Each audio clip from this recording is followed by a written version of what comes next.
Okay, so we have your W-2 and mortgage deduction, your receipts, charitable deductions, mileage claims. Let's see, are we missing anything else? Oh, do you owe any use tax? What's use tax? It's usually owed when you buy something from an out-of-state company or website that didn't charge you California sales tax. So do you think you may owe use tax? Gosh.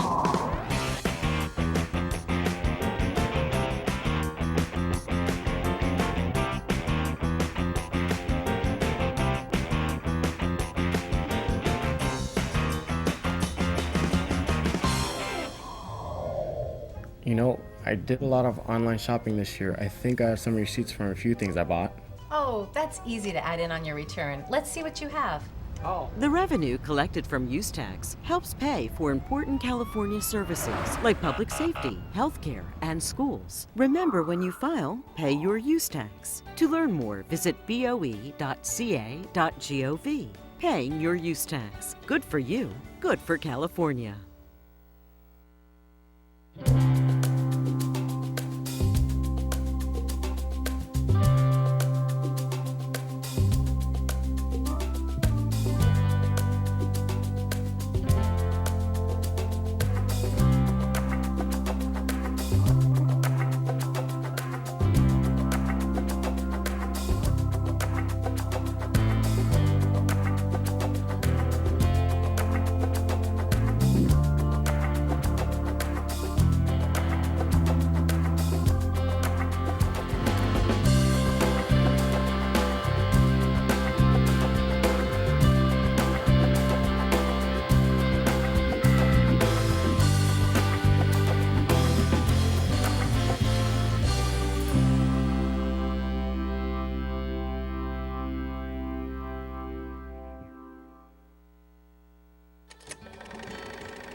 It used to be that shopping for a gift meant taking a trip to Main Street. Boy, how things have changed. These days, you don't have to leave the comfort of your own home, thanks to the convenience of online shopping. But there's something you should know about shopping online. You may owe use tax. When you buy a gift online, look to see if you were charged tax when you checked out. If you weren't, then you may owe use tax. It's similar to the sales tax you pay when making purchases from stores in California. Use tax is typically owed when you buy from an out-of-state or online seller that does not charge you tax. It's easy to pay your use tax. Just report and pay it on your state income tax return, or download and use our BOE mobile app. The revenue collected from use tax helps pay for important California services like public safety, healthcare, and schools. We hope your next birthday, anniversary, or holiday gathering is filled with many great memories. And lots of great gifts. You brought a couple gifts. Bring them in, boys. But don't forget to keep track of what you buy online, because you may owe use tax. To learn more, visit boe.ca.gov. Paying your use tax. Good for you. Good for California. The Taxpayers' Rights Advocate of the State Board of Equalization wants you to know you have rights. As a California taxpayer, your rights are protected during the assessment and collection of taxes, including the right to courteous and prompt service and the right to be treated fairly during all dealings with Board of Equalization employees and officers of the Board. Publication 70, Understanding Your Rights as a California Taxpayer, and Publication 145, California Taxpayer Advocates, can be useful in learning about your rights. If you feel the BOE has not resolved your concerns adequately, please contact the Taxpayers' Rights Advocates Office at 1-888-324-2798 or email us. The Taxpayers' Rights Advocate of the State Board of Equalization. We're here for you.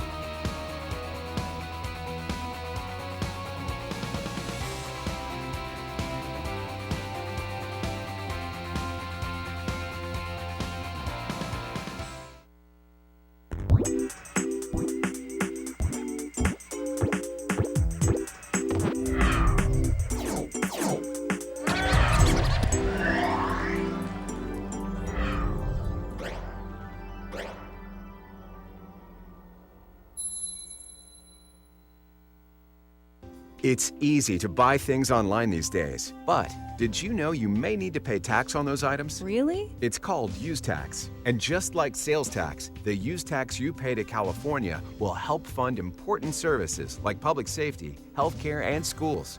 But how do you know if you owe use tax?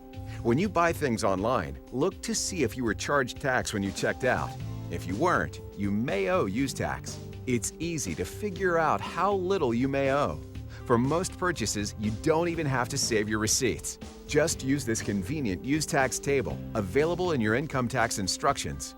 Find your adjusted gross income to see how much you may owe and enter that amount when preparing your state income taxes. It's that simple. No looking through files and no hassles. You've paid your use tax for the whole year. That was easy. Paying your use tax. Good for you. Good for California.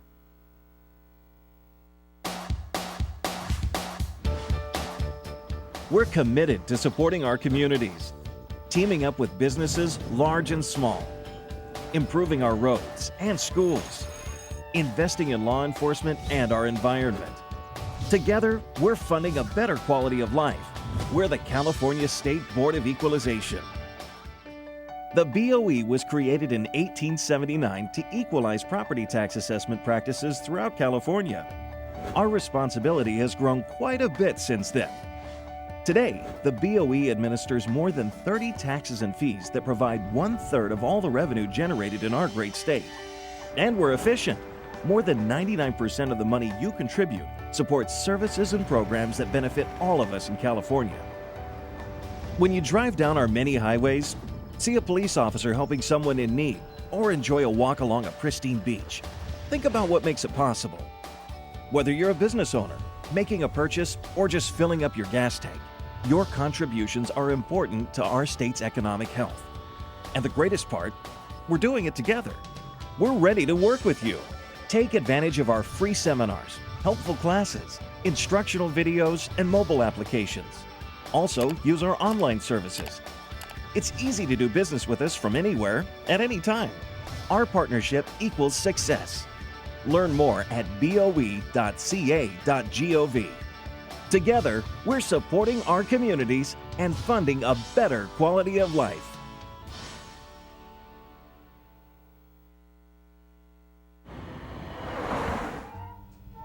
Okay, so we have your W-2 and mortgage deduction, your receipts, charitable deductions, mileage claims. Let's see, are we missing anything else? Oh, do you owe any use tax? What's use tax? It's usually owed when you buy something from an out-of-state company or website that didn't charge you California sales tax. So do you think you may owe use tax? Gosh.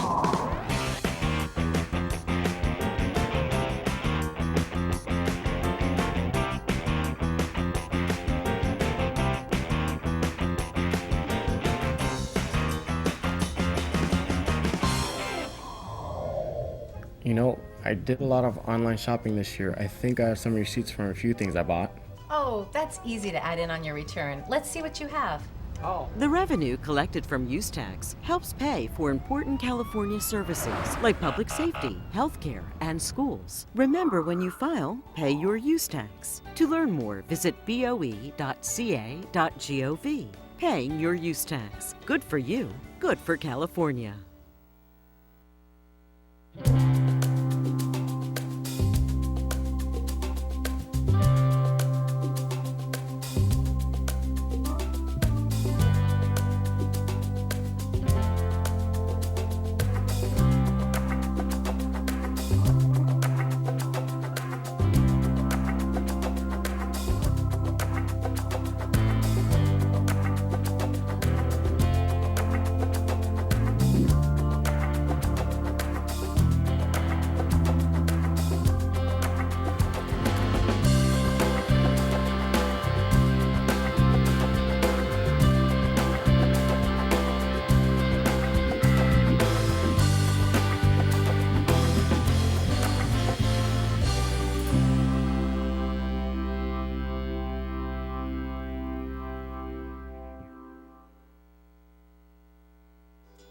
The Taxpayers' Rights Advocate of the State Board of Equalization wants you to know you have rights. As a California taxpayer, your rights are protected during the assessment and collection of taxes, including the right to courteous and prompt service and the right to be treated fairly during all dealings with Board of Equalization employees and officers of the Board. Publication 70, Understanding Your Rights as a California Taxpayer, and Publication 145, California Taxpayer Advocates, can be useful in learning about your rights. If you feel the BOE has not resolved your concerns adequately, please contact the Taxpayers' Rights Advocates Office at 1-888-324-2798 or email us. The Taxpayers' Rights Advocate of the State Board of Equalization.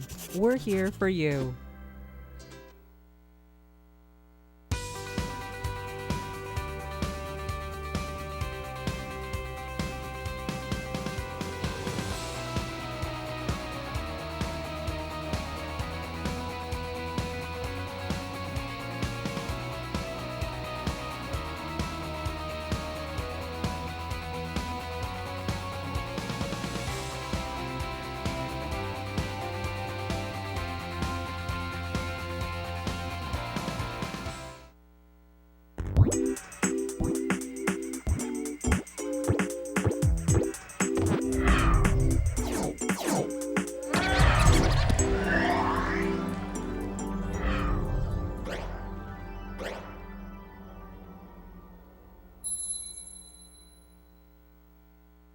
It's easy to buy things online these days, but did you know you may need to pay tax on those items? Really? It's called use tax. And just like sales tax, the use tax you pay to California will help fund important services like public safety, healthcare, and schools.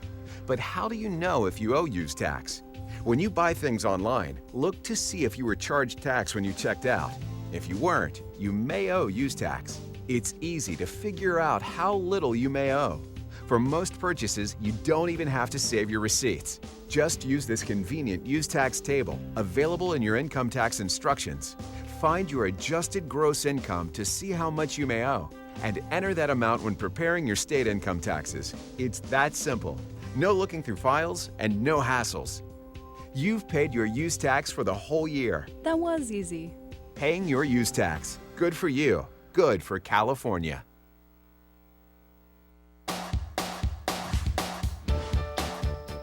We're committed to supporting our communities, teaming up with businesses large and small, improving our roads and schools, investing in law enforcement and our environment. Together, we're funding a better quality of life. We're the California State Board of Equalization.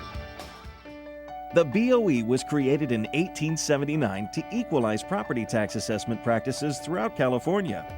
Our responsibility has grown quite a bit since then. Today, the BOE administers more than 30 taxes and fees that provide 1/3 of all the revenue generated in our great state. And we're efficient. More than 99% of the money you contribute supports services and programs that benefit all of us in California. When you drive down our many highways, see a police officer helping someone in need, or enjoy a walk along a pristine beach, think about what makes it possible. Whether you're a business owner, making a purchase, or just filling up your gas tank, your contributions are important to our state's economic health. And the greatest part, we're doing it together. We're ready to work with you. Take advantage of our free seminars, helpful classes, instructional videos, and mobile applications. Also, use our online services. It's easy to do business with us from anywhere, at any time. Our partnership equals success. Learn more at boe.ca.gov. Together, we're supporting our communities and funding a better quality of life.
Good morning, members and guests. Welcome to the State Board of Equalization. Ms. Richmond, please call the roll. Chairwoman Ma. Here. Ms. Harkey. Here. Mr. Horton is absent. Mr. Runner. Here. Ms. Dowers. Here. There is a quorum present. Member Horton is on his way and will join us shortly. Before moving on to our first agenda item, we would like to honor the 36 young victims who tragically lost their lives in the recent Oakland warehouse fire. We extend our deepest condolences to the families and loved ones of these victims. We ask everyone to please observe a moment of silence for these victims.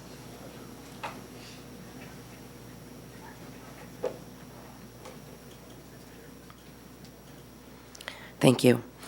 We will commence with the Pledge of Allegiance led by Mr. Sean Finnegan. Mr. Finnegan served in the U.S. Marine Corps for 6 years from 1987 to 1993. Upon separation of service, he was a sergeant. He has been with the BOE for 10 years, and he currently works in the Tax Policy Division. Thank you. Everybody please stand. Pledge allegiance to the flag of the United States of America and to the republic for which it stands, one nation, under God, indivisible, with liberty and justice for all. Thank you. Thank you. Thank you, Mr. Finnegan. Okay, before we begin, we are going to be taking a few items out of order. Once Controller Yee arrives, we will be taking E1, H8, H10, P1.2 having to do with VITA, and P4.2 having to do with cash payments. So once Controller Yee gets here, approximately 10 o'clock, we will take those items up and then also go into closed session. Today, we are also celebrating Winterfest here in the cafeteria from 1:30 to 2:30. So we will also be taking a break so that members and our guests can go to, and staff can go to Winterfest today. All right, so Ms. Richmond, please call the first roll.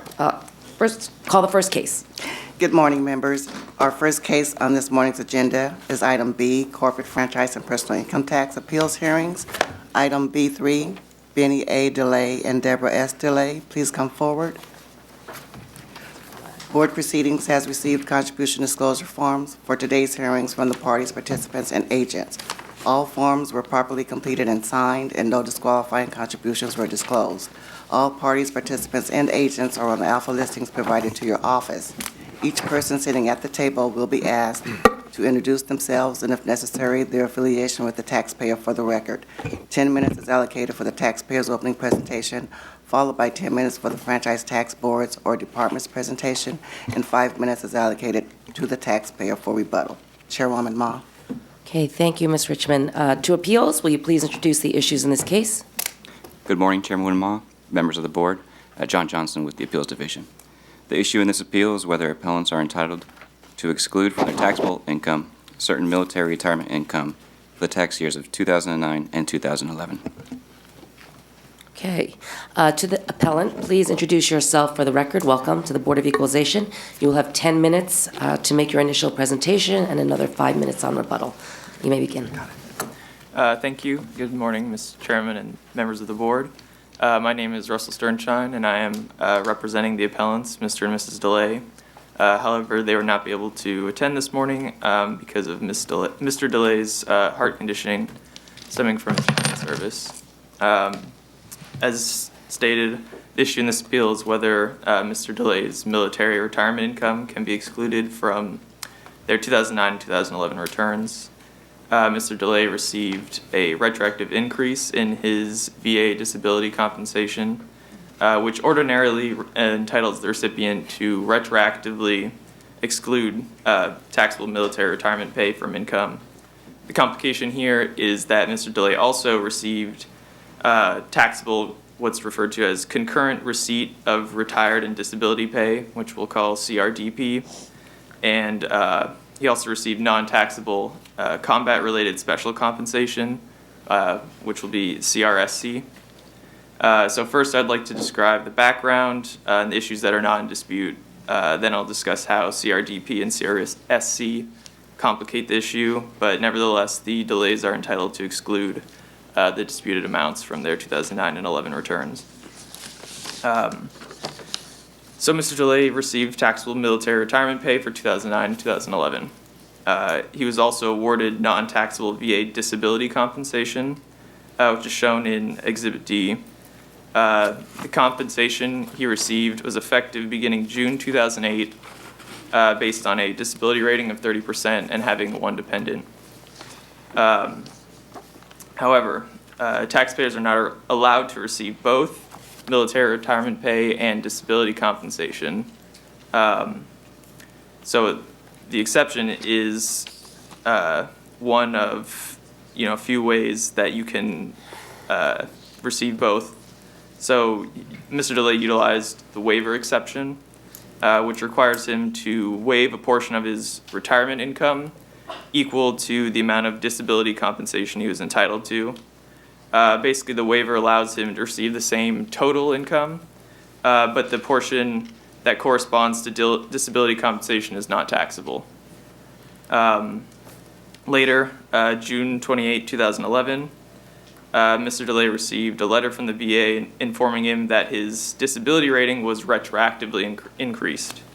He received another letter that essentially said the same thing, but it was just correcting an error in the prior letter. They established that he received a retroactive increase to 40% disability rating effective June 2008 and 70% disability rating effective May 2009.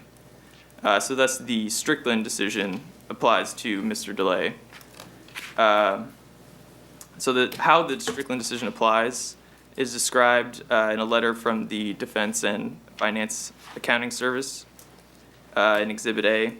Basically, the waiver exception that he used earlier to receive both is still in effect, but the increased disability compensation means you have to retroactively waive more retirement income, and that makes it non-taxable, so you go and amend the return to exclude some of that income. So far that is what is or should not be in dispute. However, the Franchise Tax Board asserts that Mr. DeLay already received the benefit of his increased disability compensation. It claims that Strickland does not apply when CRDP completely offsets the increase in disability compensation, but this claim is not founded in the law. As stated earlier, there are several exceptions. The other two are CRDP and CRSC. Mr. DeLay was automatically eligible for CRDP, but he also applied and was approved for CRSC, shown in Exhibit H. Recipients are prohibited from receiving both awards, and instead they receive whichever one is more beneficial. CRSC payments begin 60 to 90 days after approval,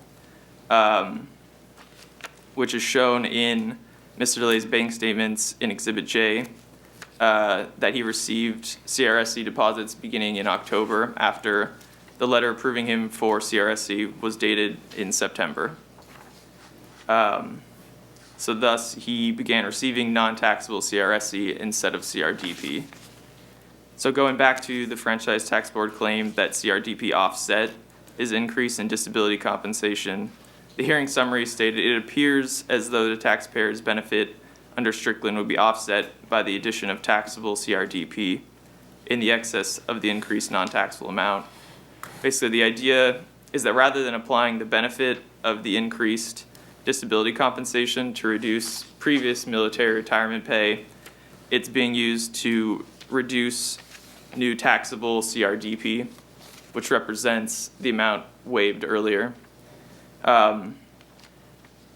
But that's not the case here because he received CRSC instead of CRDP.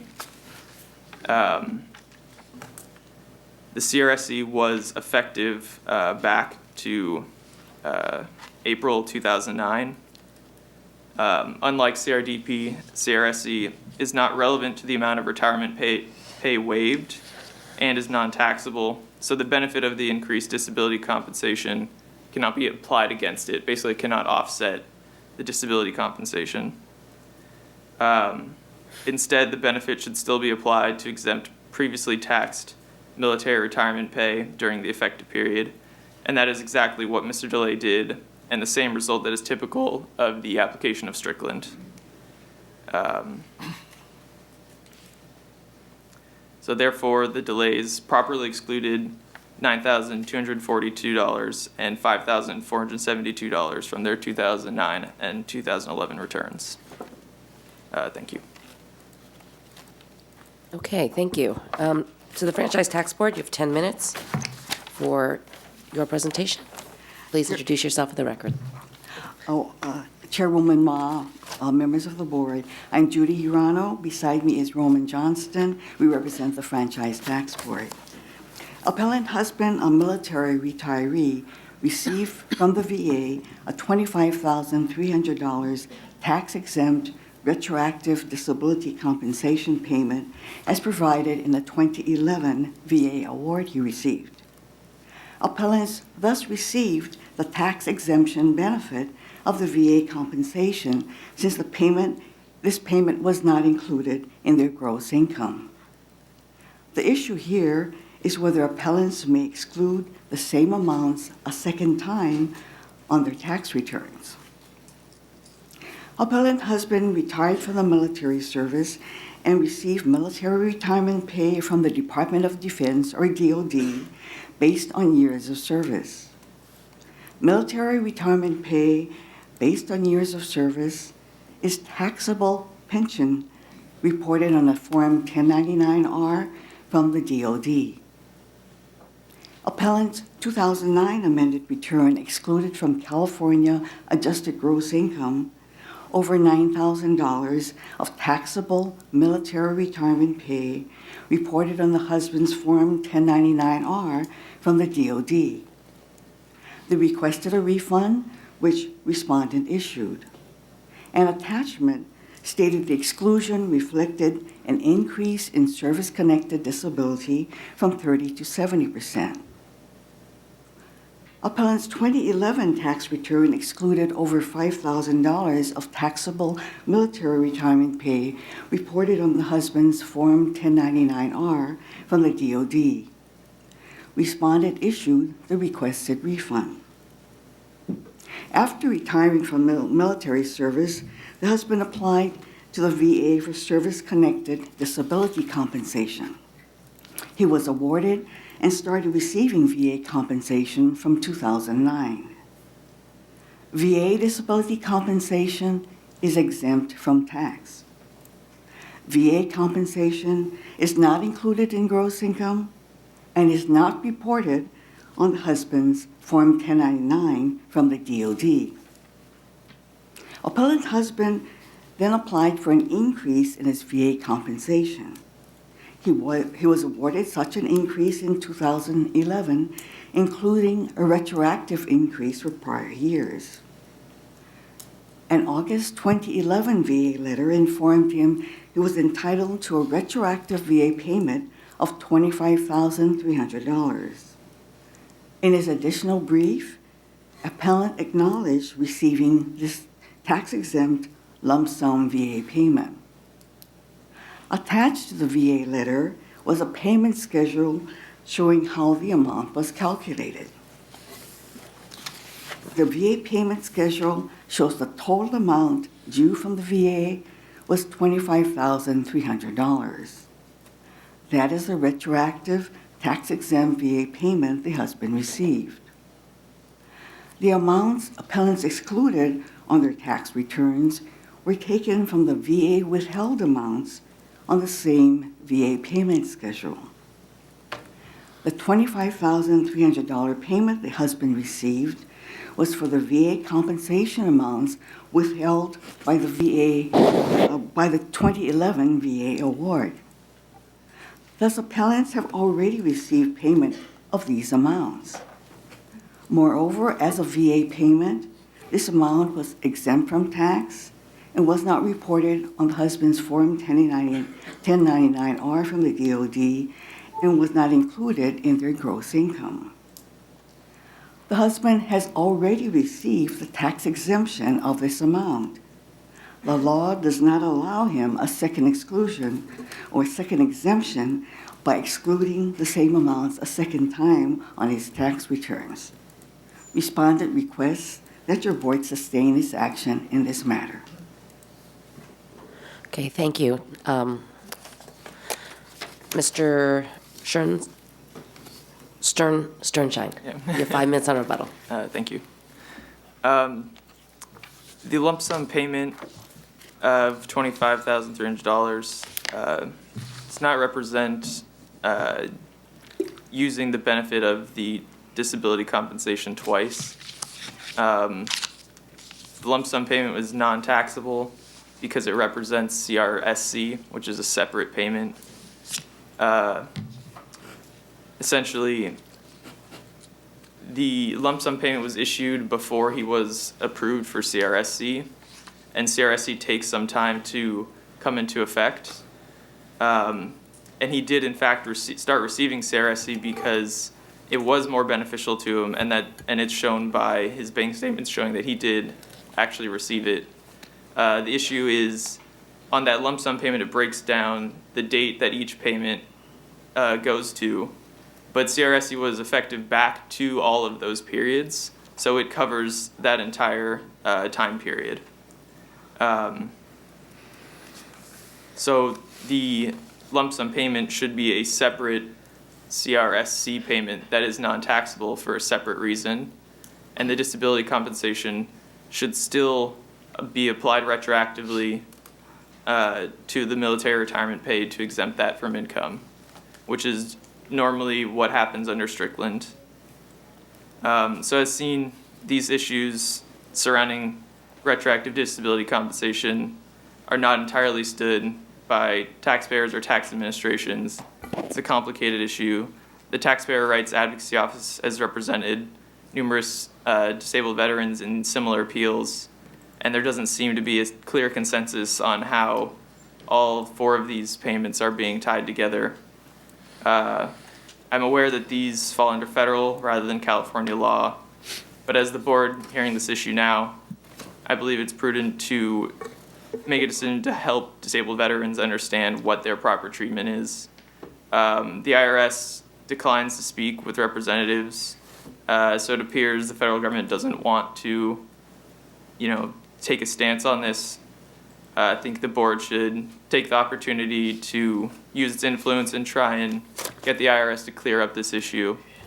And I think in this case, the delays are entitled to exclude the amounts from income. Thank you. Okay, thank you. Questions? Mr. Renner.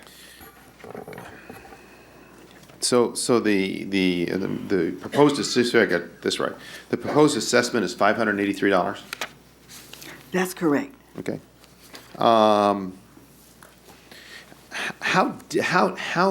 was this reflected, or how did this get applied to the taxpayers' federal income tax? How did the IRS handle this? The IRS did issue refunds for 2009 and 2011, but without any examination, so it was just processed. Okay, so so the federal government, the IRS went ahead and did the refunds. That's correct. At best, I guess I'm looking at this as a pretty complicated process. Is that a fair observation on my part, you think? A complicated process in terms for of... For the average taxpayer in this situation to kind of understand what's been paid, what hasn't been paid, what's included, what's not included in the benefits? Do you think it's clear? Well, the taxpayers in this case are relying on the Strickland case, I believe. Initially, that's what they relied on. Okay, hold on a minute. The average taxpayer isn't relying on the Strickland case. The average taxpayer has no idea what this Strickland case is. The representative may. But I'm just talking about the average Joe taxpayer. Do you think it's a bit confusing, especially if they got to go back to the Strickland case to understand it? Well, apparently there has been a lot of information disseminated among veterans, and that's what they cite on their tax returns, even unrepresented taxpayers. And it's based on the that case and the IRS ruling subsequently. However, So you think the average taxpayer should have a clear understanding of what was included and what wasn't included in these disability payments? well, when they write letters, requesting, as the appellants did in this case to the Department of Defense, the Department of Defense does tell them to consult with the IRS, to determine What would whether prompt they them are to write a letter to the IRS in this case? No, I think that would be to consult, to consult. Is that with because they would be unsure and confused? To determine whether or not they are entitled to the exclusion under the Right. Strickland and. Again, I guess the point you're making is the same point I would look at, and that is, anytime you then have to then decide that you've got to start this process of getting information from either the federal, from Department of Veteran Affairs or Department of, or IRS, in order to clarify whether something is included or not included, just seems to me it's kind of fraught with the idea of confusion. And I guess that's where I'm coming at. And again, I'm a bit baffled that we're doing this over $583. We've already spent more than $583 sitting here talking about it. Well, the appellants do have the right to request a hearing before your board, and the Franchise Tax Board's mandate is to determine the correct amount of tax and Right. treat all Do taxpayers you guys not have a equitably. de minimis amount that somehow, that the process is just going to cost more than trying to deal with the appeal? Do you ever bring that into consideration in your decision-making? The amount itself is not determinative. Okay. It's the- So if it was $2, you guys would still be doing it? Likely not. Okay, but so you must have, so you do have a number. I'm not certain what that number would be. Thank you. I mean, I just think that, again, the amount of time that's been used and taken up this kind of an appeal, the fact that it clearly, and just hearing from the taxpayer's representative in regards to the process, the things, the assumptions, the clarity that need to be made, it seems to me that the average taxpayer struggles with this, and especially when we're dealing with the average taxpayer in this case as a disabled veteran. I just feel like, we've gone way too far out of our way to make this just a difficult challenge for somebody who has committed so much for us. And I realize that the Franchise Tax Board job is to collect the tax. I would hope that somewhere in that process there is some kind of an evaluation to say, gee, does this going to cost us more to follow up than what we're actually going to get? Because basically, when it costs more, that means the rest of us taxpayers are paying for the rest of this. Because you're not going to collect from the taxpayer. It's all of us that are paying for this process now. So again, that's my concern with this, and I just feel like we've got to say that this is a complicated process. You've got a fellow who's served well this nation, has a disability. It's confusing at best, and I hope we can honor this veteran. Okay, Ms. Harkey.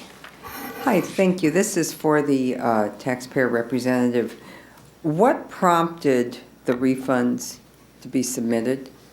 Because that's also a complex process. Yeah. So we received a letter from the VA and also letters from the Defense Accounting and Finance and Accounting Services. That basically says once he received that retroactive increase that, you're entitled to then file an amended return to get a refund. And so it then cites Strickland case and says to go through that process and consult with the IRS. Okay, so the IRS returned the money, and the FTB is not wanting to return the money, and this is not something that we can make really ducky bunny. There's CRSC, CRDP, money's paid. What the $25,300 tax exempt, is that replacement monies in your mind? No, it's separate. CRSC basically related to his disability. Okay, and for the department, what's the story on that? The $25,300 was issued to to appellant husband pursuant to a letter from the VA. This is a VA payment CRSC is paid by the Department of Defense. I think there's been a confusion as to what this payment represents by the representative, but the August 2011 VA letter clearly stated that Mr. DeLay was entitled to a $25,300 letter, a compensation from the VA for a retroactive period. This is the retroactive period of the award for which he now would like to exclude again these same amounts. But he has received this tax-exempt amount, and that's what is distinguishes the Strickland case from Mr. DeLay's case, in that in Strickland, the taxpayer did not receive a retroactive VA payment. I understand. And I understand this yes. is different. Okay. What I'm trying to understand is, and the amount. I always have a problem when we come up here for $500. It's like, it's a lot of money to get to this board hearing and a lot of years. But he got a letter with this payment telling him that he could go back and reapply. No, he did not. Okay, well, explain that then. No, the letter simply told him that he was entitled to a retroactive award of tax-exempt VA compensation based on his most recent VA award, which granted him a higher rating retroactive to prior years. And so this is, so he did receive a $25,300 for the retroactive period of the VA award, and this is tax-exempt payment. Although the representative seems to suggest that he received retroactive CRSC, that is incorrect. Okay, a retiree can only receive CRDP or CRSC. He was awarded CRSC in September 2011 after the retroactive period that's really at issue here in terms of the award amount. During that period, he was already receiving CRDP.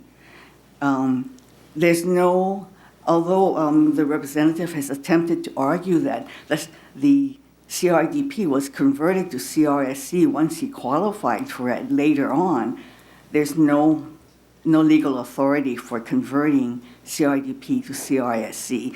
During the retroactive period, the appellant husband received CRDP, which is additional taxable military pay from the Department of Defense.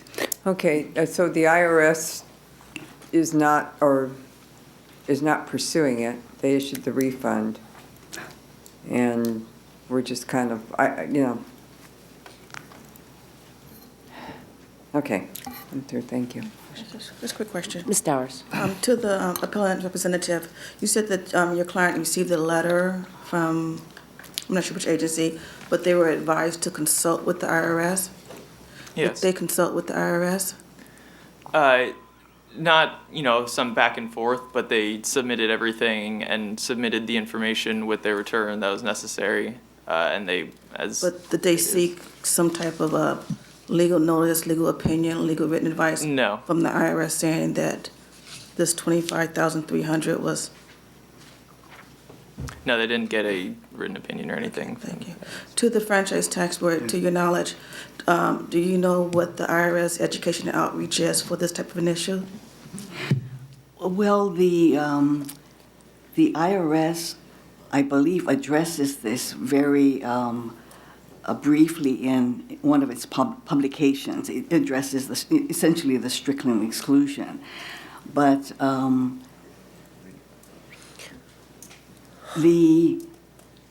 not aware that they have made any kind of outreach attempt. We have communicated with the IRS earlier this year, and we did request that they would add to their publication to try to attempt to clarify and make their explanation more comprehensive for the taxpayer. Okay.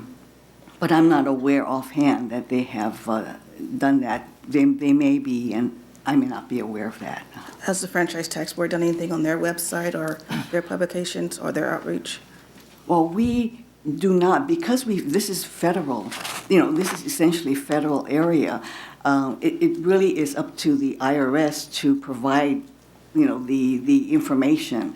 And And that's the reason we have attempted to communicate with them in the past, and it was only this year that we were able to make a connection and, have a conversation with them and request in writing, actually, that they consider including more information in their publication. Okay, I understand. So you guys are working with the IRS.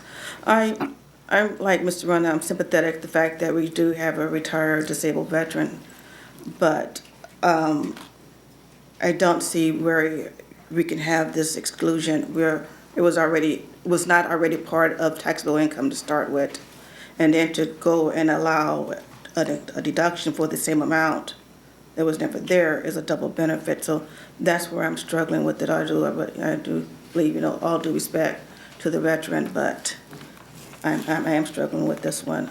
I understand it's not a lot at issue, but it did meet the franchise tax board threshold for issuing an assessment.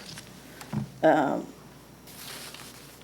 then the taxpayer exercised their rights to protest and file an appeal, and that's really why we're here. Thank you. So, to the franchise tax board, can I go through this one more time? Yes. So, in 2009, the taxpayers received an exempt payment. Excuse me, may I correct you? Yeah. Not in 2009. The amount at issue was paid in 2011. Okay, that's fine. So then let's go back. So in 2009, they received military retirement on a 1099-R from the Department of Defense. Since his date of retirement, he has received taxable retirement pay on a Form 1099-R. Okay, and the those VA compensation is not reported on that Right. form. Okay, so the 1099-R, he's obligated to report as income every year. There's no exclusion for that type of pay. Yes, it is reported as taxable retirement pay. Okay, so is there a way that the taxpayer can go back and claim that that pay is non-taxable? The Strickland exclusion is the one exclusion that would allow that. And as I mentioned earlier, in that case, the taxpayer did not receive the retroactive tax-exempt VA compensation he was entitled to, and therefore the court, in essence, converted previously received taxable retirement pay into tax-exempt VA compensation, and that's the VA exclusion. But the taxpayer must reduce his taxable pay by the amount of the VA compensation, so he receives the same total amount of compensation, but then he has part that is tax-exempt. Okay, so how is this case different from the Strickland case? Because it sounds like it's similar. Well, in Strickland, the taxpayer, in this case, the appellant husband did receive a retroactive tax-exempt VA compensation of $25,300 for the period at issue. He did receive a tax-exempt payment that did not occur in Strickland, and that was the reason why the court came up with this exclusion, so that he could have the benefit during the retroactive period of the tax exemption. And may I add that Franchise Tax Board does allow the Strickland exclusion in a proper case, and generally that would be a case in which the taxpayer is not receiving CRDP, which is additional retirement pay that increases their total taxable income, generally. In Strickland, they were not receiving military pay, retirement pay. He was receiving it, but he didn't receive CRDP, which was authorized in 2004, way after the 1976 Strickland decision. And so so there are two differences, actually. So we're not talking apples to apples. The Strickland decision is different from this case on two different grounds, yes. The big difference is that in Strickland, the taxpayer did not receive $25,000 outside of reportable income. In this case, the appellant received a non-taxable award. So there's no need for FTB or your board to go backwards and try to substitute taxable income with non-taxable income. He's already received the exemption that he was entitled to by receiving the tax-exempt VA compensation. And he's attempting now to exclude this tax-exempt amount a second time on the tax return. But it was never included in income to begin with. Okay, but in Strickland, the courts went back and allowed the taxpayer to exclude. Because he didn't get it. Because he never received it. A retroactive lump sum payment of that, of this tax-exempt VA compensation during the retroactive period. Okay, so in this case, he received a retroactive payment in the respective period. Yes. And wants to go back and exclude the income. A second time on their tax return. A second time? Yes. Why would it be a second time? Well, they already have the tax exemption. They never paid tax on this amount. They want to now exclude from gross income this amount that they never paid tax on. So it would be, in a sense, a double exemption that they're seeking. I might have some clarification. Okay, Ms. Harkey. I've just been reading through all this data on this. It's a little bit complex, but it says, based on the retroactive increase in appellant husband's disability rating, he became eligible for retroactive CRDP in the amount of $35,000 for the payments April 2009 to June 2011. And the retroactive CRDP is taxable and paid by the Department of Defense.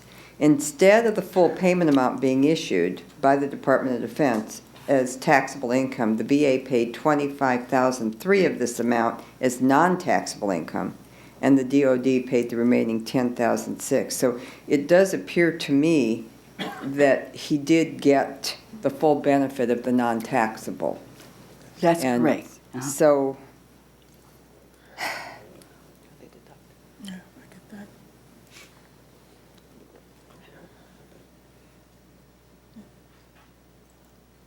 okay, and also splitting the payment of the retroactive CRDP in this manner provided appellant husband with the benefit of excluding from taxable income an amount equal to the retroactive increase in the VA disability compensation without forcing him to file a claim for refund. And that is my staff's independent analysis of this situation. That is correct. Okay, Mr. Runner. You know, again, I'm just concerned in terms of the confusion for the average taxpayer out there, and then how then we end up dealing with it, and quite frankly, the cost of us dealing with that confusion at times. So let me see if I heard one issue from the department correctly. You've been in correspondence with the IRS asking them to try to clarify the situation? We did have conversations with them earlier this year. Okay, and the reason why we had conversation with them was because? So that they would, just include more information in their publications. Because it's confusing? Well, just to update the law, because... because it's unclear? Well, the law changes. And sometimes, so for whatever reason, publications are not so for whatever reason, for we the felt law. that the IRS needed to clarify that, because I guess we're hearing from taxpayers that there's some confusion, there's some things that are unclear. So they didn't. And then well, the question, I'm not certain if they have. we don't know if they have. Yes, we haven't seen. Okay, but at least what I've heard, then you respond to one of the members' question was, when asked if the FDB did anything, the answer was, well, no, it's not our issue, it's the IRS's issue. Was that correct? Well, this is governed not only by the tax code, but also federal statutes. Okay. Under Title 38, Veterans Affairs, and Title 10, Armed Forces. And so this is, particularly a federal area. Oh, right. which- So, yeah. so in light of that, though, even though it is a federal level issue, it does have effect on California state taxpayers, right? That's correct. That's why we're here. That's correct. So wouldn't that still require, or wouldn't it still benefit California state taxpayers for the FTB to offer some direction? Well, we. Even in light of the fact that the IRS doesn't, or didn't, or isn't clear. This is something we can consider, but because, as I said, because it's primarily a federal area, we would want the IRS to take. And I get that. It is generally a federal area, although we're sitting now in a California state appeal. Right. The IRS has chosen not to do anything with this. Well, not yet. They have their own priorities. Right. And this is not one of them. Well, I'm not certain. We did, as I said, have conversations with them and to apprise them, Okay. of this situation. Okay, thank you. Just one comment. I think that we, the Franchise Tax Board,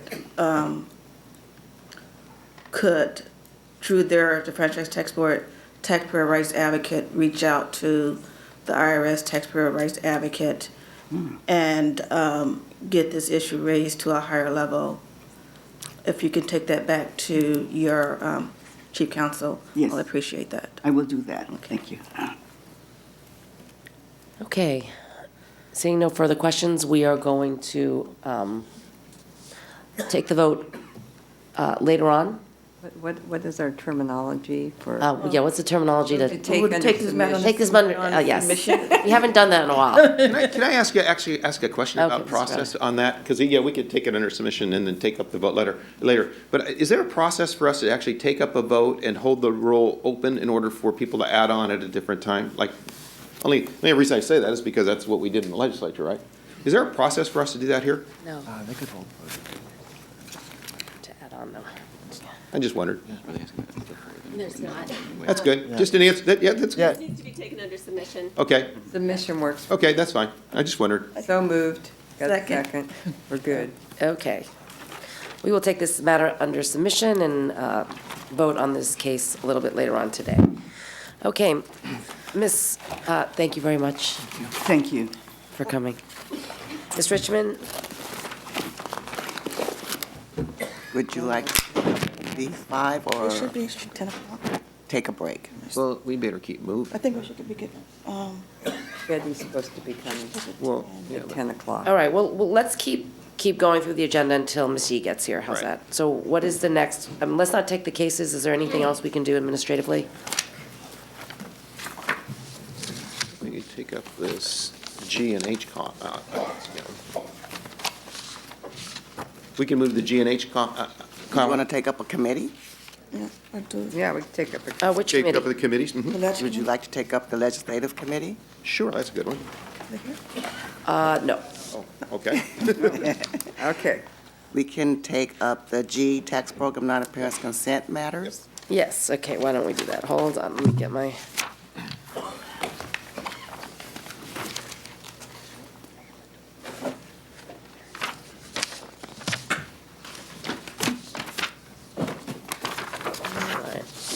Okay.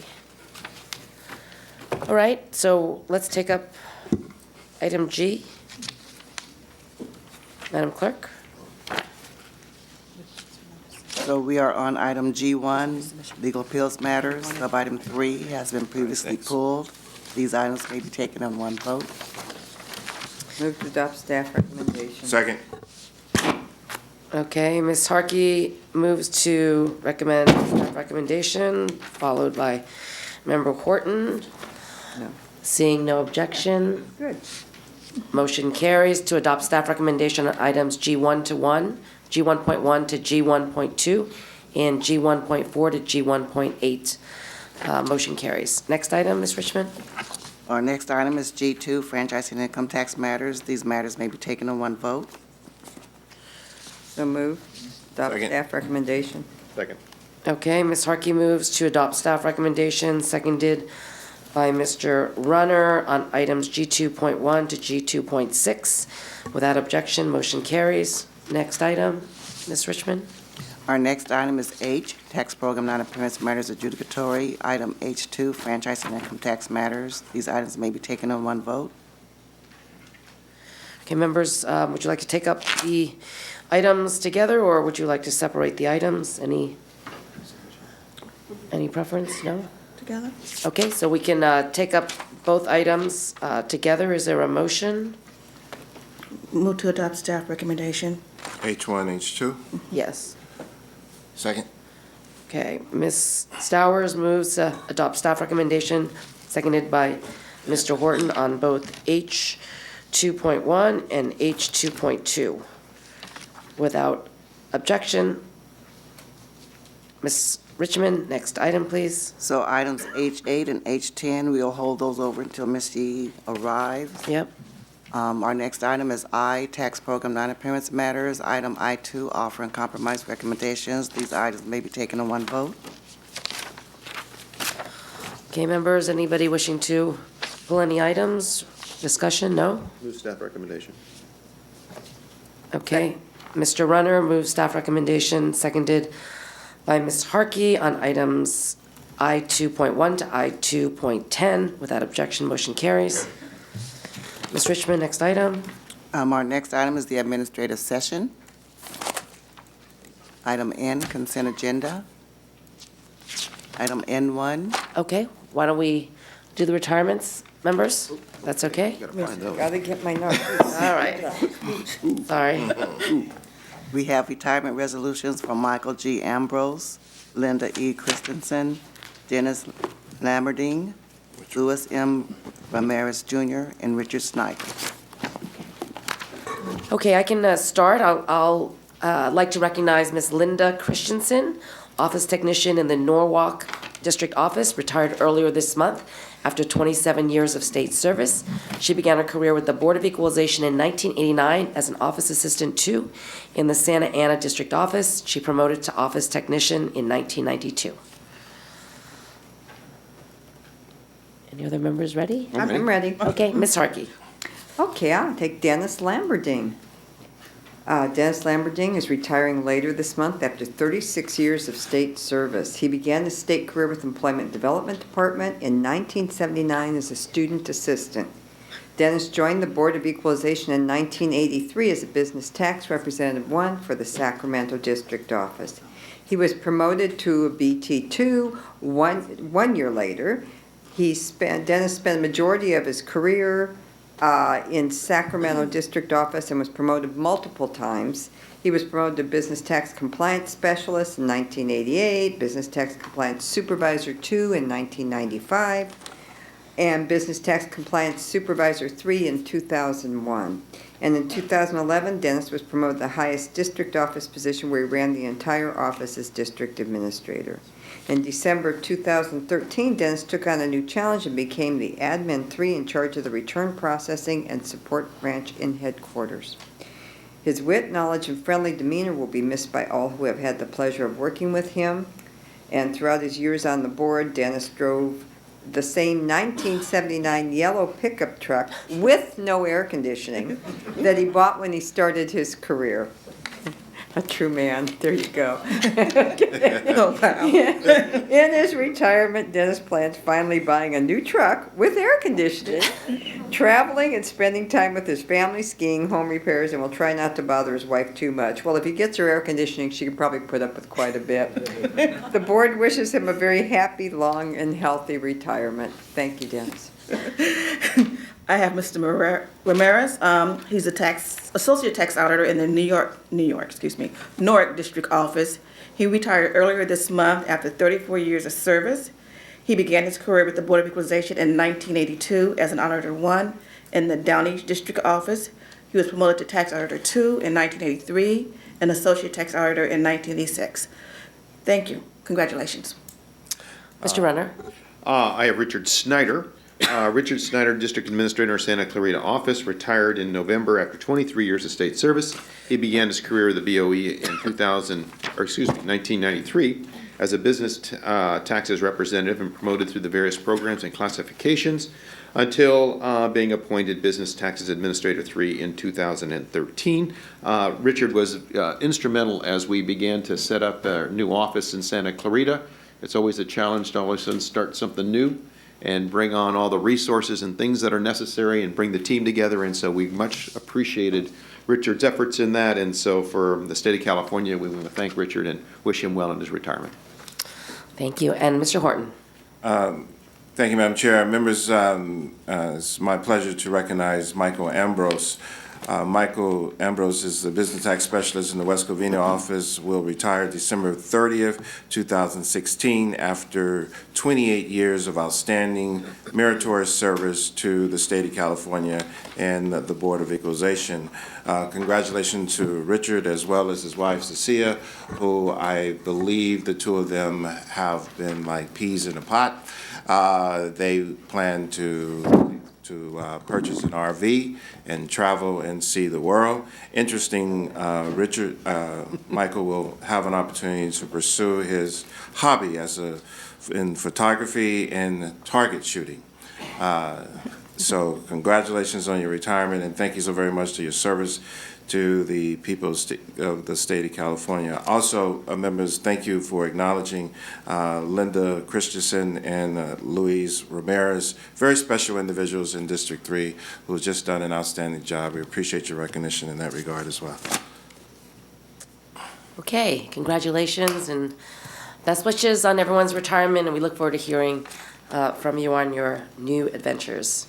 Okay, Ms. Richmond, next item. Our next item is N2. Approval of Assessors Handbook Section 531, Residential Building Costs.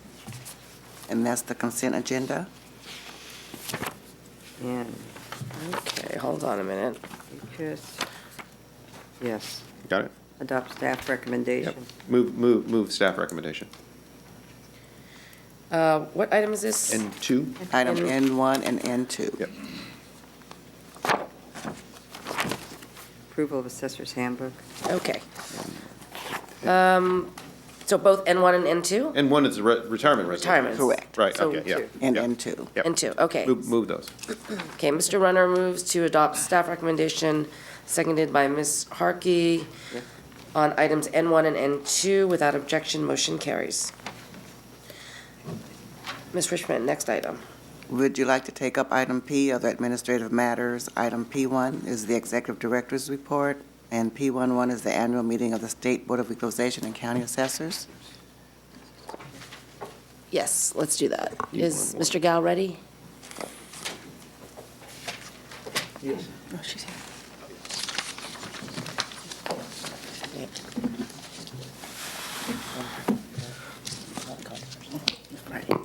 Okay, Mr. Good morning. Yes, David Gayle, Executive Director, along with Dean Kinney, Deputy Director of the Property Taxes Department.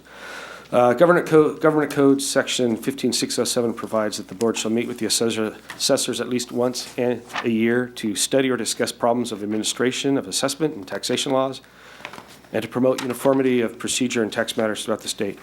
The California Assessors Association will be in Sacramento on January 26th and 7th. To facilitate increased participation by the assessors, we are requesting approval to revise the previously approved 2017 board meeting calendar to include the annual board assessors meeting on January 26th. With your approval, we will revise the 2017 board meeting calendar to reflect that January 26th meeting date. Dean and I are here to answer any questions you have. Okay, members? Move approval. To send the summons. Second. Mr. Horton, you have questions? No, I just want to. I'm a Novo members.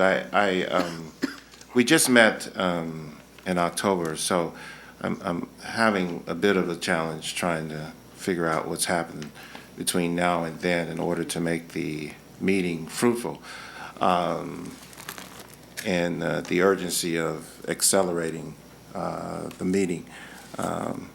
And had a conversation with the president of the assessors. They didn't ask for it, and so I can't necessarily see the value in accelerating it. And particularly, having it here in Sacramento, one of the things that we appreciate the most about these opportunities, even though I wasn't able to attend last time, is being able to actually meet with the assessors and spend time going over the various different issues, consolidating, having that part of the Board of Equalization process kind of takes that away. And then the deliberative efforts of trying to address the issues so that we're prepared for the legislative session in the subsequent year. It's another way in which we have used this process to determine what type of legislation we could have for the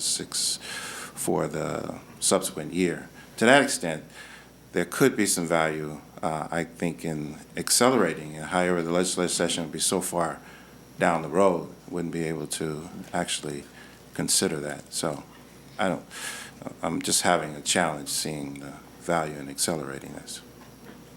Why did we?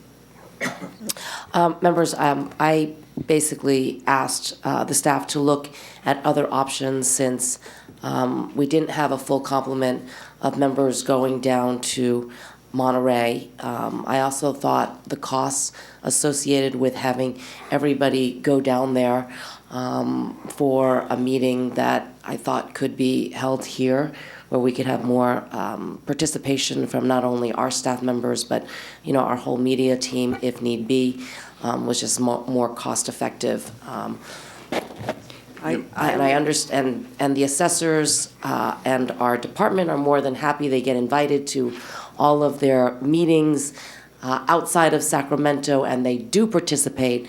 But for the members and our staff, in order to have, better cooperation, attendance, for more of our staff members also to participate, I thought it would be more beneficial to have the official calling of the assessors and the Board of Equalization members here in Sacramento. But again, I want to say that I support that. I've the last couple of years, we've been trekking all over to try to get to where the assessors decide to go for a weekend. And quite honestly, it's a day of work and it's transportation back and forth for me, my staff. If we're going to make anything useful, I think that it's nice to have it here. However, I'm not so sure January, since we just met, but I don't want to impede the process. But I think Mr. Horton makes a very good point about not so sure what we talk about. There are several issues that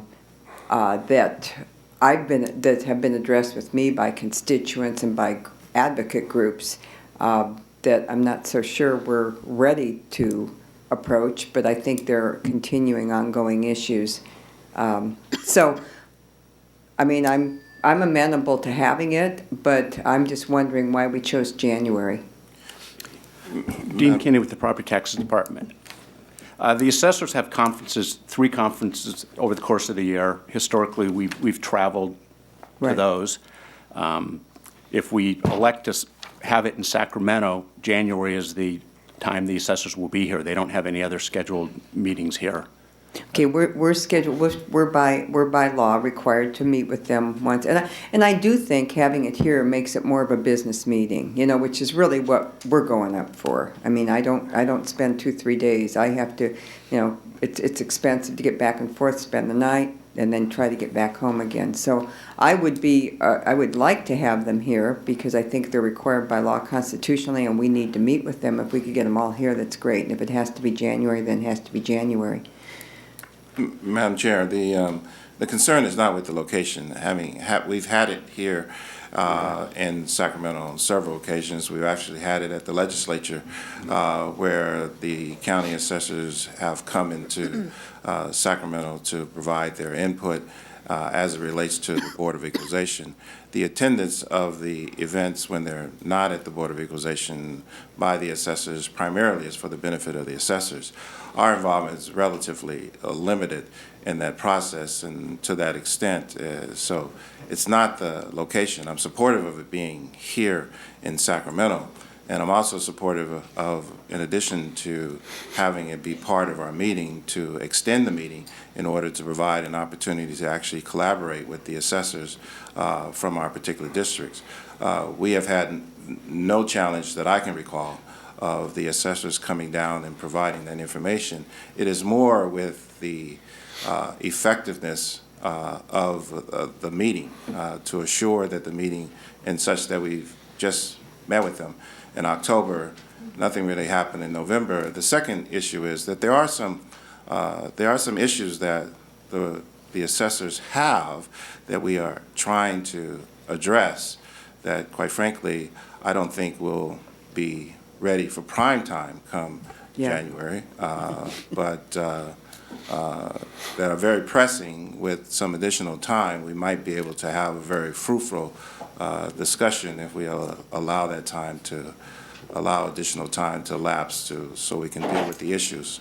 In addition to the issues relative to property tax assessment and airline assessments and things of that nature, it will also give us time to kind of take a look at the legislative agenda as it relates to property tax assessment and be able to sort of deliberate on those issues. That's my only concern. Mr. Runner. Yeah, a couple of things. One, we've done it here before, and I think we've done it in conjunction with a meeting. It was done because it was they were here, and it worked out pretty successfully. I get the fact that that this meeting has just taken place, but I think that this is a good adjustment, and that is, and whenever you're going to make the adjustment, that means one of your meetings are going to end up being close together.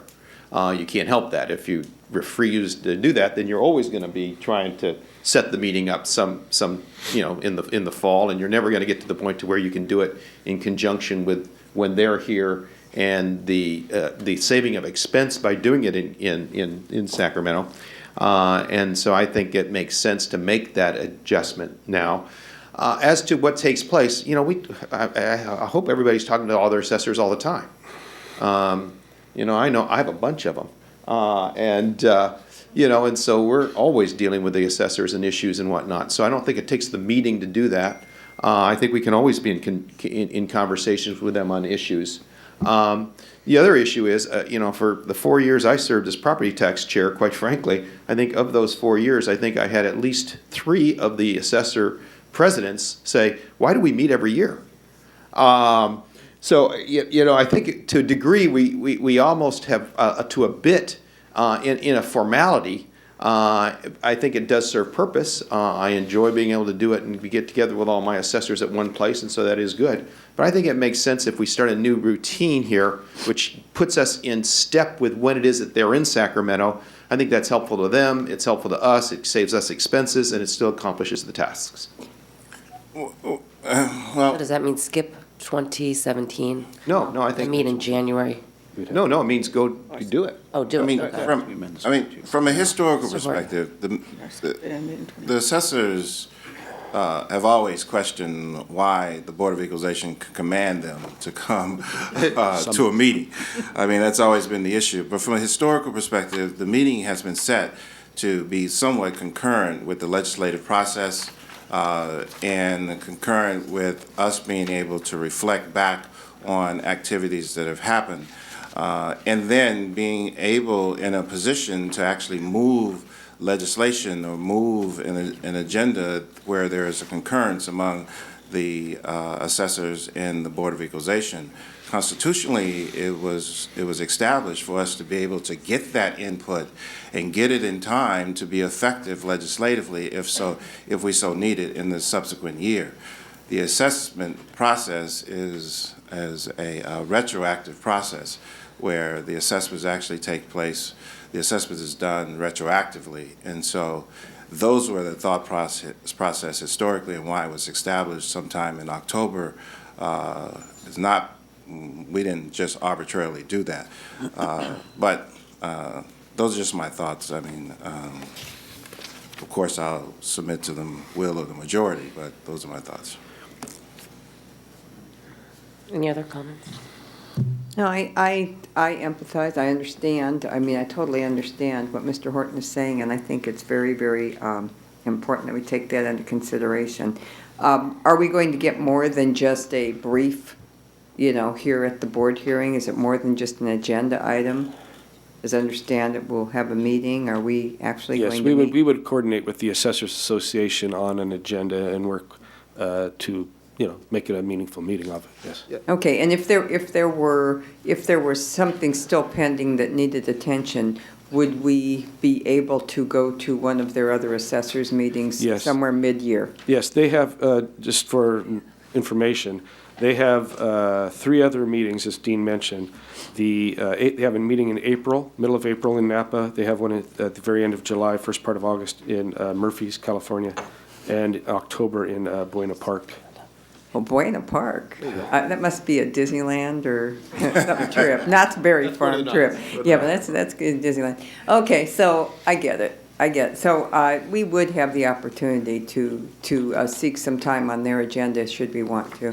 Okay, I'm okay with moving this because I would think for the more substantive issues, I think we need to just have a business meeting and get it done here.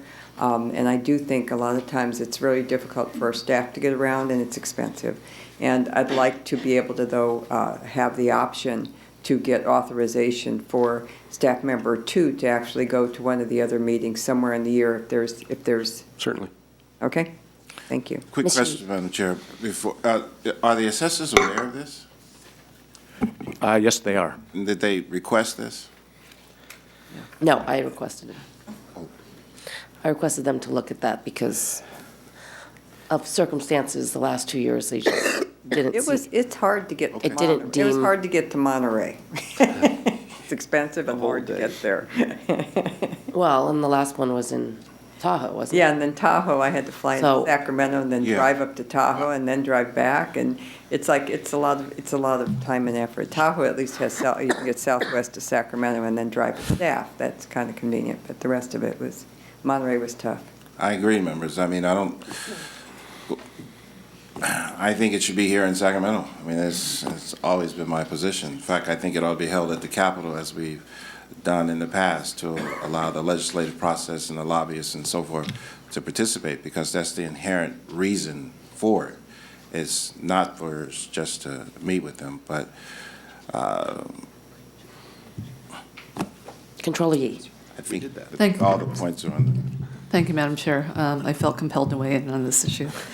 I think it's important to remember that we have a unique partnership with our county assessors with respect to our joint responsibility in administering the property tax system. And the statute requires the board to summon the assessors annually, and this is a publicly noticed meeting. I think when they are in locations where it's difficult for the public to access, that's an issue. But I also want to just say that in terms of the quality of the meetings, I think there can be some improvement here. With respect to the topics that are covered, we ought to use this as an opportunity to really engage assessors at a deeper level on current and emerging issues, not when there's an adversarial issue that comes up.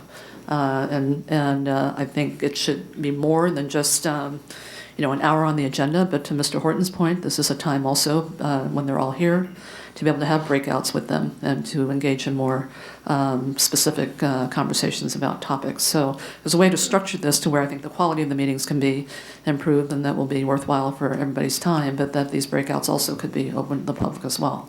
But I just wanted to remind everyone that we share a common responsibility with the assessors, but also as we look at the fact that we are required to meet with them annually every year and to summon them, that having these meetings available to the public is also equally important. So I would support the chair's motion.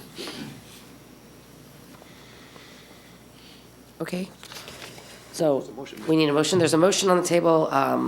Senator Runner, seconded by Ms. Harkey, to approve the 2017 board meeting calendar and the assessor's invitation without objection to January 26th here in Sacramento. Okay. Okay, without objection, motion carries. Or Mr. Horton, whatever you know.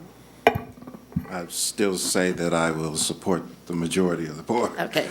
All right. So without objection, Motion carries.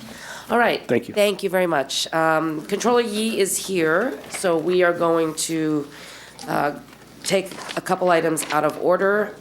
I think the first one will be E1. E1. Oh, E1. La Paloma. So our next item is E, Property Tax Appeals Hearing. Item E1, La Paloma Generating Company, please come forward.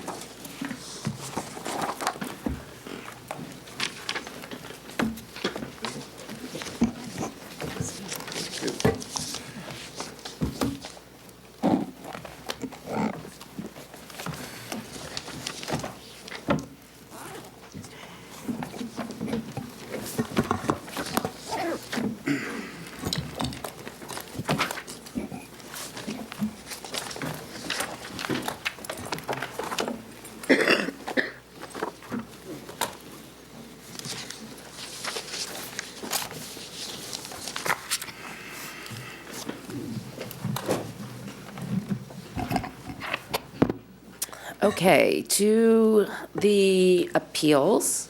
Ms. Brown? Hi there. Good Hi. morning, Madam Chairwoman and members of the board. My name's Dana Brown, and I'm appearing on behalf of the Appeals Division today. There are two issues in this appeal. The first issue is whether petitioner has shown that the replacement cost less depreciation value indicator fails to account for all obsolescence in the determination of petitioner's 2016 board-adopted unitary value. The second issue is whether petitioner has shown that respondent has failed to properly rely on the value indicators in determining its 2016 board-adopted unitary value. Okay. To the petitioners, welcome to the Board of Equalization. You will have 10 minutes to make your initial presentation and then 5 minutes on rebuttal. Please introduce yourselves for the record and you may begin. Thank you, Ms. Ma. Members of the board, Stephen Davis with the Greenberg Trug firm on behalf of applicant. Seated to my left is Mr. Andreas Garosian, the taxpayer's agent. Mr. David Grant, the controller with the La Paloma Generating Facility, had originally been scheduled to attend today. He could not do so. La Paloma filed for Chapter 11 bankruptcy protection on December 6th, and he is consumed with managing the issues that stemmed from that filing. With those introductions, let me make, if I can, an overview observation. This appeal deals with the valuation of a gas-fired independent power generating facility. Therefore, we have necessarily the current energy market in California is placed at issue. As we all know, under AB 32 and recent policy, the intent of this state, the policy of the state, is to reduce carbon emissions, which result from burning natural gas to generate electricity, to 40% of the levels that existed in 1990 within the next 13 years. And that means there are going to be natural gas-fired producers that are no longer going to be operating. And that is just a necessary consequence, a necessary outcome of this state's energy policy. One of those facilities that will likely not be operating will be the La Paloma Generating Facility. It is one of the I hesitate to use the word victims of our current energy policy, but it certainly is one of the consequences of that policy and our shift to renewable resources. The problem is that their assessment for property tax purposes does not reflect that reality. And what we're really asking the board to do today is to align the assessment practices with our energy policies and the consequences from some of those policies. So the basic facts are these. The first is La Paloma does not have a power sale agreement. Its capacity payments are very modest. It receives only $8 million a year in capacity payments.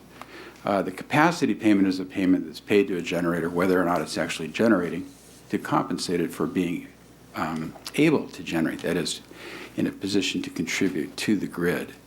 That $8 million doesn't even cover the carbon costs. La Paloma pays $19 million a year in carbon costs. They only get $8 million in capacity payments. So right there, they're underwater. Moreover, the market for energy prices, that is the price paid for electricity actually generated and sold, does not cover the cost of operation. I have two quotes for the board today. The first one comes from the ISO, the Independent System Operator. This is from their 2015 energy report. But it's very, very important. And it reads as follows, quote, "The 2015 new revenue estimates for hypothetical combined cycle and combustion turbine units continued to fall substantially below the estimates of the annualized fixed cost for these technologies. For a new combined cycle unit, net operating revenues earned from the markets in 2015 fell to an estimated $46 per kilowatt year in Southern California, compared to annualized fixed costs of $165 per kilowatt," close quote. So energy prices, unless you have an above-market contract or an out-of-market contract, are 1/3 of your actual operating costs. Which brings us to our third fact, which is La Paloma has no net operating income. Zero. They lost $14 million in the first half of the year. They caught up a little bit in the third quarter, but they're still more than $1 million negative. And of course, as I mentioned to you, they filed for bankruptcy protection on December 6th. So those are the realities. That is certainly the economic and market realities for this particular generator. Now, the assessment, moving over to the assessment based on an income indicator was $73 million. The cost indicator was $232 million. In other words, the cost indicator after adjustment for obsolescence was 3 times the income indicator, which makes no sense at all, as I'll explain in a minute. The overall cost indicator was weighted 60%, and the assessed value was $163.6 million. Now, staff has since made some adjustments. They have continued to maintain that the income indicator should be $73 million, but that the cost indicator is reduced to $178 million, and that therefore the overall assessment should be about $136. We certainly appreciate the staff's reductions. Certainly a step in the right direction, but not nearly enough. Let me explain what the errors are with the assessments. And I think based on both the appraisal theory and the facts, they simply are not sustainable as valid income indicators.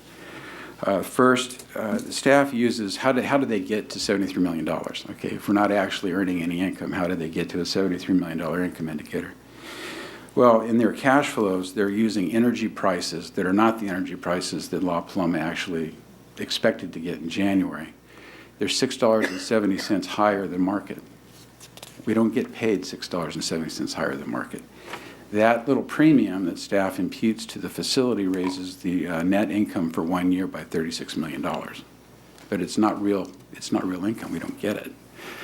We wouldn't be filing a bankruptcy if we were getting that. So the income indicator just isn't based on a real energy expectation.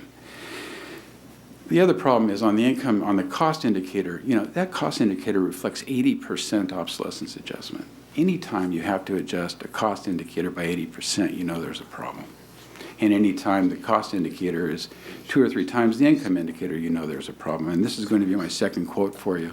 And this is out of your own handbook, AH 501, the Basic Appraisal Handbook. Quote, "If a property owner would not or economically should not construct a replacement for the existing property if it were destroyed, then a value indicator from the cost approach has little relationship to market value. This occurs when reconstruction would not be economically feasible," close quote. Plainly, if you're not making any money, it's not economically feasible to replace the facility. All right? There is no economic justification to support the cost indicator. The income indicators and the cost indicators are not, in fact, separate, because the cost indicator must be tested against economics, and that means the income indicator. The obsolescence adjustments that have been provided, while frankly startling, an 80% obsolescence adjustment is huge. It's still not enough. How do we know this? Well, if you take the income indicator, I should say the capitalization rate used by the staff, and apply it to the cost indicator, we know how much money we have to earn to support economically the cost indicator. We would have to be earning $22 million a year to justify the staff's cost indicator, as adjusted. But staff only projects we're going to be making net out at $12.8 million a year. So just between the staff's own assumptions we're making not even half of what we need to support the cost indicator. So it's not a valid reference point. And these are basic appraisal principles and apply to our facts of this particular facility.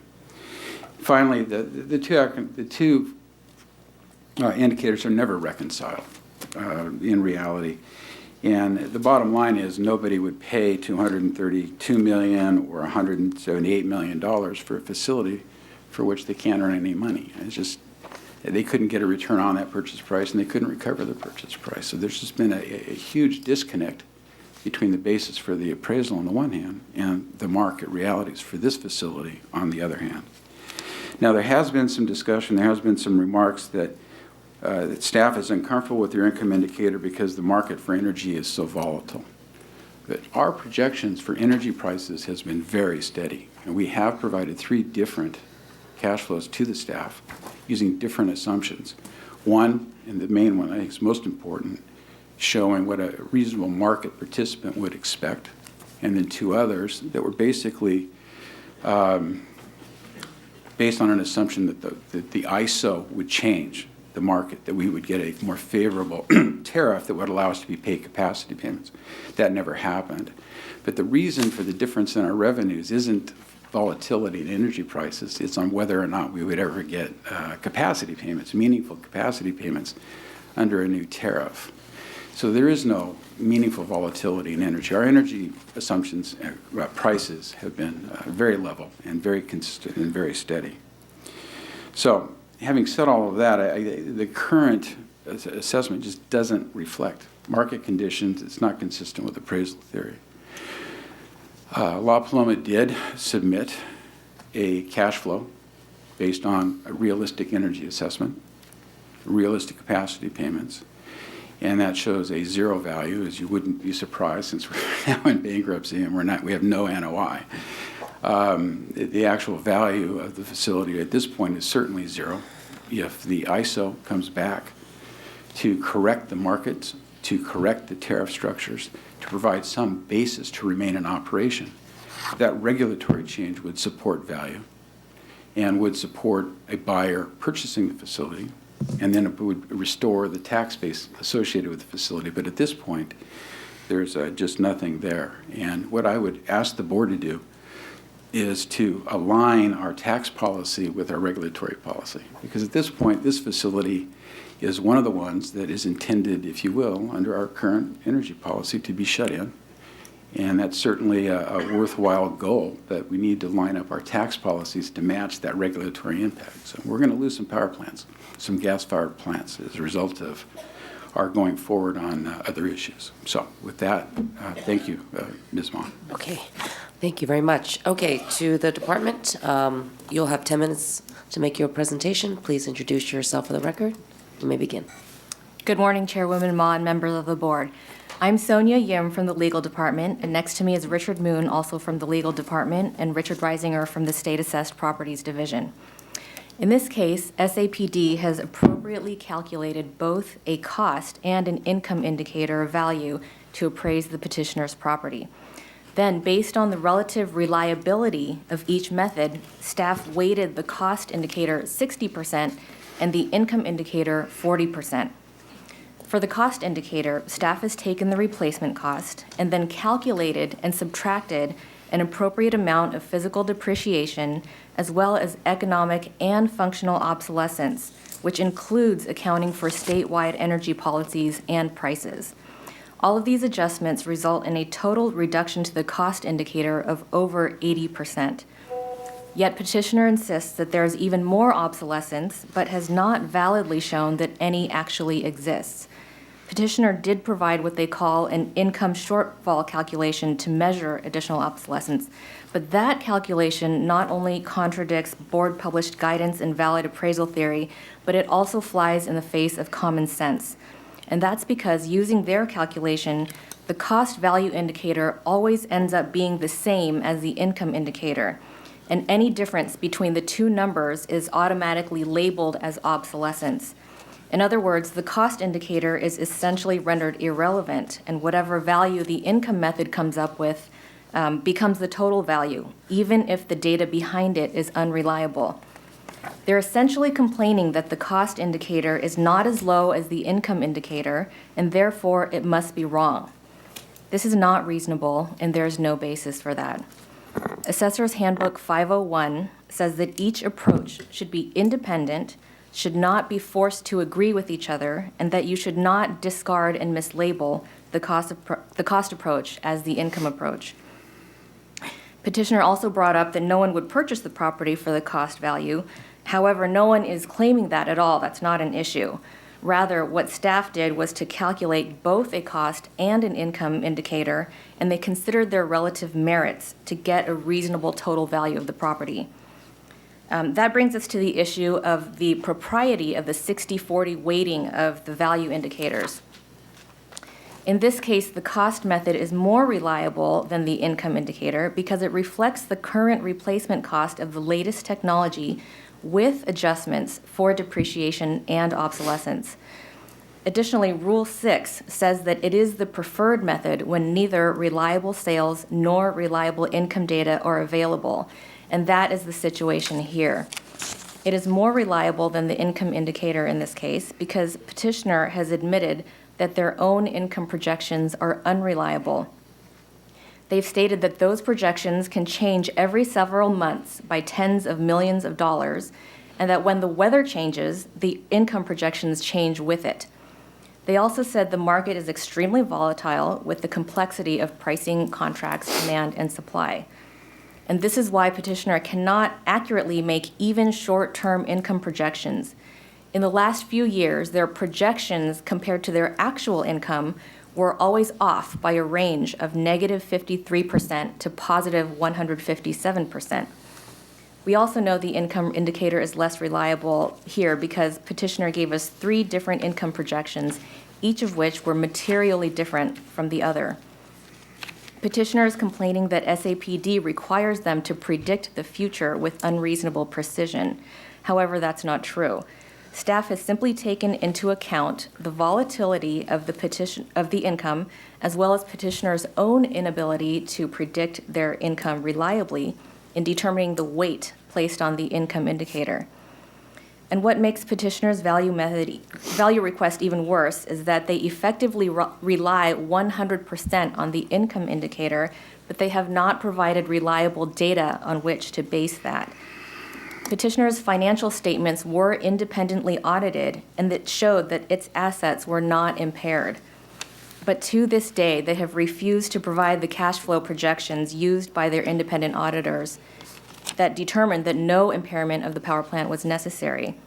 Instead, they provided staff with 3 different versions of cash flow statements over the course of this year, and they showed that the assets were impaired. Each statement is materially different from the one before, and none of them can be reconciled with the independent auditor's opinion that no impairment exists. That is why staff decided that the best information available to determine the income indicator would be based on the actual historical 2015 appraisal income. That's also why it's not reasonable to place the same reliance on the income indicator as the cost indicator, let alone 100% reliance on the income indicator. Petitioner says that their cash flow statements keep getting worse because on the lien date, January 1st of this year, they expected to make money and they expected that the legal and business environment would turn around in their favor. So that's the information that they gave their auditors. But during the course of this year, things didn't turn out so favorably, so they provided different information to staff. However, what's at issue in this petition before us today is the lien date of January 1st, 2016. That's the information they gave their auditors, and it's what they refused to provide to staff. Everything that occurred after that date, such as not having net operating income and filing for bankruptcy, those are relevant for next future lien dates, but are not relevant for today's petition. We do also want to emphasize that the income indicator is still given significant consideration, 40%, but we believe it would be unreasonable to rely on it anymore for all the reasons we stated, particularly since they've withheld the information given to their auditors, which is the best information they had as of the lien date. Lastly, we just want to note that the bankruptcy they filed is for reorganization. It is not for a liquidation or to shut down their plant. Filing Chapter 11 anticipates that they will return to profitability someday and that they do want to hold on to their assets. So for all of these reasons, we recommend a 2016 unitary value for petitioner of $136.1 million. Thank you. Okay, Mr. Davis, 5 minutes on rebuttal. Yes, where to start? First of all, we've heard this over and over again from staff that we're giving different data to the auditors, or the auditors' cash flows have not been provided to staff. Our auditors do not provide cash flows. We do not have multiple cash flows. That's utterly untrue. And I specifically interviewed my client about that, and they have reassured me this is the case. I sent an email to staff on November 28th explaining exactly the basis, the accounting basis under accounting concepts for why no impairment was recognized.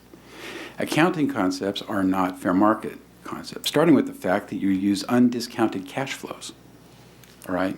They consider not EBITDA cash flow, they consider after depreciation and amortization. I mean, they're simply apples and oranges. So number one, there are no multiple cash flows. Number two, our auditors never developed a cash flow. Auditors do not prepare cash flows, they audit books. And the decision to recognize an impairment is delegated to management under the FASB rules. And I explain the reason for this in my email, which staff does not mention. Current factor NOI isn't relevant. It's relevant for the next year, according to staff. Untrue. Under the Guild Wineries case, you can look at post-lien date cash flows for up to a year to validate the opinions of experts that occurred for the prior year. And so one of the ways you test whether or not forecasts are reasonable is to look at actual performance. So, in fact, there's express case authority that allows us to consider actual events, which we have done. The idea that the income indicator is circular, or I should say, the income shortfall is circular, and it will just get you back to the to the income indicator, is absolutely true. It's exactly what it does, and that's exactly what it's supposed to do.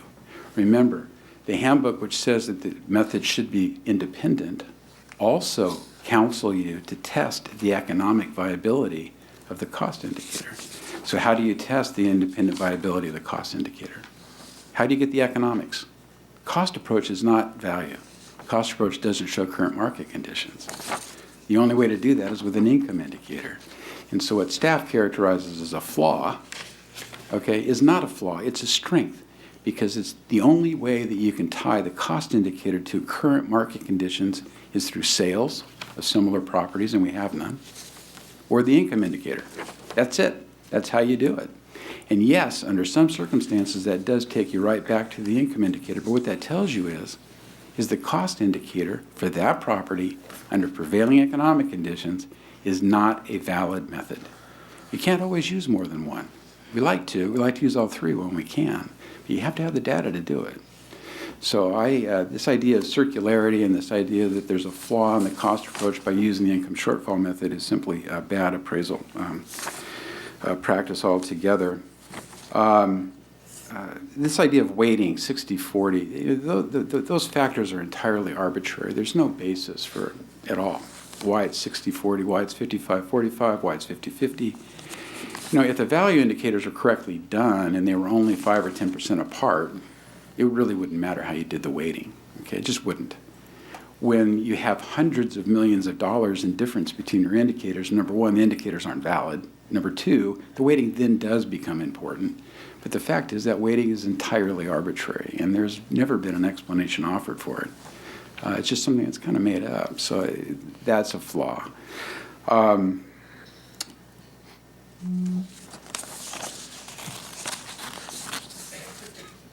just looking at my notes 1 second. Well, those are the main points. If I can respond to questions, I'd be happy to do so. Okay, great. Thank you very much. Okay, members, Ms. Harkey. Hi, thank you. I really delved into this because I was interested in the energy policy and how we're going to be dealing with this down the road. I think the board needs to pay extra special attention, and maybe even our our department needs to come up with a formula for this, because we have as policy, energy policy, we are rendering certain facilities obsolete, totally obsolete, unable to create income, with no power sale agreement, which augments the facility for either the shutdown times, or no guaranteed ability to have their power purchased. You know, these facilities were intended to close, and they are closing. And the fact that they're closing and the state is not going to be, I heard a comment that the assets are not impaired. Well, if your assets can't be used, I have a problem thinking that they're not impaired. I actually did a little study to see, or just a quick down and dirty, I did review the Department California ISO report. It was large, 200 and some odd pages, but I do want to reiterate that the 2015 net revenue estimates for hypothetical combined cycle and combustion turbine units continue to fall substantially below the estimates of annual fixed costs for these technologies. Well, if you can't cover your fixed costs, you can't stay open. And unless you're subsidized, which you would be subsidized by a power sale agreement, which some facilities are, and I believe there's only one, SDG&E, that's still operating. That's down in Southern California area. But this facility has in essence been put out of business by the state policy, and that's okay. That was the way the state wanted to go. So I went and looked at what vacant land is up there, because there's nothing else but vacant land. And the land under this facility, assuming that you could, it wouldn't be a brownfield or something else going on, is 66,000, almost 67,000 an acre. And then I pulled down the energy, CaliforniaEnergy.gov, La Paloma. They're right up on. It says that the project site is roughly 23 acres in size, and is situated near the intersection of Reserve Road and Skyline Road, which puts it in almost Buttonwillow, which is where I looked. And so, you know, land value, probably, what, 67 per acre at 23, what's that give you, about $1.5 million, $1.6 million, and then maybe some scrap value, unless this could be retrofitted somehow to do some other kind of production. So that's kind of my question to the appellant. What could be done with this facility? Could it be retrofitted, put more money into it? Would it operate as any other type of facility that could produce energy or could be profitable? Can Mr. Garzanian Sure, I'd like to hear from somebody who might know. Yes, ouch. Well, that wasn't for you. You knew the law, and you understand the appraisal process, and I might tell you, your analysis of the appraisal process is spot on. There was nothing wrong with your analysis of the appraisal process, because the cost and the income are supposed to somehow be pretty close. If they're not, then you've got a problem with one or the other. And taking a 60-40 probably doesn't get you there. But, you know, I appreciate the department's trying to work with this. I think this is all new, and we've got more cases coming, which is why I'm making a big point of this today. Thank you. The option here is to dismantle parts of the 4 units there and really mothball them for use or maybe sale down the road to other power plants. So there are, spare parts that will be dismantled if the plant is closed down. But you're looking at, a few $1 million, and then there is the cost to dismantle them. So I think in terms of real value, we are looking at very little value. Yes, so do I, incidentally. I think very little value. And I think I want to correct the department. When you go into Chapter 11, it means you, in essence, put a stop on everything so that you don't have to keep bleeding cash. It just, everything halts. But that doesn't mean that you're going to be up and operating again. In most instances, it doesn't. Reorgs seldom work unless there's a viable business that just really needs a little breathing room to renegotiate with creditors. And that's really where this goes, to renegotiate with creditors. But in an entity that's not going to be allowed to operate, in essence, in the state of California, I don't know how you do that. I think that this will probably, if I had to predict, it'll go into a Chapter 7, it'll be sold off for parts, the trustee will take a piece, and that'll be that. So I do think I got my answer. Is there any way to upgrade the facility? Is there any way to upgrade this to use it again for something else? It's just parts, really. It's made to generate. What we see is that you can do a number of things to upgrade and get back into production, but there is no market for Okay, what there is no market for it. Is there a market outside of California, or just not in California, or how does well, this you work? can sell only within certain geographic limits, and the owners have made pleas to CAISO, to FERC.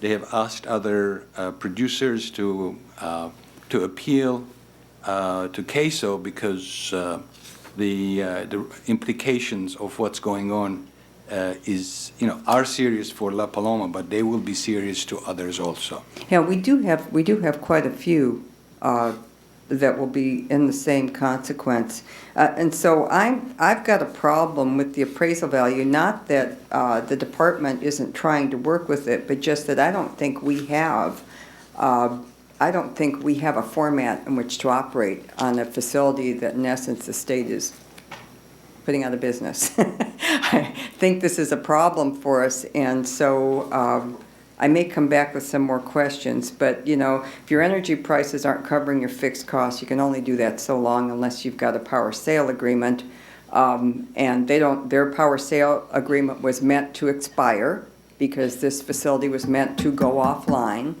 and it has. And what they have levered the property is not a concern of ours. We just need to figure out what the actual property is worth. And in its current state, if it's not generating income and if it can't be reused, then it's probably land value and parts. And I don't know what that is, but I've got a feeling it's substantially lower than what the appraisal that we're trying to assess. And even though it was the beginning of 2016, you can go back. You do go back and see if your assessment is actually accurate. In hindsight, I understand the projections. I'm not even going to get into that on the income approach, but I think this has a serious problem, and we will have more of these cases. So I think it's land value and parts. That's what I think it's worth. And since they're in BK and they're not generating income and they're not going to be allowed to, I don't know what we do here. Thank you. Except I'm not happy with the appraisal, and like I said, it's no reflection on the department. I think we need to figure out how we do this going forward, because there's going to be more. Thank you. Ms. Yee? Thank you, Madam Chair. A couple of questions for the department. Just looking at the electric generation industry generally, are other properties kind of comparable to what we're seeing here with La Paloma in terms of the impairment or its ability to continue to generate income? Yeah, we have like 52 facilities that we assess in the state of California. I think we have 20 or so of the combined cycle facilities that are similar in operation and in technology to La Paloma. This has been going on for a few years. There is a transition, and there's public impetus to develop these renewable resources. So there have been challenges for the combined cycle facilities. There's still a need for them, and there always will be a need for a certain amount of this technology, because the wind doesn't blow all the time and the sun doesn't shine all the time, and we haven't developed, batteries and storage facilities yet that can accommodate the renewable energy. So, we've been looking at it for the last couple of years, and we have utilized the information that the assessees give us. When we do our income approach, we generally use information that's provided to us by the assessees. And we have seen in many cases where the the projected revenues have declined, and that's been reflected in our values. But it's in this particular industry, it's been difficult for the assessees to do projections if they don't have contracts, and that's one of the reasons why we've never been able to feel comfortable with relying on the income approach to a larger degree, because it's been volatile, and some years they make way more money than they expect, and some years they make less money, and so we've considered that when we determined our reliability of the value indicators. Mm-hmm. But they are all tending to be on decline. Mm-hmm. Just to Ms. Harkey's point, I do think, this will be a challenging issue for us going forward, obviously, with the energy transition. But I guess to the petitioner's point of wanting to rely solely on the income indicator, what would they have to produce that would convince you that that is a proper reliance on the indicator? To wait, we don't, in this industry for the state assessed facilities, we don't rely 100%. We haven't in the past. We've never relied 100% on the income approach because of the nature of the projections that we get and the actual volatility and the increases and decreases in revenue over time. One of the things that's problematic about using the income approach 100% is that it is volatile, and you could end up having situations where you have a power plant whose value increases and decreases dramatically every year, and not sure how useful that would be, and not sure how practical that would be. Right. So in other words, there's just no reliable income stream that they can demonstrate is associated with the property. That's correct. Okay.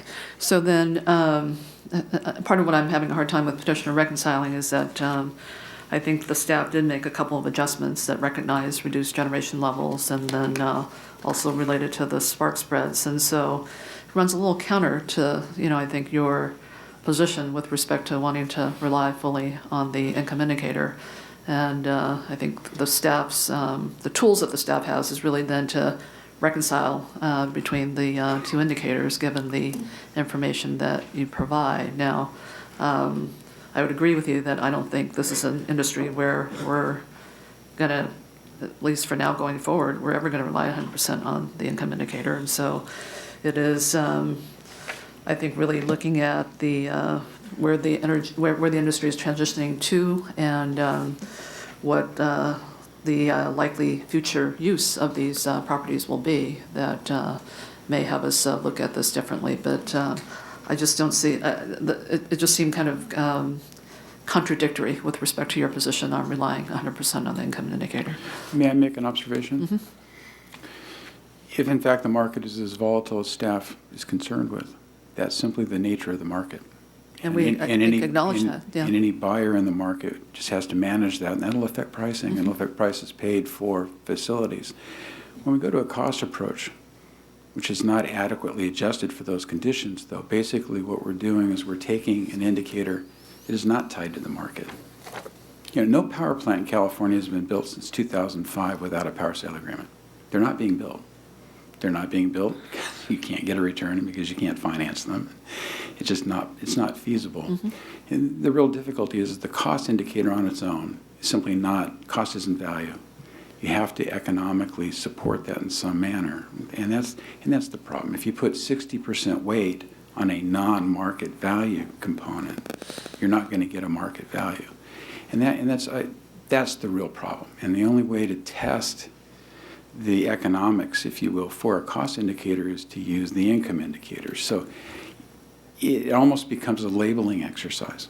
In our market conditions, for these facilities, there's really only one viable method, and it, admittedly, I've said this during the appeals conference, and I'll say it now, the income approach is not easy for these facilities, and I'm not suggesting that it is, but it's the only one that we have that actually ties to the market, and that's the issue, that's the challenge. Yeah, but that's where it's counterproductive. It's really contradictory, because if it is a volatile market, then you can't rely on a steady stream of income. So I think the proper weighting is what the staff has reconciled between the two indicators. So I guess, Madam Chair, with that, I would make a motion to adopt the staff recommendation. Okay, Mr. Runner? Yeah, let me just follow up on a couple of questions in terms of the process, because I think we are caught in the issue of a changing industry and trying to reconcile our own appraisal processes and trying to anticipate how that's going to continue to change, what's going to be the norm out there, and therefore trying to establish value for these facilities. Just so, again, to the department, so I think what you had said, that we have about 20 similar facilities?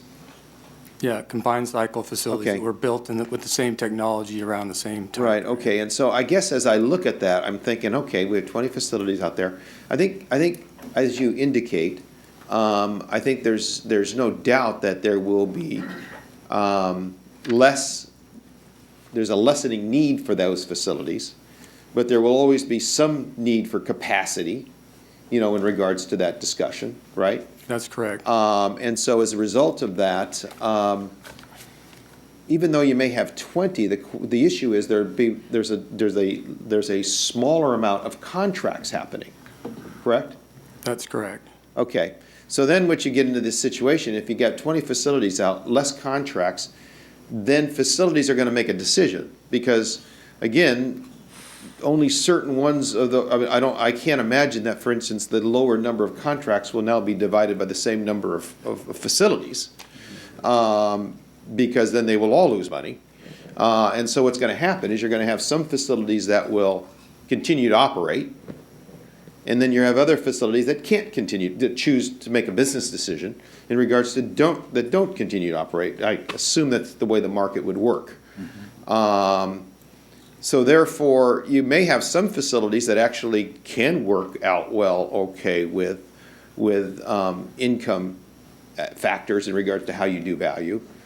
But you could have people in the same industry that you can't, simply because there's too many facilities to support the number of contracts out there.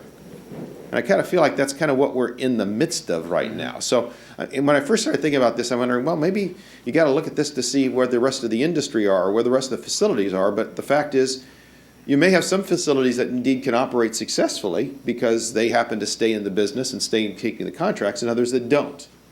And so therefore they're off the market, and therefore they have no revenue, therefore they do that.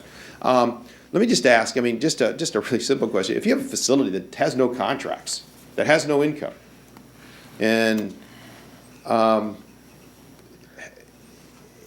demonstrates that, say for that year, and projects that they probably won't be getting contracts, how do you would we ever see just the income formula used to establish the value? Well, first I want to clarify that not having a contract doesn't mean they don't have revenue. It just means that they have to bid into the marketplace. Okay, let's say, let me rephrase that. They don't have revenue. Oh, they don't have revenue? Yeah, they don't have revenue. Well, that would be problematic. Then we'd have a different situation. We wouldn't have an operating asset, so we wouldn't be looking at it in the same regard. Right. So if a facility then says they don't have contracts and they are not going to bid into the market, then the value of it would be the property and surplus? If they're not going to operate and they're going to liquidate, yeah, the value would probably be in line with the market value of the land and whatever salvage cost they could, salvage value they could come up with. Right. But that would be reduced by whatever remediation. Okay, and the problem that we have with this particular setting then is that there was some income.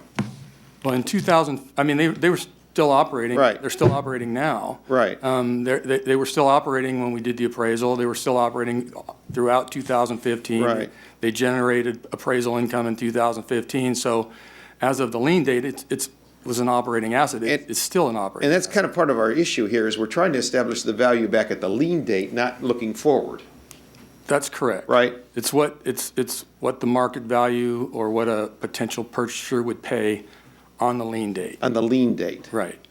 So the fact that there was income at that point creates some of the issue for the need for trying to figure out this unique formula for That's correct. We considered it an operating asset, so we would apply our standard methodologies for power plants to value it. It's an operating. Let me go to the taxpayer real quick. What the issue with the issue with not providing the audited financial statements, right? Isn't that that was our concern? We did not get those. Is that what I understand? I can clarify that. We never claimed that the auditors prepared cash flow analysis. The way the criteria for recognizing an impairment write-down is that the undiscounted cash flows over the life of a facility are compared with the net book value of the property. That's the first criteria. And the other criteria is that the market value of the property be less than the book value of the property. And so the auditors came to the conclusion that the criteria number one was not met.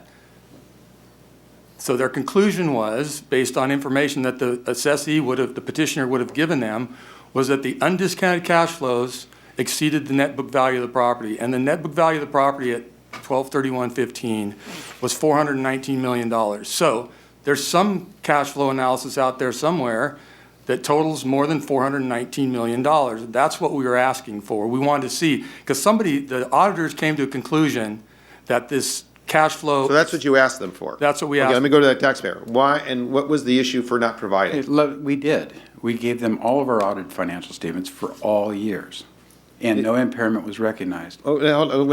Is he talking about the same thing you asked for? No. Okay, tell me why that's what he's answering is not what you asked for. We are asking for the cash flows that the auditors used to determine there was no impairment. Okay. Wouldn't necessarily be in the audited financial statements, just a conclusion that there's no impairment. Okay, so let me, so I guess I'm trying to make sure that we're talking about, apples and apples here. I explained all of this in an email to staff. Well, no, explain it to me. I'm going to.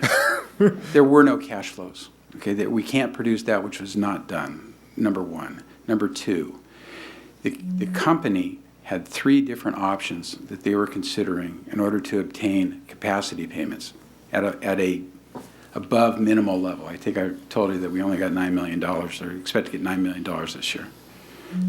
And they had 3 things that were occurring in January when their auditors would do their books for the previous year that would suggest a more robust cash flow. They were negotiating with the CalISO to improve their tariff. They had a plan whereby they could file a complaint in FERC too, so that FERC would compel the CalISO to change their tariff structures to provide a more robust capacity payment. And then finally, they had the Aliso Canyon gas problem, which we all know about, and the gas storage and the shutdown of that gas storage. That was going to create a problem in terms of gas flow into Southern California. And so one way that the effect of restricted gas availability in Southern California could have been mitigated was to divert electric generation using natural gas outside of the LA basin. And of course, our facility is located on line 26, path 26, in which we could have delivered. So again, let me say, so the things that you're delineating there are all reasons why it is that what would be shown on the lien date is more robust than what was experienced? That's correct, Mr. Renner, by the company. But when we hired outside appraisers. Isn't that just the challenge of always trying to figure out what the lien date is and what the value is of the lien date? Yes and no. Part of it is the company perspective on how they saw things and the way that they were anticipating a change in the market in tariff structures. But a purchaser of the property would have a different view. Okay, let me go back to the staff real quick and follow up on that. So on a lien date, you've got this certain amount of unique circumstances that may enhance the value. But those are, let's say they are not they're not dependable at that point. They just happen to maybe give a false impression because they don't all come true or they're not there. How do we compensate for that then? Well, we can't predict the future, so we would utilize the information that's available to us, and part of that information, I'm not sure how the auditors could have come to the. But don't we? When you say we can't predict the future, we do know. Since this is the lien date was last year, we do know what took place through last year. Yes. We do. It's really not the future, right? It's really just the preceding, the subsequent months. That's correct. And then do we, is that then affect, can that affect then our valuing?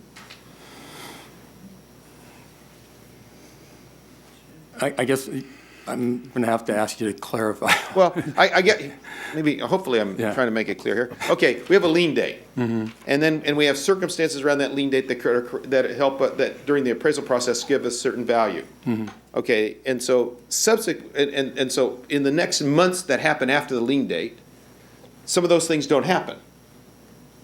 So therefore, did we have a false impression of the value at the lien date? Is that fair? Is that clear? Yes. And then if we did, how do we adjust for that? Well, we use the best information available as of the lien date, and then we consider information that's provided to us that should have been known or would affect the value that a potential purchaser would pay around a lien date. So we do consider, and in fact, our income approach actually utilizes, and the way we do it, it's a discounted cash flow analysis. So we actually look at projections into the future. Okay. So, but we utilize information that's provided to us by the assessee, and we consider whatever other information we might have. And a significant piece of information would be the fact that the auditors believe there was no impairment, and they look at it more closely than. Okay, let me just follow up another question real quick then on regards to the difference in the valuing, because you all have a value to which you would like to, that you think is real. Is that based upon, is that based solely, what's your value based on solely, or what is it? We asked an independent appraisal firm to tell us what a reasonable buyer would pay, a reasonable, well-informed buyer would pay in exchange for this property on the lien date. That is not the standard that governs recognizing an impairment for accounting purposes. That's the difference. And our outside appraisers, and we provided this cash flow to staff, our outside appraisers said nobody's going to pay a sum based upon revenues that are dependent upon the ISO changing their tariff structure. It's just too speculative. But couldn't you, I mean, if you do that, if again, let me just use if you did it based upon the lien date, and that's what you want the appraisal on, and then a month after the lien, well, of course, we're looking retroactively, we're looking back, so I guess that wouldn't really be, I was going to say, and then there's a series of contracts that come in after the lien date. You basically have an appraisal that didn't have all the information, or had all the information at the time, but the circumstance changed. You know, Mr. Brown, the question is always the same. What would a buyer do? And so you're assuming the buyer would feel like they might have access to those same contracts? I think the buyer. So therefore, that should be factored into the value? No, I think what you do is you'd ask a buyer, a reasonable, well-informed buyer, whether he expected to be able to obtain those contracts or not. And our view from our appraisers were that there was no basis to. I guess, again, what I struggle with is, I mean, I think, I get what we're doing. I think we're trying to do what we think is the right process. I get that. I'm trying to figure out whether or not we have such a decline in the nature of this particular kind of facility that we are just not recognizing the change of market, and therefore creating some values that may not be there. I think, and again, I don't think it's anything. I don't think the formulas are wrong. I think everybody can choose their own formulas. I think it's just a matter of trying to speculate what we think is going to take place. Thanks. Mr. Horton. Thank you, Madam Chair. Question of the department. Can you share with us the adjustments that were made relative to obsolescence and why the department came to the conclusion to make those adjustments? Sure. Our standard appraisal for process and methodology for power plants is to annually we determine the replacement cost new for a combined cycle facility. So we look at information from the California Energy Commission, the Energy Information Administration, and then we have our own database for plants that were built in California.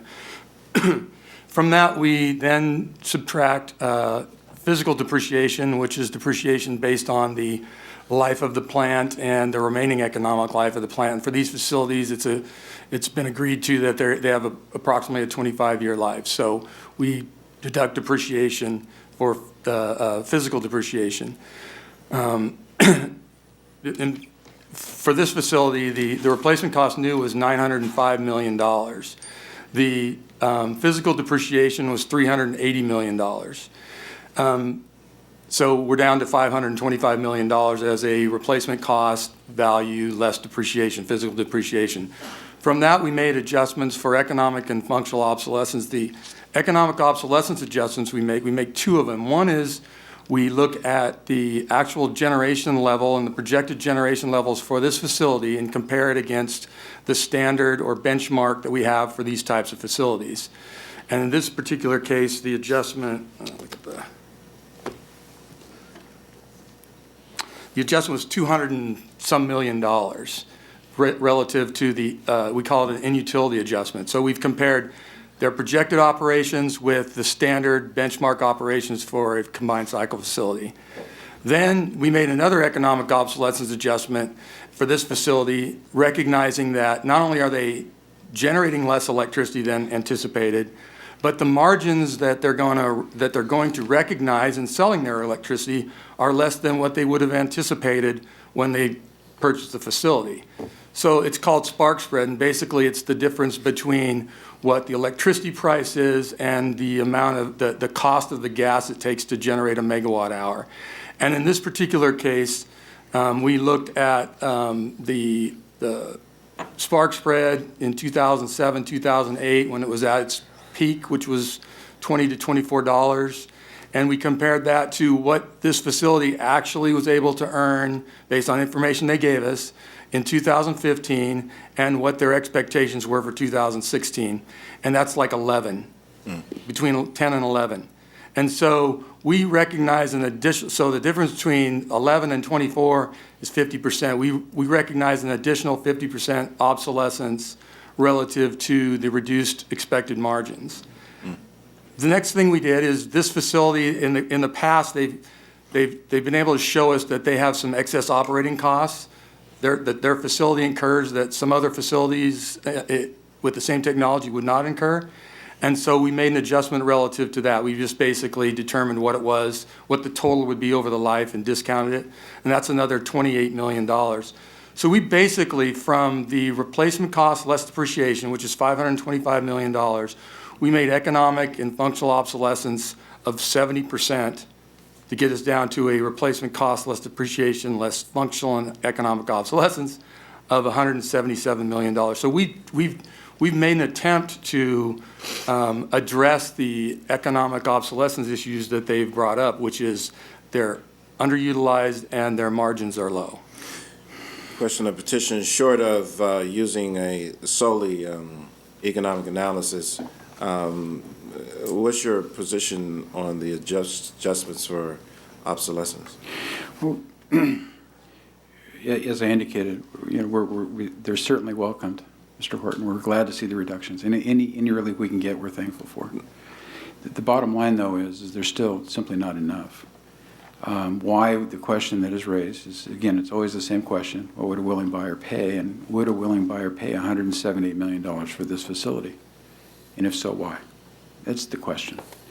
And based on the staff's own analysis on their income indicator, we're only making about half as much income as we need to support paying that much for the facility. So it's still, as much as we welcome the reductions very much, it's still just not enough. No one would pay. There's been no economic demonstration why anybody would pay $170 million for the facility. And that's where we're at, Mr. Horton.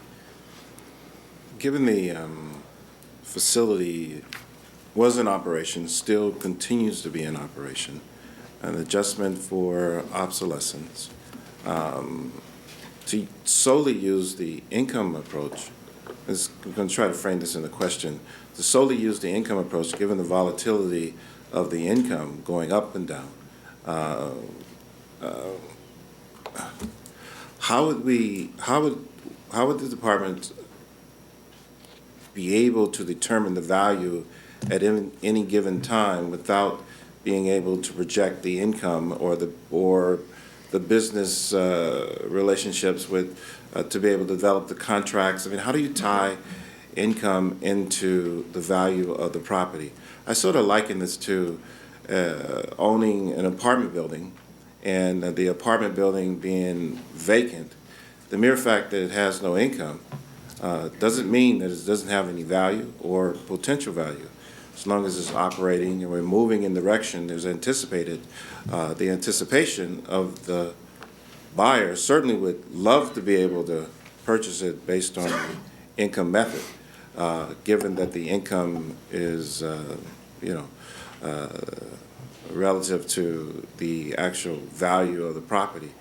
But how do you distinguish the two? I mean, how do you associate just income alone to value? Yeah, let me address that.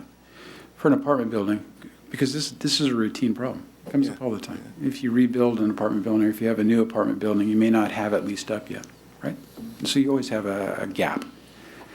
And the way that you do that is you go to the market and you find similar rental properties and you impute a revenue. You account for a vacancy period, and you can impute what you expect to be able to rent that property for within a period of time. So it's a routine appraisal problem. Mm-hmm. A power plant, on the other hand, is a little bit different in this sense. Our rent, if you will, is what we would earn by generating and selling electricity.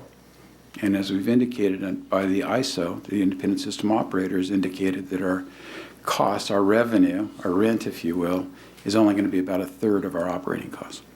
Well, that's. But the facility still has the potential. I mean, I'm going to address that right now. Let's say there's a change in the economic market. Let's say the future administration decides to generate more of this product. All of a sudden, the whole world changed. And then the department came in and said, well, based on this new value, based on the income, we're going to increase the value. Inherently, that wouldn't necessarily be fair as well. Well, actually, Mr. Horton, with respect, I'm going to disagree with you. That's what we hope happens. Because the other revenue component you don't have in an apartment building is these capacity payments. Well, the capacity payments are decided or determined, if you will, by the regulatory entity. So it's a regulatory component that doesn't exist in a typical real estate deal. And it's the uncertainty of qualifying for that additional component that is the difficulty for this particular facility. Now, next year, or the year after that, perhaps, if the ISO concludes that this facility is going to be required for system or capacity support, and we start getting positive revenues and we start running again, we're running today, but we're not going to run negative forever. Okay, that's going to stop right now. But and we start picking up that additional revenue to turn us into an economic viable entity. Well, at that point in time, you could sell that expected revenue stream, and this staff would determine the value of that opportunity, and the value would go back on the roll, just as it should. And actually, but the actual assessment value, Let me. I mean, I understand the market. I understand the volatility and the challenge that the industry is facing. And some time ago, when the department was not taking in consideration the obsolescence to the degree that the board thought they should, it was an inherent challenge in the industry itself.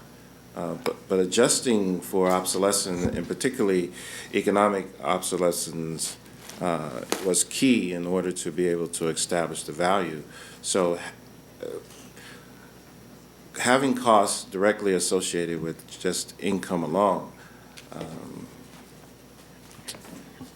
when in fact you have an operating facility that has the potential to generate income if in fact it had the contracts, and therein establishing some sort of value, the fact that it's operating and it has this potential, you're trying to split the baby somewhat is inherently challenging. Base it on income. And it appears that the department has attempted to do that.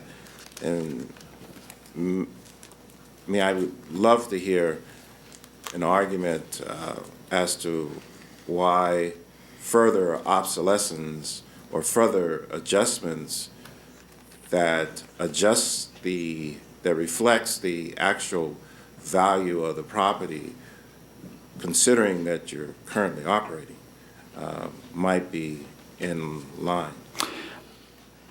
To respond to that, I think we could do a better job, or I should say, I think the assessment would be more accurate if they did not assume above market energy prices. Okay. I mean, that's $6.70 per megawatt hour. It generates in the first year $35 million of revenue that we're not receiving. So on the one hand, there's... Let me ask the department, your thoughts on it. I'm not exactly sure what he's referring to, because for our income approach, we just took the bottom line appraisal income that was generated actually in 2015.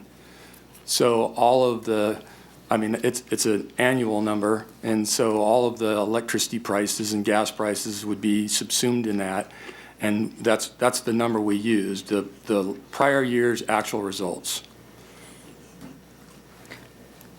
And that was at the time, that was at the lien date? Yeah, that was the last year's 2015 actual results. And that would have been the last year of operation before the lien date, as of the lien date. And that valuation you can directly associate to this entity? Yes. And I'm presuming your argument is that that's an average that's not reflective of reality for you? It wasn't reflective of future conditions, expected conditions. The 2015 was not representative of going forward for 2016. Oftentimes, past performance is a good indicator of future performance. I mean, that's also a truism for appraisal. On energy prices for 15 to 16, that's not the case.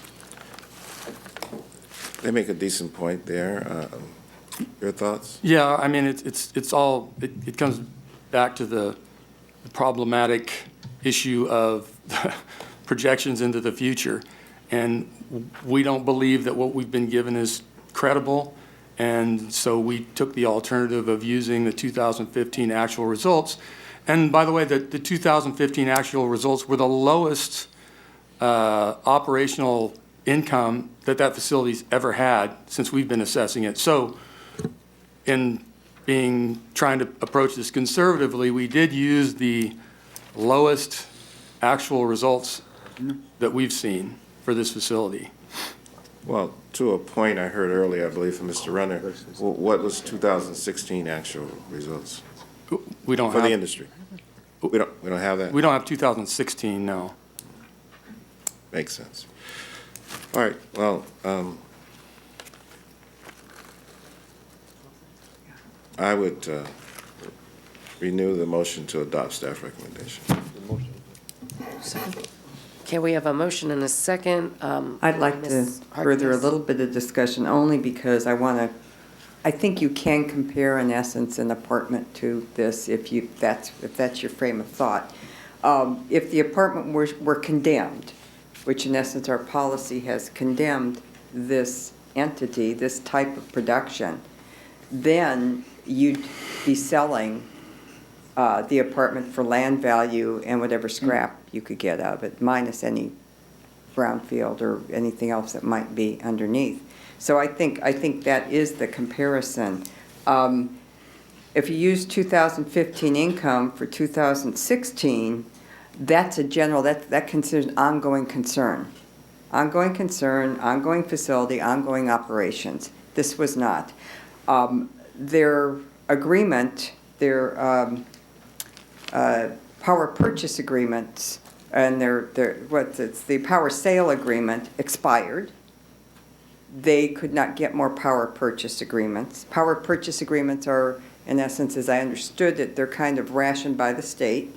So if you don't have a power purchase agreement, you can't sell your power, or you can't have a guarantee of a revenue to sell your power.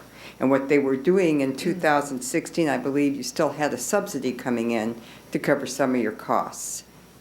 Is that not true? Yes. Yes, so that's why they had more revenue in 2015. Even though it was low, it was still, palatable. In 2016, they did not have that.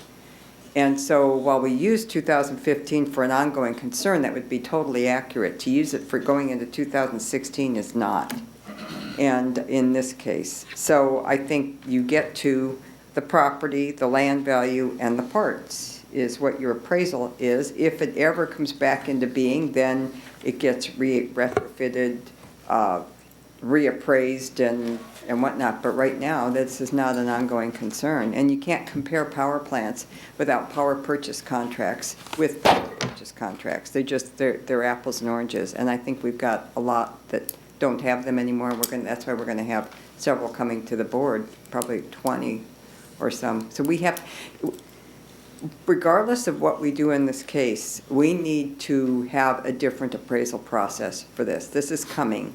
It's coming big, and I think that it's because of the state's policy on energy, and it's meant to happen, and it's all happening as it was intended. And I think we need to make some adjustments there, and I'd be happy to work with the department to try to figure out how to go forward in the future, because I don't think we can continue doing this and assessing in the same manner. It just doesn't make sense. For an ongoing concern, it does, but not for a condemned property, for lack of better terms. Thank you. So I would agree with Ms. Harkey that, given that many of the similar type of properties in this industry are going into a decline for different reasons, it's very hard to assess. And I'm sympathetic of the taxpayers, but given the data that we actually have to work with the assessors, I do think they did make an accommodation on the replacement costs of about $54 million down. I had a long conversation with Mr. Reisinger about why they use the 60-40 weighting. Sometimes we see 70-30, 80-20, we're really not sure. But based on the explanation I received, it's really according to what type of data they get, how strong they feel it is, how confident they are on relying on the different type of information that they get is how they weight it. So it is subjective, as we have all talked about, and it's not really scientific. Why isn't it 50-50 versus 60-40, 70-30, right? But I think that our appraisal team does have a lot of experience in this industry. They've been doing it a long time. I feel like they try to get the best information, the most complete information that they can. And in this case, they did actually accommodate and decrease the replacement cost value by $54 million based on your situation. So I agree with Ms. Harkey. I mean, something probably needs to be adjusted to give staff the guidance on how to move forward on cases like yours. But, given that, it's just not, it's not clear cut in this situation, I will also be voting with staff recommendation on this case at this time. So, okay, so there is a motion by Ms. Yee, second by Mr. Horton to grant or to go with the staff recommendation. Do we want to put this up for a vote? Okay, we're going to put this up for a vote. Ms. Richmond, please call the roll. Ms. Ma? Aye. Ms. Harkey? No. Mr. Horton? Aye. Mr. Renner? No. Ms. Yee? Aye. Motion carries. Okay, motion carries. Thank you all very much. We look forward to Ms. Ma, members of the board, continuing. thank you very much. You've been very generous with your time this morning. Thank you. Thank you. It's very interesting. Thank you. It's very interesting.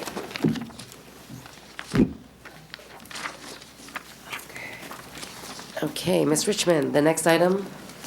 The next item that we'll be taking up is item H, Tax Program Non-Appearance Matters Adjudicatory. Item H8, Property Tax Matters. There are only 2 items.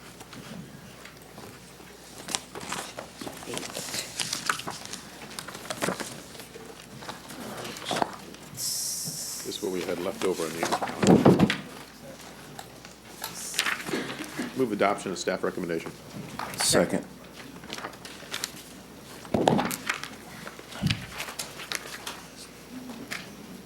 Okay, Mr. Runner moves to adopt staff recommendation, seconded by Ms. Harkey on items H8.1 to H8.2. Without objection, motion carries. Next item, Ms. Richmond. Our next item is H10, Legal Appeals Property Tax Matters. These items may be taken in one vote or separately. For adoption of staff recommendation for all items. Second.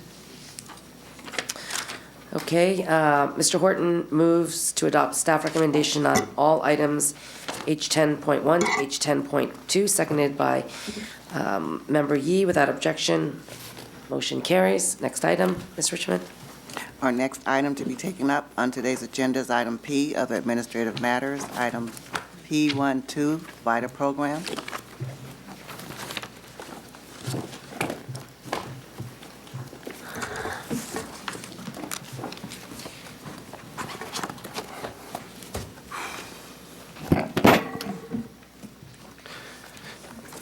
Okay, Mr. Gao. Good morning, Honorable Chairwoman and members. I'm David Gao, Executive Director. With me today is Ms. Brenda Fleming. She's the Acting Chief Deputy Director. Today we're here presenting you the issue paper on the Voluntary Income Tax Assistance Program, VITA policy. It's a program, as you're aware, sponsored by the Internal Revenue Service that offers free tax help to people who make $50,000, $4,000 a year or less. They're either disabled and or limited English proficiency. The board has supported VITA for many years. In the past, we authorized staff to use state time for training, volunteering for tax preparation services, promoting participation in VITA, and to use state funds for associated expenses. The board's legal department has opined that BOE's employee participation in VITA programs does not violate the prohibition against the government making a gift of public funds. It does not violate incompatible activity laws, and is a justifiable use of state resources. The purpose of this issue paper is to obtain board adoption of a VITA policy to ensure that the BOE uses resources consistent with the board's stated priorities and legal requirements. There are four alternatives in the presented in the issue paper, and the board may decide to adopt one of these alternatives, or you may consider adopting a hybrid of these alternatives. So I'll quickly run through the alternatives. Under alternative one, the first alternative, the BOE continues to participate in VITA using state time and resources, but the board would authorize the executive director, myself, to establish a budget for staff time and resources, including event-related staff time, mailing, postage, and printing, and that would be subject to your approval. And I should note that that approval would, if the board adopted that alternative, the VITA budget would be included in the Education and Outreach Plan budget, which will be presented to you at the January board meeting. Okay. Under alternative two, under this, the BOE's role in VITA is to allow promoting employee participation. So we would promote the participation and use of state time for employees to participate in training. Employees would use their own time to prepare tax returns at events sponsored by other agencies and organizations, and the board would not use state funds on event-related staff time, mailing, postage, printing, or travel. Under the third alternative, the BOE's role in VITA would only be to promote the events, employee participation, excuse me. And again, the participation would be on the employee's own personal time at these events sponsored by other agencies and organizations without the use of state funds on state time, mailing, postage, printing, and travel. And then finally, under the fourth alternative, the board could continue and not adopt a formal policy. So in closing, staff's requesting that the board consider adopting one of the four alternatives or a hybrid of the issue paper alternatives. Brenda and I are available for any question. Mr. Renner. Yeah, just a couple questions, I guess. And, you know, I guess the challenge that we have here is we have a good and a vital program. And I guess the issue is how do we create some parameters around what we believe would be our proper involvement in our proper assignment of resources. And I think that's kind of the challenge that we have as we're trying to, at least for me, as I'm getting my arms around this. Quite frankly, I was under the impression, and ultimately it'll prove to be wrong under my impression, is that we basically had a policy, and the policy that I thought was in place was the fact that we would allow, I would routinely go out and I would recruit volunteers out of our district staff who would then go and decide that they would then like to participate in VITA programs.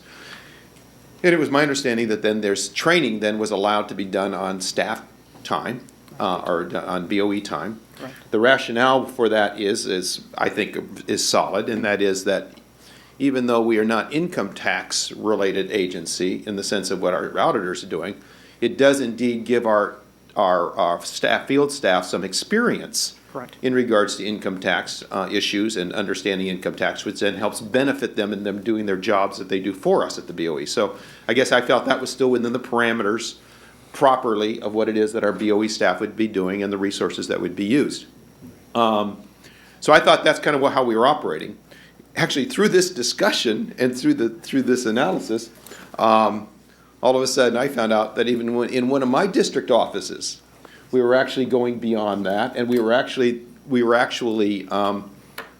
sending folks at the request of a group to actually go out and during BOE staff time to actually complete income tax returns, which again was just not aware of until I got this report.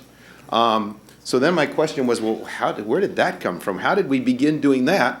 And I was pointed to a memo that was done in February 4th, 2015, which then, was distributed to managers and supervisors, which then laid out that as the policy. Then indeed they could do that. Now, I got to tell you, I looked at my staff, we were never aware of this. I don't remember it being on 3-day review. I don't remember any of that actually happening in regards to an awareness. So I think that's why all of a sudden I got in this dilemma to where my managers and staff were aware of a policy, and they were rightfully implementing the right policy. I just wasn't aware of the policy. In fact, I thought the policy was different. Okay. So I guess that's why I think this is an important discussion for us to come to in some conclusions so that we can all get on the same page. Because I am fine, again, with what I thought was the other kind of process, which was we would recruit volunteers. We would even train them on BOE time that we would then make available to them where it is that these these services are taking place. They would then volunteer and serve in those capacities. And in fact, I think at times, and I would certainly have no issues with it, I think any kind of incidental expenses that we would have. For instance, I know I did some public information announcements that we used the media services for. We recorded them, I think, both in radio and TV, and then with our services here, and then that went out then to the various communities to make them aware of that. But I guess I would call that almost incidental costs, not certainly anything that would deal with mailings or invitations or things like that. So I'm kind of comfortable with that as a level of engagement. Like I said, I was really caught off guard by the memo, which again, maybe we all missed it at my office, but again, I didn't see anything, and I think I asked the staff if they recall any of this going out on a 3-day review, and I don't think there's any evidence that it ever did. It was just an adjustment. So anyhow, that's kind of where I am on this issue. I think it's an appropriate program. I think it's a good program, but I think we also have to be measured in what we use our resources for. Because, I mean, the bottom line is, whenever our folks are out doing income tax returns, that means they're not doing BOE sales tax returns. And so to me, that is just a shift of responsibility from our core, what I think is our core responsibility. Ms. Yee. Thank you, Chairwoman Ma. I'm glad we're having this conversation. And I think just jumping off of the point Mr. Runner just made with respect to the appropriate and efficient use of BOE resources, I hope we can come to a conclusion about what it is that we might want to encourage our employees to be involved in relative to VITA, but also be mindful that we do have core functions that our employees are to be engaged in as well. I am concerned about the expenditures and obviously the revenue opportunity loss as we direct staff to this program. It is an income tax assistance program. I think the members, all of us here, have been very made this program a priority with respect to our own public outreach, which I think is appropriate. But with respect to BOE staff, certainly don't want to discourage them from becoming trained and certified and being VITA volunteers. But it does take away their involvement with their core responsibilities here at the board. I guess what I'm going to look at is a way that we can have limited resources for VITA that would be incorporated as part of the education outreach budget. I think probably having some equal allocation of dollars for VITA-related activities for each of the districts makes sense. And obviously districts have different needs. But as I've been working with the VITA program in my current capacity as controller statewide, I do have to say that the need really is for volunteers in already established sites. Whether they be United Way sites, whether they be other grant-funded sites, whether they be AARP sites, they are not 100% up and running because of volunteer capacity or lack of volunteer capacity. So I would hope that when we encourage our employees to become trained and certified, that we also help direct them to where they could be of service within each of our districts. With respect to the training, it is a fairly lengthy online training process. I would hope that the extent of our devoting resources to training would be just at the initial end of the process, maybe allowing for about 8 hours of training to just get the employees oriented to what the training is about, but the remainder is on their time. And then looking at not allowing for time for employees to actually prepare returns. That is to be done on a purely volunteer level on the employee's own time. And I say this because I think this will really help direct resources to where they're needed. As I said, there are hundreds of VITA sites that exist every tax filing season, but many are not even able to offer regular hours because of the lack of sustained volunteer capacity. And I think that's where we can actually help create more bang for the buck relative to the assets we have here through our employees to make the program even more successful. Thank you. Madam Chair. Mr. Horton? Thank you, members. I'm actually surprised to hear that employees are going out and preparing tax returns on their own time. I mean, on state time. It was my understanding that that was not the case. So that's new information to me. In District 3, in our district, the employees only receive training, and they volunteer on their own personal time to prepare tax returns. Our program is a little more mature than some of the others for the Board of Equalization by virtue that we have relationships with the local universities who will train their students and prepare them for VITA. Therefore, the core values of the Board of Equalization may be more beneficial in our district, in that in the VITA program we have a pretty extensive recruitment effort where somewhere around 560 students are trained on sales and use tax, income tax, and so forth throughout the year. And then they receive college credits in order to participate in VITA. And then they assist the taxpayer, in our case, some 15,000 taxpayers, to not only recapture somewhere around $18 million back into the state coffers from federal funds, but they also assist them in filing their use tax, which is, by our estimates, is somewhere around $156,000 that, as a result of this effort and this program, is being recaptured for the state of California. So you have BOE employees who are volunteering on their own time. You now have students who have been trained and indoctrinated into the Board of Equalization rules and policies and law as well, who are participating in the filing of what is our core value, which is use tax. Some time ago, we received a report that said we had somewhere around 630 vacancies. So the recruitment effort that takes place in this particular VITA program, I would think, would be extremely valuable to the organization. Be mindful that all of this takes place on their own time. So I think the benefit far outweighs the costs associated with the 8 hours trainings that the employees receive.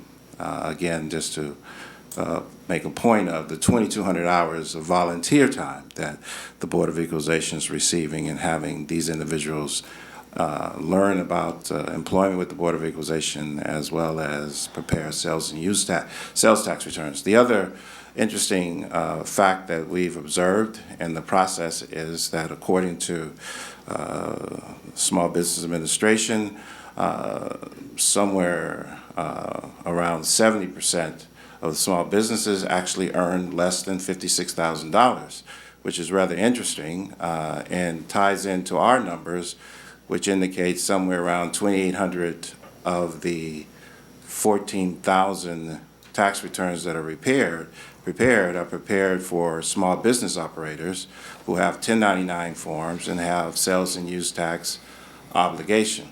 I would imagine that these numbers are consistent with any viable VITA program that exists out there, not only ours, but that there would be a benefit to the Board of Equalization. The outreach that does occur is outreach that is comparable to other outreaches that may occur in other districts where the organization of this activity, which is handled by the District Liaison Program, where the District Liaison Program has not been charged with revenue generation, but in fact, as a result of an agreement with the legislature doing our proposal and our BCP for the tax gap, has been charged with education and outreach.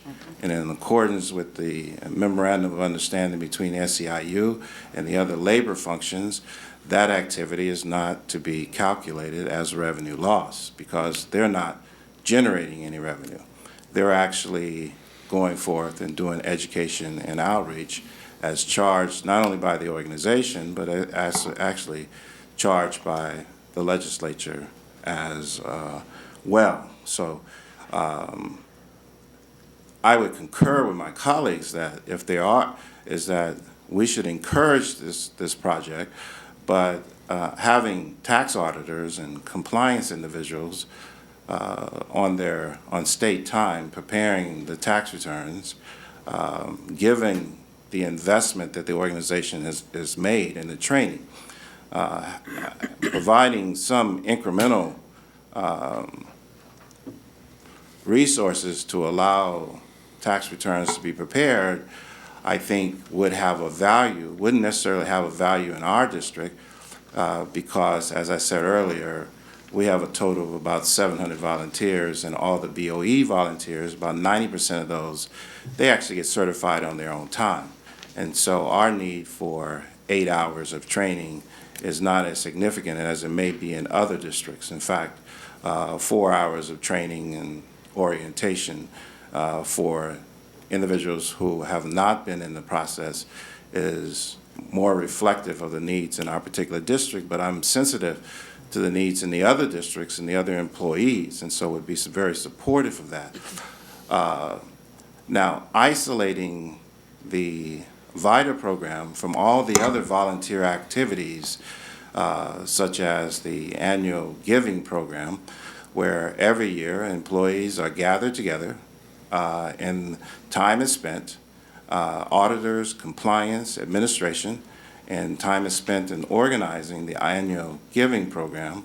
Isolating that, I think, is inappropriate. I think that every district should have some there are disparities that exist in one district versus another, and there should be some discretion as it relates to how the effort is made in order to do your particular events and outreach and educate your constituencies.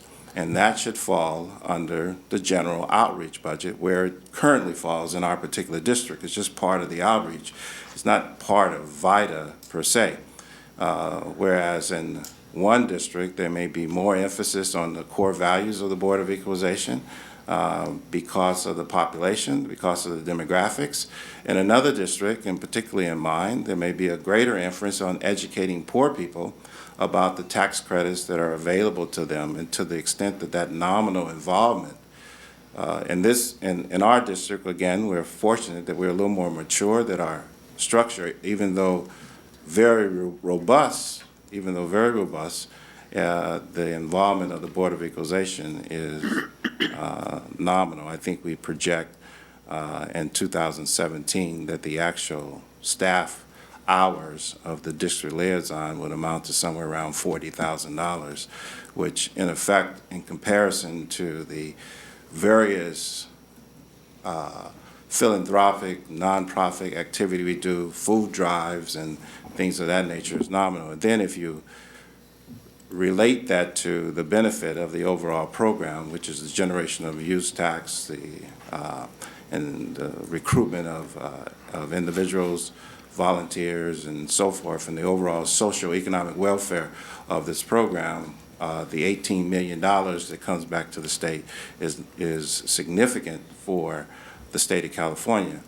One might argue that that would exist without the effort of the Board of Equalization, but the evidence says otherwise. The evidence says that $1.6 billion goes uncollected every year. Last year, 55,000 individuals who actually filed their tax returns didn't claim the federal and state EITC.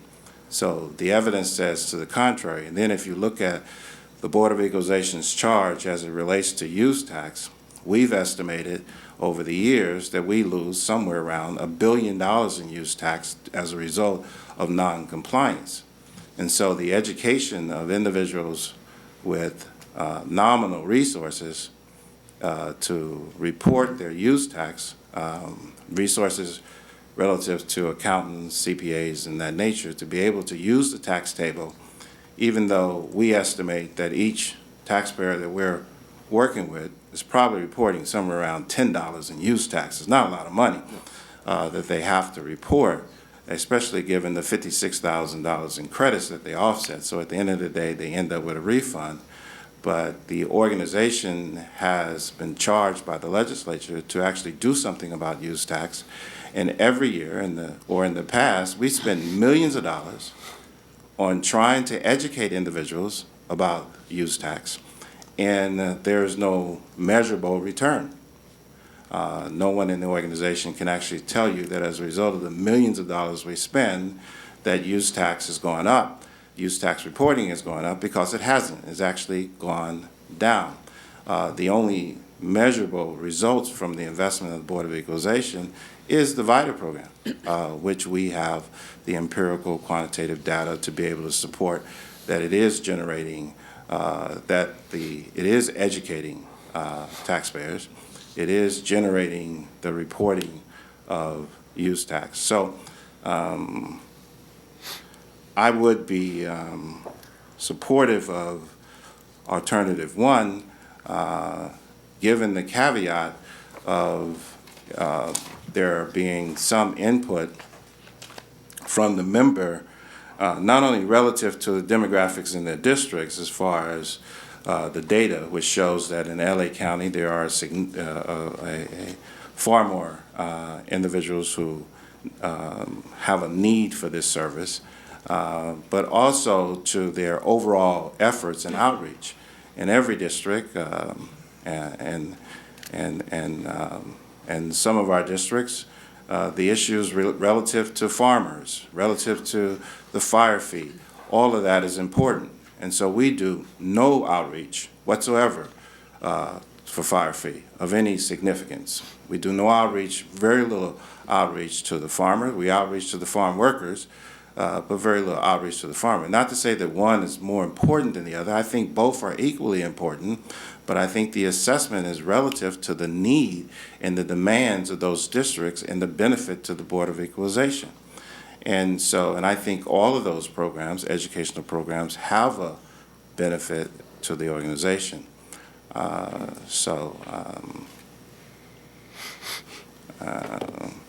Hopefully that's helpful to this discussion.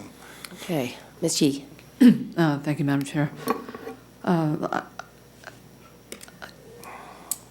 think, Mr. Horton, you've outlined, just the enormous capacity and reach that we can have with our education outreach program. And I want to applaud you for really just extending that reach beyond, obviously, the VITA program in your district. I guess a couple of thoughts about VITA, since this is the topic that we're trying to get our arms around. It is an income tax assistance program. It is administered by the Internal Revenue Service, which has a healthy relationship with the Franchise Tax Board. I think with all of these outreach programs, the goal ought to be getting the maximum number of people served. Right.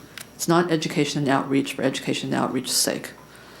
And I'm concerned when I hear about, programs that kind of lose the focus on numbers of people served, because it suggests to me, and I'm happy, I like the numbers on the volunteer capacity being built, but it also suggests to me that there are still BOE resources being deployed to make that happen. And I'm not sure that there's a direct correlation in terms of the benefit that we see at the end of the day and having it be directly correlated to specific outreach activities. I can't even say that about the VITA program with respect to that discrete program that takes place during a certain part of the year, every year. What strategies actually work in terms of getting people served. The call that which is why when the Franchise Tax Board decided to look at how to deploy its outreach dollars, it contracted with the Department of Community Service Development because of the new Cali ITC earned income tax credit, the state earned income tax credit. We felt that it was really the community-based organizations, or DCSD thought the community-based organizations were the conduit to the eligible claimants under the Cali ITC program. So the focus has always been how do we reach the eligible claimant population, which then brings them in for eligibility on the federal credit more than likely as well.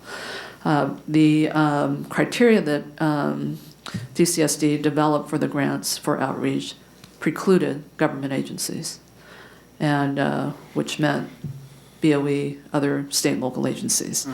And I'm going to reiterate this because the biggest cry we heard from any VITA site this year was one, lack of a sustained site coordinator who could keep those centers open during regular hours that they establish. Secondly, they needed to figure out how to drive eligible claimants to their site, which I think is a big job that each of us can do in our districts in terms of our relationships with CBOs, our being able to be visible to different communities and populations that would be part of the claimant population.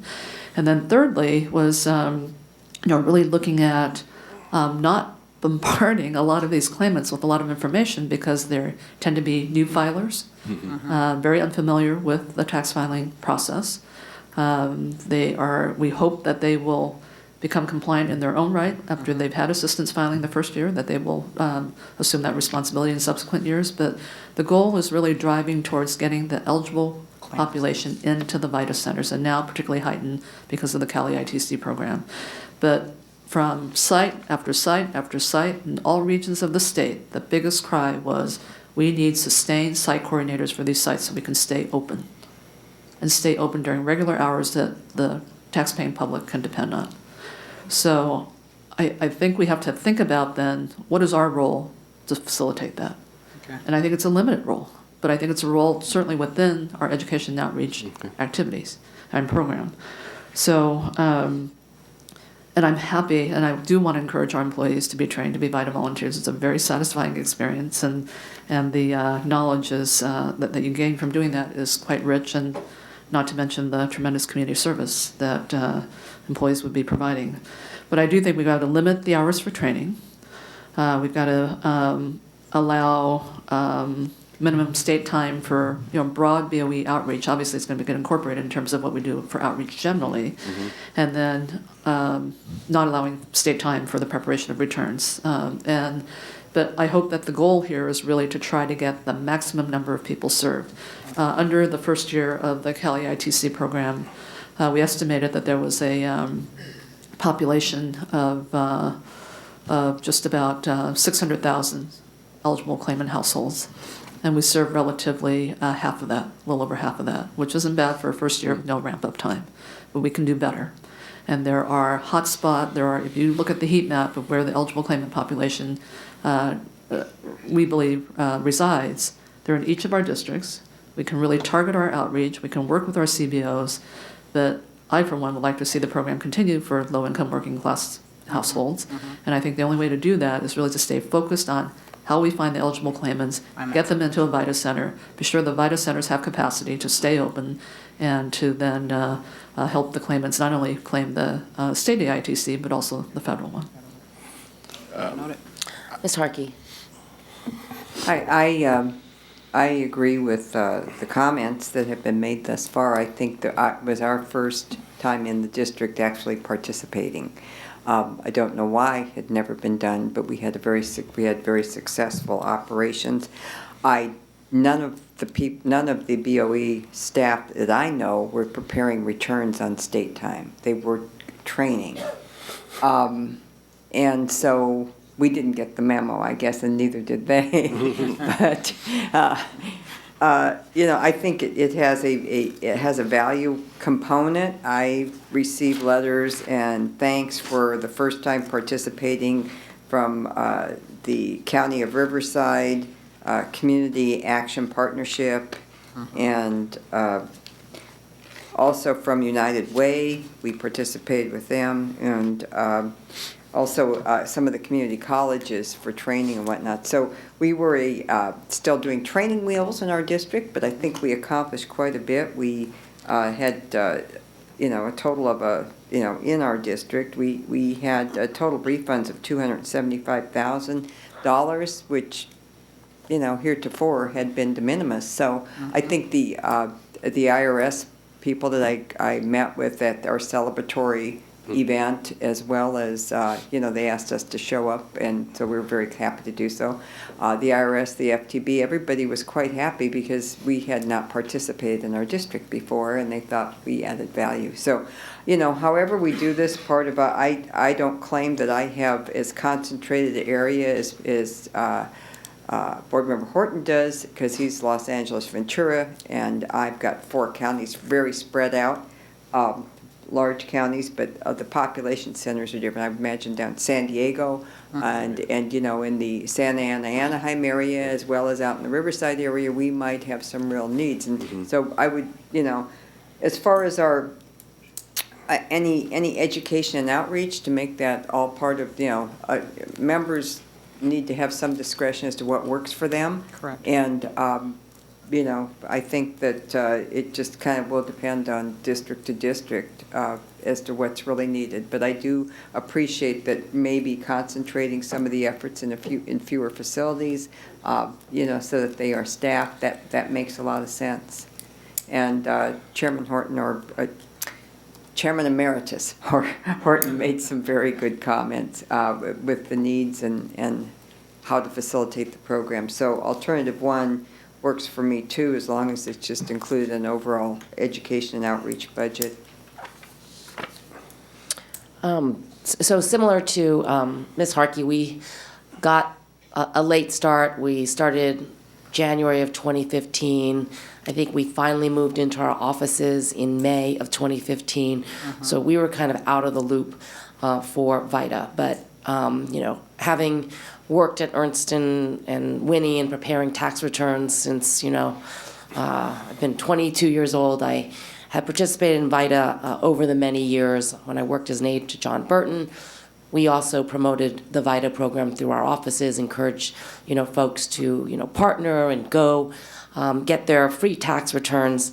This last year, we were more engaged. I thought what was helpful was to have a day of training for those employees who wanted to get certified and be able to prepare. We did it in our Oakland office, and I think we probably had like 25 employees come out.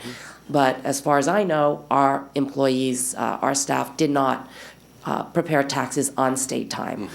So it was always on the weekends. I know I went out with my staff on the weekends to prepare tax returns, and I do think volunteers should not use state time to prepare tax returns. I also know that we have a lot of shortfalls in the district in terms of personnel. Our external affairs office is really, really lean as well and is trying to fill openings. We're trying to deal with the vacancy and the blanket issues. And we're also, trying to prepare for all the folks who are going to retire. Right. And I think that our focus really should be on BOE's core mission. The IRS, a franchise tax board, does income taxes, and we handle everything else. And so our core mission is not VITA or preparing tax returns, but I do agree with Ms. Yee that there is a value. We should encourage folks to participate. It feels good to go out and actually help people, to promote the programs, but to actually push people into the existing sites and those folks who are getting the $2.1 million now from the state, from the Franchise Tax Board, as well as the nonprofit agencies who are actually doing the actual tax preparation, since that's what the Franchise Tax Board is set up to do, right, is income tax. I agree that we don't spend enough time on use taxes. Perhaps we should spend a little more time educating folks on their obligation to file use tax returns, or at least pay whatever use taxes on their state income tax returns. But I do also, believe that, our expenses should be minimal. The fact that we, sponsored 28 VITA events in 2016, I think is too much. I think it goes outside of our core. I'd like to see, our folks focus on, what we need to do, which is, our 35 tax and fee programs, which is what is our mission at the BOE. So I'm kind of with, Ms. Yee, either 2 or 3, I think is what I prefer in terms of options, but. Yeah, let me, to my concern, as I look, again, I'm probably with alternative 2 with a couple of adjustments that I would probably suggest right in a minute here, but my concern with alternative 1 is alternative 1 basically says we're going to have staff resources, including mailing, printing, and all that engaged in VITA. Correct. I don't think I don't want that to happen. I think that goes beyond what it is that we should be doing. Alternative 2, I'm more comfortable with a couple of adjustments. One would be that the VITA training be the minimum for participation for our staff. I think that's the concern that that Controller Yee was talking about, that we're not talking about extensive training, but we're talking about the amount of training that allows them to participate in the as a certified, right? So I think that would need to be clarified, that we don't have endless training. And then I would also want to include there that at the last sentence is the BOE does not expend any state funds on event-related staff, time, mailing, postage, printing, or travel. I'm okay with that, but I would want to add the caveat, or another line, not a caveat, but an additional, that each member, and I think this is some of the conversation, for each member would be allowed a nominal amount that we would use for outreach. And that outreach, I think, is in 2 focuses. It's outreach to our BOE staff to participate, because again, I'm going to use, as I've done in the past, I've used the media services to do outreach services to our own staff to participate, and also not only so the nominal amount for outreach would be for staff recruiting, but also then I believe we should also then be able to do minimal outreach to participants by our positions, and that because our position sometimes gives us the ability to get into the media, to do public service announcements in order to direct people to these centers. So I think with those 2 caveats, with those 2 kind of additional concepts, I'm kind of more comfortable with alternative 2. So I would make a motion for our alternative 2 with those adjustments. Madam Chair. Mr. Horton. I don't think we're saying a whole lot different than what currently happens in my district, but there is some possible misconceptions here. The 28 VITA sites, those are tantamount to the sites that exist in every district. It's just a matter of participating in the outreach and the education as articulated by Member Runner to the constituents and to the BOE staff to make them aware of the sites. So the partnership that we have with these sites, we're not providing staff to set up the sites. That is handled by the university.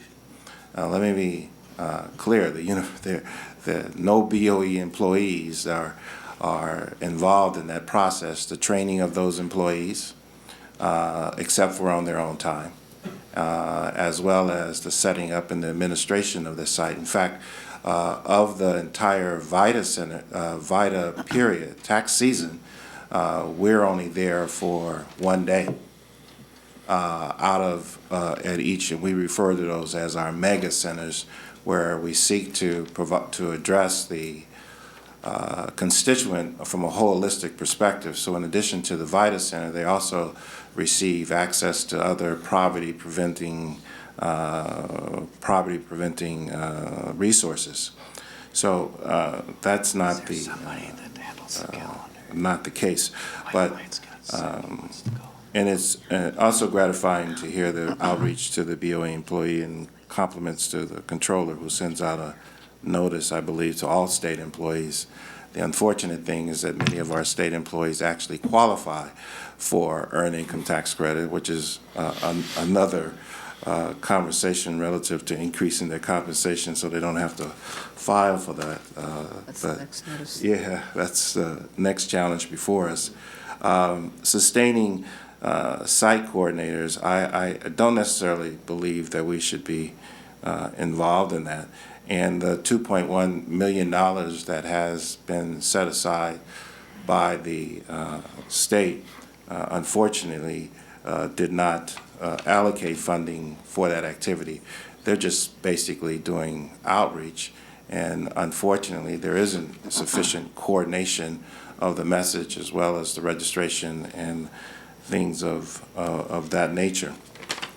The measuring core value of the organization, I think we have to be conscious of the fact that many of the programs that we administer and currently spend millions of dollars on outreach and education and coordinating events around are not part of the core value of this agency. In fact, they are just part of the administrative value. If you take the fire fee, for example, that's a legislative responsibility put on the Board of Equalization. It's not part of our core value.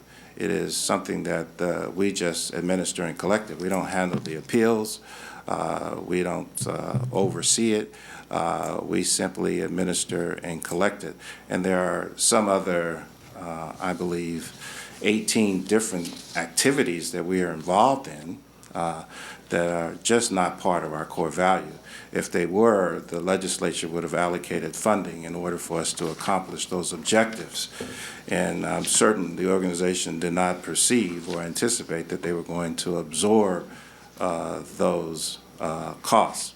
So as we establish criteria for evaluating programs, let us be conscious of the fact that that criteria, it begins to establish a precedent for our activities and other activities that may or may not be our core value. And so we go with the agency.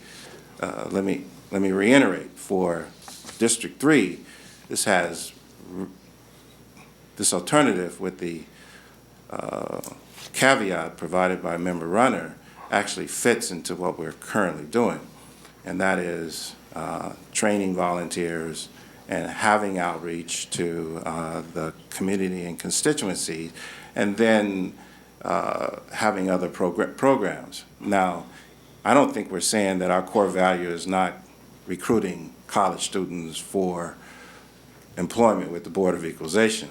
I certainly didn't hear us say that our core values does not include encouraging and teaching and training individuals how to report their use tax. So I would isolate those two activities and say that it seems to me that that's most appropriate for the agency to be involved and engaged in.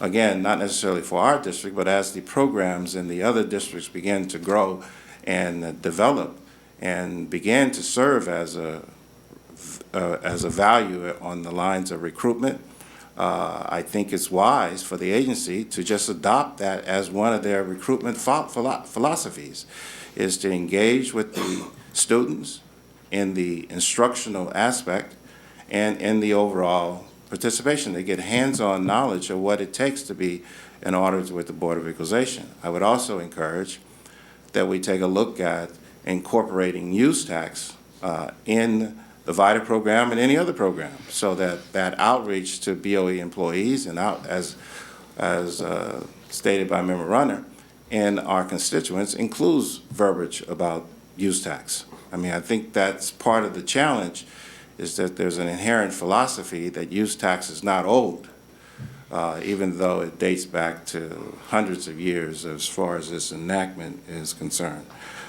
So as we begin to establish this policy, let us say this, that this policy not only should be applied against this program, but any other program which that is not considered part of the core value of the Board of Equalization, even though I fundamentally believe that part of our core value is helping educate poor folks on complying with the law and assisting the state of California in the recapturing of federal dollars and, and the recruitment of students. It's a fundamental part of our core value, and I think there's inherent wisdom in us following that. So in modifying Alternative 2, you really get down to Alternative 1, but it seems to, the modification seems to lack the administrative oversight, which I think should be there. I still believe that the ultimate, that there should be some oversight on the administration as to even those costs. Again, I'm a little more liberal because in our district, we have the benefit of United Way and other nonprofits who are contributing, who are part of the overall program, and would not want to limit the other districts from being able to develop an equally vibrant program.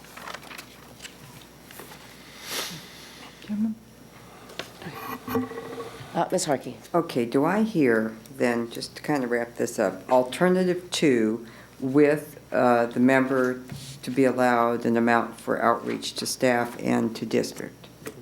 That's what I heard. So Alternative 2, with the member being allowed to allow outreach to staff and district. So it's kind of member-oriented, but it's still clarifying the term. Clarifying, right, the intention. Is that what I hear? Could you repeat that? I'm sorry. Alternative 2, which is the BOE's role in VITA is to allow promoting employee participation in VITA and use state time to participate in VITA training, as was allowed in 2011. The BOE requires employees to use their own time to prepare tax returns at events sponsored by other agencies and organizations. The BOE does not expend state funds on event-related staff time, mailing, postage, printing, or travel, except that member will be allowed an amount for outreach to staff and district constituents. Well, so that's the intent of what Mr. Runner put forward. I believe that's kind of what we were doing, but maybe this just puts a little more constraints. And I think Member Runner was concerned with staff using state time to go out and volunteer, quote unquote. And so this just kind of reins it in and kind of gets specific, minus that memo, and makes it all part of the, subject to, I mean, we're all elected here, and we're going to be criticized if we go outside boundaries, I think, so. Well, Controller Yee. Thank you. I think what I've been hearing is some specified limitations with respect to VITA within education and outreach. So, and I guess I want to get away from referencing past policy or past memos because this is a going forward thing, and I think it'd be more clear. What I'd be comfortable with respect to alternative 2 is really expressly stating limitations with respect to the VITA program. And I don't want to micromanage it. I'll leave that to Mr. Gao to determine, but I think it has to be specified. It's not as open-ended as it's stated in alternative 2 that we're allowing or promoting employee participation in VITA and use of state time to participate in training. I think it's limited time for training. Right. And I'm saying 8 hours. I think that's enough. Okay. Allowing minimum state time for BOE outreach as it relates to VITA, because we do outreach on everything else, but it's a part of. You're talking about the last part, the additional part of the staff? Right, Yeah, right. Absolutely, I agree. And then an express prohibition on allowing state time for the preparation of tax returns. Right. And this is all, again, within the education outreach budget. I think as Mr. Horton has so stated, each of our districts are different. We're all going to know how best to connect with those in our districts, whether they be CBOs or legislators or others, to drive eligible claimants to the VITA program. And but I think the thrust of why we're even having this conversation, I believe, is just to kind of put some parameters around this. And I think those might be appropriate parameters. Yeah, and those certainly are within the consideration of the intention of the motion. Okay, thank you. And I think you're supposed to come back in January with that sort of budget, and that's why we're having this conversation, is to provide those parameters and guidelines so that when you do come back, you will have some proposal. That's correct. It'll be part of the overall education outreach budget for the upcoming year. Okay. Okay. Let me share this caveat as well. Members, let me encourage that we look at this from an overall perspective and to be holistic in our evaluation, our assessment. In one district, because as we go forward, hopefully, program by program, in making these assessments, and in one district, there may be a greater priority on a particular program, small business starting and so forth, because you just happen to have a whole lot of new businesses starting, nonprofit operations and things of that nature, indicative of the programs that we currently have. So in one district, there may very well be a shift in the overall. So let me encourage that when you come back, that you look at the entire outreach effort, and you come back with a overall budget that says that addresses the issue of outreach and mailing as it relates to members of the Board of Equalization. Let me also suggest that you differentiate the outreach of the members versus the outreach of the Board of Equalization as an organization, wherein the outreach of the Board of Equalization as an organization is dictated or developed by the organization itself. It's incorporated in every district, happens in every district, or it happens to the extent that there is a legislative need for established through the legislative process as it relates to outreach, and that activity is activity that all the members are somewhat participating with leadership from the relatively district. The board has taken somewhat of a position that members, by virtue of their elected position, should have some relative discretion to be able to carry out the will of the people in their relative district as to what they're hearing and experiencing as to what the need is, and comparing that to the quantitative empirical data that we receive on a regular basis as to what those overall needs are. So the limitations or should be the boundaries that we need should be placed around all of the outreach activity, and particularly, but there should be some discretion within there to allow that to be managed based on a needs-based assessment. And so let's just hypothetically say there's one set number for outreach, but in a particular district, the decision is, in collaboration with the executive officers and so forth, decision is to focus that effort in an area that be most productive for that particular district relative to the input, with the input from that member.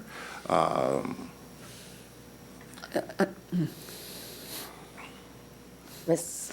Shi. I'm not sure, Mr. Horton, what you're saying differently, because I think that flexibility is going to exist with respect to each member being able to target the resources to priority areas of need. I think that Madam, if I may, I think the difference is that the financial restriction as far as the outlay, the time spent, all of that, that there should be some larger consideration as we began to say we need these boundaries. We took a position as a board that, for example, we took a position as a board that we would establish a blackout period during any election cycle. And we went through that process and we came up with boundaries and so forth. As we go forth, and these expenditures should be managed, and the organization, the administrative organization should have the authority to provide a level of management, a level of oversight. I've been a benefactor of input from the executive team where staff has made a decision to go forth with a level of outreach in my district that I didn't concur with. That the expenditures should be there. We had the conversation, we adjusted accordingly, and we were able to get something that was far more practical. I think that engagement has a value, and I think I don't necessarily believe that it exists currently. It certainly doesn't necessarily exist in my district, and if you look at the data as far as the expenditures, there is no continuity in that data or consistency in those expenditures. And quite frankly, there is no relative assessment as it relates to core values. So I think that those assessments, that evaluation should take place, and we should look at this holistic as far as all our outreach activity is concerned. I'm sorry to keep this going, but I just have to say this.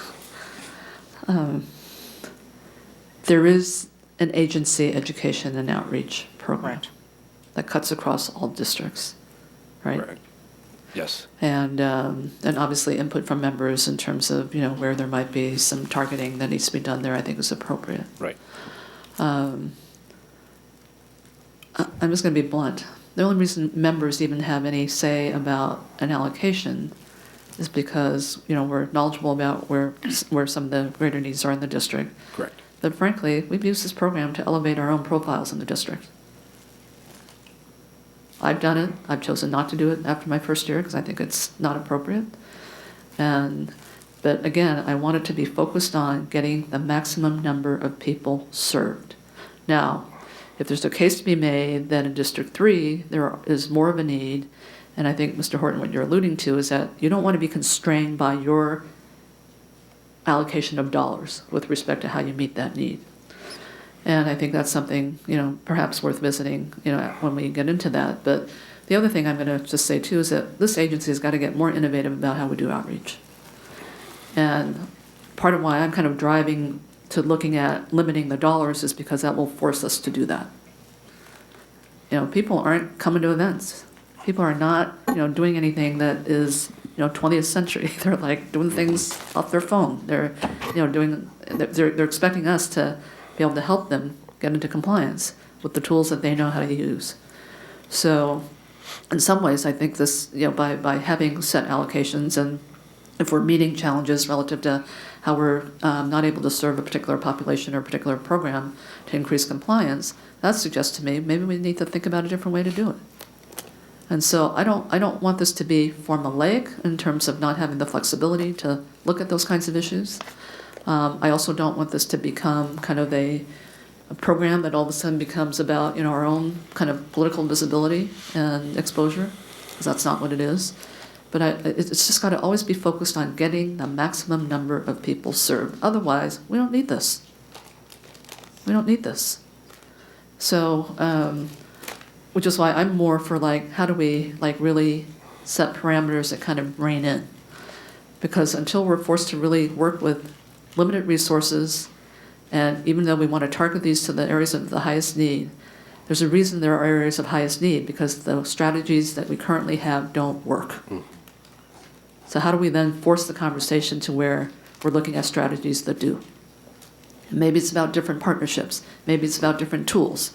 Maybe it's about, you know, different ways of, you know, getting communication out to these communities. But I mean, I just think that's a healthy thing to look at, rather than, you know, trying to keep, and I'm not suggesting you're doing this, Mr. Horton, but, you know, kind of this idea that we're going to conduct business as usual, and knowing that there are some programs in some of our districts that have, you know, that rise to a higher level priority with respect to noncompliance, that means that we have to throw more dollars at it.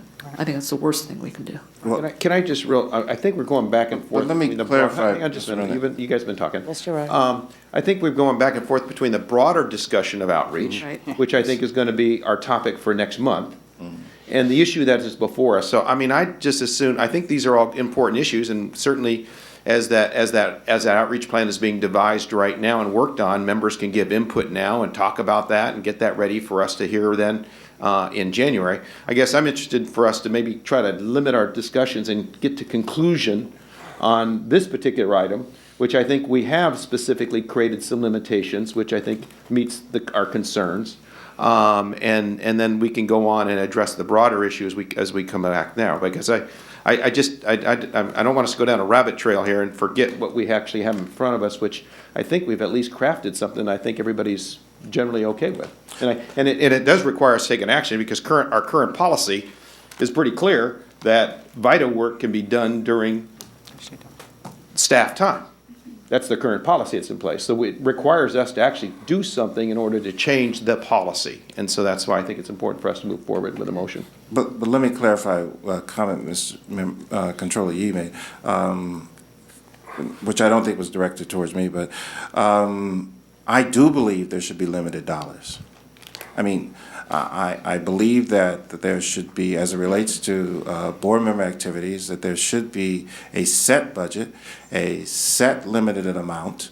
I believe that there should be set allocations.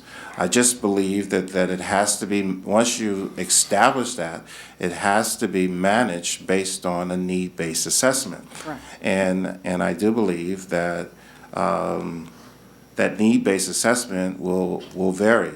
Relative to events and activities, in some areas, you're not going to have people show up. In LA County, you're going to have tons of people show up. I mean, we don't have an issue. Every event that we have is standing room only. And the education and outreach is just immense in that district. But in other areas, you know, I'm very supportive of another outreach effort that may be equally costly, but may be necessary as a result of the demographics.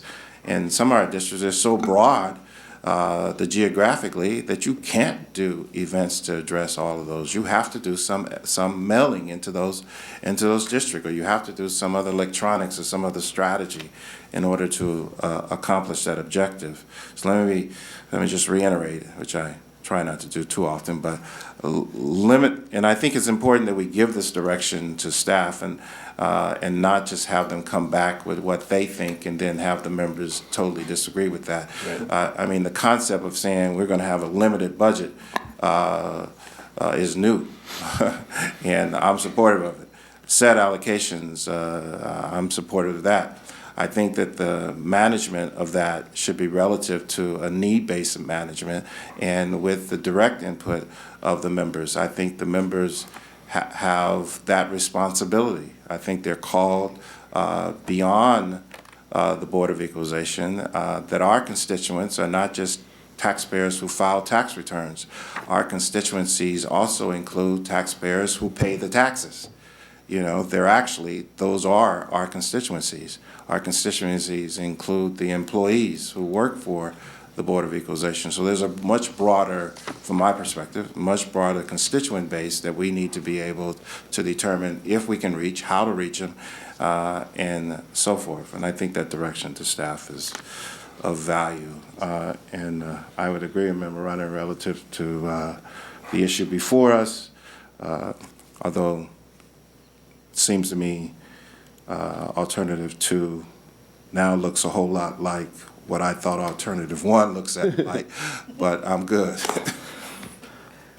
Okay, I have to make a motion for alternative 2 with Ms. Yee's I think I already had a motion. Oh, was there a motion? Yeah, we had a motion. Okay, Mr. Gow, do you have any questions? No, I was just going to, maybe if I verbalize back what I think the motion is. Okay. So we have an understanding. Okay, good. Might help. So what I understood Controller Yee's message to be that we limit the training to 8 hours.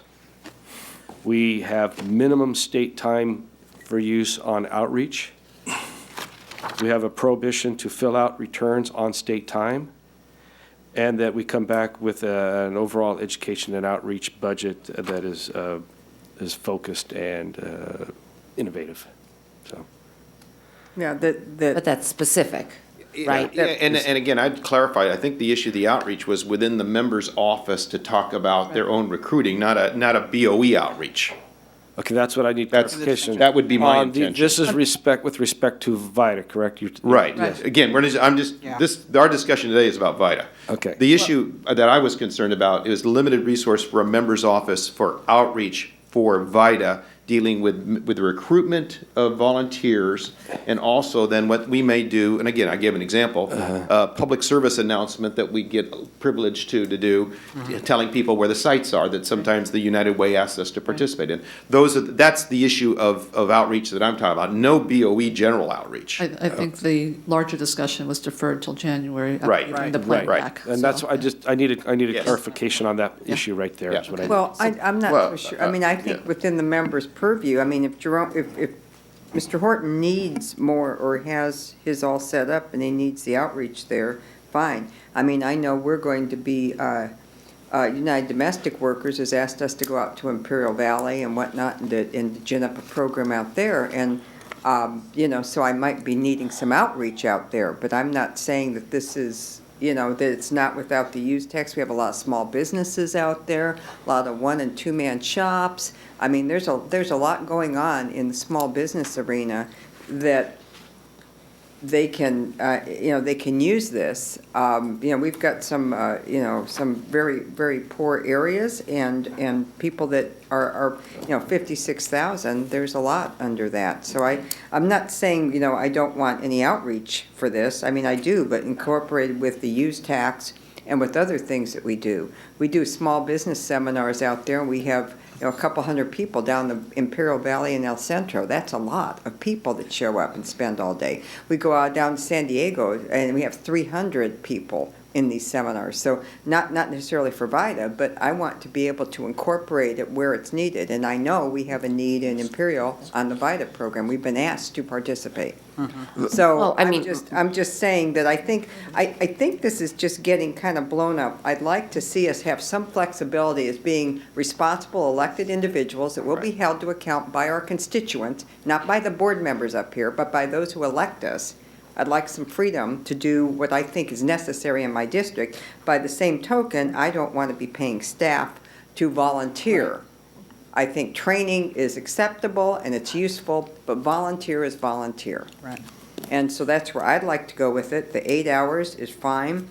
VITA outreach members allowed to do outreach to their staff and their district's constituents as needed, but it has to fall under the overall outreach for the BOE. We don't just outreach for VITA. We have other things maybe that come into this. So I don't know why this became such an issue. I'd like to get into the weeds on that sometime and find out. But, you know, this is just one little program, and I don't know that it used up a ton of funds. I think it was new in my district because it had not been done. But then again, San Diego, Riverside, Imperial had never really been active in my district either. We've never held any kind of outreach out in those areas. So we're finding a great reception. We work with the legislative members as well. We try very hard to incorporate everybody we can when we're doing an outreach in their district. You know, and we've had great success. So as long as it doesn't say you cannot do some VITA outreach here, I'm fine with this. Well, I just want to remind everybody too, when we do those outreach programs, which are really important to do, we have the FTB there. So the FTB is a partner with us when we do business outreach. They are there, and so I would expect them to be a part of their program. Right. Would be VITA, or would be outreach. So as we do that, they're already there in that, so it doesn't limit us at all. I In just want fact, to be those sure programs. staff has clarity, so when I say I want to do a mailer, they're going, no, you can't put that on there. You know, I Thank mean, you. I don't want to get in Yeah, there. yeah. Thank you. I want some clarity. I think the concern that that at least has created some of this is that somehow the parameters, without parameters, the program, it's easy for the program to just grow and grow and grow. I think that's what we're trying to do, is put some parameters on it, which seem reasonable. Certainly, I think, and that's why I think it does need to have some aspect of the member being able to do their outreach. It needs that's fine. There needs to be some minimum amounts of money and available to do that, and I think that's the intention of this effort. The point of clarification, members, I concur with Member Harkey and also to some extent with Member Runner, except for the limitation place. Let me make sure. I mean, a PSA, to develop a PSA is costly to be able to send it out. I'm supportive of it because I think it works in certain areas as versus a mailing. And in fact, there's another issue we should bring up, because the mailing cost that we saw on the data is kind of $10,000, $15,000 above the market price, but we'll have that conversation later. And the recruitment, and so spending time to recruit college students, I think there's a value in that. You know what I mean? To be able to participate in that. That's not only VITA. Spending time to coordinate a use tax activity, I think there's a value in that. And so let us be clear that the limitation is not just with recruiting. Doesn't sound to me like the limitation is just with recruiting volunteers, that there is some element of outreach, and how we do that outreach in our district should have some flexibility to the member. And what might be helpful is that staff just develop a budget and just bring it back so we can see what these actual numbers are, because I think that's part of the challenge here. Is there's a huge misconception about the VITA program and how extensive it really is relative to the Board of Equalization. When you do a cost evaluated assessment, when we finally get down to it and get the actual numbers, I think the members will be interestingly surprised that our VITA participation is probably nominal compared to our participation in other activities. Well, I'll be pretty specific. I don't think BOE staff should be going out and recruiting people on college campuses to do VITA programs. I don't think that is what we do. I agree. So I would not want a program that would allow that to take place. And that's why I think actually the way the motion is limited, I think, is pretty clear. Now again, if within a member's office, we all have staff, if you want to decide that that's a priority for your staff to go out and do that, that's fine. You can do that. That's your resources. But I don't think we should be calling on our outreach staff to send their people to college campuses to recruit for VITA. So that's why I think the motion is pretty clear. I think it creates the limitations, and then it allows the staff to come back to us next month to create then the amounts of that limited amount that members will have within their budget to do these kind of VITA outreaches, which are within the member's office, not in the BOE. So that's kind of where I'm coming from. So that's just a clarification. Let's separate it, Mr. Renner, and let's say not VITA, let's just, I mean, and we can have this discussion at the next meeting. Right. When we talk about outreach, but how would the Board of Equalization recruit college students if they're not going to go to the university at an opportunity that you have to actually engage with, in our district, some 5. We already do that. We already go to recruiting. We already recruit for BOE and staff. We already do that. The recruitment that we're currently doing, based on the data that we have, is not effective. We have 620. Well, again, I just as soon as stay focused on the VITA program and get this thing done and not kind of bring in some other issues from right and left field. I think we have pretty good parameters here. I think we can get this done, and we can then talk about how we do recruiting for BOE staff and all that other stuff later. But I don't think I think it only clouds the issue that we have before us. Well, I'm okay with dealing with this one at a time, although I could probably, deal with it all together right now. But at some point, we have to, just as the direction of staff and a discussion with the members, at some point, we have to deal with the issue of recruitment. And it is, it would be, I think, a mistake of this agency or with members to say that it is not important that somehow the outreach team or personnel, I don't care how you label the individuals, that recruitment is a function, that the existing recruitment program is working, is satisfactory, is not. And that having the ability to reach and engage with college students who are the future of the Board of Equalization in any capacity, even in a limited capacity. I'm mindful that recruitment activity is just in 2 hours, where you're standing in front of 100 students, and the Board of Equalization has vacancies. Here's how you apply. Here's what the organization is all about.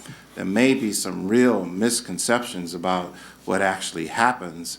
The 8 hours that the board wants to allow, allowing that in our district allows us to accomplish everything that we're saying. I'm really speaking more towards having a more comprehensive program that extends out to all of the districts, where there is a level of recruitment and there is a level of engagement as it relates to use tax. But I'm prepared to deal with that later on. Perhaps we can talk about the recruitment, because I know probably every district does it differently. I know we have folks who do go out to the college campuses, to various outreach fairs. Right. And the problem is not recruiting, it's our pay. That our pay is too low. That people come over and they're like, well, how much did you get paid as a starting? And they're like, this amount, and they're like, oof. So then, but we have folks that are going out there trying to recruit. It's not that we're not doing a good job, but maybe we need to formalize a better process for recruiting, or at least, articulate it, and we can all come back and see what we're all doing in our districts and what works and doesn't work. But until our pay is kind of commensurate to what is out there and what people are recruiting for, we're going to continue to have problems. So, I think we should just focus on VITA. We can talk about, recruiting perhaps at another meeting, since it sounds like we are all very engaged in this, and it's great that all the board members can weigh in and, give you guys guidance on what we think is working or not working in our districts and what we should be moving forward in the future. So, okay, so. Member Ma, can I clarify the motion? Yes, okay. Ms. Key. So I believe, Mr. Runner, your motion is to adopt alternative 2,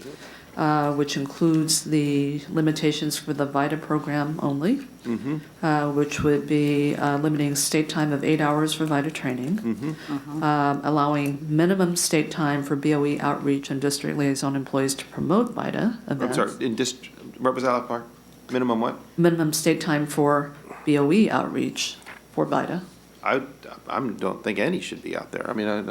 Okay. Again, my issue is that it should be a budget. There should be an amount for board members to do their outreach. Well, yeah, and then. No, I don't think we should Okay, so you don't want to have any of the BOE employees? I don't. Okay. But I mean, part of it Part is, of our overall outreach budget, or are we now segmenting this into a separate little category? I mean, VITA's not a big deal. no, but we're just putting limitations on VITA within the education and outreach budget. Prohibiting state time for the preparation of tax returns by employees, and none of this precludes members from having the discretion to use the funds out of education and outreach to promote for what's most appropriate in their districts, to Ms. Harkey's point. So I guess on the limitation on the state time for BOE outreach employees and district liaison outreach employees to promote VITA, I mean, VITA's not a core program for the BOE. It's related to tax programs, but it's not a core program of the BOE. And I'm just going to say this again, there are lots of activities going on in VITA. It's a little schizophrenic because everybody wants their own little lane to stay in. But at the end of the day, we're not serving the maximum number of people. And that should be the focus. So I guess if there's any interest with respect to VITA in this organization, I would say hook up with one of the grantees with DCSD in your district. Hook up with United Way, hook up with AARP. I mean, there are plenty of places to connect people to the VITA program without our staff having to be involved with that. So I'm fine with the limitation of no staff. Now, remember, the outreach, Is that a second? the outreach within is restricted to the members. Member staff. Members. Member staff. Right. So we can do our own outreach in members' offices for VITA, but not agency staff. Right. Okay, got it. Yep. Which we all do, I think, currently. So that doesn't preclude that. And But as that, the as use part of of, agency staff to prepare No, videos and all of that? I don't You think saying that's okay? I don't think that's I don't think that's appropriate. It's not our program. I'm not objecting to it. I just want some clarification No, no. here because it's almost a double negative. We say one Well, thing. no, I mean, if that's a member discretion issue that Ms. Harkey spoke about. But in terms of there being a component in our education outreach budget for our staff, outreach staff or district liaison staff to promote VITA, none. If it's at the member's discretion that you believe that's necessary, then I think it's got to be limited. I think this whole thing is going to be around, do you want to put parameters around what members believe are priorities in their district? I mean, I would say it's your call. You got to work within an allocation. Oh, I can live with that. That's fine, as long as staff is clear as to what we're actually suggesting. I see this bouncing back and forth, and when we go and we're going to be asking for something to be included, they're going to say, well, but we don't have direction for that because we're not supposed to be doing that. So I think, I appreciate the limitations. I don't think any of us were doing straight VITA outreach. I mean, maybe on information or the public information announcements and stuff like that. Still think we ought to be able to do those. If we tie those in with use tax, they're part of the BOE program. I don't see that that's a problem. But I just want to be sure that, I don't know how all this focus got on VITA, and there must be something I'm not getting, but I just want to be sure that I think we're fine with the program going forward as it is, and I just want to be sure that we're not going to hit a hiccup that's going to affect some member inadvertently. So I'm fine with that, as long as there's a, minimum state time for BOE outreach, and actually, that should be members. Member-driven. Member Member-driven. BOE outreach. Member staff outreach. Member staff BOE outreach. I can still do a public information announcement using the board staff that actually helps prepare those and send them out. I could still include if I was doing mail for some reason down in Imperial, I could still include the VITA outreach on that if I had to. I mean, so I think it works. I'm just wanting as long as it's incorporated with other things. Yeah. Right? I mean, if you're doing a small business seminar. It's part of something. Okay, Yeah, instead of menu sending issues. a separate mailer. Right. We've never done, I don't think, a separate mailer on VITA. I think because VITA is not a BOE program, so that's how we've incorporated it. That's why I say I'm not sure where the real problem is here. So I'm fine.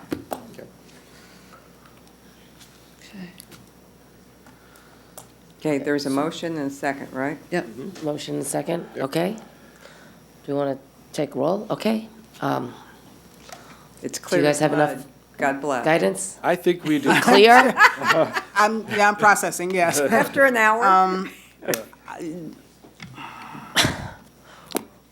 May I ask Yes. that we take it away and do get a chance to summarize it and report it back to the board? So that we can just clarify that we've absolutely captured, because there's some nuances in that from an operational side, when we're actually implementing the activity, to your point, Vice Chair, that when we're actually doing it, we would need to be clear about, and it really is pertaining to what the members are allowed to do under the education outreach and those things that are, I think we're clear on the portion where there's education outreach activities, VITA specific on the BOE side, the BOE staff, but when we're talking about the limitation from the members, I'm not really clear on that I don't yet. think the members really have a limitation other than the budget.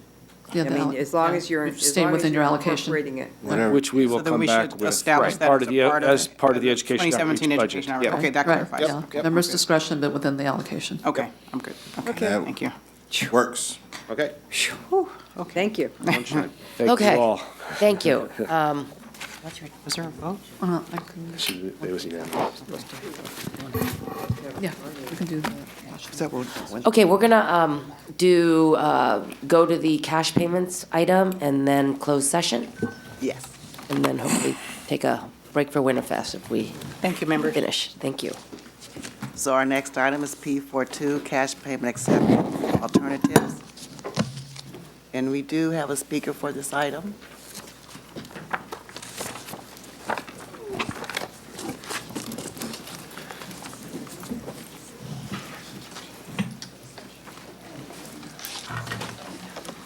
Okay.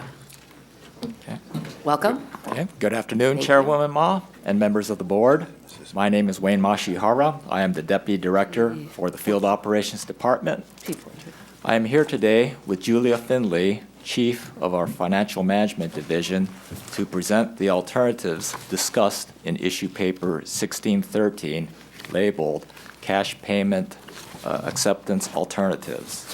The purpose of this issue paper is to pose alternatives to address the growing amount of tax payments made in cash at BOE district offices, posing a safety risk to employees, taxpayers, and the public.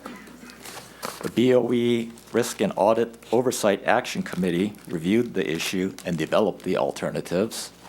The committee recognizes these are not one-size-fits-all solutions, but instead provide several solutions to consider.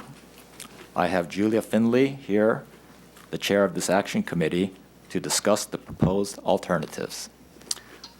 Good afternoon. I'm Julia Findley, Chief Financial Management Division. The Risk and Audit Oversight Committee researched various alternatives for accepting cash payments from taxpayers. I will provide a brief overview of the various alternatives, and then Wayne and I will answer any questions that you may have. Just as some background, the BOE district offices do accept payments from taxpayers.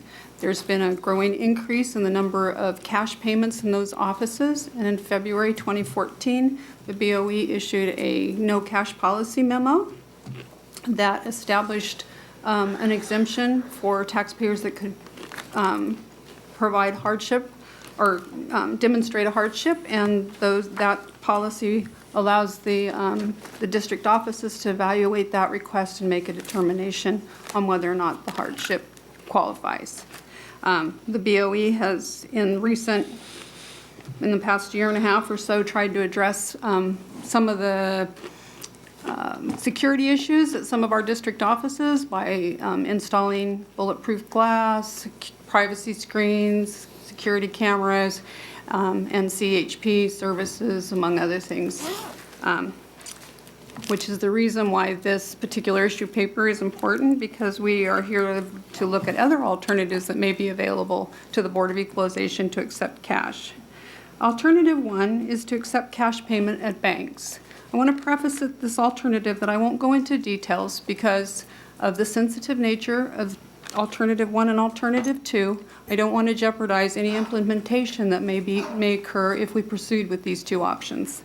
This alternative, BOE staff would meet taxpayers at banking locations to facilitate payments and deposit process on site.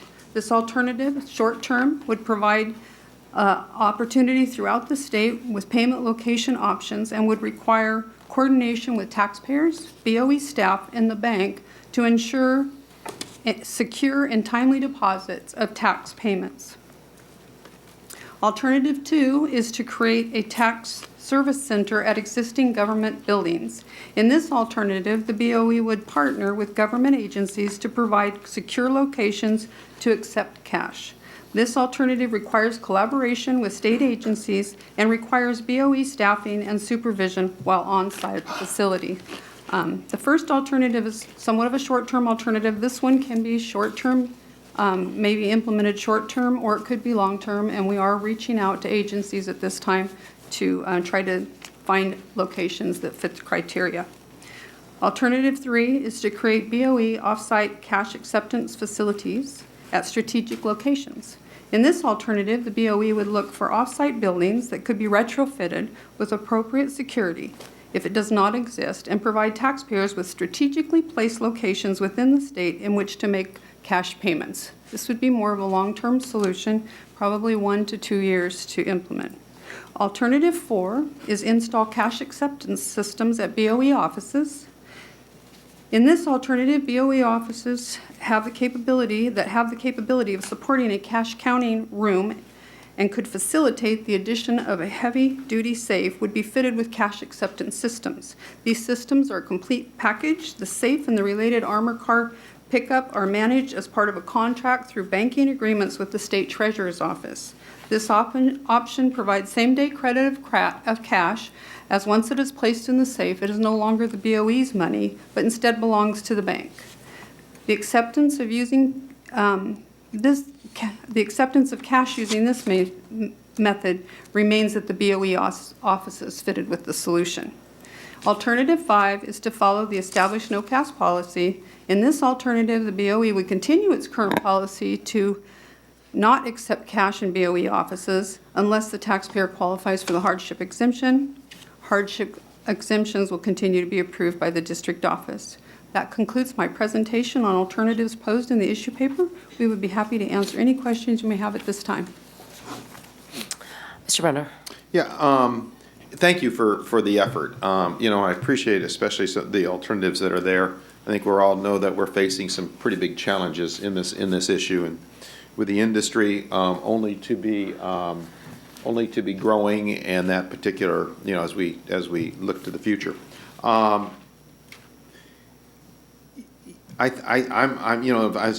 instance, as I look at alternatives 1, 2, 3, it seems to me we can be doing that all at the same time, right? I mean, those are things that we ought to be trying to figure out how to do, see what can work, and I'm hoping that would be our process, because again, we may be able to get a bank to do it right now. I don't know if we're going to be able to get a bank to do it, a year from now. And so I think we need as many alternatives out there as possible, which then actually takes me to number 4, which again, I'm less, I guess my preference would be, I think we need to see if we can get number 1, 2, and 3 working.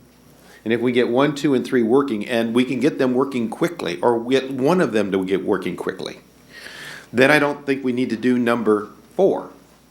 But I think we need to be prepared and be thinking about what happens if we lose some of those other alternatives, such as a bank, and then know what we're going to have to do. So, at this point, it would be terrific if we could go ahead and, for instance, get number 1 up and running and get it working, and be able to then shift some of those things that are currently happening in offices to that alternative. But again, I think we need to see if we can do it quickly. The other issue, though, is that, and I would hope that we continue looking at these other alternatives. I'm just not too excited about installing a whole new cash system in each of the offices until we know that we've run out of these other alternatives working. So that would be my observation. Controller Yee. Thank you, Chairman Ma. And thank you for bringing this issue forward. I know there's heightened attention around this issue because of the recent passage of Proposition 64, but I just wanted to remind the members in the audience that we still have many taxpayers who don't have access to traditional banking. So this is not just solely a cannabis issue, and particularly in communities where English is not the primary language.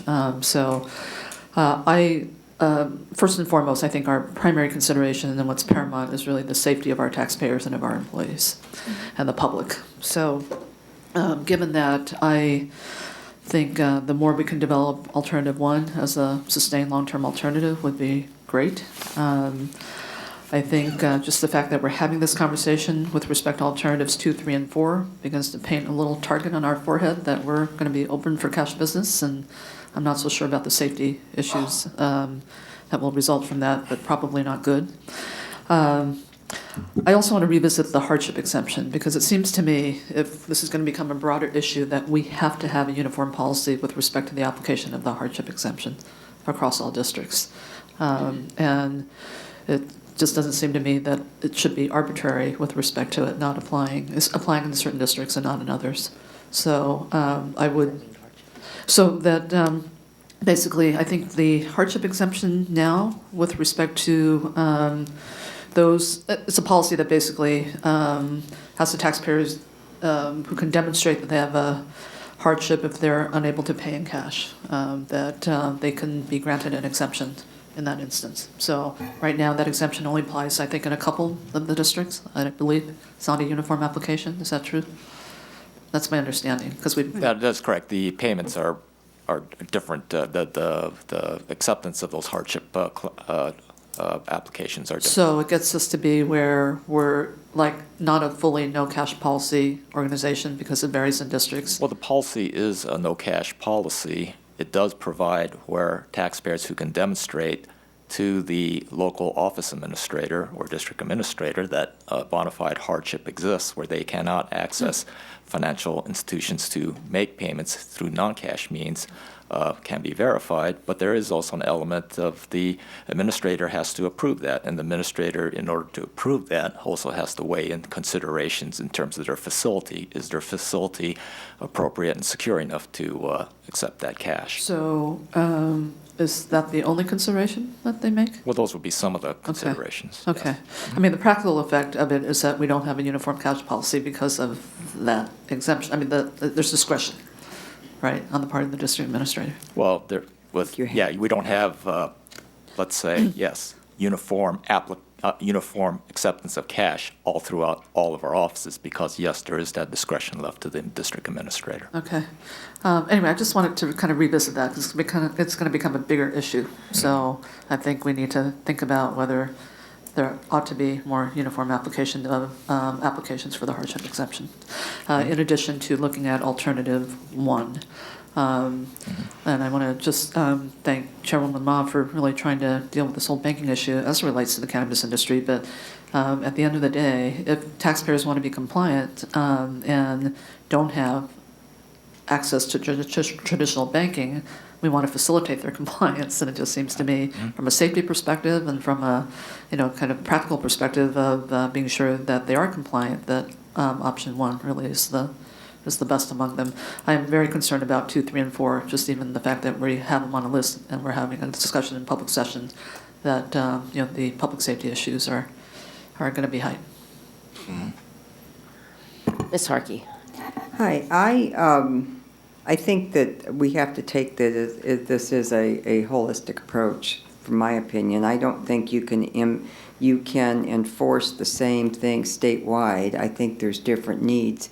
I happen to have reviewed the amount of cash payments in Member Horton's district, and they're large, but not large dollars. So that means he has a lot of smaller businesses, whatnot, that have cash businesses.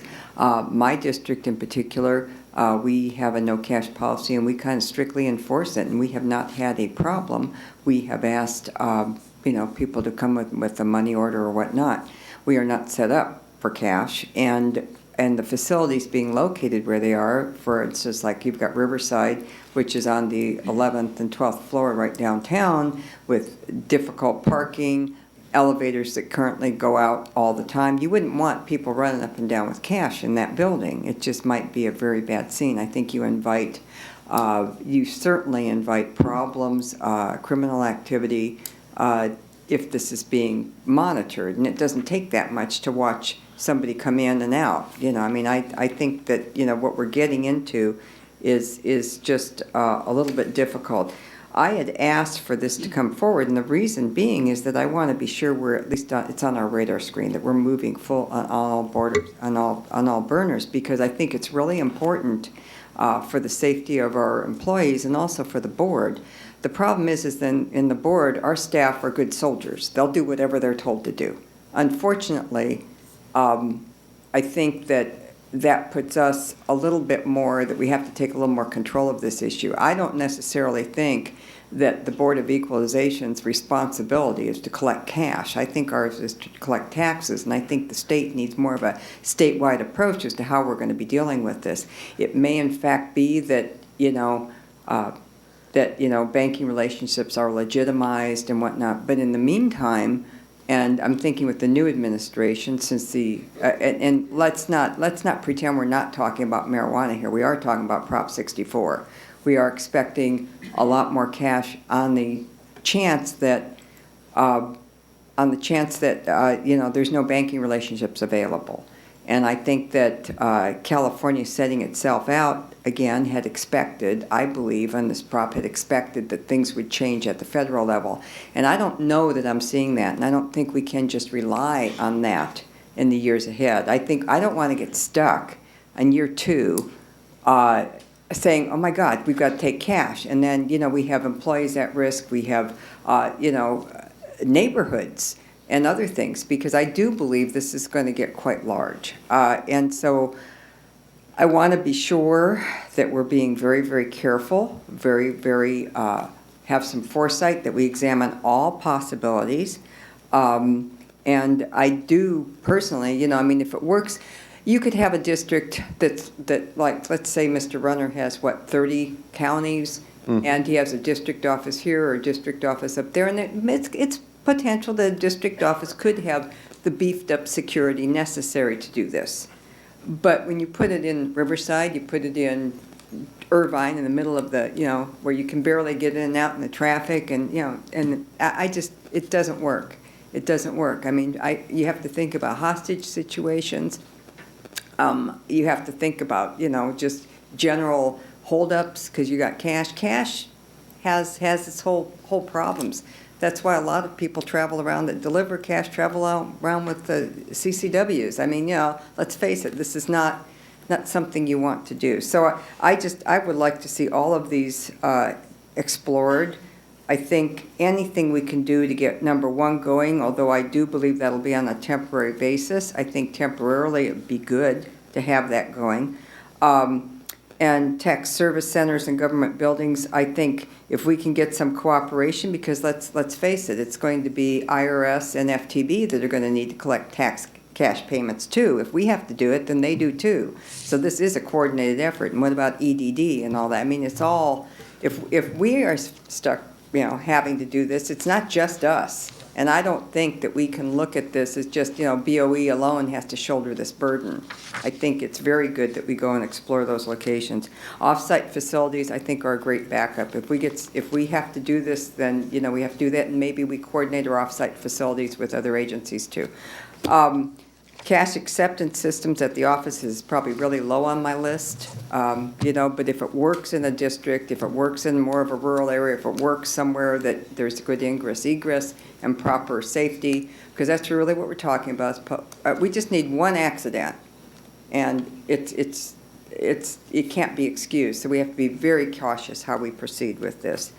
And in the meantime, no cash policy with hardship exemption works for me, and I do think it's up to the districts, because I think that they best know their people, they best understand what options are available in their districts, and and on the marijuana policy alone, I've heard that, I heard from our state treasurer that, Northern California was expected to keep their cottage industry, and Southern California would be where the big production is. Well, that just indicates to me that we've got a whole separate set of issues here. So I want to be sure that we're looking at this realistically with public safety first, as I know every board member here is, and with respect for the differences that our situations allow. I mean, I don't have a lot of little small offices. I have 3 biggies, and they have a lot of people in them, and there's a lot of opportunities, like I said, for some danger to the employees. I just want to be sure that that's number 1 on my list.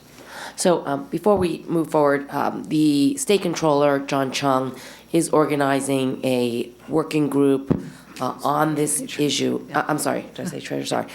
John Chung, Treasurer John Chung, is establishing a working group on this banking issue specifically. The first meeting is next Monday, December 19th, 10:30, tentatively scheduled for the State Capitol in room 4202. We do have a seat at the table. We will be represented. We will be giving input. So it's not just, I think, the BOE. You're right. Everybody, we have 6 agencies now that are going to be licensing the the industry. They are all going to face similar problems. Presumably, you know, treasurers and local assessors are going to be seeing more cash accepted, you know, in their offices as well. So I'm hoping that with everybody coming forward, we are going to try to figure out a comprehensive, workable, holistic solution, and maybe many options in case, you know, things don't work out as we're talking about in these alternatives. Number 2, Mike Gibson, Assemblymember Mike Gibson, successfully sponsored and got his bill signed by the governor that would abate the 10% penalty if you pay your taxes in cash to the BOE. So effective, I guess, January 1st. Is it January 1st? 2017, anybody who pays their taxes to the BOE in cash will not be assessed a 10% penalty. And I think that was a good move, given that, you know, this industry cannot legally access the banking industry. Cash is still a legal tender, you know, and we want people to pay taxes. If they can't have a bank account, well, you know, they need to be able to pay their taxes. And having access statewide, I mean, it shouldn't be that they have to drive, you know, 6 hours to have to pay their taxes. I don't think that is due process administration, good administration of, you know, of our tax agency. So, you know, we need to figure this out. I hope our banks will, you know, accept cash in different areas. Under Prop 64, we are going to be also collecting a cultivator's tax. And that means cultivators are also up north, you know, 6 hours from here, as well as down south, you know, another whatever. And so we also have to be able to accommodate folks that they're also not driving 12 hours to pay their taxes, right? So just something else to think about as we're all trying to tackle this issue. Question? Mr. Horton. Thank you, Madam Chair. This industry is somewhat in its infant stages, but I think history kind of gives us guidance on how to begin to deal with this, with the exception of the fact that the distinction is that in California it's legal, but from the federal government perspective, it's still a felony to participate in this process. And so therein is inherent danger. And it's not necessarily just this new administration under the new Attorney General's session, if in fact he is confirmed, that we have a challenge of this not becoming an issue on the federal level. Congress, a bill has been before Congress this past year and the previous year to allow banking. The federal government said no. To take it off of Title I, the federal government says no. And I believe, based on all the evidence, that legislature hasn't changed. The Senate hasn't changed. The Congress hasn't changed. In fact, they've gotten more hardened in their views as it relates to marijuana. The other distinguishing factor as we dealt with this with prohibition is that you have 2 different, or maybe 3 or 4 different groups of individuals. You have the legitimate individuals who honestly want to comply, they want rules and regulations, But with the current tax level, which is somewhere around 70%, given the tax fee associated on the federal level, then 18 to 30% on the state level, 15% excise tax, cultivation taxes, and so forth. This product is now taxed at probably one of the most heavily taxed products in the state of California, which creates a huge windfall for the criminal operations.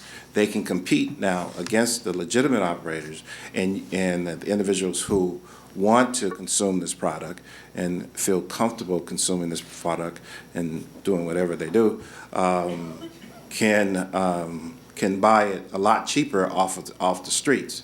And quite honestly, we don't have the policing structure or the enforcing structure in order to address that illegal market. As I've said in the past, is that I'm supportive of a cash policy to allow your normal taxpayers to come in and pay with cash, nominal amounts of cash, and I think there's some wisdom in that. But that's not what we're talking about here. When we talk about hardship to these individuals, we're talking about tens of thousands, hundreds, thousands of dollars coming in cash. And so the risk now to our employees outweighs any hardship to any taxpayer who wants the convenience of paying with cash. Not necessarily our role to try to solve that problem. And others have been able to solve that problem. They've addressed it. They seem to come up with cashier's checks. Others in the criminal world seem to come up with a way to address it. Others in the legitimate world seem to come up with a way to address it. And I think that's where our emphasis should be. If, in fact, we can provide an element of security to our employees, then the hardship issue becomes somewhat of a non-issue. This is one of the areas that we should govern based on the exception and not the rule, because in this case, the exception is relatively harsh.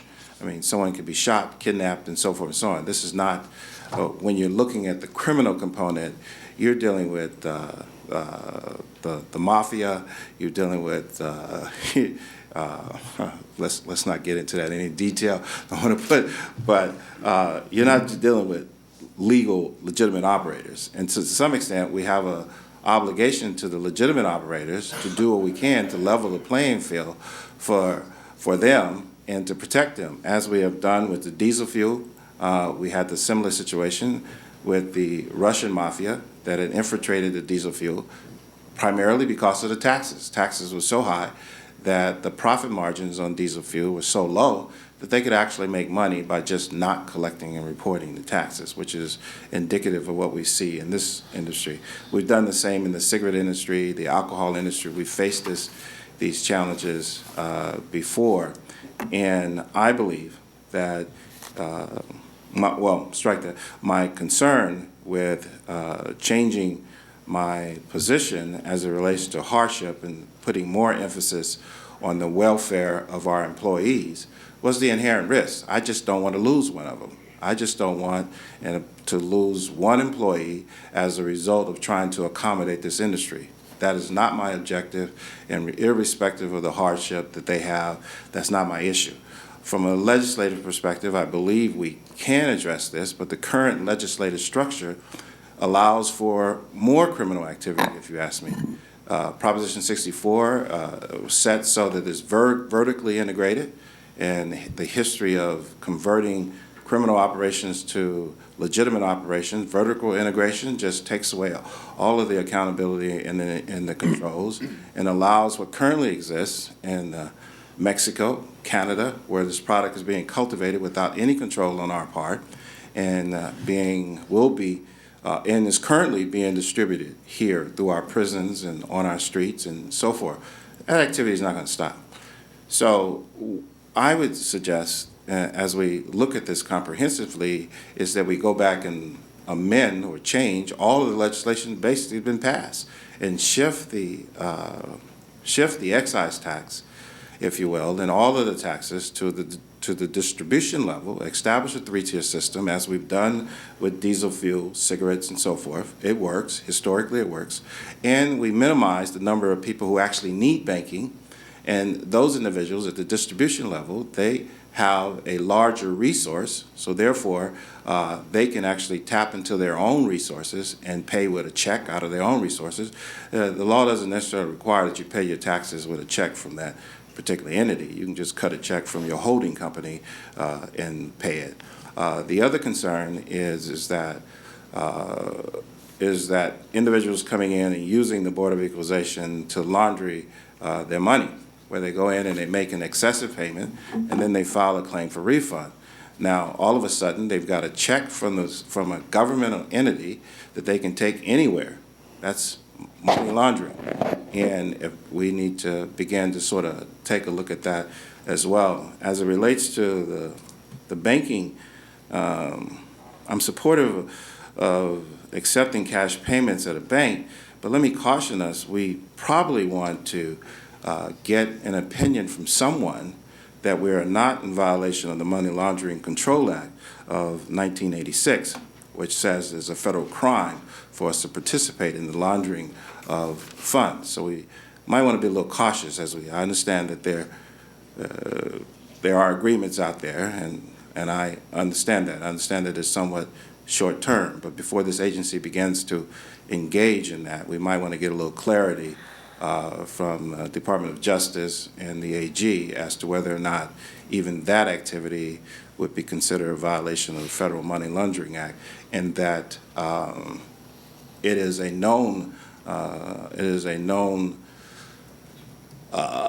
from a federal perspective, it is known funds from an illegal activity that we are accepting even in this triangular third-party relationship. Having a secured facility, without getting into the details, might be even more helpful. I believe it would be more consistent with the federal law and more consistent with the current recommendation from the Department of Justice, which says that as long as those funds are commingled with other tax funds and is not easily distinguishable as illegal funds, then we will presume, and there's a structure in place, that is the case. That might be the most expeditious way to be able to accommodate the industry relatively quickly if we can accomplish that objective. And so, because our employees are secured. And the other thing is that there's a risk associated with this. We have to look at combat pay, or however you want to describe it, for the employees that are participating in this. Bonding, insurance, extra pay. They are somewhat putting their lives at risk. This is just, this is not your normal business activity that is taking place. Even though the voters have voted for Proposition 64, the industry hasn't caught up with that. You know, organized crime is still a major player in this industry, in the state of California, in the United States, arguably in every country in the world. May I just Thank you, Madam Chair. add one more question, though? I mean, one more thing that ties in with what Mr. Horton said. Yeah, I was going to comment on that too. With regard to commingling funds, I have had this question. It's out there, and I want to know if anybody can answer me, and maybe not today. But when we start depositing money into, or when we start accepting money and we put it into a marijuana trust fund, does that not delineate it as what it is, and is that not seizable by the feds should they choose to? I just have this question as to why that was done, and did anybody really think it through?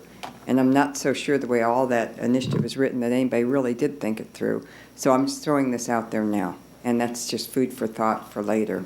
We need to investigate that under the same statute of, laundering. Yeah, a couple things. you know, I think my kind of frustration with this discussion is that we've got a today problem and a tomorrow problem. And my problem is that my district has a today problem, in that there is a inconsistent interpretation of hardship.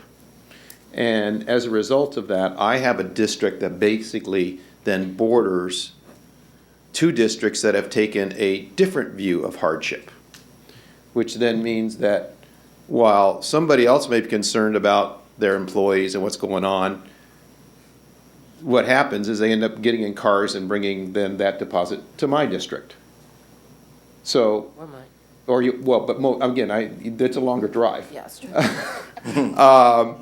And mine's a little more convenient. And so I think that's the specific problem that I think we've got to solve in terms of trying to figure out. That's why I think, number one, if we can get number one done, number one solves that. Then I don't have to worry about, at that point, then I think we can even make a decision that says we don't take cash into those any offices, and that we do it through this relationship. And that solves it for everybody. But the practical side of this is we've got offices, and I get security, I get the concerns and all that. And as a result of that, we do have in place security systems. We have processes. I think we've had a group meeting, right, in regards to how it is that cash is taken into the offices and the processes and how it's guarded and how it's protected, and contracts with CHPs and all those things in order to protect that. And so, but what concerns me, and I guess this is a question for as I would be concerned about equal application of tax administration, and that is when you have two offices that are new, that have basically the same kinds of access to public and all those other things, and you have one office that says, "Oops, I'm sorry, that we won't give a hardship," and you have another one that says, "Oh, we'll go ahead and accept the cash." I don't think the BOE is being consistent with our policy. Now, I get the fact if you've got elevators and concerns that are unique, that are different, but when you've got exactly almost the two same kinds of circumstances, where you've got one that we've decided has got risk, and so there we don't do it, and another one that says, well, we think we manage our risk, so you can do it here, doesn't make a lot of sense. That sounds like an uneven policy that I would hope, as our role in regards to making sure that we have consistent policy on these issues, we would try to overcome. So I guess let me go back to the issue of that as far as overall policy. How do we resolve that? How do we resolve that if we've got two equally based offices, both with the same security issues, both are guarded the same way, and one says one says I'll do a hardship, and the other one says we won't do a hardship? Isn't that inconsistent for us as a board? Well, obviously, consistency would be the ideal. We are always trying to strive for that, right? The equal application. But the policy does provide that element of review and discretion for the district administrator, and that always introduces an element of okay, but at what point right. What point is it that then those who oversee the administrator take a look at that to say, no, you're wrong here. You're wrong, because again, it seems to me either one administrator's wrong or the other's administrator's wrong, right? Either one of them is misapplying the hardship, or the other one should be applying a hardship. Well, one of them's wrong. Well, no, could be a possible outcome, but also maybe we're not seeing what they're seeing in terms of their specific facility. Well, isn't that? But right. But again, shouldn't then our BOE policy then be the same? Effort be to make it so that it is the same? Because here's I get down to a very practical problem, and that is when offices A, B, and C don't take cash, they call up other offices that end up taking the cash. And that's an inconsistent application of policy. And if we really believe that the motivation of that is truly risk, then what we're saying is, well, we don't want to risk these employees, but we'll be willing to risk those employees.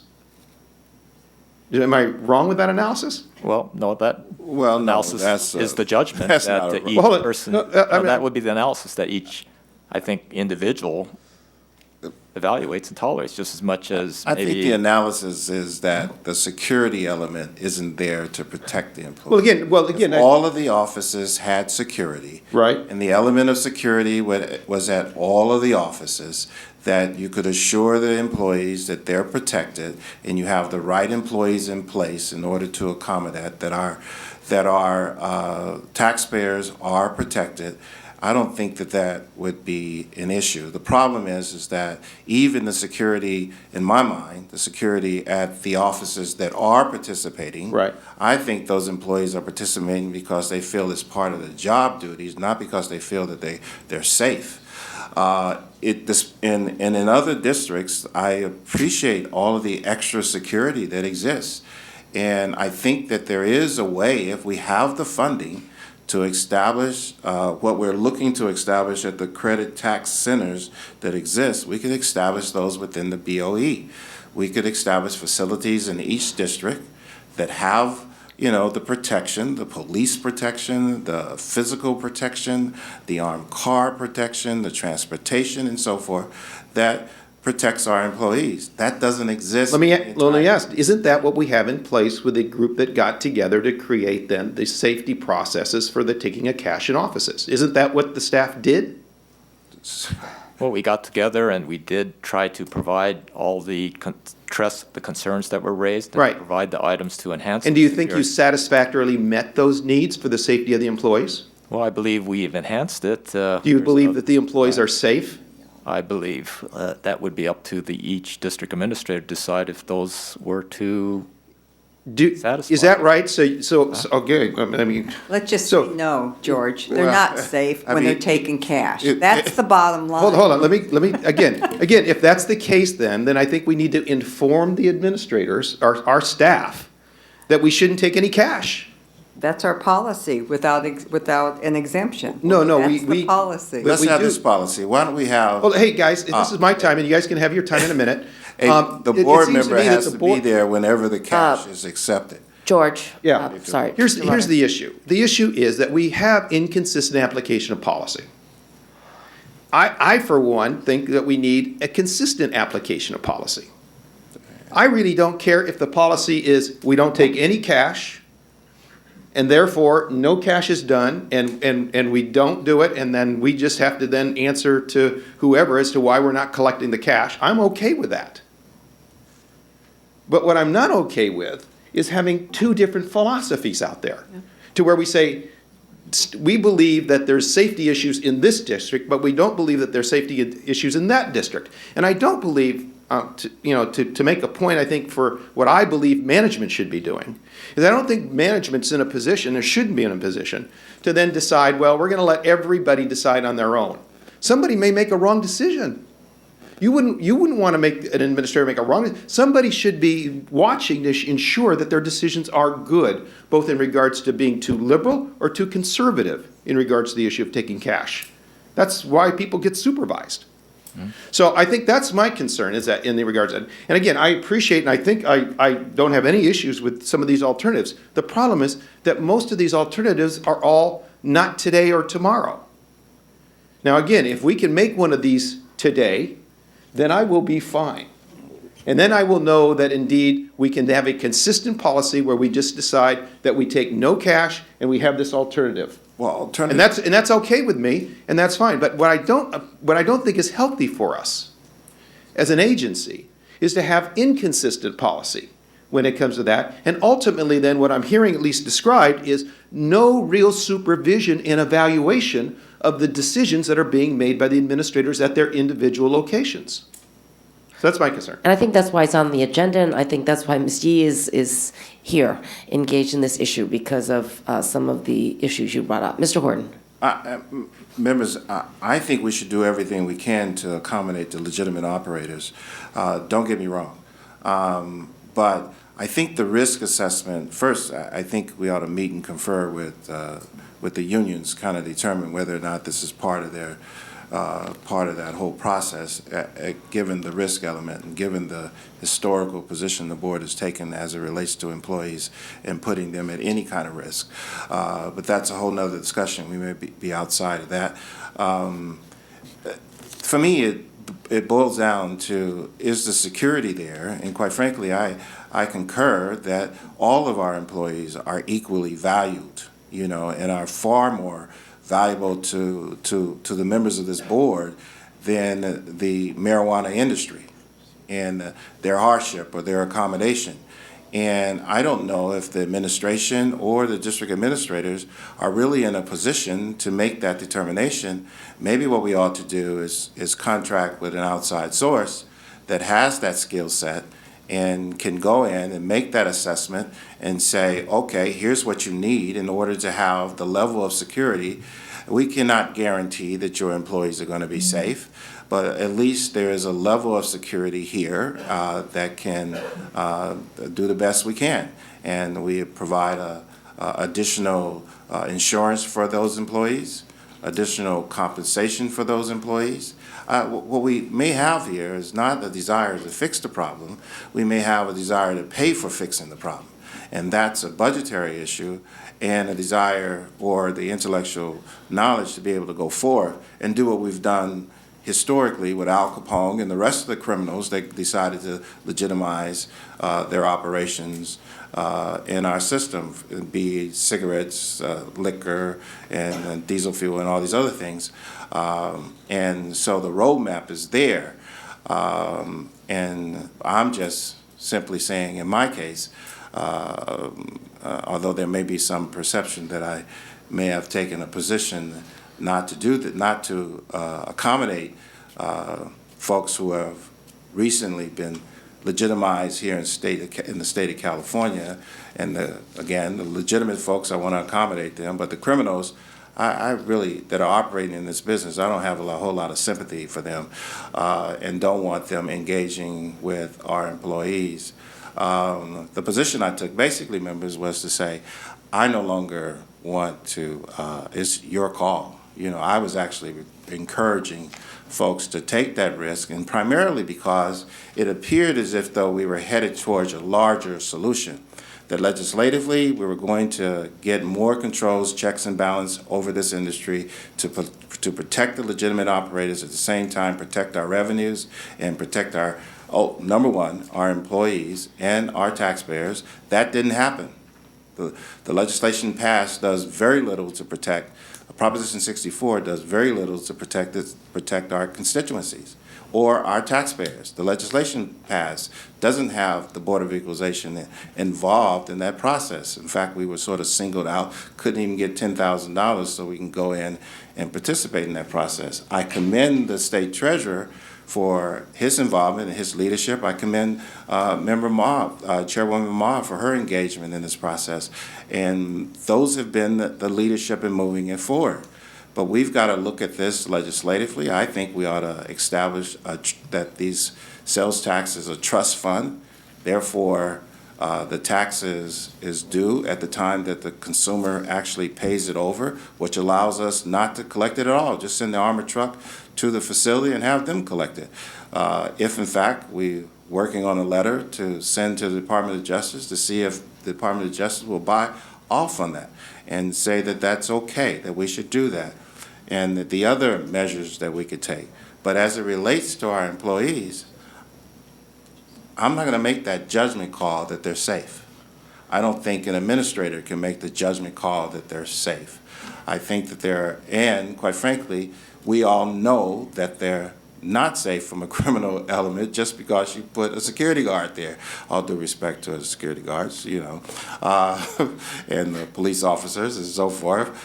They put their life on the line every day, and they end up, you know, risking their lives. I'm not asking our employees to do the same. So I agree, Mr. Runner, there should be consistency. I just think that the primary consistency that we should have is security and safeguarding our most valuable resource, and that is the people who work for the Board of Equalization and the people who visit our offices and the community in which these individuals live. Controller Yee. Thank you, Chairman Ma. I mean, I think the staff has heard from us in terms of exploring these options more deeply. I guess what I want to say on the hardship exemption is that I mean, I guess at the very least, I would like to encourage all of our offices to apply the hardship exemption. I mean, there are even, I think some offices aren't even making it known or available that that's even a possibility. And so if we could have at least that threshold of where taxpayers understand that they have the ability to request one, that might be a start. But to continue to look at how we may be able to get some uniformity around the application of the exemption, if you could do some more work on that. Obviously, with all the considerations that have been expressed about safety first and foremost, but I mean, this is going to come into play. I mean, this is the business and the world we're entering into. And as Mr. Runner points out, these options aren't near-term options, and so we're going to have to figure out how we don't really compromise some districts at the expense of the other because of an inconsistent policy. Yeah, and I have been pushing for that as well. Once retailers take the tax, the sales tax, they should be able to remit it more frequently than once a month, right? And so, as we have talked about it here before, I understand that taxpayers can bring their tax payments in more than once a month, more than a quarter if they want to bring in their tax payments every day to a BOE office, for safety purposes. I mean, at least on the street, they are able to do that. So we did clarify that that is a possibility. We're hoping the new CROS system will also enable taxpayers to more frequently download their tax payments, the ones that do have banking access and EFT and credit cards. So I think we look forward to that. I also did look into the allegation that taxpayers were overpaying their sales taxes and then getting a refund check back from the BOE. I checked in with my district offices. That is not the case in my district office. If it is the case, I think we need to look into it. I think people who, want to pay their taxes, want to pay their taxes. They don't want to come forward if they are not legitimate or don't want to be in a system and be accountable, right? Because when you do come in, number one, you need a seller's permit, you're a responsible person, you walk into an office, you're on a camera, you're signing in. So I think, those people who want to pay their taxes are trying to pay their taxes. So, but, I'd like for you to look at that issue one more time.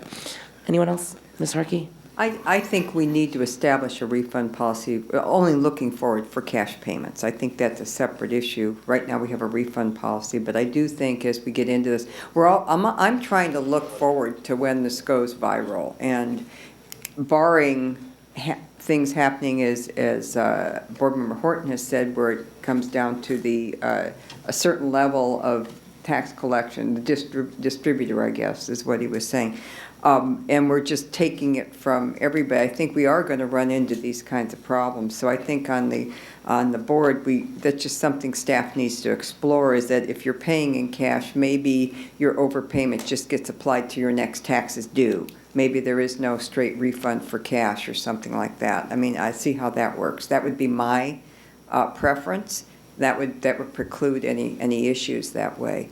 But all of this, I appreciate all these comments. I think everybody's really trying to work with this, and I do appreciate. I would just like to, do we need a motion on this just to have staff to continue to explore all our alternatives? I'll make a motion. I don't think there's a motion requested. We were just merely to present the alternatives so the board has a status of our progress. It's status, then that's good. And I think you've heard the things. Okay, well, perhaps maybe you can come back and give us a status update at some point, just because things fall through the cracks if we're not focused in making this a priority. So how about in 2 months? Okay. If I show up on 4202, do I get to speak? Or do I just get to sit in the office? Oh, yeah, that's right. Sorry. I am sorry. We have 2 public members here to speak on this. Thank you. Jared Kilo, President of the United Cannabis Business Alliance Trade Association, and then Marin Pineda, Legislative Advocate for Capital Strategies Group. Thank you for your patience. Yeah, thanks, Chairwoman Ma and members. Yeah, and it's Marvin. I think I scratched it up. So Marvin Pineda with Capital Strategies Group, here with our client, the United Cannabis Business Alliance Trade Association out of Los Angeles. we're all the Measure D collectives that are in compliance with the law and are paying our taxes. And this is paying cash is it's very valuable for us, and we thank the board for considering this, and have Jared Kilo, the president of the Trade Association. They will speak more to this. Yes, by having the legally operating shops in Los Angeles establish themselves not only in their community but also with the relationship with government, being able to pay their taxes, it's not just a safety issue for the employees of the Board of Equalization, it's also a safety issue for my employees as well. And I hold their lives to the utmost standards as anyone else's, so I'd like to make that be a point here that, for any of my employees, including myself, to go from one location inside of a parking lot and go into a Board of Equalization to pay in cash with what could be the size of a duffel bag worth of cash to pay this, we are now being targets. And so having that target there, we do have to find how are we going to, as a group, both government and this industry, find some good ways to mitigate these risks. Now, as we become a more established community and industry, the banking industry is also going to become more established in its ability to track down who may or may not be people part of the industry. So you may be able to receive cash, you may be able to receive checks and electronic payments now, but as the banking industry becomes more savvy about who is in the industry as they track any one of us individuals down, you're going to have less and less ability for these industry leaders who are trying to pay their taxes have the ability to use the banking system. So having an established sort of safety issue between, like, I'll just say myself, and I have a good relationship with not only the Board of Equalization but also with the Office of Finance, and we make monthly payments. We tell them when we're coming, they know when we're going to be there, they staff up. They get their counting machines, and so they get ready for when we're coming there. The only thing that I'm looking for is the safety from getting the cash to the office. Now, I realize that the Board of Equalization is trying to find a way to keep their part safe. I'm also trying to keep my industry safe as well. And so that communication that I have with both of the leaders of those agencies, I feel like that communication has now gave us ability to be safer. Now, it would be nice if we could, as an industry, whether we hire an armored car service to pick up maybe monthly or quarterly payments, because if we wait till the end of the year to pay payments, we are now holding that cash inside of our location, which makes us a bigger target. Now, we want to pay our taxes as soon as possible because holding that cash is a risk for ourselves. So where do we put that cash? And so I'd rather it be in the hands of the people who are asking for us to pay taxes rather than sitting in a safe inside of my location, which makes me at higher risk. So looking at some of the options here, the alternatives, alternative 3 looks like a great one because you were looking at 7 agencies looking to gather cash-based payments. Now, I know that working with the Office of Finance, we're also trying to find a way in Los Angeles, how are we as a group, since there are 135 legally operating dispensaries there who are paying their taxes, how are we going to create a safer system between us and just the board and just us and the Office of Finance? And so we were working through a system where we could hire, as an industry, hire a armored car to come drop cash off. It'd be nice if there was a location that was not only secure for the armored car, but also secure for all the other agencies that are looking to receive taxes in cash. So I'm hoping you guys have questions for me because I think I have a lot of answers when it comes to helping this industry out as much as possible. This is my 15th year in this industry, and I've gone through what is 11 bank accounts in those 15 years. So every time I move a bank account, I now have to eliminate all the insurance that I pay for all my employees. I now have to change my payroll. And so every time I do that, now that check that I just gave you that may be a part of a now frozen bank account, now that check may bounce. And so that's not something I want to have, but sometimes it's out of my control. And having 11 bank accounts over those 15 years really does create a hardship. And this cash is, I mean, do we have the estimates on the amount of tax payments that are going to be coming through this industry, not including the people who have been in this industry savvy enough to find their ways into banking, but now you're dealing with cultivators, delivery companies, manufacturers. They are not as savvy as the people who have been in this industry at the forefront of needing to have bank accounts. So now you're bringing in a whole other part of the industry that is less savvy than the people who are still trying to pay their taxes in cash. So you really need to shepherd them into a place that says, this is where we want you to be. The voters have clearly stated with a 60% approval that they want marijuana to be legal in this state. It's up to government officials to find a safe way to collect those taxes, because they do go to good schools, they go to roads, they go to enforcement, they go to a lot of good services that the state really needs and wants to take in. So, and if cash is the way that we can pay it, cash should be the way you receive it. Okay, thank you. Ms. Harkey? Just one clarification. Prop 64 does not, funds collected do not go to the general fund to pay for the schools, roads, and all that. So I just want to be sure you're clear on the proposition. It goes into a marijuana trust fund that then gets granted out depending on the needs for specific items.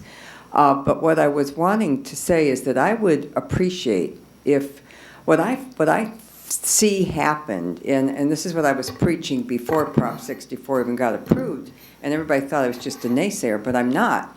If this is an industry that really wants to get this done, then they can lobby DC a lot better than we can. The state of California, especially in this last election, was kind of out there, and I'm not expecting a lot of cooperation from the federal government for California right now. That being said, if we don't poke the bear in the eye, they'll probably leave us alone. And I'm not seeing the legislature not poke the bear in the eye. So I'm saying this for the legislature too. Just hush a little bit, tone it down. Because I think we have a lot of issues, and one of them, this is only one of the issues that we're going to have, is trying to figure out how to negotiate this. And so I do appreciate you coming forward. I do appreciate your comments. I do, though, want your industry to continue to either ask the legislators to tone it down, to try to work cooperatively with the federal government, because we're going to need that in order to get this forward. Otherwise, we're going to have things seized. And you don't want that, we don't want that, and we don't want all this cash to continue to be running around, because you say it's dangerous for you and it's dangerous for us, but we're not making profit on this. You guys are, and you need to push this at the federal level to try to get us some help, because we can't just set the policy. Like I said, we're going to be stuck having to collect somehow, and we're trying to get funding to do that and have facilities. We've looked at other states. They have centralized cash facility, one in the state, different areas. So there is a commute time driving, but I just think it's impendent upon the industry to use its influence in the DC area. And I know there has been some of that done with the House, maybe a little more at the Senate. There's a lot more states that now are legalizing this, at least on the medical level. There's going to be a lot more of a lot more pressure, but it's all politics at this stage. It's politics, and I would like to see this legitimized and out of cash so that we can know who the bad guys are. Right now, we don't know, and so we're just none of us really are operating within the industry, and so we just don't know. And so there is a risk. There's a risk inherent to you traveling around with it, and there's a risk inherent to our offices accepting it. We're trying to deal with that in all areas here, but we are going to need, I think, ultimately to get out of the cash business. And I don't know if you're reading anything, but all these countries are doing away with their currencies at certain levels. There's been talk about doing away with $100 bills in the United States. So you're going to have more and more truckloads if you're paying in cash. So this is a big issue. It's a huge issue. No, very much agree. I mean, this has been an issue we've been working on for over 15 years with the federal government to try to get some consistency in banking. So it really is a big part of where we, as an industry, have numerous national advocacy groups that petition and go to the federal level on this banking issue on a very consistent basis. Good. So just keep it up now that, and now you've got a new administration. Which changes now our whole approach. Our approach before was, we're trying to legitimize just the industry to take away safety. Now we have to almost say, is this industry even legitimate under some new administration? Well, it was Obama administration that's still listed as Schedule I drug, would not remove that. So I don't think you can say, I think you're dealing with a nation that's just kind of in infancy for even acceptance of this. We've got some key areas, but, we're kind of left of center in most of the areas that approve this. Now it's coming across the states where it's getting a little bit more mainstream, but that's a progress. And believe it or not, most states, this isn't high on their radar screen. It just isn't high on the radar screen. That was good. It just isn't. You know, they've got other issues they're dealing with. We're dealing with this because this is a huge issue because our proposition has approved this. But I think it's just going to be really up to everybody to really try to create a solution. And I know that there's big bucks in this. There'll be big bucks in trying to create the solution, trying to bank it, trying to figure out how to do kiosks, how to get money into areas. And I think I don't want to see the industry go to sleep on this. Any players go to sleep on this because it's really, really important if we're going to be, if this is going to legitimize and actually make the impact that it's supposed to. I think I want to make sure that we're dealing with what is a tomorrow issue, a short-term issue. The short-term issue is we don't have access to banking tomorrow. Right. We have cash today. And we'd like to pay our taxes because every law that's just been passed has clearly stated that if we don't pay our taxes, we lose our license to be able to operate as a legitimate marijuana business in California. So that's the part where I'm like, I'm only sitting here trying to deal with tomorrow, which is pay my taxes tomorrow.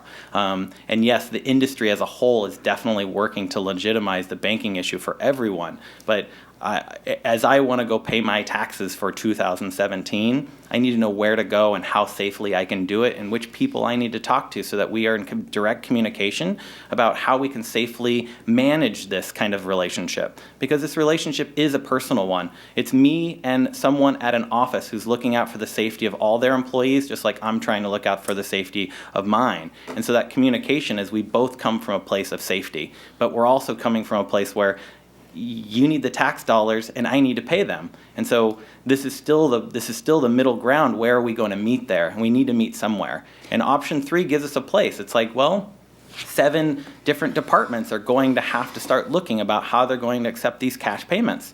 And, if we can have a secure location, I mean, to speak to Horton and Runner's issue, which is like, how do we get consistency? Well, if we do have outside buildings that are all now put to the same standard instead of trying to go through each individual Board of Equalization and where their parking lot is, because the safety is completely different from every location. It's not a policy thing, it's a property thing. It's a property difference that creates these different risks.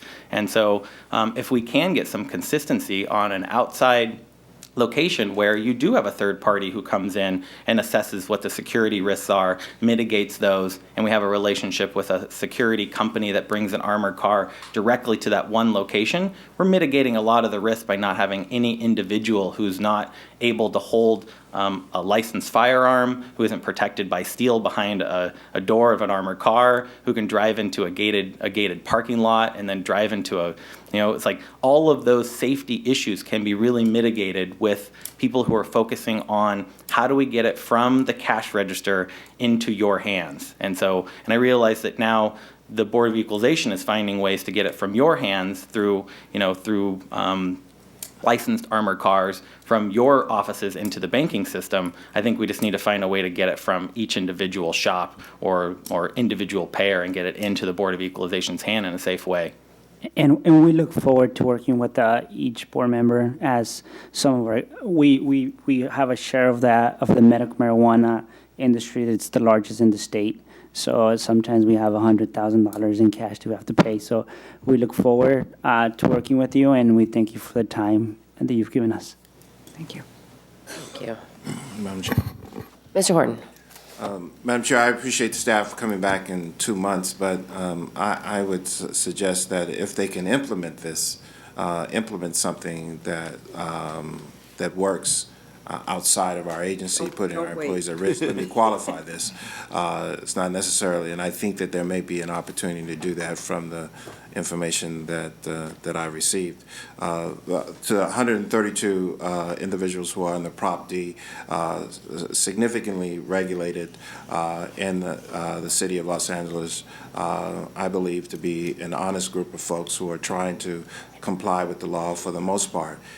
In LA County, it's the other 1,600 folks that are operating in LA County without complying with state, local, and federal law that gives me pause, that are actually registered with the Board of Equalization we have somewhere around 400, 132 that are legal, and another 400 that are registered with the Board of Equalization but not considered part of Proposition D.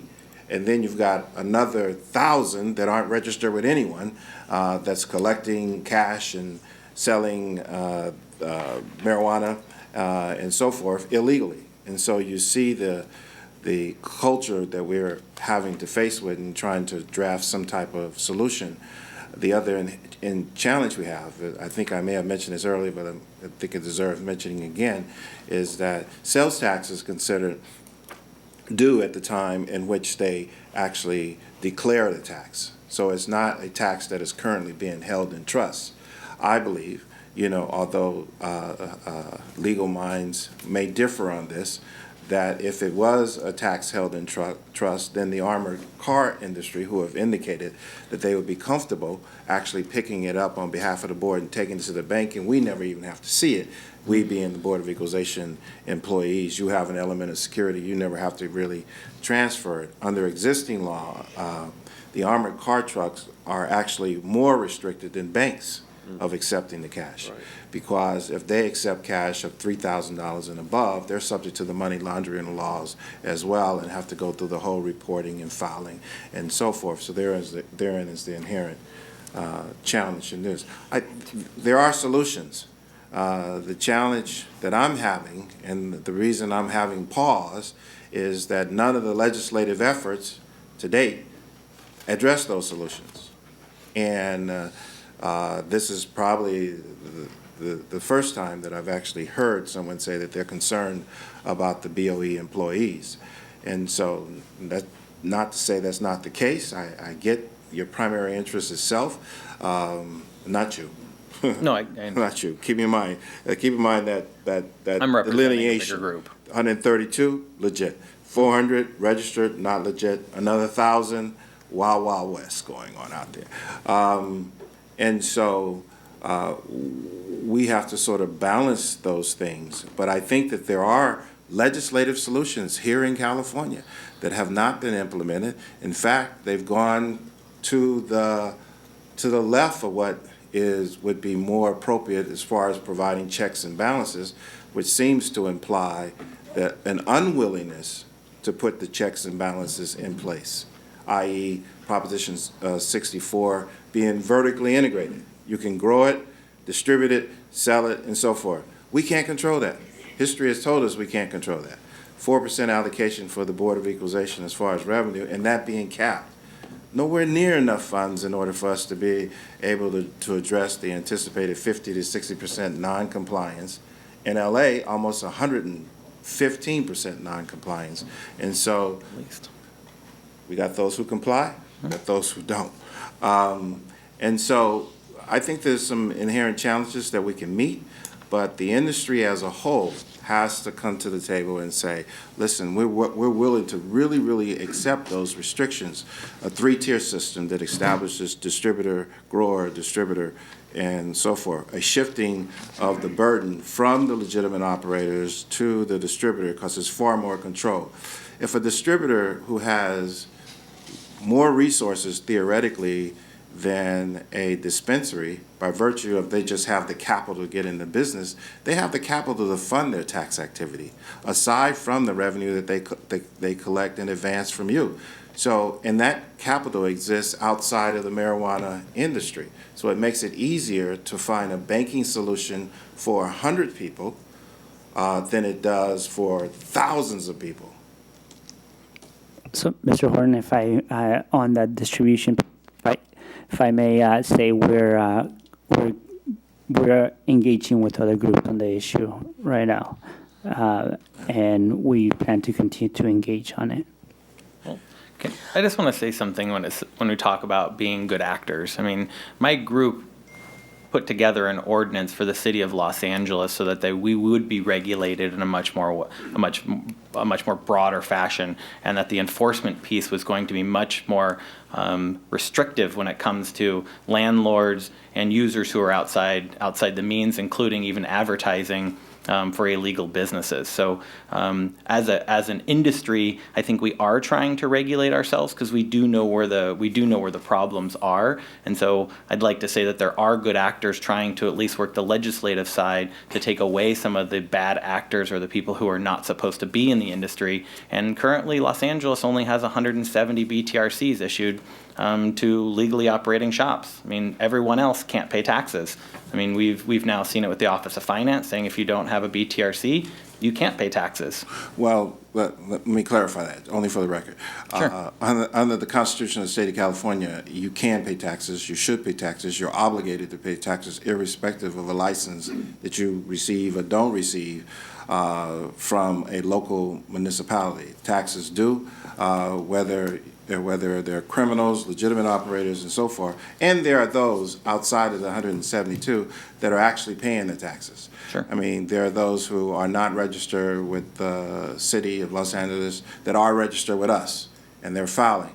Of the 132, I don't know that they're all good actors. I know that there are good actors among the 170 that are advocating that the others fall in line.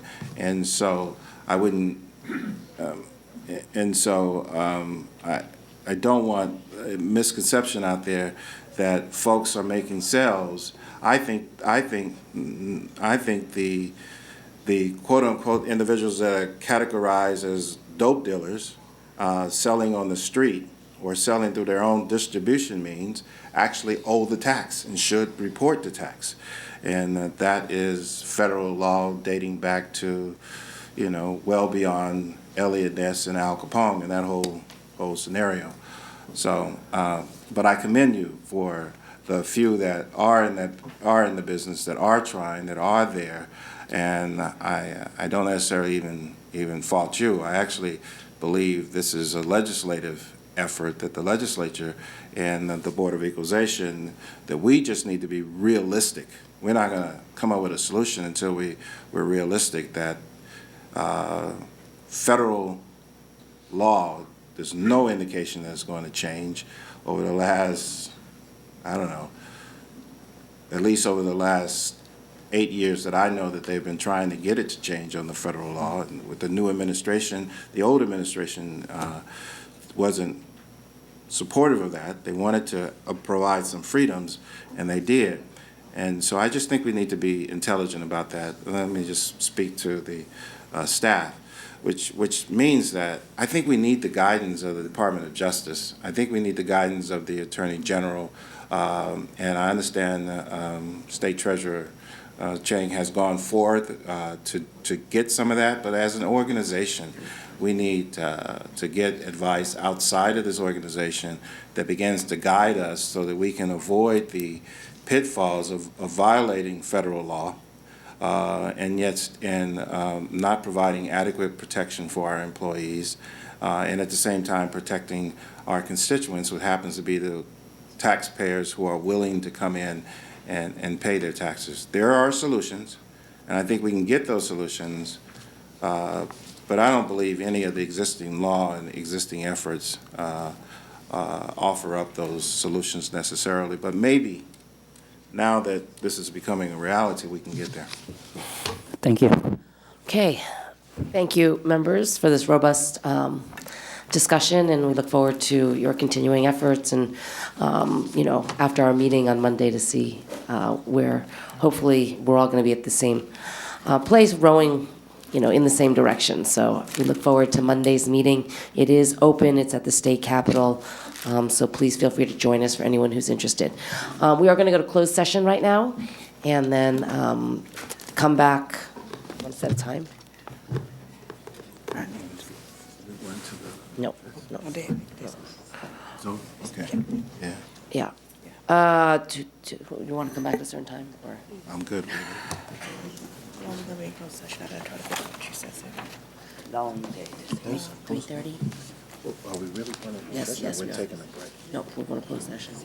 We don't have to. Okay, we're going to go to closed session, members, and when we come back, perhaps we'll set a time so that everybody knows what time to come back. Is that okay?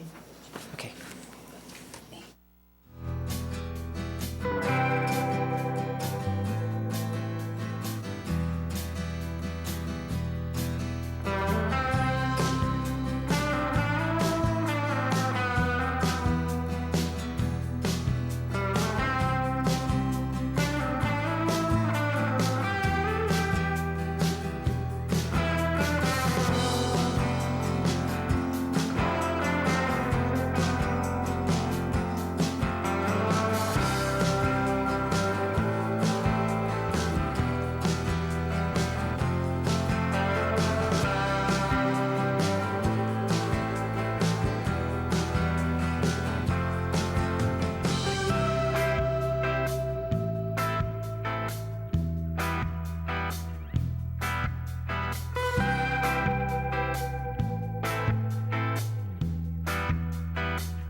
Okay, members have finished closed session. There's nothing to report out.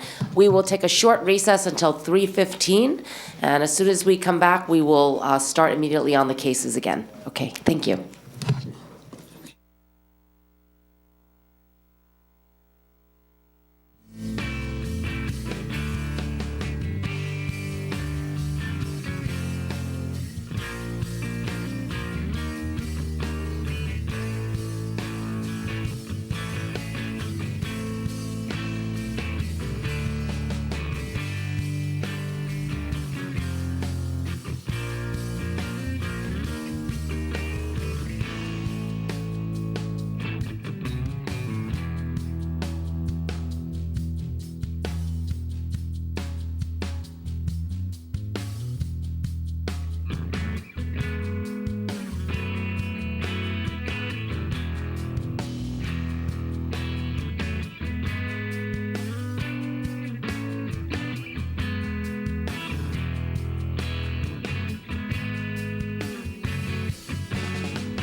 Okay, the State Board of Equalization is back in session. Before we start our cases, we are going to open up for public comments.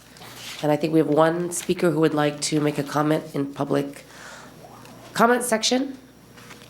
Mr. Benson, Assessor Benson.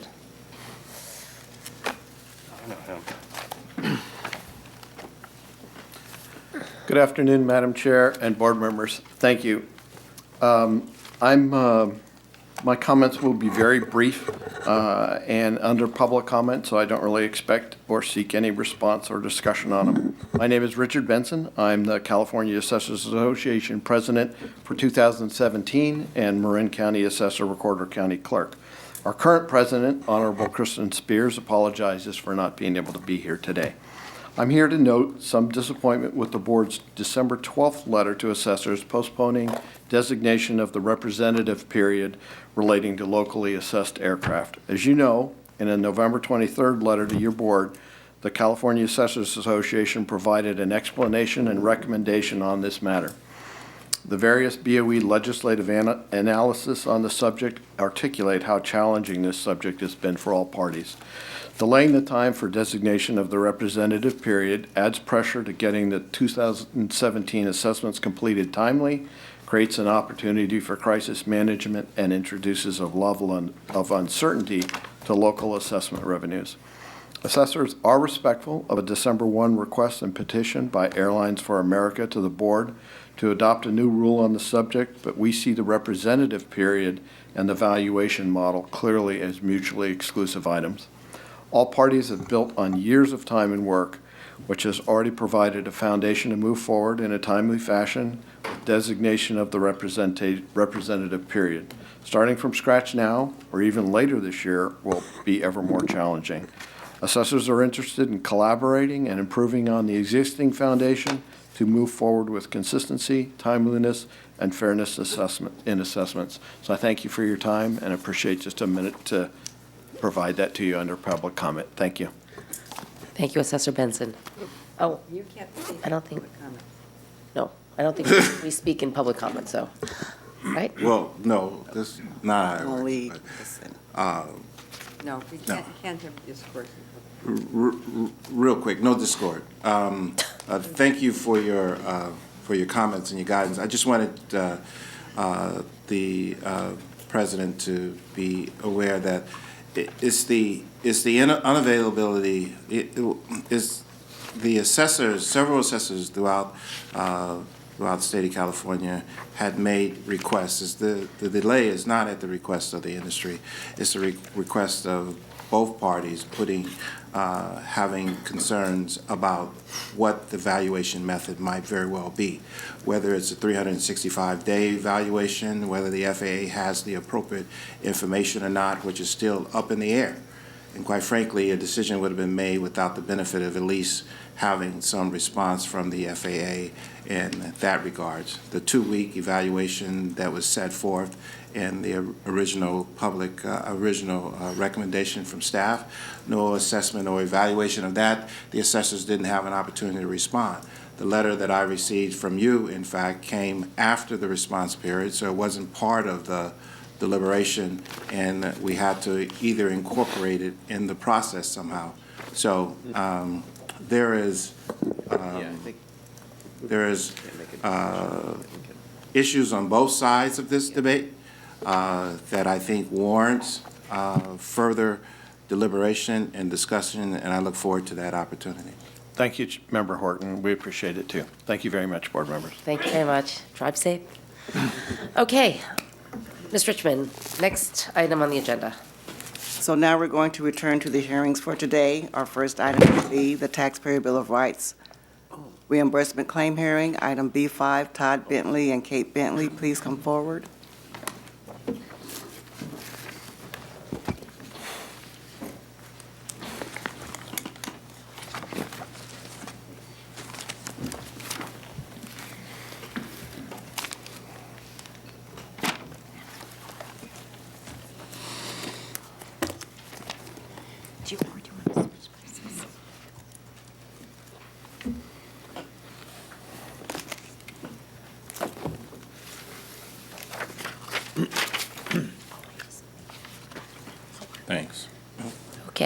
Mr. Thompson, please introduce yourself and the issues for this. Yes, Grant Thompson for the Appeals Division. The sole issue in this appeal, or in this claim, is whether the claimant is entitled to reimbursement of attorney's fees and expenses. Okay, thank you. To the appellant, welcome to the Board of Equalization. You have 10 minutes to make your initial presentation and then 5 minutes on appeal. Please introduce yourself for the record and you may begin. Thank you very much. My name is Todd Bentley. I'm a taxpayer. I currently reside and have since 2004 in Washington State, Seattle area. It's called Gig Harbor. Actually, it's my 4th appearance before you, so you look very familiar, most of you, my 3rd time presenting.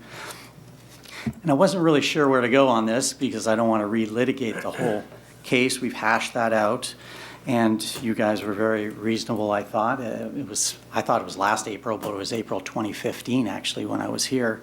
And that was the case on the 2004 and 2005 taxes, if you recall. And I had lawyers involved since 2012 when I had my assessment from the Franchise Tax Board on those 2 years of taxes. I'm here for attorney's fees and expenses to be reimbursed. And the question that governs that, as I read, is was the FTP reasonable in their assessment, their initial assessment, or did they force me to have to get attorneys to fight their assessment? As I understand it, the Franchise Tax Board must establish that they were reasonable. So I'm just going to go over a few points I have and not take too much time, hopefully, and we'll hear what they say. And it should be that they are substantially justified in their assessment. And again, it was 100% of everything in my settlement that was on the W-2 that they assessed me for. And I had no recourse but to fight that, as they would not modify that at all, even when I came with additional facts to them. I read that the legislature further finds and declares that the purpose of any tax proceeding between the Franchise Tax Board and the taxpayer is the determination of the taxpayer's correct tax liability. And there's, in my opinion, and apparently your opinion, there's no way that not even 1 cent was allocated to my Washington status or source. Sure, the W-2 had a lot of money on it, and it was wages and future earnings, et cetera, as outlined in the settlement agreement, but that was the last thing that the Franchise Tax Board even looked at. They basically put the settlement agreement aside and said, it's all about what's on the W-2.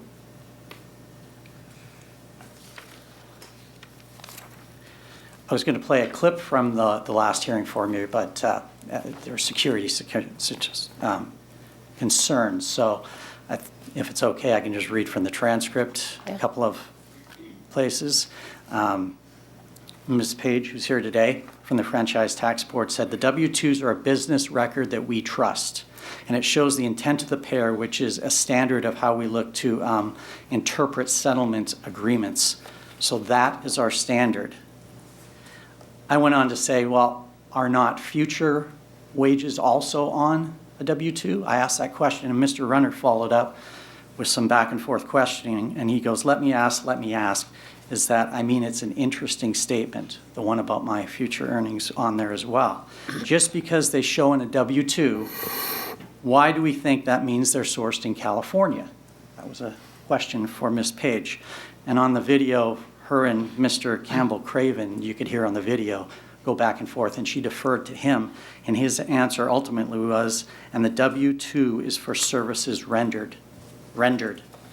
Mr. Runner followed up, the W-2 would only reflect services rendered. If it was a payment for future employment, it would not be reported on a W-2. And Mr. Campbell Craven said, that is my belief.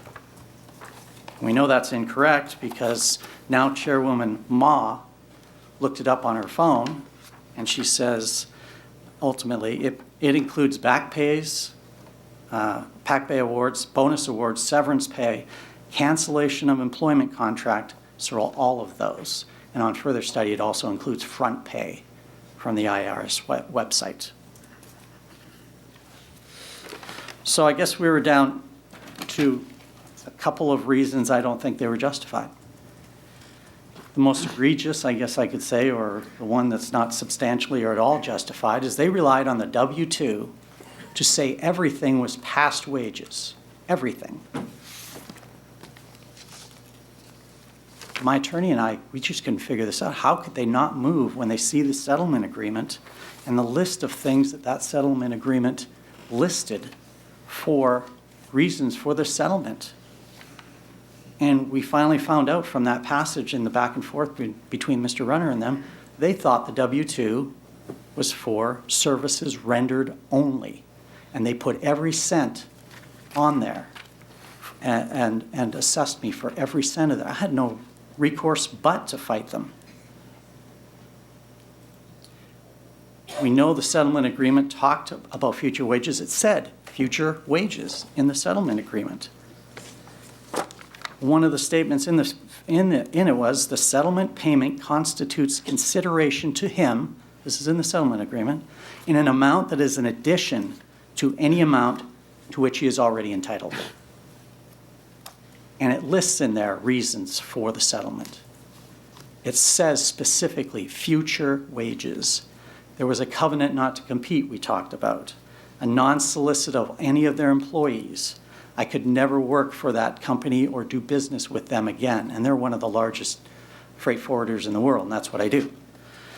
There was a non-disclosure, a non-disparagement.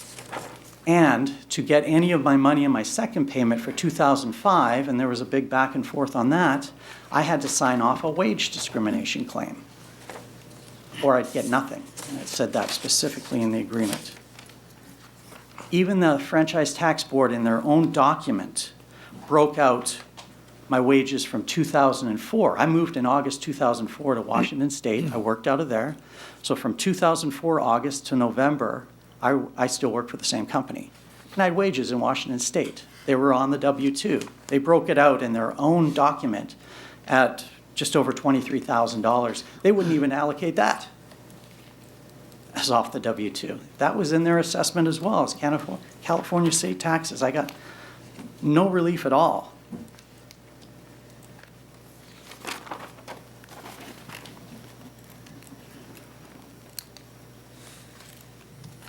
They also talked about the intent of the payer. The payer was my former company, and that settlement agreement showed a lot. I mean, it wasn't as if the settlement agreement said, we owe you all this, Todd, and keep working, keep going. I would have said, yeah, that was all back pay, that's great. That was all done in California. But they didn't say that. They said, you have to do the non-disparagement, all these things, sign off the wage agreements. And they said it was for money that I already hadn't earned. All of this was very clear to the Franchise Tax Board, but that was one document they didn't want to look at. They wanted to look at the W-2, and then they said it was the intent of the payer. And they went back to my original claim against my employer. That's fair, but they forgot there was also a claim against me by the employer, a CROS complaint. And that CROS complaint said that I owed them under their actual costs, which I didn't have. I went off my commission statements, but under actual costs, I would owe them $124,000. They didn't owe me anything, they said. That's what the payer said. And then they produced a document, which I produced to you and to them as well, that said under the worst circumstances, Mr. Bentley's logic plus our actual numbers, we would owe him $196,765. So when they say my allocation was just pulled out of the air, that was an 18-month period, I rounded that up and I said, let's just say $200,000. And that was for an 18-month period. So I actually doubled that. I said, as an allocation, let's go with this. It's not pulled out of my head. It's what the payer came up with, $196,765 for an 18-month period. And I suggested, why don't we just do $200 for each of the periods of 12 months? So I shortened the period and upped the money. And that was my allocation. The Franchise Tax Board's allocation? Zero. Nothing. That whole time. So what did that do? That forced me to get the attorney, fight this. I had to fight it. It was a huge difference. You have to remember, I was in this. I knew what this was for. I had to leave my job, everything I'd worked for, in order to get this money. And I believe under 2065, the labor code, that an employer can't make you quit and sign off all your rights just to get your back pay. I also brought that up with them. They made it sound like I got all my back pay and off I go for signing away my rights. Under California law, I believe that is illegal. They can't make you do that. So I don't have really much else to say. The stress and the expense of this as a single taxpayer versus somebody who's got staff attorneys. I had to hire attorneys. I had stress on me, stress on my family. I mean, even last night I missed my kid's Christmas pageant to get down here to do this because I have to do this. I don't think anything they did was reasonable. Anything. That's kind of harsh, but I don't. And lastly, I'd like to say I tried to mitigate all the damages, as you've seen in my spreadsheet I did. I only had the attorney do briefs and present the very first hearing. This is the third one I've done. And actually, the brief on this one, you probably know I did that one. So that wasn't very professional probably, but I tried to do it my best. I presented 3 out of the 4 times myself, saving costs of my attorney from Seattle coming down and that. I obtained a lot of discounts because the attorney was frankly flabbergasted that we didn't get a penny of any kind of allocation after months and months. So I got some discounts because he was a good guy and I talked to him and I got along with him. So he actually discounted quite a bit off of there. So I'm here to ask for the award of my fees and expenses. You guys came up with a decent allocation. I think it was based on fact of what the payer intended, what the payer told me that the most they could owe me was, and I actually doubled it. And when I paid the taxes, I got a 33% interest charge on that. So this was dragged out, and I put in for an abatement, said you guys dragged it out, so part of this interest shouldn't be applicable, I wouldn't think. And 7 months later, I got a form letter said no, it's no abatement. So I think my only recourse for that would have been come back to you about the abatement. I just had enough. So I'm not coming back asking for that, but just to let you know what it did, what happened. So I don't think they're substantially justified whatsoever. And I'd ask for my attorney's fees and my expenses in order to fight them to get a reasonable outcome. Thank you. Okay, thank you. Okay, Franchise Tax Board, 10 minutes for your case. Please introduce yourself for the records and you may begin. Good afternoon, Chairwoman Ma and members of the board. I am Natasha Page. With me is Marguerite Monnier. Together we represent the Franchise Tax Board. The question in this claim for reimbursement is whether the Franchise Tax Board was substantially justified at the time of the appeal in its position.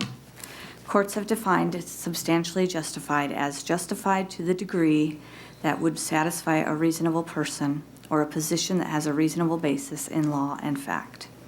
The answer is yes, the FTB was reasonable. At both hearings in the underlying appeal,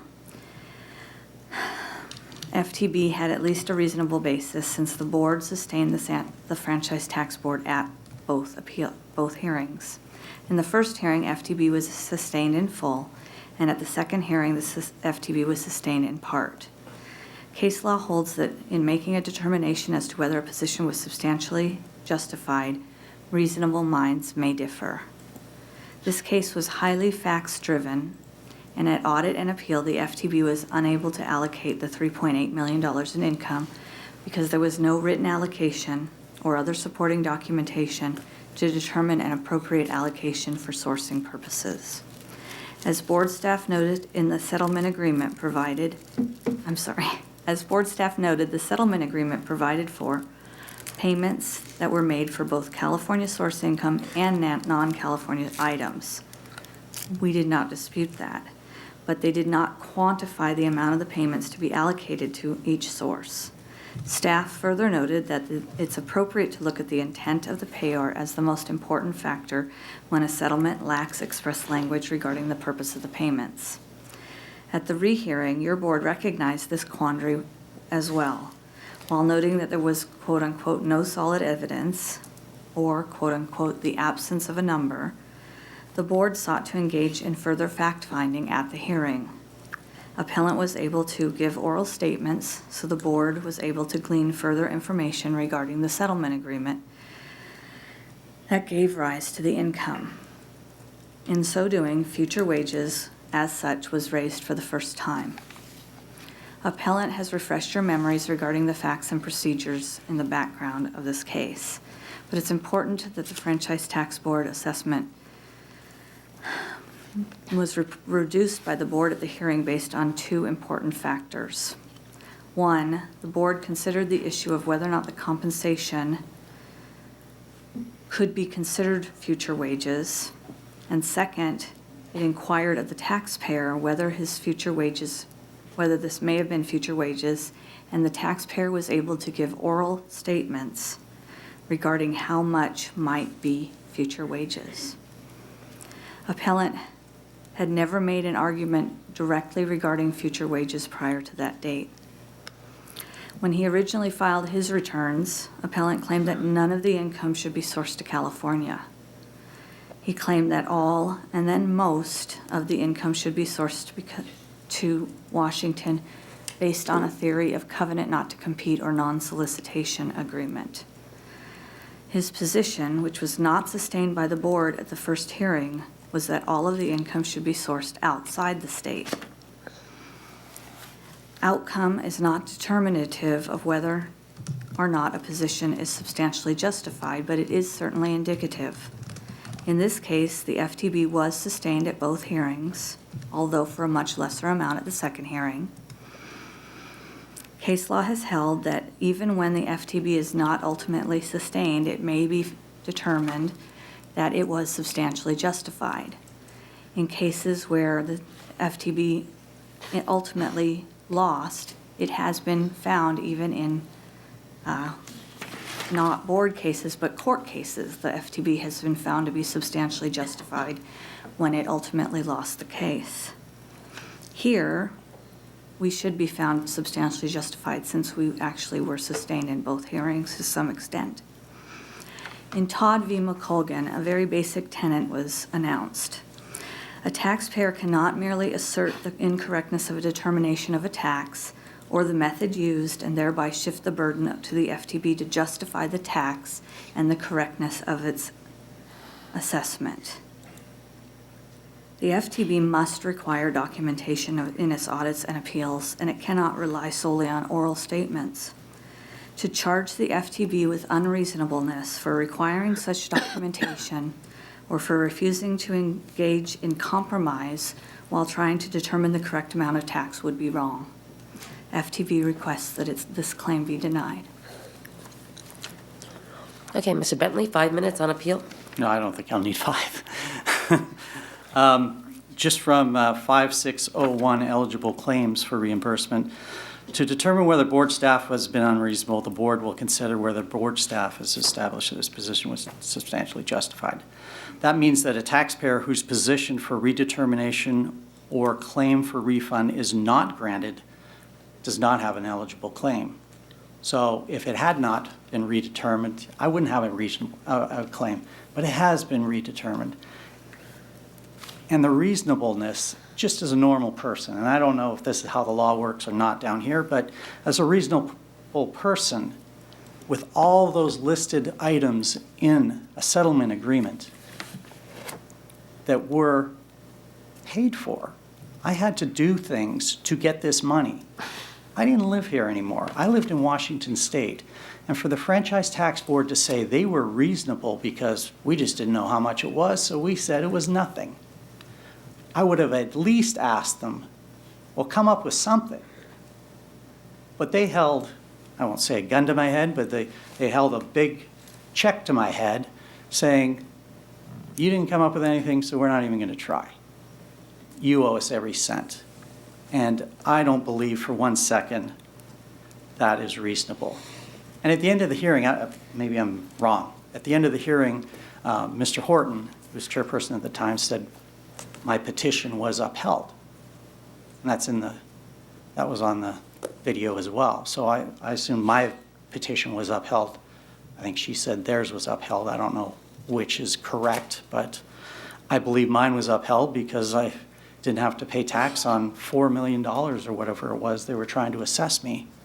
Instead, it was more realistic, and I think actually a little more than I should have paid on the $400,000. So for that reason, the intent of the payer, which I told you about in their claims, their intent was they didn't owe me anything, and the worst, they owed me just under $200,000 for an 18-month segment. So with all of that and all the stipulations they put on me to get 1 cent of that money and things I had to perform for them or not perform in Washington State for them, I don't believe that their assessment was at all reasonable. And for that, I asked for my attorney's fees for the attorney I had to hire to get something that was fairly reasonable at all. Thank you. Okay, thank you.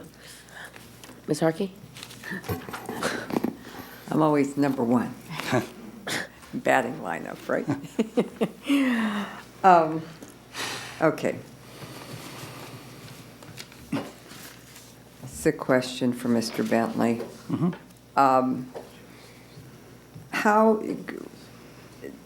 Repeat again how you knew that the W-2 issued to you included future payments, and at what time did you inform the FTB of what you knew? It specifically in the settlement agreement said it was for any alleged past payments due, future wages, and the list of the other things that I said in there. And when that I did had you to perform. furnish that agreement to the FTB? Right away. They had that from day one. That was the settlement agreement before their assessment, way before their assessment. That was one of the first things I had to give them. Okay. FTB, I know this has been back and forth, but what was your consideration of, how did you find that the settlement agreement either satisfied a requirement or did not? The problem with the settlement agreement was that there were no allocations made. We knew that there were $3.8 million at issue. We knew the types of claims that were at issue, and we knew the underlying lawsuit that was at issue. And we did not believe that it was all sourced to California, but we didn't know how much was not sourced to California. So the approach that we took was that it all arose in connection with an employment contract. So we knew that a large portion of it was sourced to California, or it was sourced to California, some amount of it. And then the burden would be on the taxpayer to show us what was not sourced to California, because we knew it arose in connection with employment in California. We knew it arose in connection with a contract with Amazon, which was solicited while he was employed in California. We knew that he no longer had contact with the Amazon client before he moved from California. So we knew we had a substantial connection with this settlement agreement payment based on that relationship in California. We knew that there was the California Labor Commissioner action, and the settlement of that was in California. So we knew there was a large connection to California.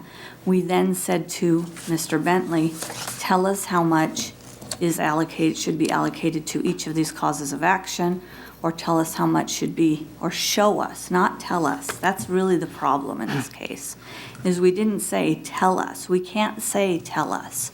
We have to say show us what amount should be sourced to either each of these causes of action or to Washington versus California based on your various theories, documents from the employer. We need numbers, not just quantities or not just theories. No documents were forthcoming. We could not narrow this down.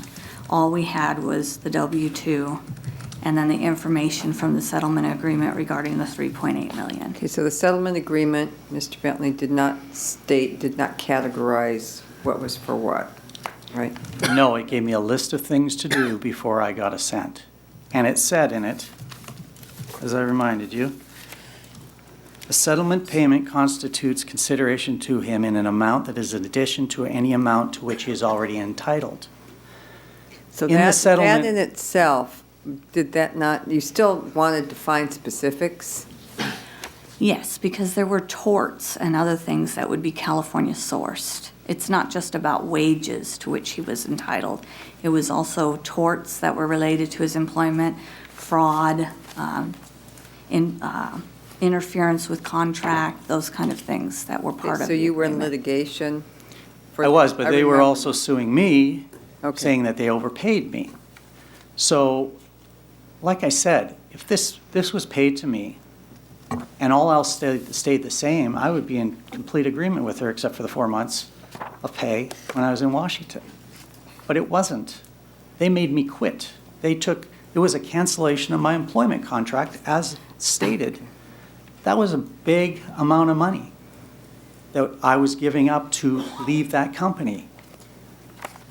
It also states in there, I will be timely paid my wages due. And I was on the 7th of November. Had nothing to do with these 2 checks. Had nothing to do with these 2 checks. I was paid my last paycheck. And then I got the first of 2 when I started performing all the rest of the things they laid out in the contract. This was a settlement. This was a bye-bye, have a good time, leave Amazon alone. I wasn't allowed to go into that account because I knew everybody and they were negotiating a new contract. I could have walked somebody else in the door. That was what they paid me for. They didn't believe they owed me anything. I thought they owed me some money. But what the big deal about why I really went after them was because Amazon was growing exponentially. And I got bonuses for every $1 million put through the system a year. It was going crazy. And the future earnings on that account, because they had stopped paying me, if I could win that case, they would have to pay me going forward on my account. And that was what the big money was about, and that's why they wanted me gone. And that's I why they explained it all. settled. That's Yeah. why they settled. Yes. Okay, so FTB. The taxpayer originally offered to settle this for $400,000. And that's the amount that the board decided in 2015. Why didn't you come to the table a little bit earlier? We are prohibited from settling a case outside of our settlement bureau. So if he were trying to settle a case or compromise a case, we can't do that. Our jurisdiction is to determine the correct amount of tax.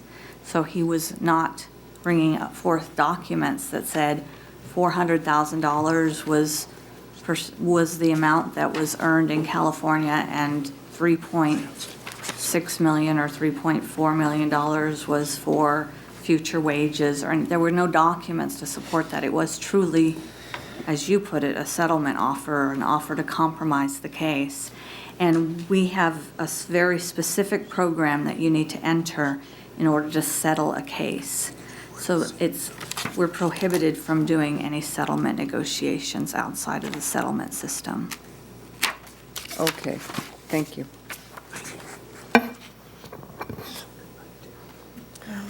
Mr. Marc? Go down the line. Mr. Horton? Well, Madam Chair, I think the department has answered the question I had, and that was to separate the roles and responsibilities of the settlement division versus the audit division, and then quite different than the Board of Equalization. We actually have the authority to take testimony, aside from the documentation that even contradicts documentation, factual documentation, and make a call based on that testimony. And typically at hearing, we have an opportunity to hear about other hypothetical situations and so forth, and make a decision based on that. The department is bound to a more restrictive requirement under the law. But, you know.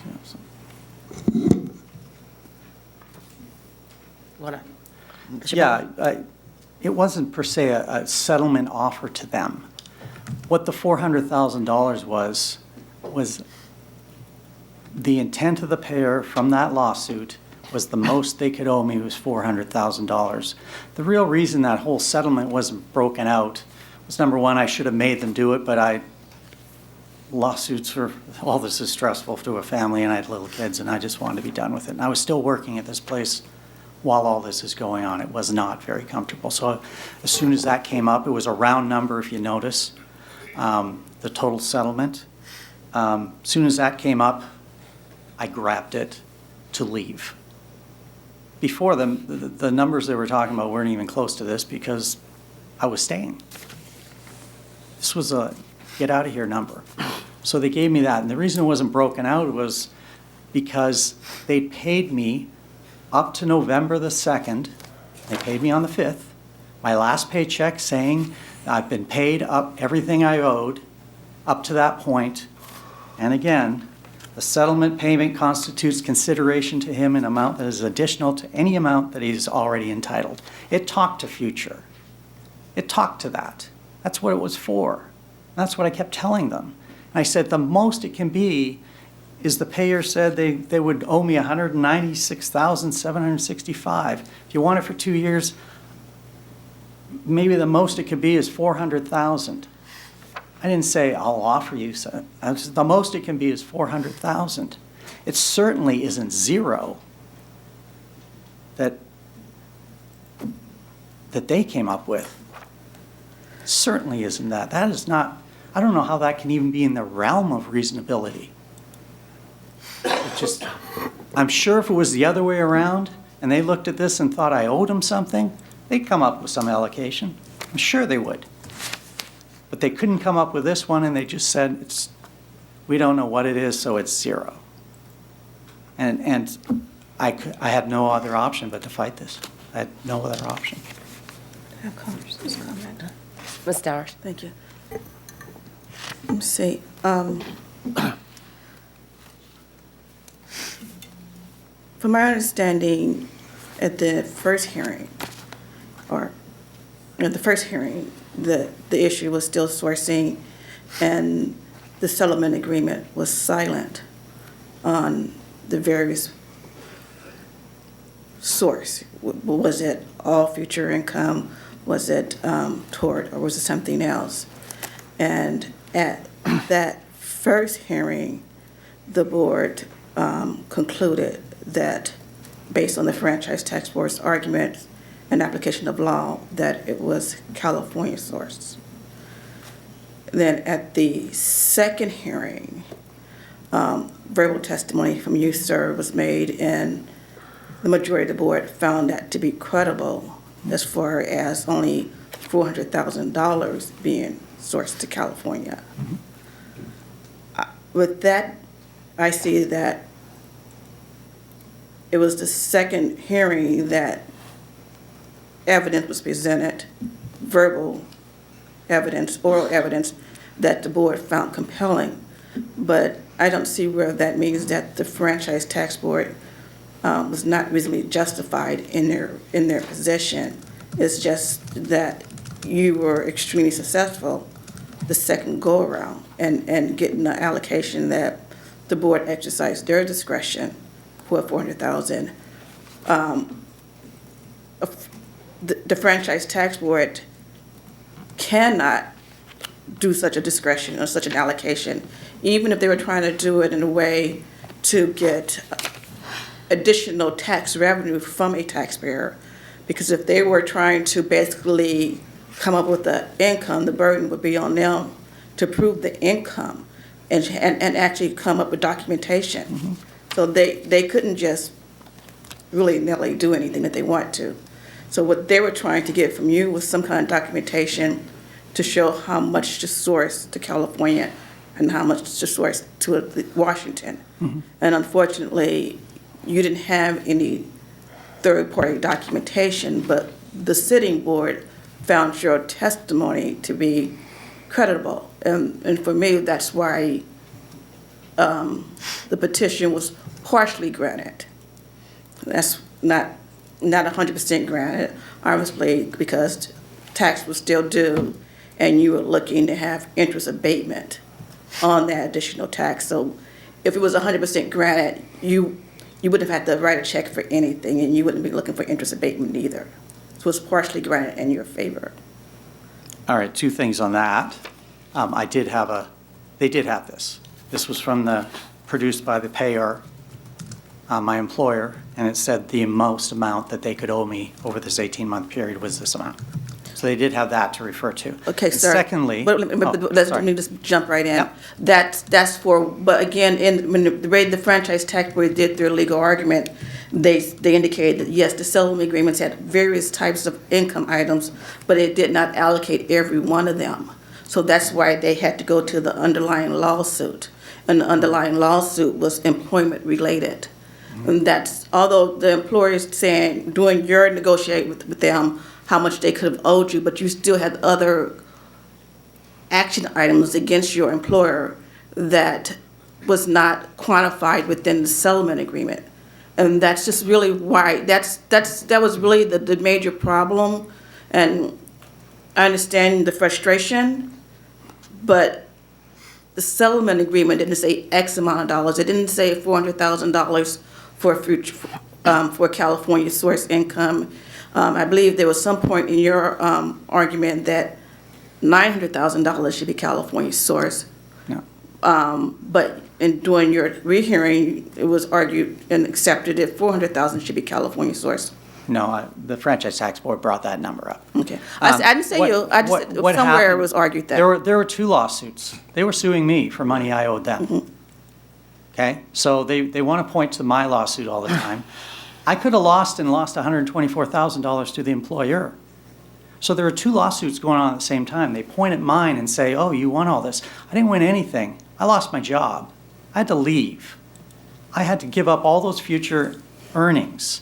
And the thing that came out really that I think swayed things on the second hearing, really, was their reliance on the W-2 and saying it's all past, everything on the W-2 is past wages, so it has to be California. That's what they said.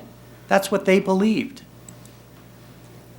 Chairwoman Ma had to look it up on her Google, on her phone, to tell them there are other things on a W-2 besides past wages. Services rendered, that's it. That's what we believe is on a W-2. That's where the mistake was made. And I think that's where the second hearing turned, because it finally was, I can't tell you how frustrating it was for all these things listed when I lived in Washington State, for all these things listed that would have been Washington State income that no dollars were given to. And the attorney was apologetic. He goes, I can't figure it out. I couldn't figure it out. The only time it ever came, the light bulb came on when they said, well, of course, W-2 is just all past wages. That's what it is. They're a tax collection agency. They should know future wages, severance pay, cancellation of employment contract. All payments for that is on the W-2. They laid on that W-2 and said, it's all past wages. Of course it's California source. That is the most unreasonable thing. A tax collection agency saying that and not knowing that. Okay, thank you. Okay. Okay, any other? No, I would just like to say that, I think that the first hearing, and I understand you've had a terrible time with the litigations on both parts, having to move, whatnot, finally getting a settlement that perhaps you could live with, them being pursued for the taxes, that's all terrible. But what I would like to say is that I can't justify all the attorney's fees back, only because I think that on one side, I know you're right about the way you got pursued, but I do also know that we didn't have any specific outline for what everything was. I don't think the FTB had that in the settlement agreement. I think they looked at it, had the intent of the payer was pretty clear. They wanted to get rid of you. But how the allocation was to be decided was not clear. And I'm looking through it now, and I still don't see it. So I think that you had a good hearing the second time. And as tough as it is for all this to just kind of put it behind you and get on with your life, I think that unless this is going to put you in a really deep financial hardship, that might be the way to go, because I think you won. You scored, you won, and I think I would love to give you your fees back. I understand it, and I think that the FTB did make some errors, but I think that given the time frames and the documentation, the way that it came in, I think I would be really hard pressed to refund you all of your fees. It's just part of life when you've got 5.3 million sitting there. And I apologize for that. I think that we tried to do you justice last year or the year before, and I think we did that. And but it was a process. And had you had a different board, you may have not won at all.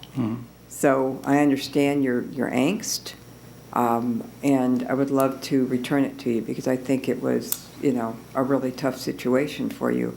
Unfortunately, I think we have to rely on documentation, and it is up to the taxpayer to prove it up.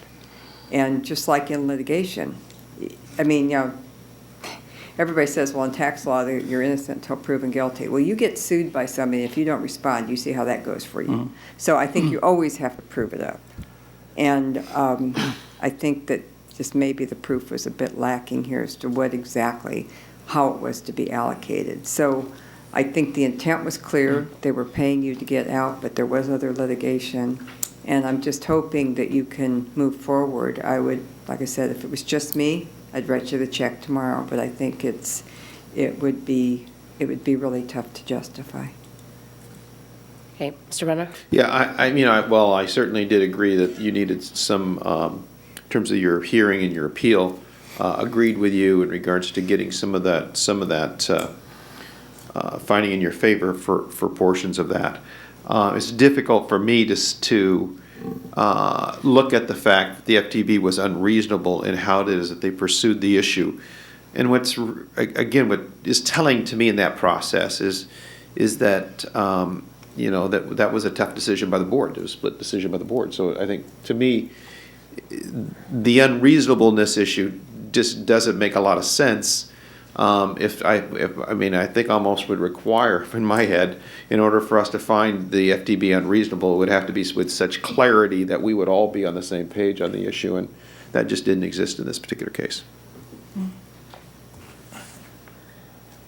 Okay, members, is there a motion?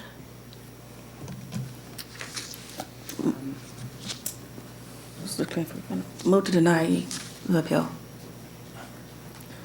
Second. Okay, there's a motion by Ms. Stowers, second by Mr. Horton, to sustain the FTB and deny the appeal. Without objection, motion carries. Thank you. Thank you for your time, though. Thank you. Thank you, Ms. Miller. Thank you very much. And I won't be back. Good luck to you. Thank you very much. I wish you the best. Okay.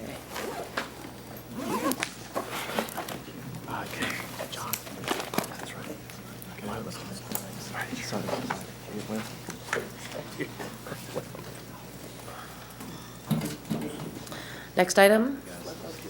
Our next item is item C, Sales and Use Tax Appeals Hearings. Item C1, Marc Anthony Solis, please come forward.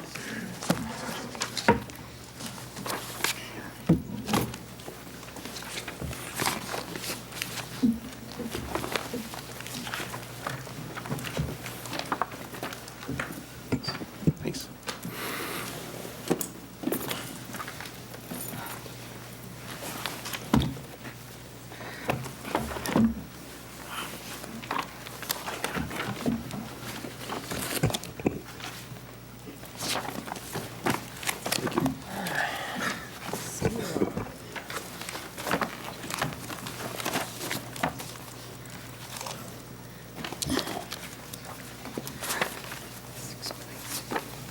Okay.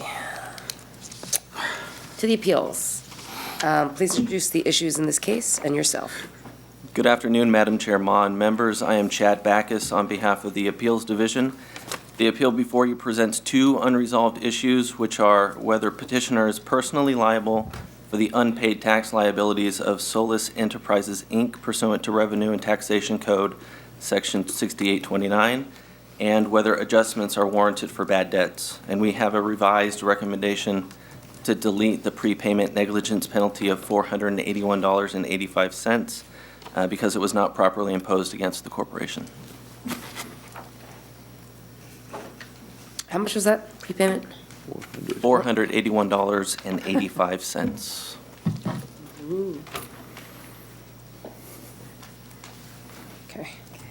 Okay, to the taxpayer, you have 10 minutes for your hearing, and then 5 minutes on appeal. Please introduce yourself for the record, and then you may begin. My name is Marc Solis. Okay. Welcome. Thank you. What you guys do here every day is amazing. It's 4 o'clock in the afternoon. You guys have dealt with so many things, it's just over my head. But here's what I am. What I'm bringing to you is my story. That's basically what I can give you. I mean, I've talked to you, the people underneath you, and they said you're 5 people looking to get to the bottom of anything and solve it. So what we're about to open up and talk about is, it's horrific for me. It's very sad. It's going to take me to a place I don't want to go, but it's there. It's a family business that went awry. It's a family that got into trouble, and I understand the magnitude and the seriousness of the dollars and then as taxpayers. I understand that. I also understand that this was my parents' business and not mine, and that's what I'm going to set out. I know it's not about emotions. I know you need facts. I know that's what I hope that I can stay focused and bring to you today. That's my goal. Okay. But please, I ask for your understanding because it is hard on me. So my current job is demanding, and I am sorry that I did not get things to you guys in a timely manner and that I brought them today. I'm trying to, it's a full sales job. I'm a salesman. I'm not a bookkeeper. I am not any of those things. That's what I've been all my life. And that's what, I just wanted to let you know that I'm sorry. The state has always been good at what they're doing. They've been at the nod. That was my first awakening to what, corporate is. And they've been professional in every step of the way. So it's my fault. I did not paint the right picture of myself. And they're only working off what they have. And they have done well and they communicated well. So I would like to let them know that I'm grateful of that. But what I have is, there's a few things in there. There's a few holes in there that I want to just give you a background of me really quickly. So I want to remind you guys that I'm 13 years old when this business started. I'm raised in this business. My dad's from Nicaragua, first generation. My mom's from Ireland, and she's the perfect codependent. My dad is the dictator, and this is where we're going. This is the direction we're going. When I'm raised with him, I believed him. And to me, he was Superman. He was amazing. We started that store. We started from scratch, and they told us it'll never succeed there. And we took that little store from the first day we opened to $65, and I can see their look on their face going, what did we get into? And all those years later, we took it to $3.5 million through hard work and all those labors. But there was a lot of things that crashed and burned through there, and that's what I'm going to try to paint there through it. But I just wanted you to remind you that I grew up in this store, and I trusted everything they say. And I believe in words like honor, and honor your mother and father, and follow the rules, and be a good citizen. I have a deep faith in the Lord Jesus Christ, and that's where I bound almost everything that I do in. So when I'm speaking to you is, I literally stick to those rules. Those are my mother and father. That's their business, and I follow their wishes and their directions. So I want to talk about the 2007. I've sent paperwork that shows that I had an operation that was serious. It was in my neck. They cut through right here. It was serious. And it started, and the best way I can tell you, it started when in about 1996, I was loading a roof, and I was walking across the platform, and it slipped, gave away, and I fell into a sand pile. It was only about a 3-foot dive, but I tucked my neck in there, and I really did some damage. At that time, MRIs weren't around, things weren't there. And I thought, well, I got a lot of work to do. I can move my neck. Everything's fine. By the end of that week, I couldn't even touch my toes. I go to the doctor. I tell him what happened. He opens a workman's comp file. That file turns into a murderous thing. The reason I bring this to you is this is my mom's view of the state.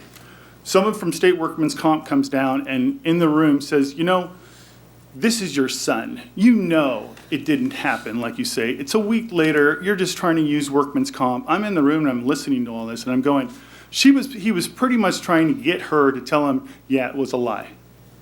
We didn't. We followed through. We took it all. We had to fight it all the way. They wouldn't help on anything. I got the worst kind of service you can think of with my neck, and in the meantime, I was in pain. So we took that all the way to the court, and we did win. But it was because it's Solis versus Solis, and that is her perception of the state, and she had a fear. So we're talking about people that don't know anything about computers, which you guys eventually went to computers, and you can see that they wrote a letter that said she wished you didn't. That's where I came in, is because I knew a little bit about computers, but not a lot. They feared him, and they feared the state. After that day, she was never the same. And then my dad's from Nicaragua. State wasn't a good thing to him in general, just in general. So both of them feared it, so they used me as that tool to go through there. And I just wanted to bring reason to that. And after about 10 years, it got to the point where this little injury just grew and grew and grew to where it festered. I have a cage over 3 of my discs in here.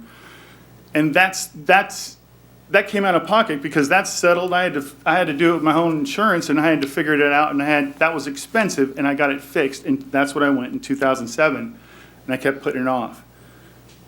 When I did that, I resigned. My wife witnessed that, and there's documentations to that, and I resigned, but I resigned and went to this thing, but what hurt me the most was I had 3 little children. This is my wife.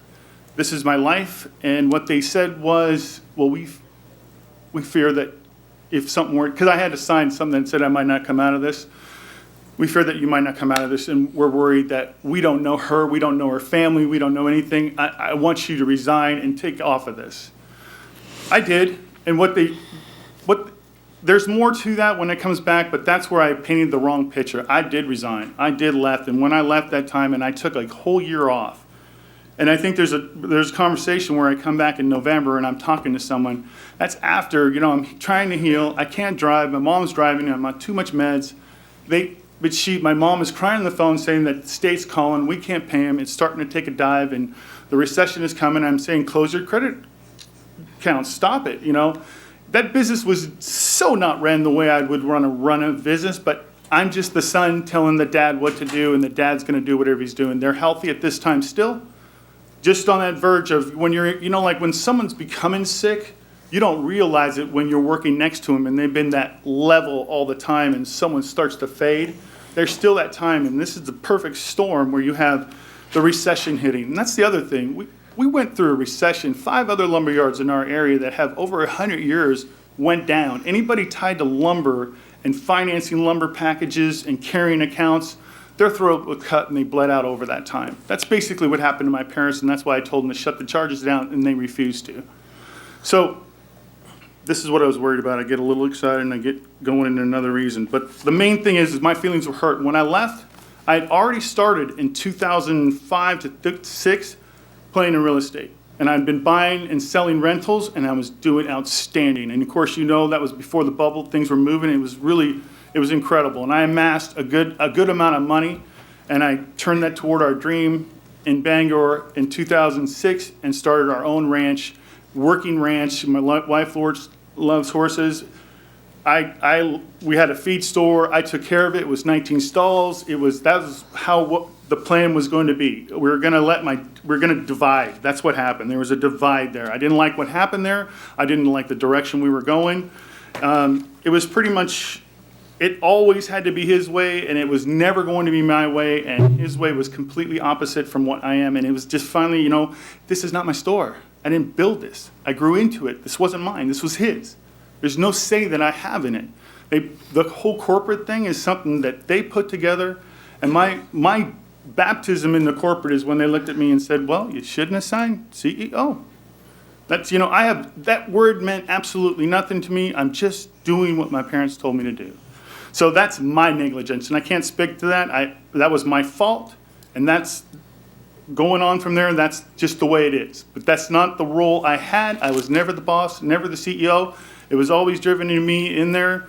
That even from their accountant, James Duckett, I remember being in the room. Remember, this doesn't mean you're the boss. Your dad still runs the show here.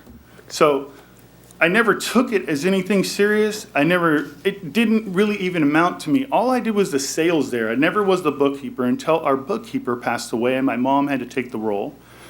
Then it became an electronic issue, and that's how I slowly got pulled into the store as I was trying to divide and go. So I started to bring things, that brings me to the things that I brought you.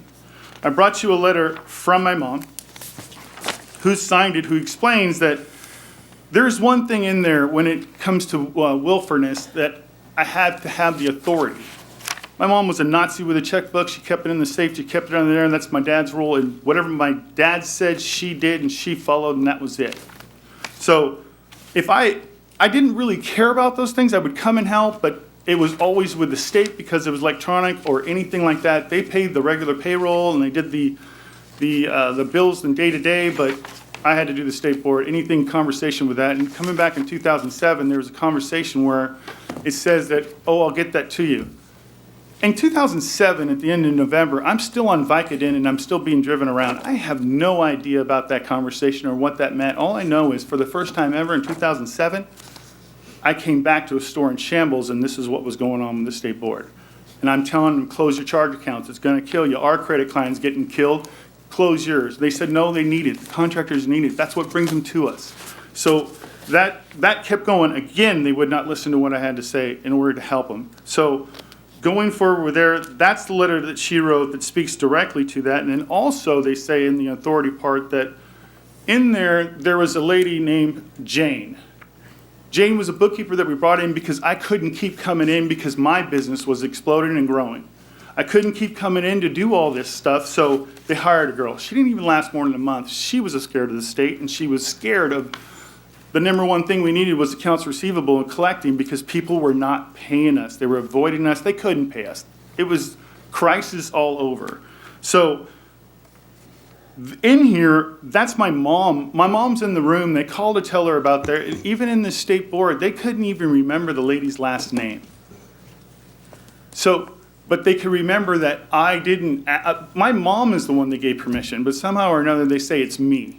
But it was my mom, and she's attesting to that in here, and she's signing towards that. And then the bookkeeping issue is something that we will get to in a little bit, but our bookkeeping system took charge sales, and they took sales, and they lumped them together and reported them. At the end of the year, they would, if we had bad debt, it would be dealt with then. But on the reporting all the time, it went that way. So the amount that, it's not my debt, but the amount that's being applied to my mom needs to be addressed a little differently.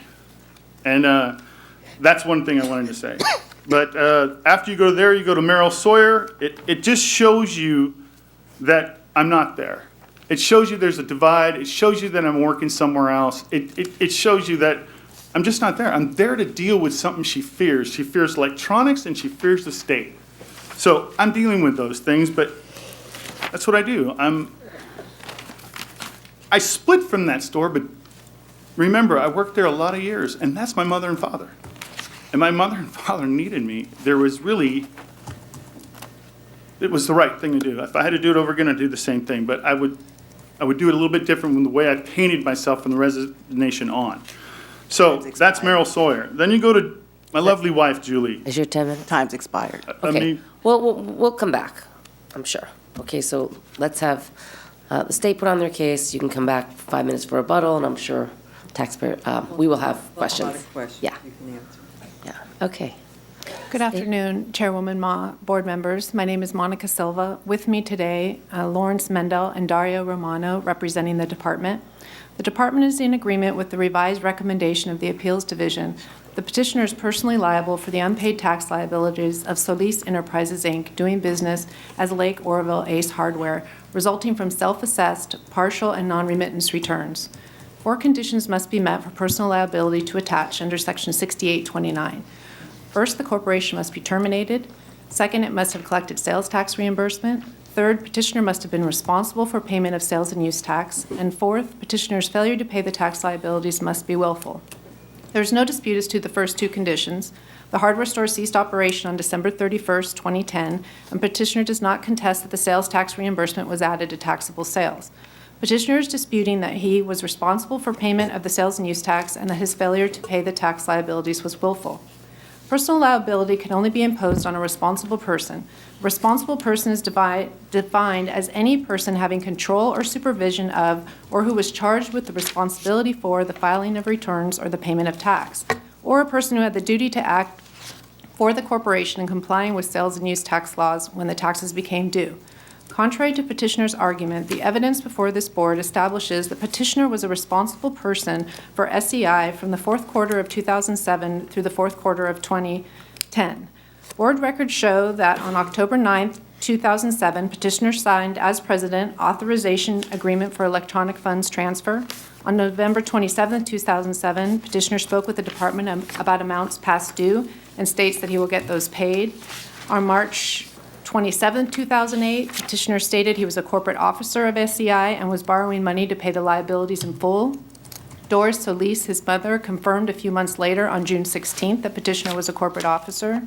In April, July, August, and October of 2008, petitioner discusses with staff payments made, outstanding liabilities, and how liabilities might be paid. February 2nd, 2009, petitioner is listed as CEO of SEI and registration information from EDD. In February, March, and April of 2009, petitioner again discusses with staff payments that have not been made. On June 2nd, 2009, petitioner signed as CEO a power of attorney.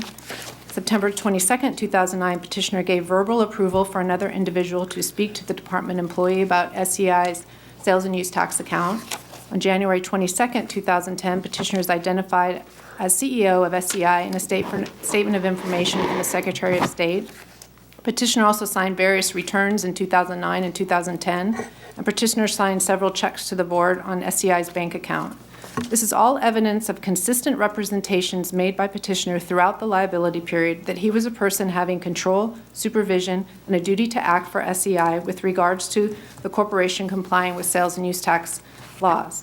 While petitioner has submitted a letter dated December 11, 2006, stating that he resigned his position as corporate officer, effective January 1, 2007, petitioner represented himself after October 2007 on multiple occasions as a person responsible for the sales and use tax matters of SEI.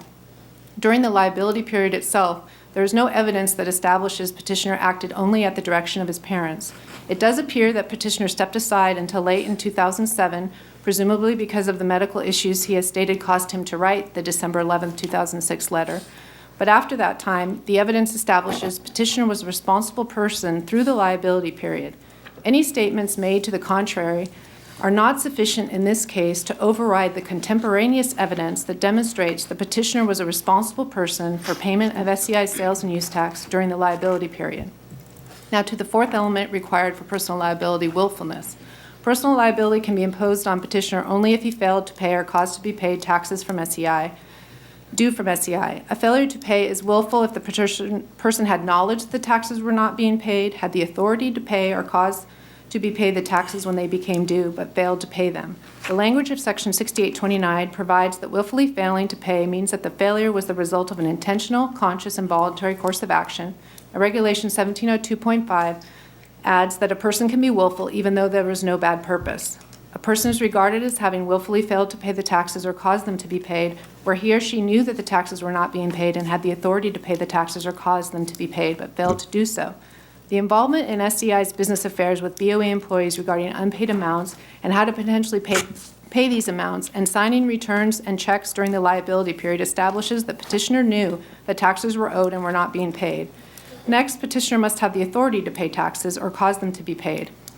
Here, on many occasions during the liability period at issue, petitioner represented that he had the authority to act for SEI when he discussed how payments might be made or what payments had not been made. He authorized staff to speak with the bookkeeper about SEI's account. He signed checks drawn on SEI's business accounts. He self-proclaimed himself as a corporate officer for SEI. This all establishes that the petitioner had the authority to pay or cause to be paid SEI's sales tax liability for the liability period. While petitioner has argued that his parents had the authority, there's no record of conversations with petitioner or other evidence during the liability period that petitioner needed approval from either of his parents before committing action for SEI. Last, while petitioner had knowledge of the taxes due and the authority to pay the taxes, there must have been funds available to pay SEI's liability. There's no question that the sales tax reimbursement was collected from customers, so that represents available funds. Self-assessed sales tax returns from the fourth quarter of '07 through the fourth quarter of 2010 show total gross sales of over $4 million. Also, EDD records indicate SEI reported employee wages for the periods at issue totaling over $800,000. SEI paid Ace Hardware an amount of almost $200,000 during the liability period. SEI also paid its accountant, and the board levied funds from SEI's corporate accounts. This all establishes that SEI had funds available to pay the tax when due, but elected to pay other liabilities during the periods at issue. The record before this board therefore establishes the 4 required statutory elements for petitioner's personal liability under Section 6829. SEI was terminated, sales tax reimbursement was collected from customers, petitioner was responsible for payment of sales and use tax, and petitioner's failure to pay the taxes was willful because he knew the taxes were owed. He had the authority to pay the taxes owed, but he didn't. The department is therefore in agreement with the Appeals Division's revised recommendation. Well, let me address the bad debt. I'll address the bad debts when you. Oh, okay. You want to go ahead and do that? As to the bad debts, which was one of the issues here, the submissions petition brought today raised some issues significantly different regarding bad debts than had been raised at the appeals conference. And I spoke with petitioner briefly before this hearing about whether or not he could come up with additional documentation. There had been no mention of sales on account that were not paid. And so if a petitioner is found to be personally liable, we would recommend a 30-30-30 regarding the amount of the liability to allow the department to work with petitioner to determine if there are in fact some bad debt deductions that should be taken.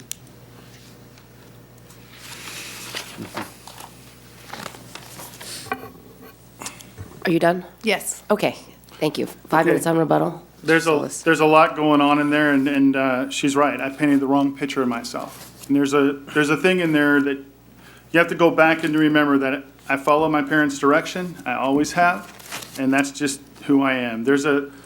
In a small business, in a small town, there's a few things. Jim Duckett was a local CPA and very involved in the community, and their friend. That was their accountant, and one of the things when I decided to split and not be involved in this company, what they said was, we'll sign this letter of resignation, we'll keep it here, but going forward, anything to do with Jim Duckett, just tell him you're CPO, CEO, whatever, corporate, CEO. Just tell him that, and that's the only places I did it. Everywhere else, I'm signed as manager, but anywhere else, there's on the board, I did as they wished because they were worried that the divide would cause a problem. They were very self-oriented. They think, you know, when the police came in and started taking money out of the till, there's not once that I signed because I'm not there. I'm never there. I was trying to, that's why I showed the magnitude of, I gave you the things that showed you the size and scope of the business that we were building. That's 22 stalls, horses. I showed taxes where we're making an income every month.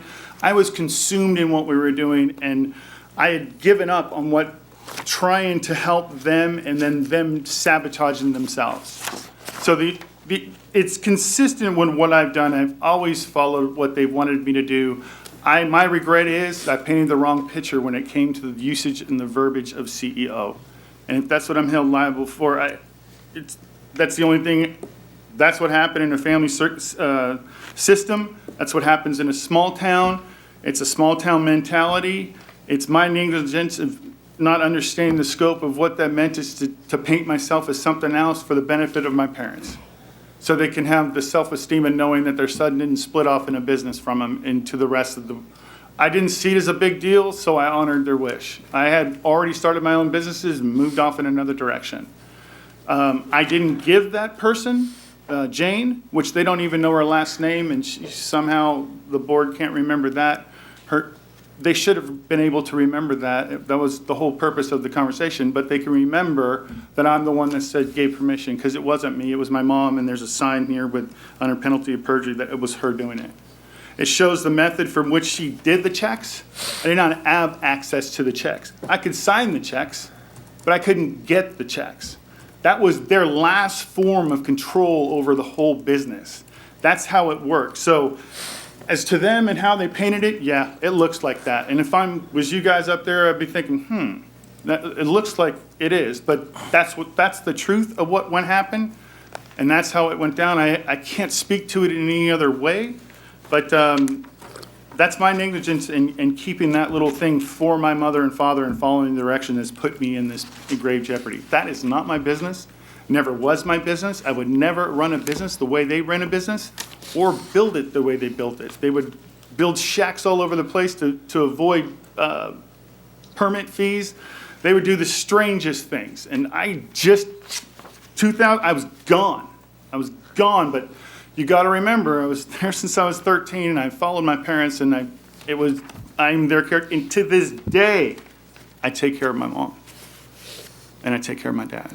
Even though all this has taken place, I still do. Okay, Mr. Renner. Yeah, let's,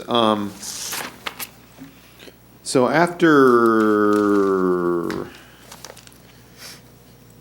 July 2007, I'm still recovering. How much time did you spend at the business? My wife drove me in to talk to the state because my mom was crying.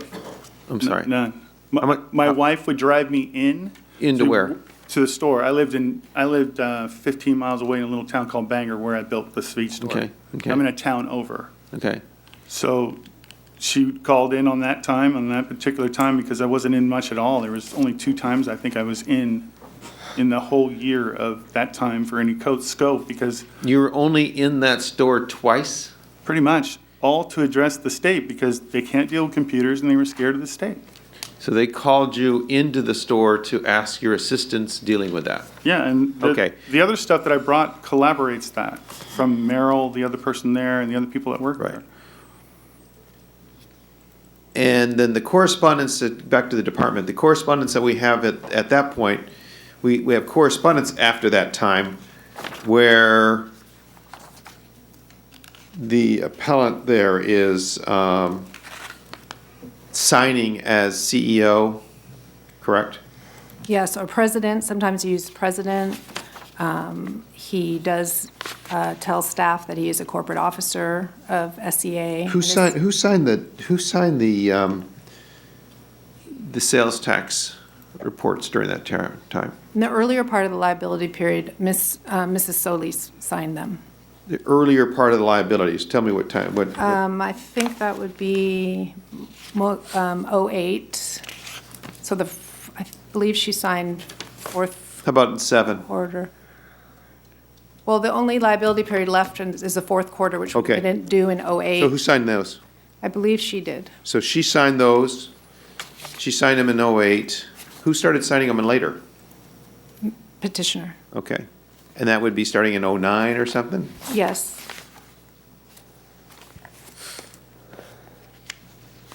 And at that point, he was signing them as, He had various titles, president, sometimes he did put manager, president.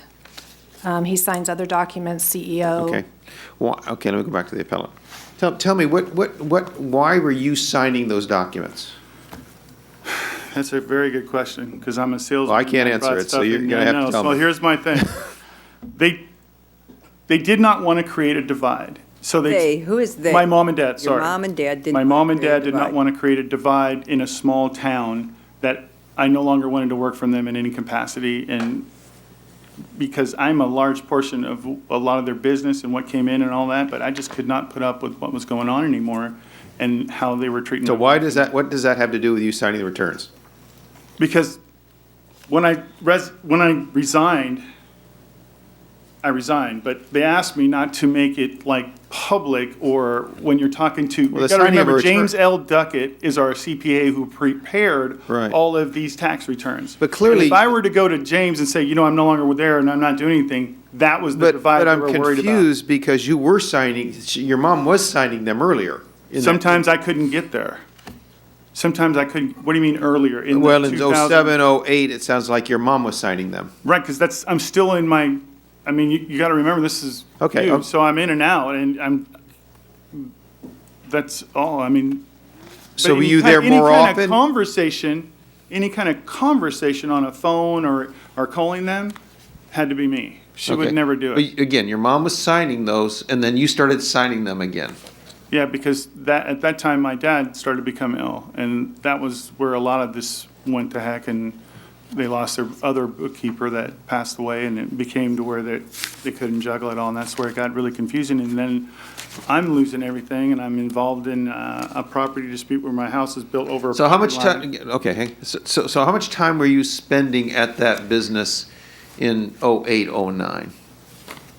Hardly any at all. I mean, not even You on need a to tell me weekly what that basis. means. You need to tell me what that means. I would come in and check on Mondays, and that was it, because the magnitude of what I showed you when I brought you that was a huge ranch I'm working on. I'm working sun up to So sundown checking with in my on kids. Mondays, you did what? I checked in with anything to do with State Board of Equalization. That was my thing. And to check over, like, I made some calls to some of the people that owed us money because they were accounts that I Okay, now when built. you tell me that your thing was the State Board of Equalization, And payroll. you know that doesn't sound very good for you.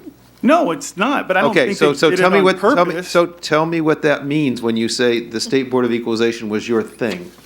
My parents I painted the picture. They didn't want anything to do with the state. They couldn't understand electronics. They sent a letter in that asked for you guys to do it the old-fashioned way, and you guys, of course, could, and you've gone to the So electronic. you started signing returns, you started doing all that. Right, and I honored their wish because all of it was right in front of me. So Jim what Duckett. would happen, okay, but the problem is the taxes weren't paid. But they tried. I mean, So it made sense when what you they said it were was doing. when you said it was your thing, help me understand then, if it was your thing, why didn't you see that the taxes got paid? My thing was to implement their wishes. They'd hand down a check and say, pay this quarter. That's Okay, what I did. let's go there for a minute. Yeah. You had no access to the checks? No. Who Never. kept the checks? My mom and dad in that safe, in their safe. That was their last frontier. You had control. no access to that safe? No, it was their safe. It was their store. Well, again, it could be their store, and you may have the combination of No, the I safe. don't. So you're I not. don't well, have the combination. That's why you need to tell me that. Yes, I'm saying Okay. I don't have the combination to that safe. Okay, so the checks were in a place that you had no access to. Yes. So when you would, when things need to be paid, like a supplier or the BOE or whoever else, they did those. They did those. Yeah. They did the suppliers and all those things. And so when you told them they needed to write a check to the BOE, I didn't tell them. They told me. They told you what? And we need to pay a quarter to this. Here's the plan. It made sense. They were trying to pay a little bit to everybody and survive.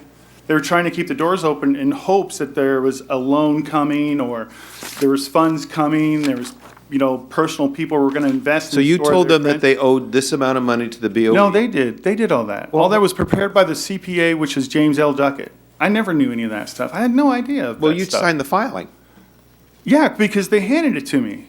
I didn't prepare the filing. You James did L. not Duckett. prepare the filing? No, none of it. I'm the spokesperson to your board. Okay, well, except that's not what your title was. So, they handed you a prepared filing, you signed it. In front of James L. Duckett, the guy I'm not supposed to tell him that I divided and left with. Okay, and you did not have the ability to put a check on No. that. I couldn't no, they're in the safe. That's their check, it's their store, it's their thing. And I never thought anything of it. I'm off doing my own thing. Did you think they were paying those? Yes, absolutely. You thought you were signing them and giving them to who? After you signed. It was an electronic file. Okay. yeah. So. And then apparently some of them bounced, some of them did go through, but I would only hear of that in the conversation. So you that I've assume had. once you signed it and it was filed electronically that there was funds attached to that to pay it? I believe so.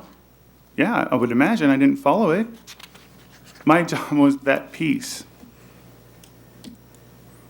That's the sad part. There's a letter here from some worker, right? Merrill? Merrill, right. Merrill is who? Meryl was a 30-year-old. She would have been here, and but she had she lost her leg, and she has complications right now due to that. And it was short-term notice, and I couldn't get her down here. But so this is what she wrote in that. Meryl was probably there, gosh, over 27 years, I believe. She was there for a long time. She just worked in that capacity as a sales floor manager. Basically telling us that that you did not have control, or you were working as manager, and the dates that correspond to that issue. Okay. Let me go back to the department. If he hadn't signed these as CEO or president, how definitive is that to BOE's position? Well, he still represented on multiple occasions throughout the liability period that he was a person at least, with the ability and the duty to pay the sales and use tax laws. How did he represent that he was the person who had the duty and the ability to settle to send a check? What did he do? What did he say to say, yeah, I can write you a check? How did he demonstrate that he had the control and the ability to write a check? Well, there isn't anything in here that says that he didn't have the. That's not what you told me. But let me. I think maybe you're asking about exactly what was said in some of the ACMS notes. Well, all I'm saying is, it was what I heard from the department. Hang on, just a minute. What I heard from the department is he indicated that he had the ability, to sign or to pay the liability. So I'm asking, what do we have? On March 2nd, 2009, and I'm just taking things almost at random. He called. A phone call. He had to wait to make sure money in bank to do payment plan and $2,500 payment. The last time he spoke, he was going to send those the following day and a check a week later, and it's not there, and I haven't heard from him. This is the last time I will call if payment not. Okay, let me ask the taxpayer. It sounded like you were making a deal and had control over the checkbook. There's time in between there where I'm actually telling them this is what they want to do, this is how they want to do it. This is when it started getting into that negotiation part. There's all these days. Negotiating with who? Them. They're wanting their money, it's obvious. And then I'm telling them, hey, you need to do something here. And then that's why you see days in between there, because I'm going back to telling them this is what they'd like to do. Can we do that? But you never indicated, I need to check this out with That's why there's days in there. Well, but did you feel like you ever said to them, I need to check with my parents to see if they're acceptable to this? You're right, but there's conversations prior to this where it says, where we had a conversation where I'm going to speak for my mom because she doesn't know how to speak to this or doesn't want to speak to this. There is a conversation that's not in here that spoke to that. When you say we don't have it here, where is I just remember talking to a Renee Spelling. Saying that, and my mom was in the room, it's just saying similar to what the bookkeeper was going to do. Do we have any record of a conversation that indicated that he had a limited ability or that he needed to deal with that he was representing his mom in these discussions? Do we have any indication of that in any of the notes? No, there are lots of discussions with Renee Spellings in the ACMS notes, but nothing to that effect. I mean, there's the one where he says he's a corporate officer. His mother then confirms later, a couple months later, that yes, in fact, he's a corporate officer. So staff was making sure they were talking to the right person, a person who could help to pay the liabilities. There's one thing. Go ahead, there. real quick, go ahead. In that was a perfect opportunity to say, so you're saying that you're responsible for these bills? Because I don't know. I'm just doing what my parents told me. Well, wouldn't that be kind of natural for them to say? I don't know. Yes, you're right. If you're representing yourself, you're right. But it would not be 13 years natural. old. You're right. It would not be natural for them to doubt you at that point, and that's, I guess, the challenge that we have. We look at this. Okay, thank you, Ms. Harkey. Okay, I have some timelines here, and I think these are really important. In 1978, Doris and Iris Solis formed a partnership. Doris was 44, or Iris was 44, Doris was 51. In 1995, the corporation was formed, Doris 68, Iris 61. In 1999, Marc Solis was added as corporate officer with the Secretary of State. He was 36. In December of '06, he was ill and he had a resignation, which he explained.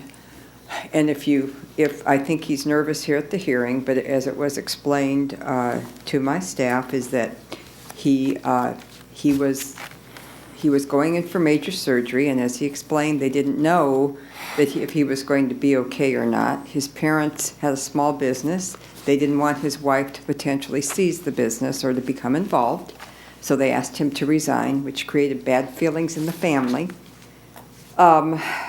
But he's the son. He's the youngest of the sons, as I understand it, the only one around. November 7th, he returns as a manager, and the business was in shambles, and that's November of '07. Iris, at that point, was 73. Doris was 80. In 2008, Iris leaves the business due to illness, and that we believe to be Alzheimer's. In 2009, Doris was diagnosed with dementia.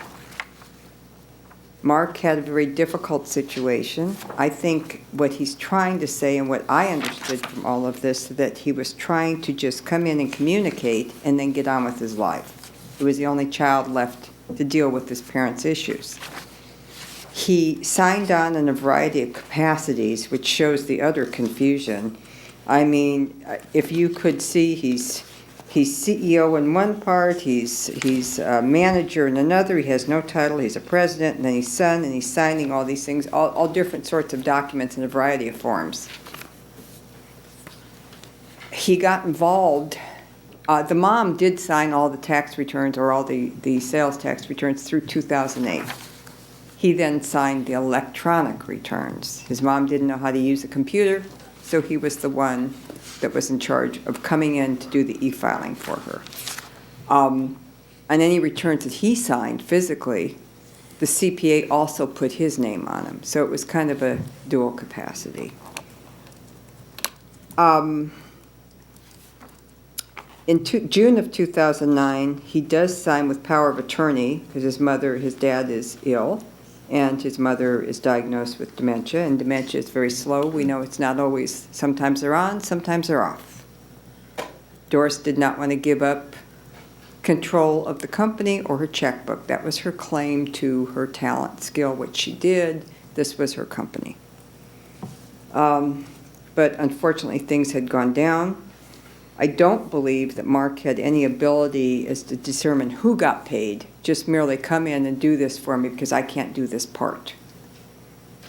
In 2010, the corporation closed, and we do have documentation that Marc had his own business, his own company going on. I think he shows income from both. It's a very difficult case because if you just looked at documentation, I think you say, yeah, you got it all. He's here. He's admitted the guilt.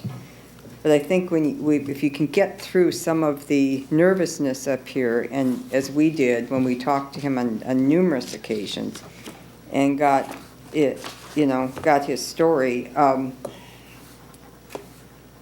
The problems for the store really, well, there were other things in these letters, as you can see, where they had bills and stuff, but Dad went out and bought another car, and Dad, different things happened. And I don't think that Marc was in control of those funds. The money problems were due to the poor economy starting in 2007, because they'd been able to keep it afloat and keep, moving money around for that time.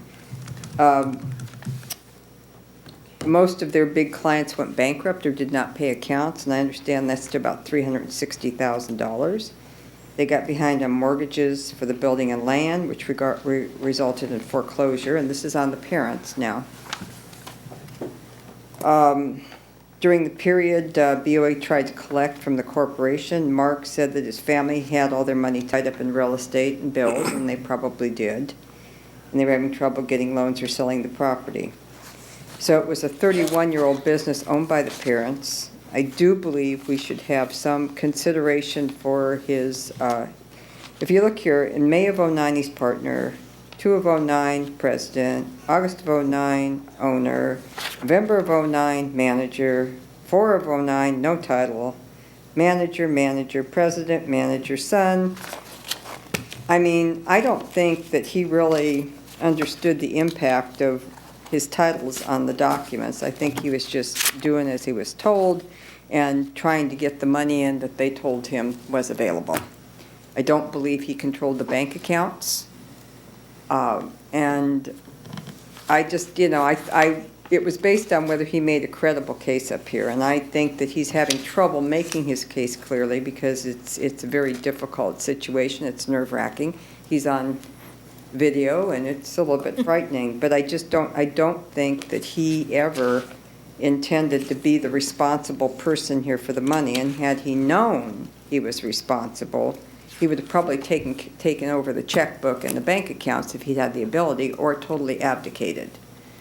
But I think with the Alzheimer's and the dementia and the economy crashing, I think he was put in a pretty bad situation. So that's how I see this case. I see that he did have another business. He was working. He wasn't going in. The letters seemed to indicate he was only in a little bit. I mean, 1 day a week maybe to come by and say hi and see if there's anything he had to help with. But I don't think he had control of the funds, and I don't think he negotiated who got paid when. I think he just did what he was told to do until really it couldn't happen anymore. And by that time, the corporation had to close. And he took power of attorney and CEO in '09 and '10. And maybe '09 and '10, he had some ability, some control over that. I'm not sure what was going on then, if his mother was ill. But I think prior to '09, definitely, I don't see that he was the responsible person. I think he was just trying to do what he could do.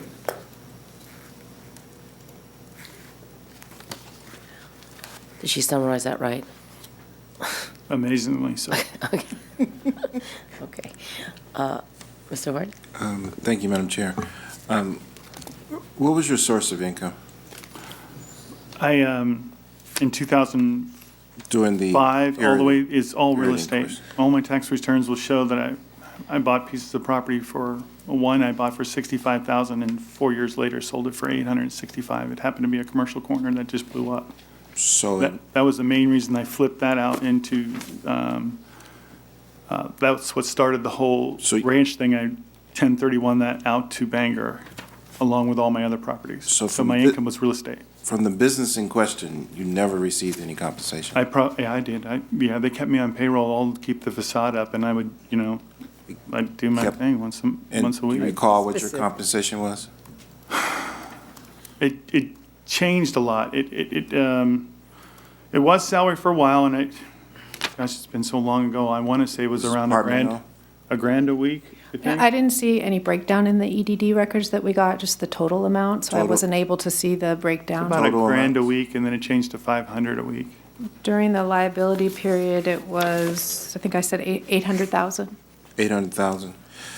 That was the compensation? That I got 800,000? No. Those are the total EDD records for the liability period for the employee All compensation, employees. not just for petition. So it's That's what Mr. Horton was asking, and we don't have that breakdown. It's your testimony that it varied, 1,000 a week, 500 a week.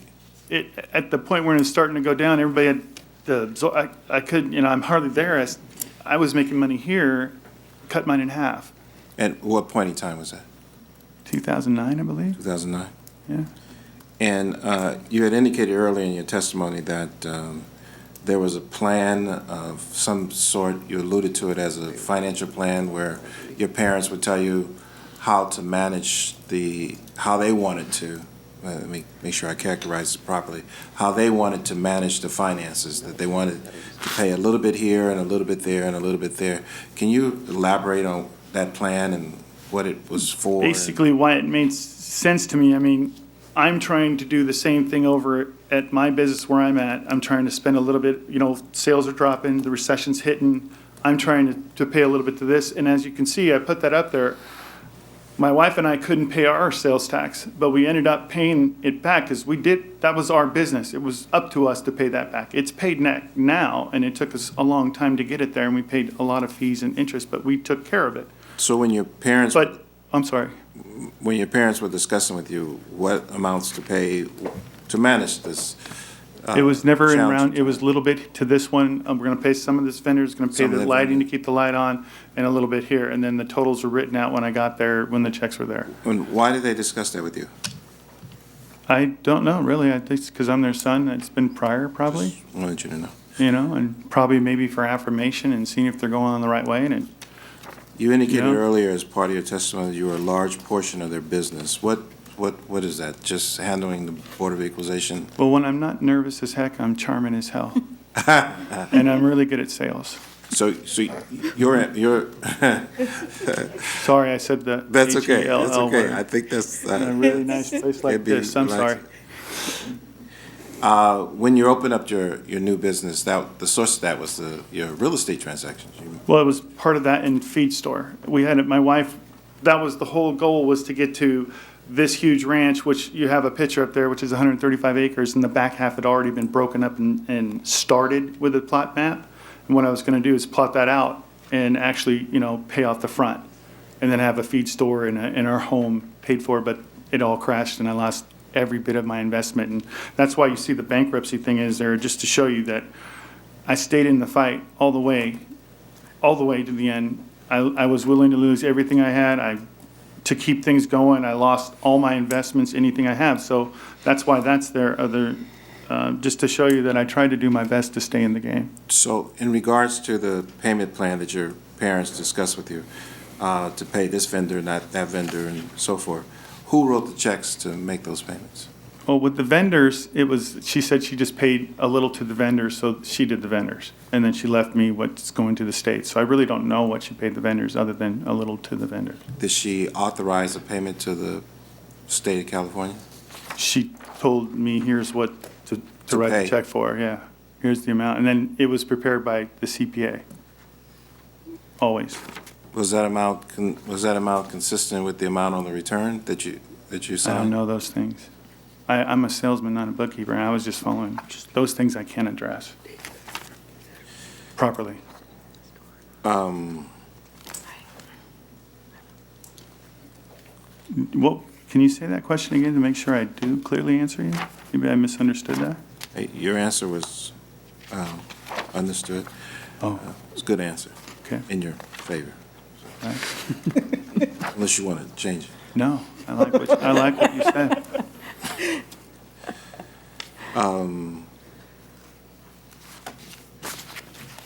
All right, thank you very much. I guess it's late. I'm just kind of make sure I'm following all the facts. And so what I'm getting here is that it was your parents' business. Your father was ill. Your mother was elderly, was not comfortable with the computers, e-filing, or dealing with the state of California. Your mother, your father's business, they had a CPA that would prepare the tax returns. You sometimes signed the tax return, but as far as the amount of tax that was due, your mother would dictate how much would be paid. Would say, we're gonna write a check for this amount. Right. And then either you would sign the check based on your mother's direction. Right. Okay. See, we had Epicor, which was the computer for the store, and then we had QuickBooks because our accountant didn't like pulling stuff off Epicor, so at the end of the month, he would come in, pull it all down, get it all ready, and then this little yellow ticket saying sign here, and then my mom would drop by, put a check to that, and that's what I did. Okay. So okay. Another question. No, I don't really have a question. I'm just kind of summarizing what I'm seeing as. It seems to me that he was just trying to help his parents deal with their financial responsibility with the state of California. Absolutely. Okay, I just have one question. It showed in your IRS tax returns or the corporate partnership tax returns that you were an owner of the company? So What is 30, was it 30, 40% owner? I just saw something about that.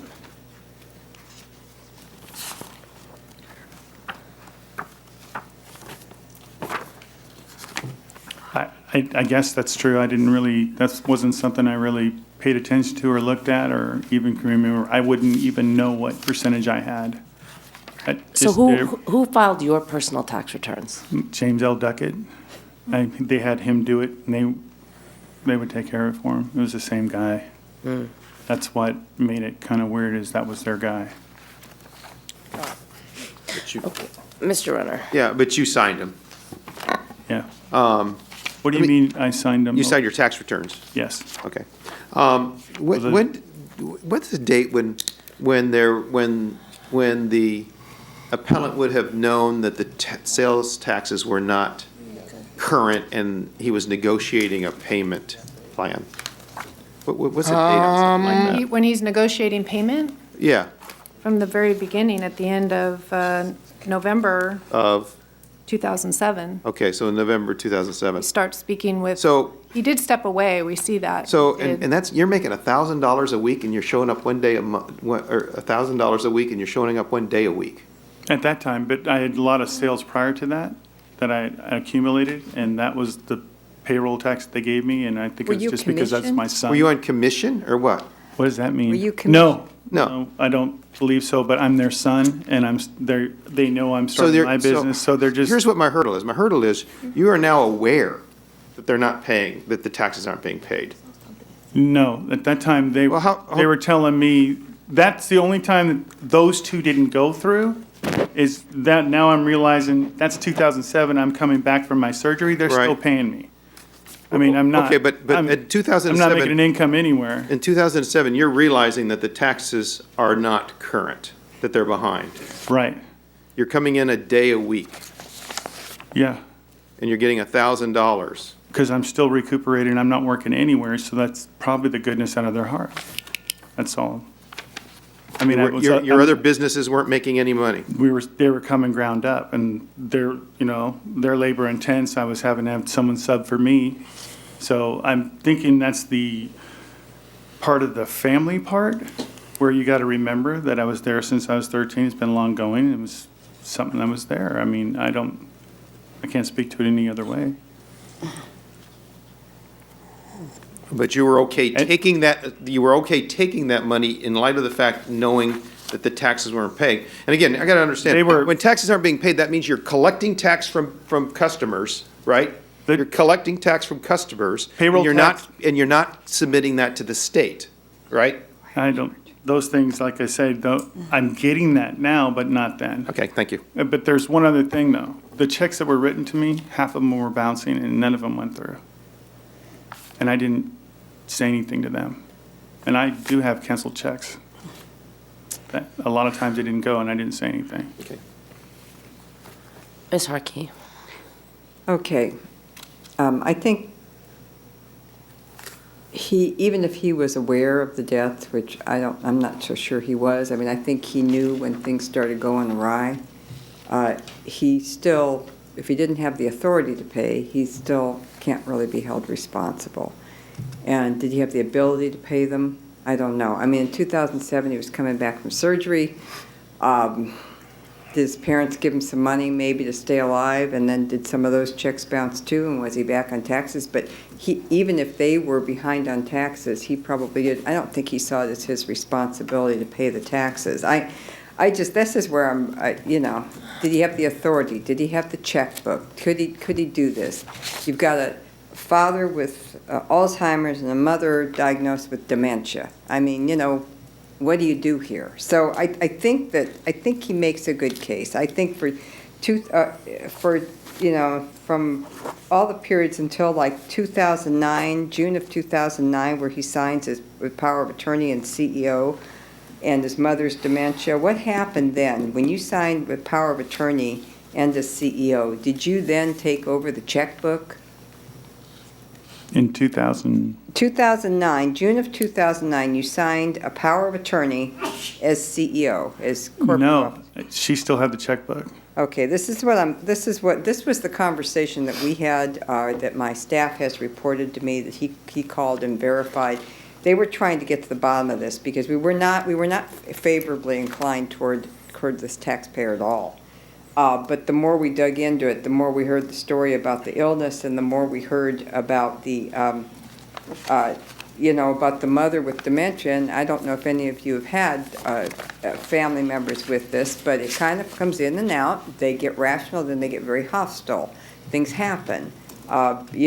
She probably wanted to take control. I can see all this happening. And then, in 2010, the corporation closes. So it's a very short window, I think, where if he had any ability to take control, it was there. June of 2009 till 2010 when the corporation closed. And also there were bad debts. So I'd like, I'm going to make a motion to relieve the taxpayer for everything except June of 2009 through the closing of the corporation in 2010. I would also like us to take into consideration the bad debts that were written off. I think this is a very sad case, but trying to say that he was a responsible person for all these other years, I just don't see it. I would be willing to do the whole thing, but I do think that... There is one thing I remembered why I had a power of attorney. Okay, why was that? Now, this is the part where it gets kind of weird. When my dad, I have a little girl and 2 boys that raised in at this time, and we were losing properties. They were losing the home they were in. We needed to find them a place. In the meantime, Alzheimer's is a funny thing, and he did something weird to my daughter, and it got really ugly with my wife, and those two couldn't divide, and my mom is still not believing that, and there was another divide there. We had to find them a home. That's why we went to an, what do you call those, assisted living style? And I had to take that portion over, but not her checkbook, just to talk to that, because she was too traumatic to deal with anything. And I just, these are things that I've suppressed and put away, because it really is horrific what happened to our family and what happened at that time. And it's probably hard for, that's a big dose of ugly coming at you over a long period of time. But that was something that did happen, and we've had to work through that, but that's what that was. Okay.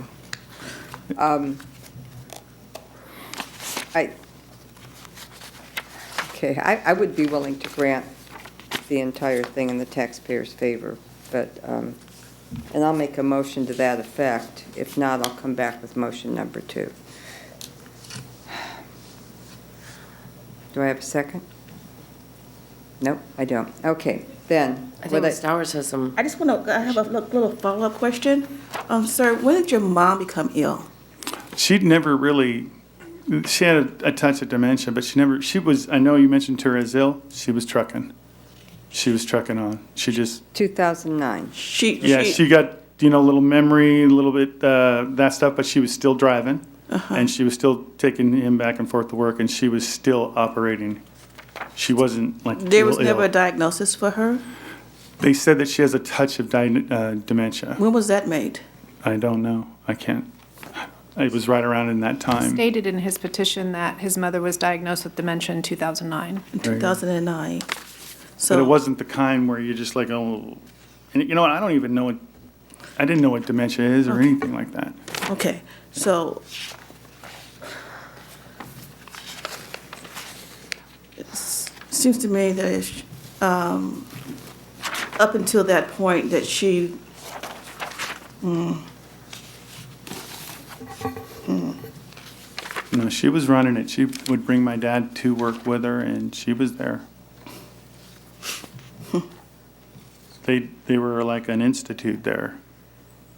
That's why I say I was going to make my motion June of 2009 till the close of the business. He would be the responsible person, but prior to that, I do believe it was Mother.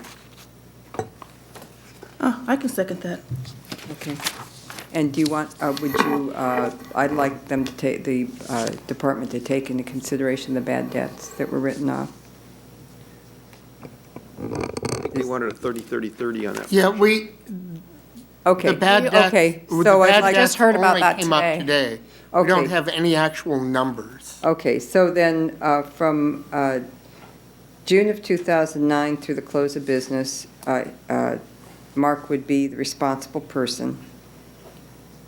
So I had a second from Ms. Stowers. Is there any objection to that? Yes. Mr. Horton?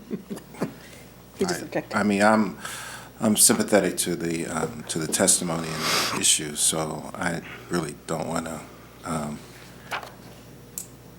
I mean, it was a situation where salaries were paid, everyone else was paid except for the Board of Equalization, and these were paid with tax revenues relative to the assessor's liability and illness, workers' compensation, salary, compensation, participation in a financial plan, but although be it maybe nominal in the participation, but responsible for carrying out the financial plan and negotiating with the Board of Equalization.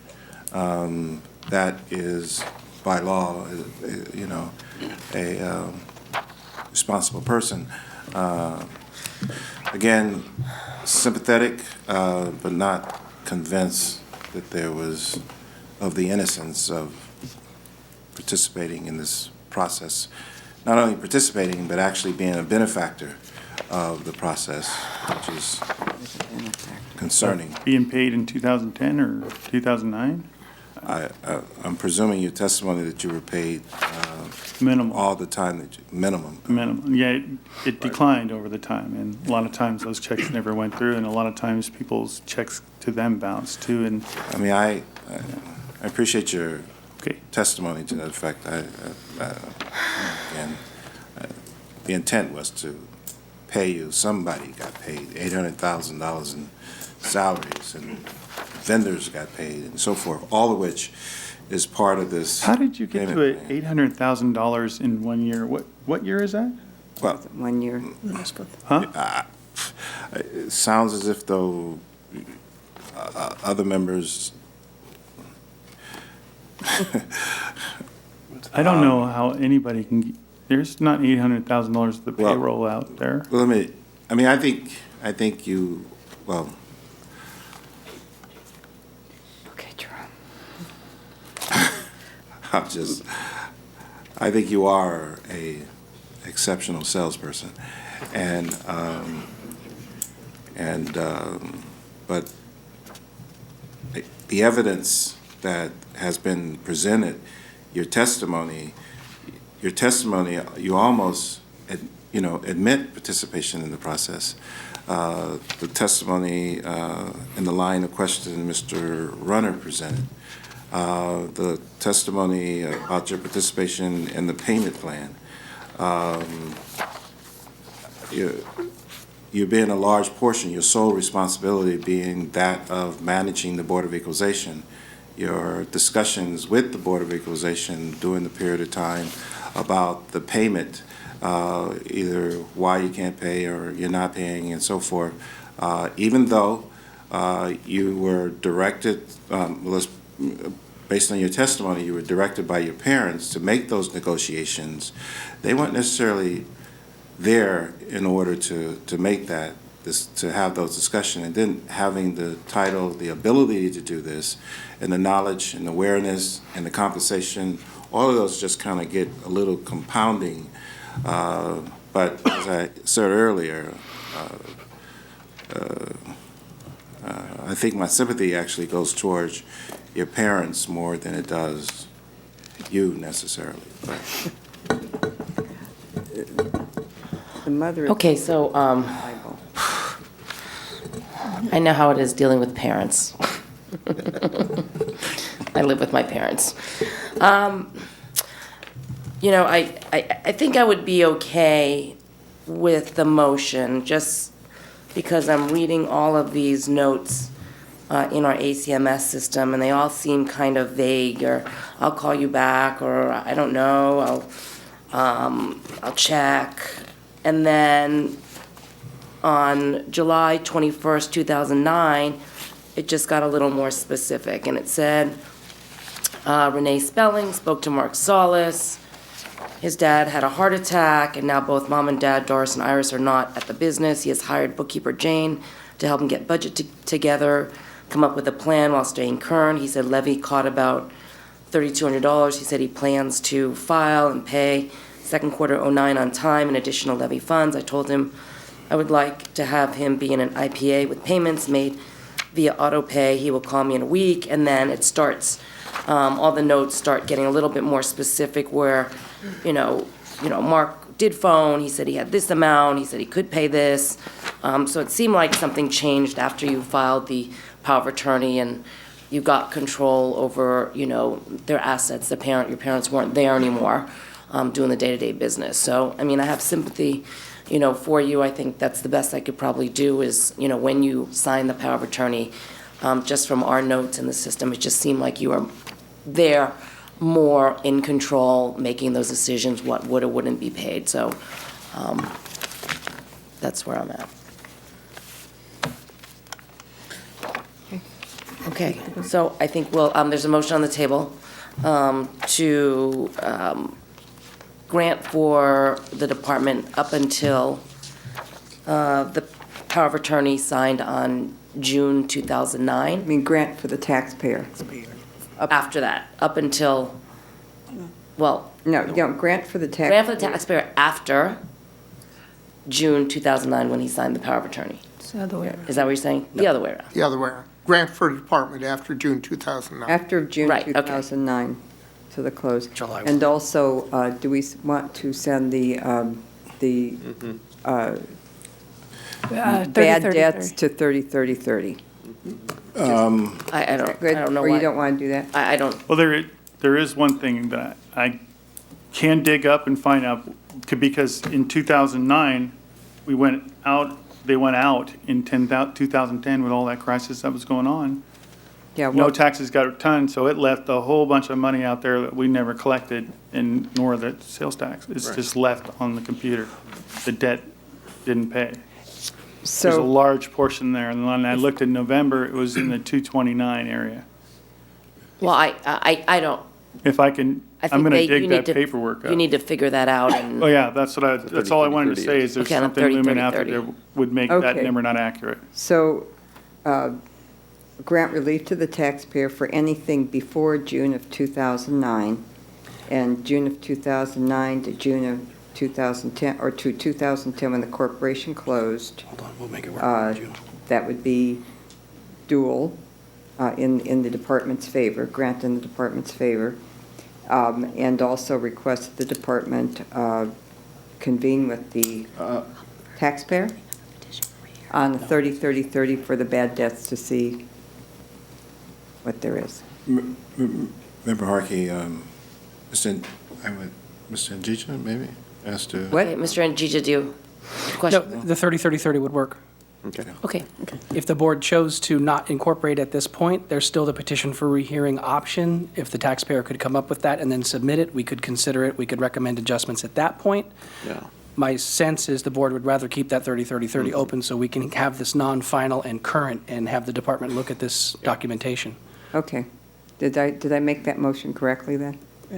Okay. Yes, and I- Motion by Ms. Harkey, seconded by Ms. Stowers. The vote is 4-1, with Mr. Horton voting no. Okay, everyone clear? Okay. Okay, thank you very much. Thank you. Okay, Meet with them if you have any questions. yeah, That was a tough case. okay, next issue. So our Ms. next Richmond. matter is item C2, Treasure Bay Inc. Please come forward.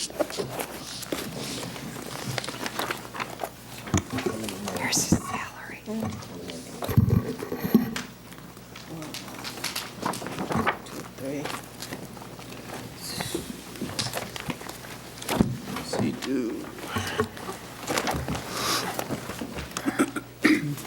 Treasure.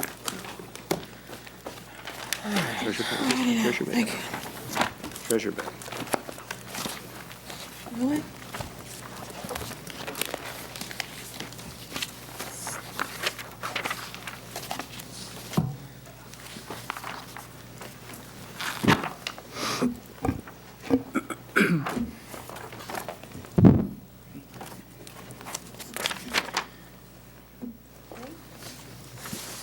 Okay. Welcome. Mr. Angija, please introduce the issues to this case. Good afternoon, Madam Chair and members. I'm Jeff Angija on behalf of the Appeals Division. The appeal before you presents one unresolved issue, which is whether adjustments are warranted to the unreported cost of promotional books given to prospective purchasers. Okay, to the petitioner, welcome to the Board of Equalization. You have 10 minutes to make your initial presentation and an additional 5 minutes on rebuttal. Please introduce yourself for the records, and you may begin your presentation. Thank you very much, Chairman Ma, board members. My name is John Hayashi, and I'm the taxpayer representative. My left is Don Panic, president and owner of Treasure Bay, Inc. Mr. Panic will actually be making our 10-minute presentation, and I believe each of you should have the PowerPoint presentation to follow along, because he will be referencing that during his presentation. No new information in that, that's the... Yes. There is information. There is new content in that, yes. Okay. But not material, not major. Okay, Just okay. refinements, other additional information to support our cause. Okay. No major changes in the position. Okay. First, I'd like to thank the board members for the opportunity to present to you today. I'd like to start with a little background on the company. Treasure Bay is an educational publishing company. It was founded in 1997, based in Nevada, California. The company specializes in selling a patented reading methodology designed to support parent involvement in reading with children who are usually beginning readers or struggling readers. And our sales are primarily to schools and school districts throughout the United States.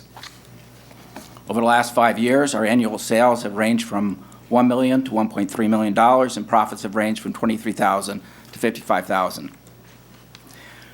To market this reading methodology, Treasure Bay produces and mails advertising packages via U.S. Postal Service to schools and school districts. Treasure Bay special orders books for its advertising packages, independent from the books ordered for retail sale, and books for advertising are not taken from books in inventory. When certain conditions are present, the advertising package contents are printed sales messages not subject to sales use tax in California. In the audit, the BOA did not dispute Treasure Bay's documentation that the contents of the advertising package were printed to the special order of Treasure Bay, delivered by the seller to a mailing house, which mailed the advertising packages and received at no cost by the recipients. The contents of the advertising package. There's 4 contents. One is a catalog. You have a copy of that. There's also a letter that's inserted into the envelope, along with a book, and you all have a copy of the book as well. And there's also the envelope, which, as you can see, also has advertising on it as well. The We Both Read book is the only content of the advertising package in dispute for sales or use tax liability.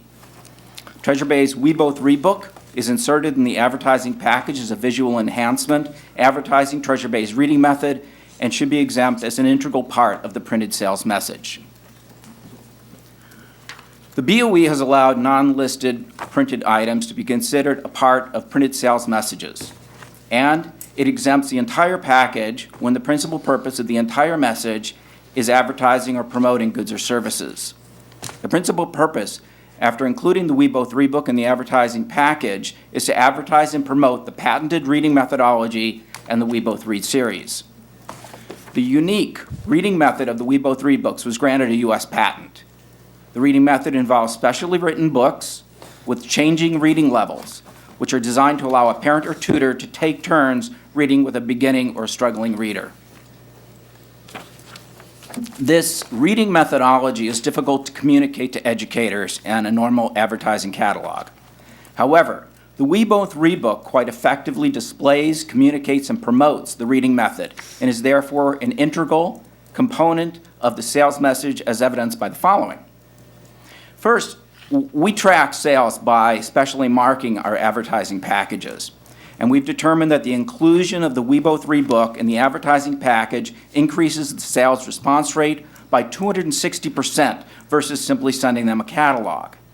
Frankly, the reason that we include the book is because it is effective advertising.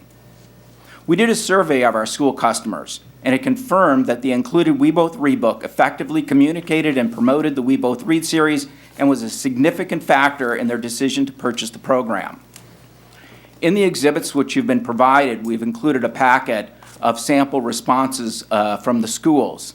But I'd like to read one quote from a school librarian here in Belmont, California.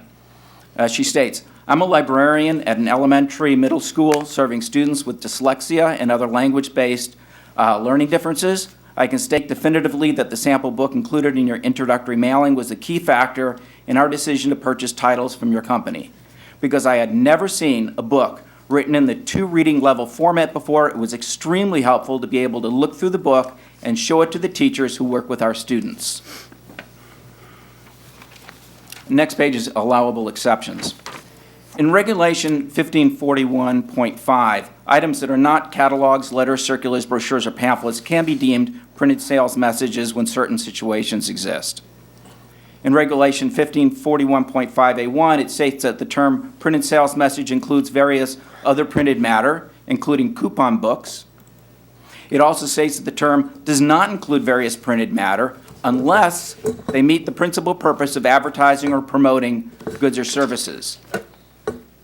On the next page, page 8, notably, the BOE in Publication 37 states that the definition of printed sales message includes, and here it lists has a list of printed items that ends with coupon books and other such items.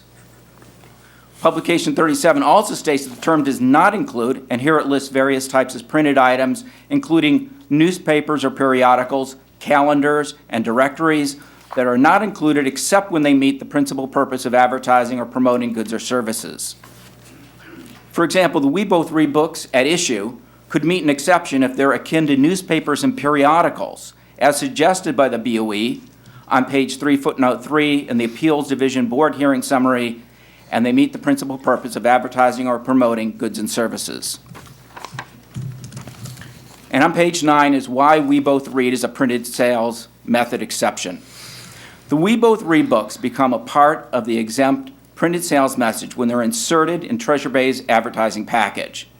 Under Regulation 1541.5B8, it states that other printed matter, and please note that the type of printed matter here is not specified.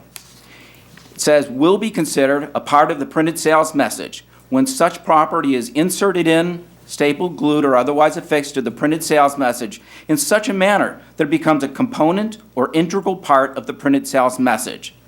And if needed, we can provide examples of other printed matter that by itself was not exempt, but when inserted in an advertising package, was exempted by the BOE. With the Weibo 3 book, Treasure Bay's advertising package for the Weibo 3 series meets the principal purpose of advertising or promoting the goods or services requirement because more than 54% of the advertising package is clear promotional content as computed in the following slide. Thus, Treasure Bay's entire advertising package is an exempt printed sales message. There's a chart on the following page, but we'll skip ahead to the compliance with legislative history.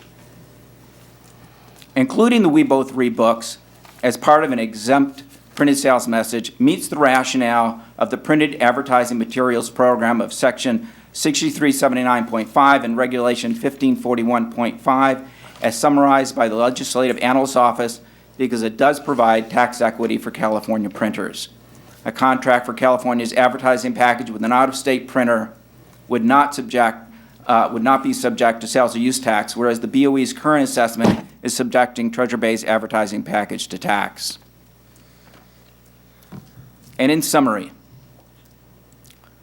the determinative issue is whether Treasure Bay's promotional books are exempt as a printed sales message. The WeBo 3 books, we admit, on their own, are not printed sales messages.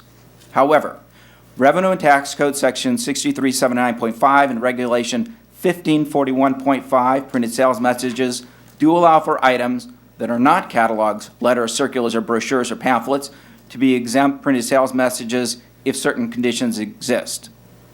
Regulation 1541.5A1 states that the term printed sales messages includes many different printed items, including coupon books. The same regulation also states that the term does not include other types of printed matter unless they meet the principal purpose of advertising or promoting goods or services. Thus, when the items listed do advertise or promote goods, they too can qualify as printed sales messages. BOE Publication 37 makes it more clear with additional language that other items can be a printed sales message when it defines printed sales message as a term that includes a list of other printed items that ends with coupon books and other such items. And on the last page, Publication 37 also states that the printed sales message term does not include, and here it lists various types of printed items, including newspapers or periodicals, calendars, and directories that are not included except when they meet the principal purpose of advertising or promoting goods or services.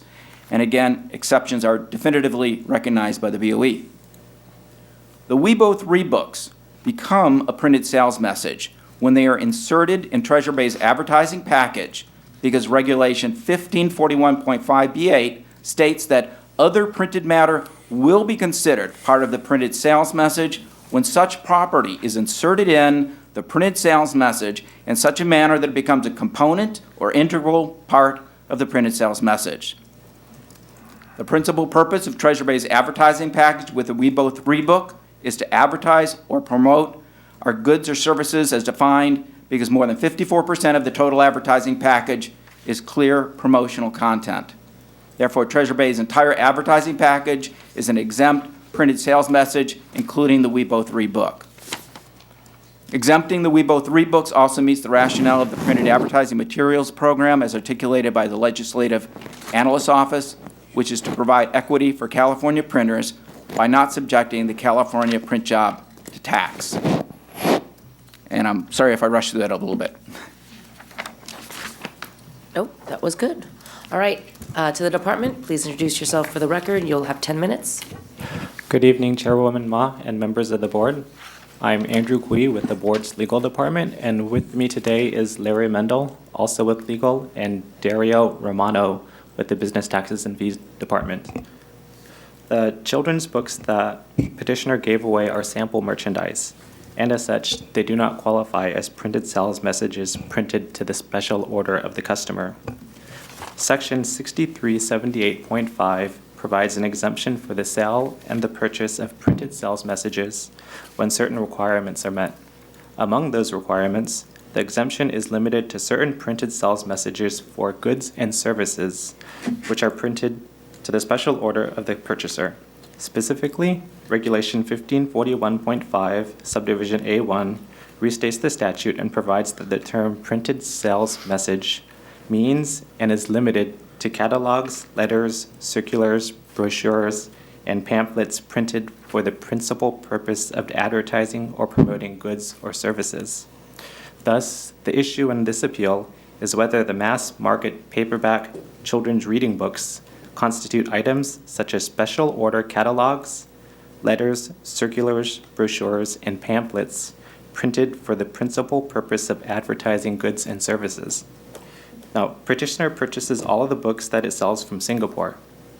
The petitioner occasionally gives away some of the children's reading books to potential customers free of charge as sample merchandise. These books are ordered and shipped at the same time as the resale inventory. The only difference is that petitioner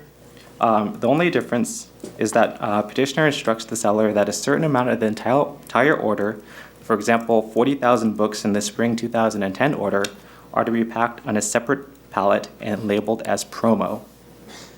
So, with the books, the resale inventory and the promo books are exactly the same book. Now, this book is sold on Amazon.com, shipped from and sold by Amazon and other retailers such as Barnes & Noble and other major retailers. The book that you would buy there on Amazon and Barnes & Noble is this exact same book. This book comes with the price tag, the ISBN number, and it's a copyrighted book. So with regard to the advertising packet, the advertising or the mailing packet consists of 4 items. It has a catalog listing items for sale, and the catalog lists the various books that petitioner sells, including the We Both Read book, and this was allowed in the audit as a printed sales message. Next, we have the children's reading book, and this is sample merchandise. So on one hand, you have an advertisement for sample merchandise, an advertisement for books, selling goods and services, and on the other hand, you have the good being advertised for sale for $4.99. The next is the envelope. The envelope was allowed as a container for a printed sales message, which is specifically allowed under the regulation under subdivision B7. And the 4th item is a letter advertising the book for sale. The letter was actually printed and purchased from a vendor in California, so this was separate from these other 3 items.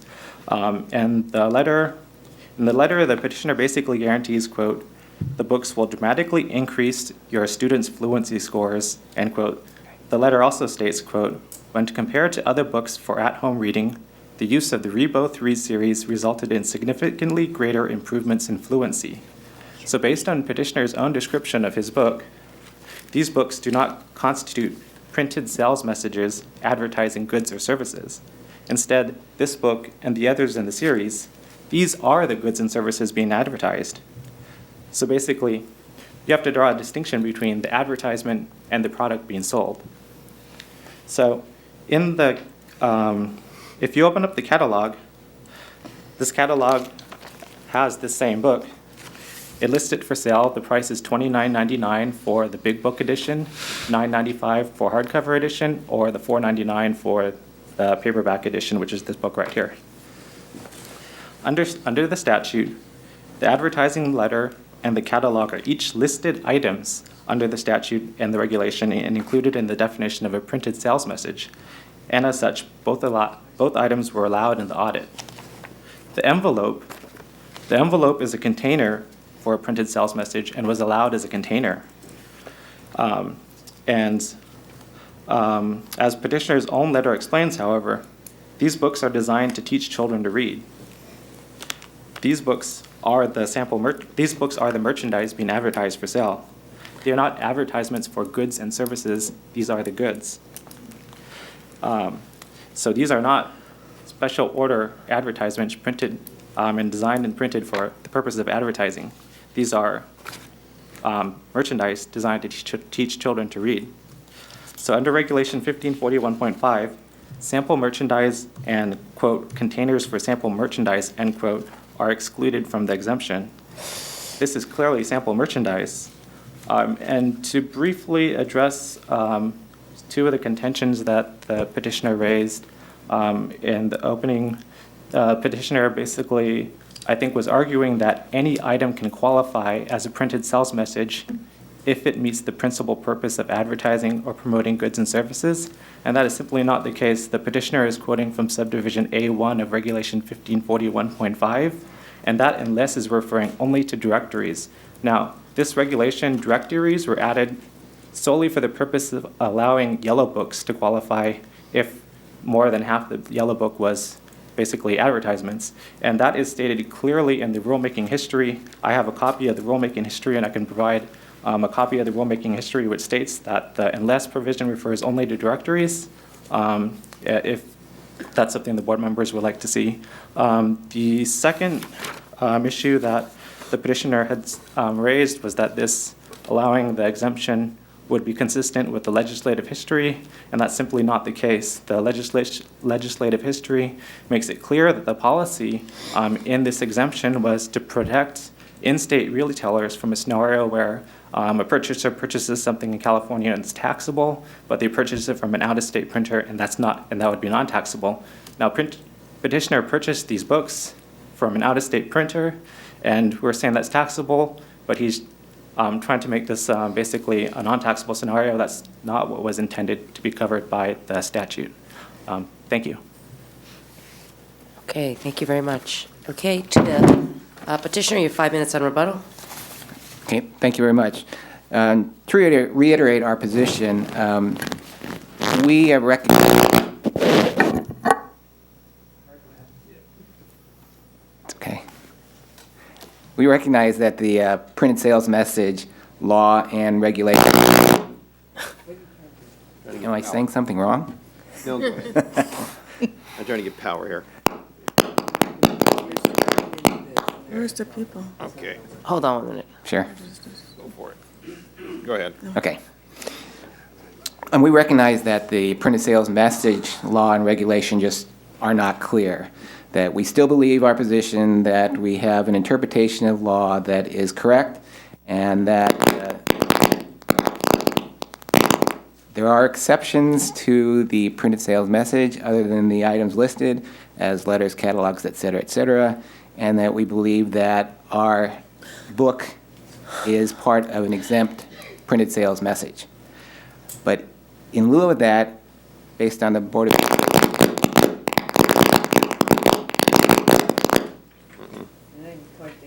No. It's his whole unit here. This stuff seems to be going nuts.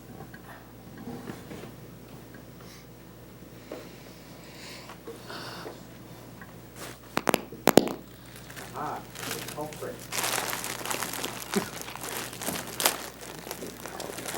My power thing's not working either. Yeah, can you give me a power? Okay. Right. Dinner.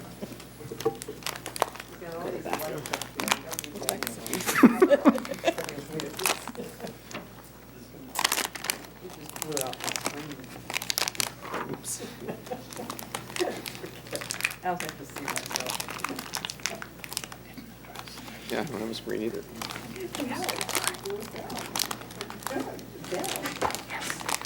We're adjourned. Okay.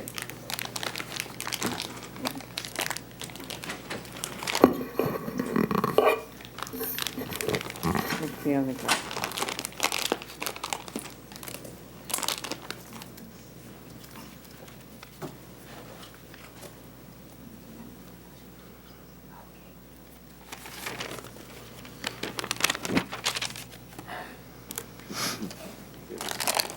Can you plug just under the ground here? Is there anything over here?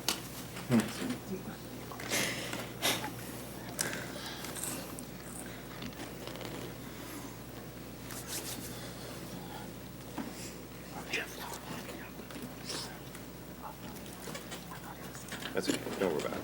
Don't worry. We'll get it later. We'll get it later. Can you get under? You find one? We're searching for a plug. They're all A kingdom for a plug. Okay. Thank you.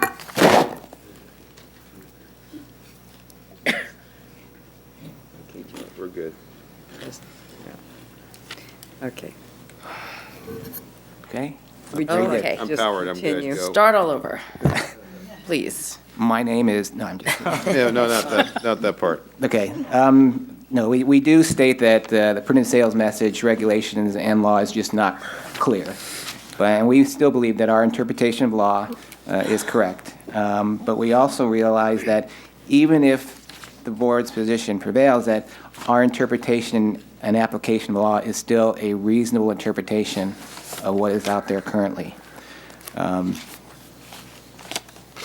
I said, we believe that there are exemptions based on mainly the interaction between 1541.5 regulation and also publication 37.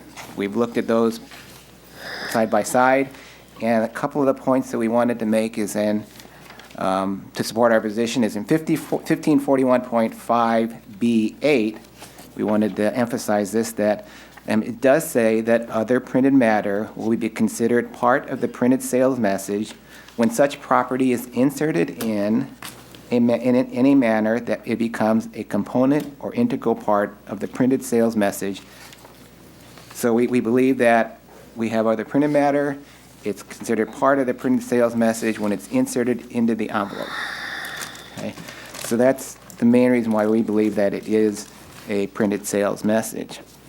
Now, to address some of the items in Mr. Quee's presentation, I guess we were thinking that why can't the book be advertising and goods? That clearly we have a patented method of reading that is clearly better understood when you see the actual book and the reading. And that because of the research that they have done where they've identified their catalogs and it comes back with an order, with a book, then they said 260% increase in sales. So that's why that Mr. Panic continues to pay the expense to send out the actual books. Okay. And the other main point is that we just believe that the regulation and Publication 37 are not consistent and clearly identifying that only those items listed in the regulation and legislation, catalogs, letters, circulars, brochures, and pamphlets are exempt. For example, as we mentioned in Publication 37, it does say the items, but then it also adds the words at the end, and other such items. So you don't see that in the legislation. You don't see that at the beginning in the regulation at all. But then in the Publication 37, it adds the words and other such items. Also, when we're comparing the two, in the regulation, it uses the words that these items are not included unless they meet the principal purpose of advertising. But then in the Publication 37, it changes that word to except when they meet the principal purpose of advertising or promoting goods or services. So you ask why there was a change in the words, and it seems to make the newspapers, periodicals, calendars, notepads, when they meet the principal purpose of advertising or promoting goods or services, qualify when they do meet that principal purpose of advertising or promoting goods. So those were the two main things. Well, they made some changes in the laws, but they didn't. Why did they make those? And that's where it's not clear. And we went back to 14, the regulation 1541.5B8. And again, other printed matter, part of the printed sales message, is part of the printed sales message when inserted into the message. We wish there was more clarification or more consistency in the position that the board has stated, that it should only be circulars, brochures, letters, catalogs, and pamphlets, but we didn't see that. I think that's it. Ms. Harkey? Not ready? Well, I'll go. I may come back, though, because I've been looking at this, and I've been really, we've actually paid quite a bit of attention to this. Okay, the department. You stated that, and I need some clarification on this, because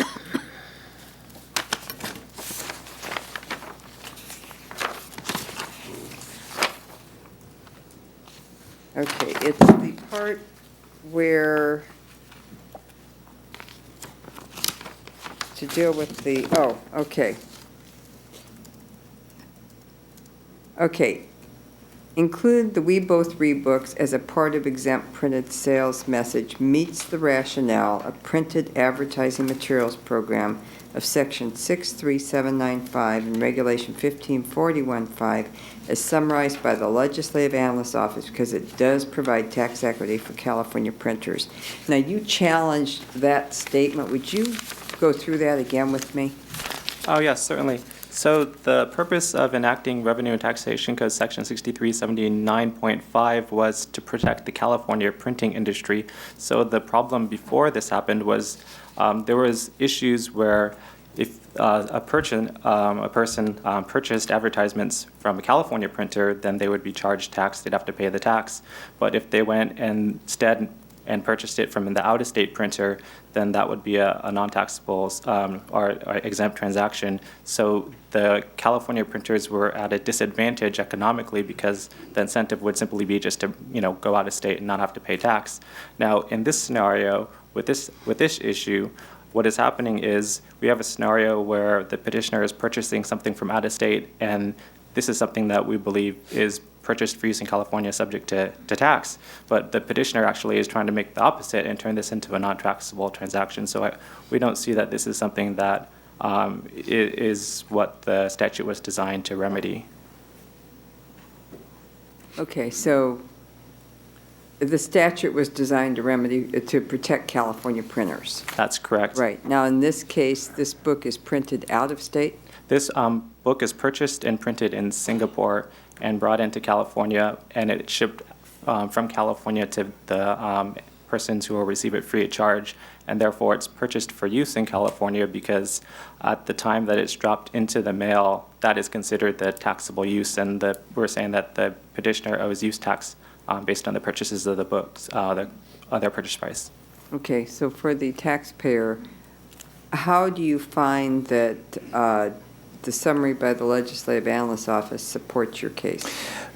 Because the mailing house in California is part of the printing process. Would be our position that the alternative for our taxpayer would then be to move that portion of the business out of state also. Move the mailing house out? Yes. Okay. We acknowledge that the printing is actually done out of California, but it's part of the printing process, the industry purchase that Mr. Panic's company made. And therefore, the staff is saying that this is to protect the printers. You're saying, in essence, it's to protect the mail house? the printing industry, the printing process.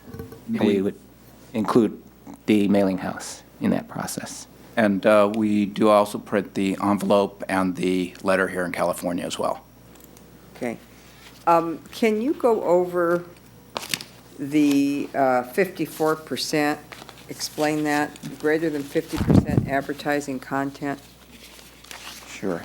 Because that's one of your points, and that's, you are saying that it qualifies for being non-taxable because it's over the 50%. How does that work?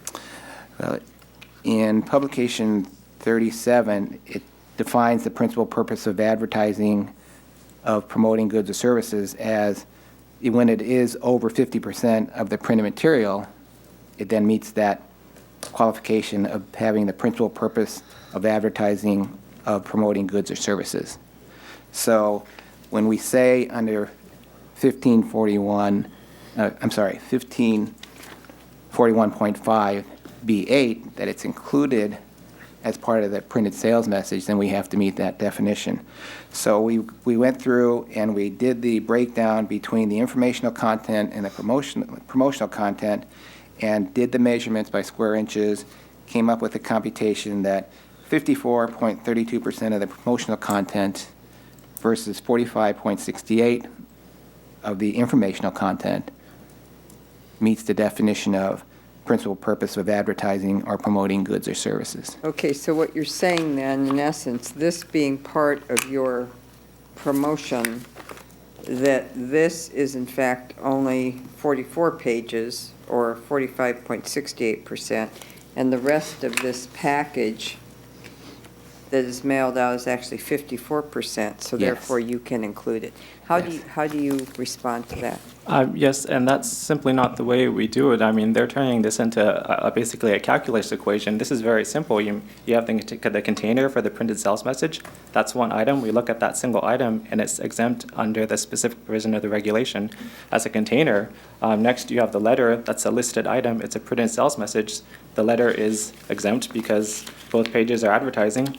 And then you get to the book. The book is it's a reading material, so it's not a printed sales message. I mean, and we just don't do the. I mean, like, he's basically. I guess the petitioner's argument is that you add up the square inches of advertising space in the entire package, and then you per page, and then you divide that by the total volume of advertising per page. To get a percentage, and that, I mean, that's just too complicated. We don't. This doesn't involve a calculator. It's very simple. You just add up the number of pages, is more or less than half the pages for advertising. If it's less than half, it's not a printed sales message. if it's not a listed item, it's not a printed sales message. That's just the way that we do this. This is clear on our annotations too. I could cite some annotations where it basically just says, you have you go item by item and you look at the page numbers. Is it more or less than half advertising, and is it a listed item? I think it's just that Okay, so simple. you're looking item by item, is it more than half the pages? So if this had advertising in more than half the pages, then you would consider it if this was a printed sales message. Right. But not you're not looking at as the entire package. That's correct. And I'd also point out that this is the good for sale. This is sample merchandise. It's not an advertisement. I mean, it's something that the petitioner is selling for $4.99. I'd like to draw that distinction also between an advertisement for a good and service and the actual good.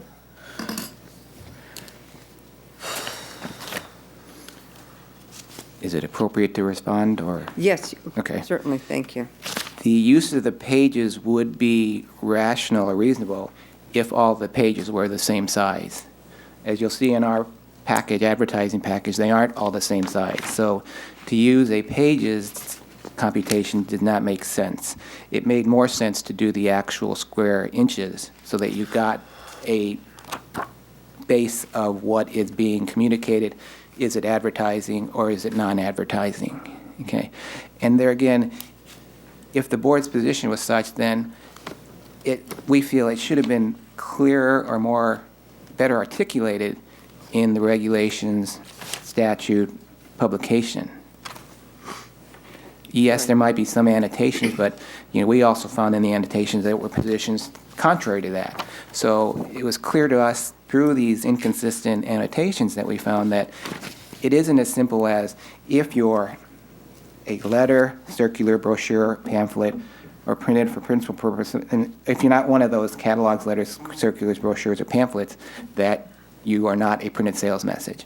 That just didn't come through when we look at the printed sales message in the publication of 37 and in some of the annotations.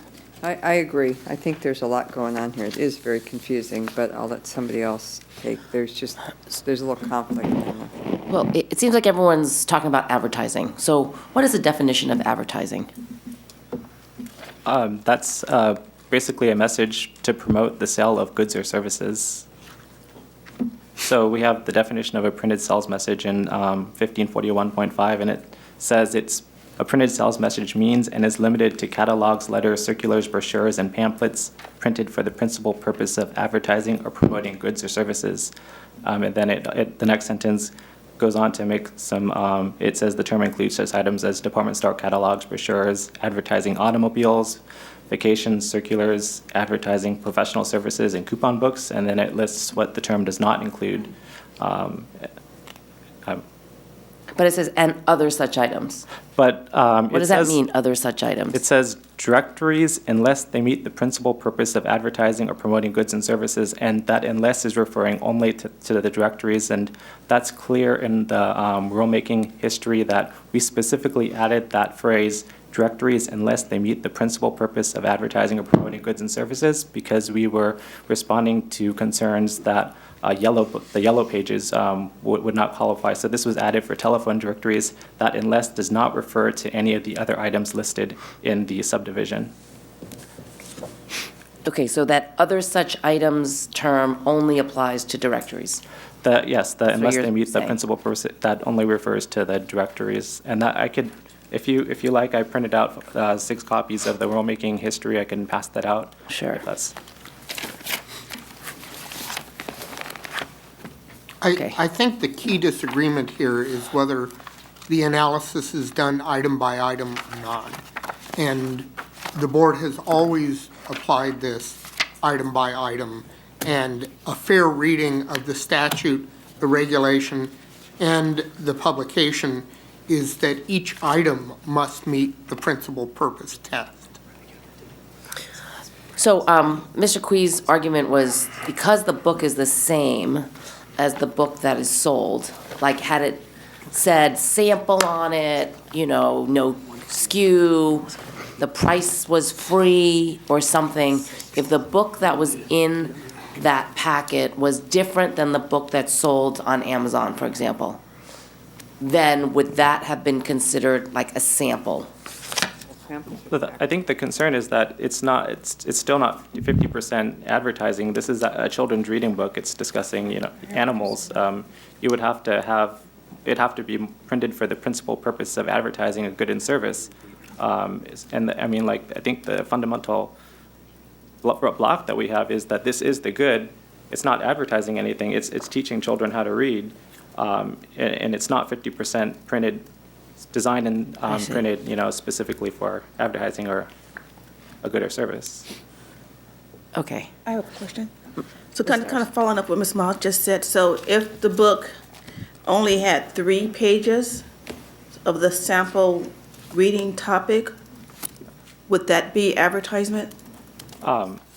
If they printed a special book, but they only gave 3 pages of what the book would actually entail. Right, and if the remaining pages were advertisements, like listing other books that they sell, then that would be something that we would consider like a catalog, like listing items for sale. But then this is not a catalog. This is a reading book. So just not just a sample of the book. It has to be principally a brochure saying, here's some of the books that we sell, and this is some of the context that the books would have. Right. But what if the book only had 3 pages? If it only had 3 pages of reading materials? Yeah. Right, and then I don't think we would consider that a reading book. I think that would probably, be something like a catalog, or it'd be something that we would consider as primarily for advertising. If it had 3 pages, Right. if it had 3 pages of reading and 4 pages of advertising, then it could quite possibly be a printed sales message. Okay. Part of the problem is that the regulation and statute require that a printed sales message be printed to special order.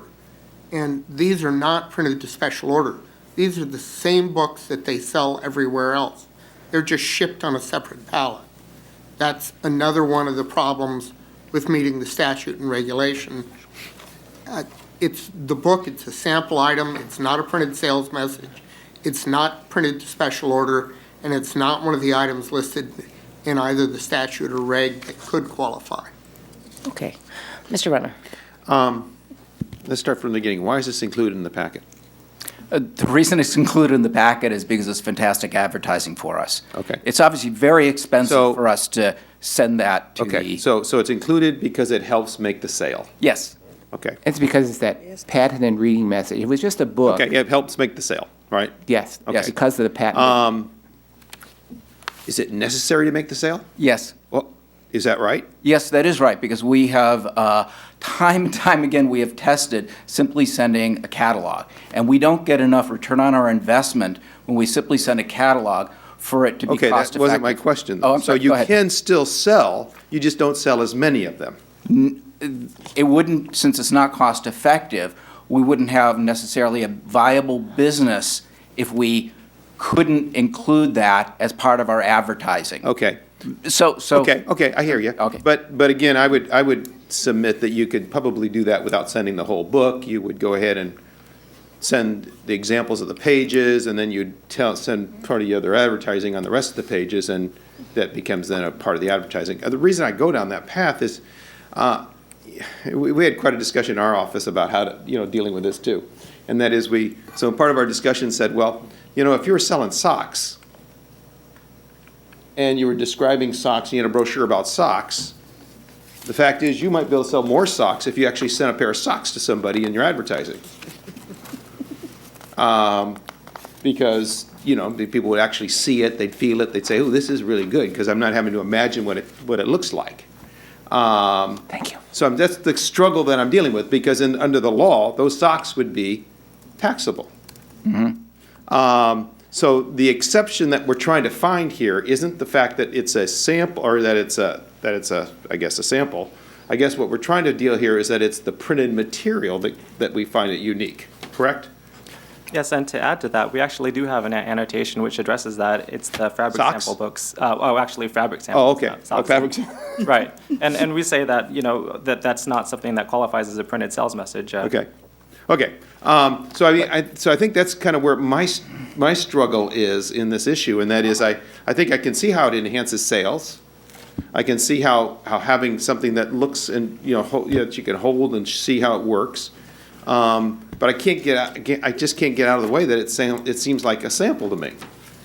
And as a result of that, then it becomes taxable. Now, I think it could be constructed in such a way that you could still get the message across and still then have it information in there about how to buy it, how to sell it, testimonials by people who use it, all those kinds of things, and then it would still be able to then see a part of the sales package. So that's what I'm struggling with, so tell me why I'm wrong. Wouldn't this be considered other printed matter? Well, I think, again, that's only, the thing that gets us here is the only thing that gets us to that point is that you're dealing with books. Again, if you were dealing with socks, we wouldn't be dealing with this because socks aren't a printed matter. So I don't know if the intent of the law is to allow for all printed material to have the exemption just simply because it's printed material. You know what I mean? understand that, but we do have examples of other things that have been inserted in packages, advertising packages, which by themselves were not exempt, but when included in an advertising package were exempt. Data books, directories, et cetera. Let's go back to directories. Directories are specific to my understanding in terms of the legislative history, yellow pages. Right. And yellow pages are full of advertising. Okay. So, right? So if you're using that, I if that's what you're thinking as an example, this is not yellow pages. Okay, but it is other printed matter, and it is inserted in such a manner that it becomes an integral and component part of the sales message. Because it increases sales. Well, no, it's simply the fact that, yes, it does increase the sales, but it's printed matter, it's inserted in the envelope, which is, certainly a printed sales message in and of itself. Right. And it's inserted in this, and I would maintain that when it's inserted in this, it becomes part of our overall advertising package. But the socks wouldn't simply because it's not a printed material. You're right, Is the that what your socks are point not would be? included in, it doesn't say, it says other printed matter. Right. And I think that's the probably the crux of our problem is that the taxpayer reads what's in the regulation but doesn't have the experience for the legislative history. Yes, maybe it says in legislative history that directory is a part of it, but if you look at the regulation, it doesn't say or directories unless the directories meet the principal purpose of advertising or promoting goods or services. When we met, you had told me that the ones that were sent out did not include the SKU or the price. There was very minor differences in some of those, yes, but not, we decided that it wasn't material enough to hang our hat on that. We no longer print. So you no longer would say. We no longer print the price. Because at one point, I think you said that these were done by a separate printer, you told me. Well, they're done separately for the specific purpose of the advertising package. And they are Right, not- but again, they're I not think done. what I had, at least I think in our conversation with before, it was they were done separately by a separate printer and they did not have the price and SKU on them. We no longer print the price on the back of our books. All books. All books. We've Okay. stopped printing the price, all books. We stopped probably printing the a price smart on the back of our books. At the time of this, however, the price was printed on the back of the Okay. books, which is why you have an example of a book from the audit period. Okay. When the price was still printed on the books. Okay, thank you. But, and the other points Go that ahead. have been brought up, I'm sorry, I forgot the gentleman's name, says that they've always done an item by item, and we do know that there are some annotations out there where they've combined the newsletter and an insert and did the 50% computation there. Do you have an example of that we can help Yes. direct the staff to? Yes. It's, annotation 385.1788. That's the example of the insert and the newsletter. You guys have a comment on that? Yes, and there's actually a provision in subdivision B8 of Regulation 1541.5, and I believe that is what he's referring to, and that one says, generally tax applies to sales of reply envelopes and order forms. However, reply envelopes, order forms, and other printed matter will be considered part of the printed sales message when such property is inserted in, stapled, glued, or otherwise affixed to the printed sales message in such a way that it becomes a component part. And the other requirements are met. And that's referring to items like order forms and reply envelopes, which are basically inserted into the binding or stapled in, and are, like, they go hand in hand with the catalog. It's not referring to an entirely separate item. And I also know that the book isn't inserted into a printed sales message. It's inserted into the envelope, which is a container for a printed sales message. Okay, thank you. I'm done. Okay. Ms. Harkey. Quickly.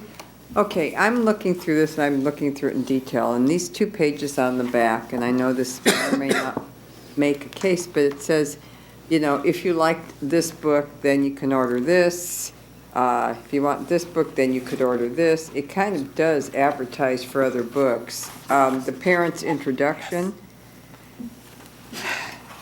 indicates that this is, invite you to share the reading story, and it's kind of a sales pitch as to why you'd want to do this. So I think there is some sales material in this book. I'm just questioning the volume versus being a sales message or being a sample is the thing. Thank you. And in that case, like I said, if the regulations and the publication and maybe the annotations were more clear, then it would give Mr. Panic the interpret. But to expect him to say, "Oh, I can put 3 pages in, but I can't put my whole book." I'm not really even understanding that you can put 3 pages in under all this conversation. It seems like that might even be questionable. But I think is being said that it has to be used to advertise, part of the advertisement. And I see that there are at least a couple pages that are part of the advertisement. And the introduction, although you send this to schools, parents' introduction, you said teacher's introduction. Not so sure it's not a part of an advertising, but. Yeah, our computation was conservative, saying that the book, because it's not printed sales message, should not be considered advertising material. But as you've indicated, could be a position that the book is advertising material. And as Chairwoman Moss says, there isn't a definition in the statute, the regulation, or the annotation that says advertising is. So there again, granted, there may be some very valid interpretations of law, but to expect the taxpayer to understand those nuances would require a lot more effort and probably cost to hire tax consultants to interpret that law correctly. Mr. Panic did segregate his advertising process from his books and inventory process. He didn't go into his inventory for resale and pick books out to put in his advert. He specifically orders these books. Granted, they're not different, but they are separately part of an advertising process. He books them in his general ledger as promotional books within his marketing. It's not in cost of goods sold. So at least he is making the attempt to segregate the two and treat it that way, and he fails to understand some of the more nuances that go on here. The Mr. Runner's sock example, to Mr. Panic, it's printed matter. It's inserted into my printed sales message. It should be considered part of it. Should he realize, well, a sock is not, if it's put in there, it's just because of printed? Maybe, but that's the sympathy that we have. One other point we wanted to make on the position that it was item by item. Under that printed sales message in publication 37, it does say that the principal purpose of advertising means that the advertising in the printed sales message is over 50% of the printed material. It doesn't go item by item. It says printed material. So, as I said, maybe that's the right interpretation, but for a taxpayer who's not as knowledgeable or have subject to resources to go look at legislative history, they would do the best they can and read the law and the regulations and try to apply it, which is what we believe Mr. Panic did in this situation. Thank you. Can I ask a question to the BOE?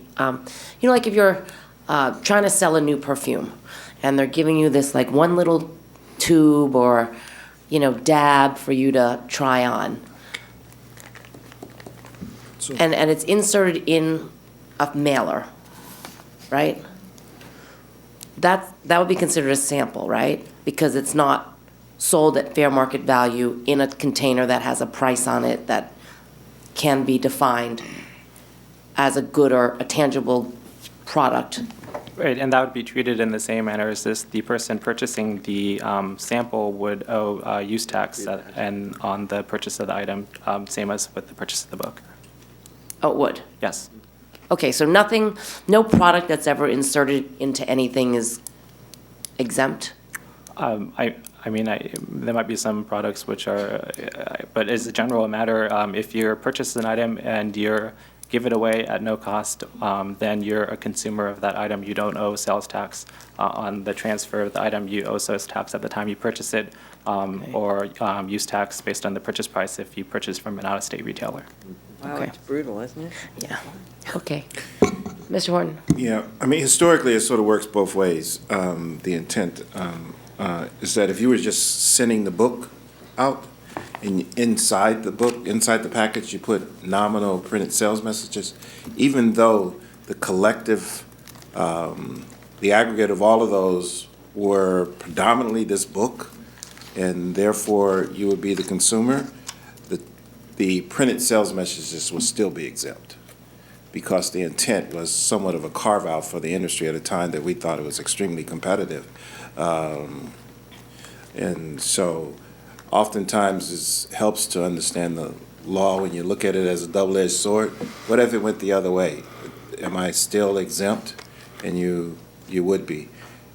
Even though newspapers have their own area of the law, but oftentimes we receive newspapers, and inside those newspapers, stacks of printed sales messages. And so the newspaper is not treated as a printed sales message, but all that stuff inside in the newspaper clearly is probably 80% of that combined package. But the intent of the carve-out is to give that benefit to the industry, and even in that case, not to weigh them collectively. Even so, in that case, they treat it individually, and those printed sales messages would fall under this particular aspect of the law, and therefore be exempt. So you end up paying no tax on it as a kind of a carve-out for the industry.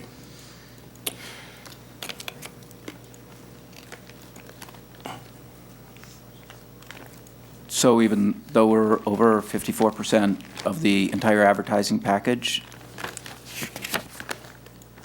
If it went the other way around, you would still be entitled to deduct those individual items that are not part of that printing of that item. That, in this case, a book, it is, and then you would still be entitled to that exemption. The book, almost 90% of what's inside the envelope, but you also include orders, sales messages, and so forth and so on, separate from this, not attached, not affixed in any other way.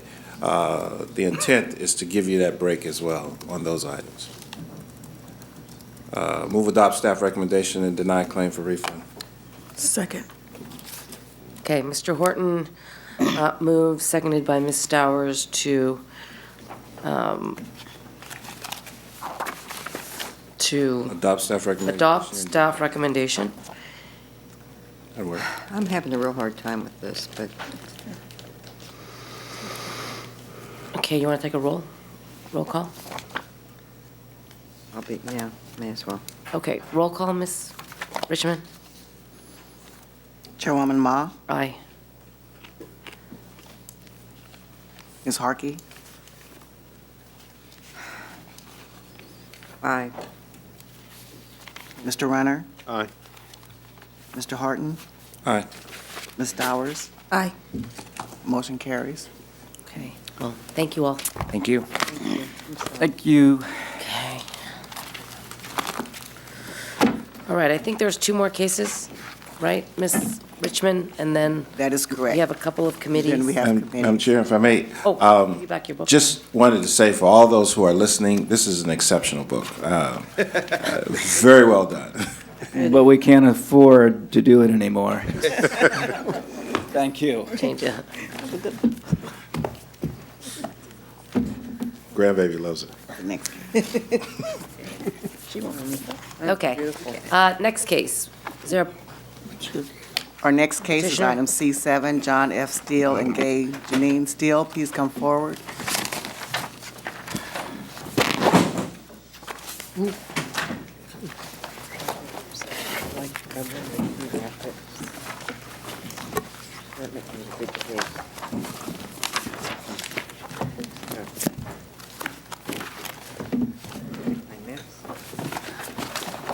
I know, me too.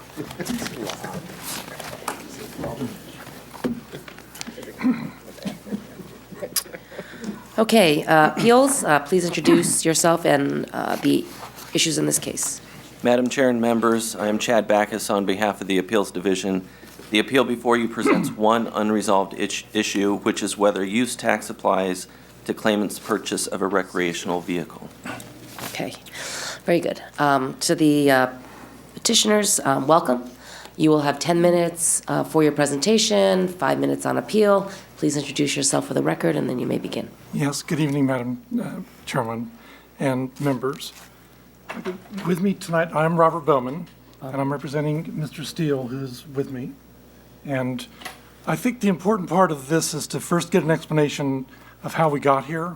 And Mr. Steele, and I've included much of this information in our exhibits.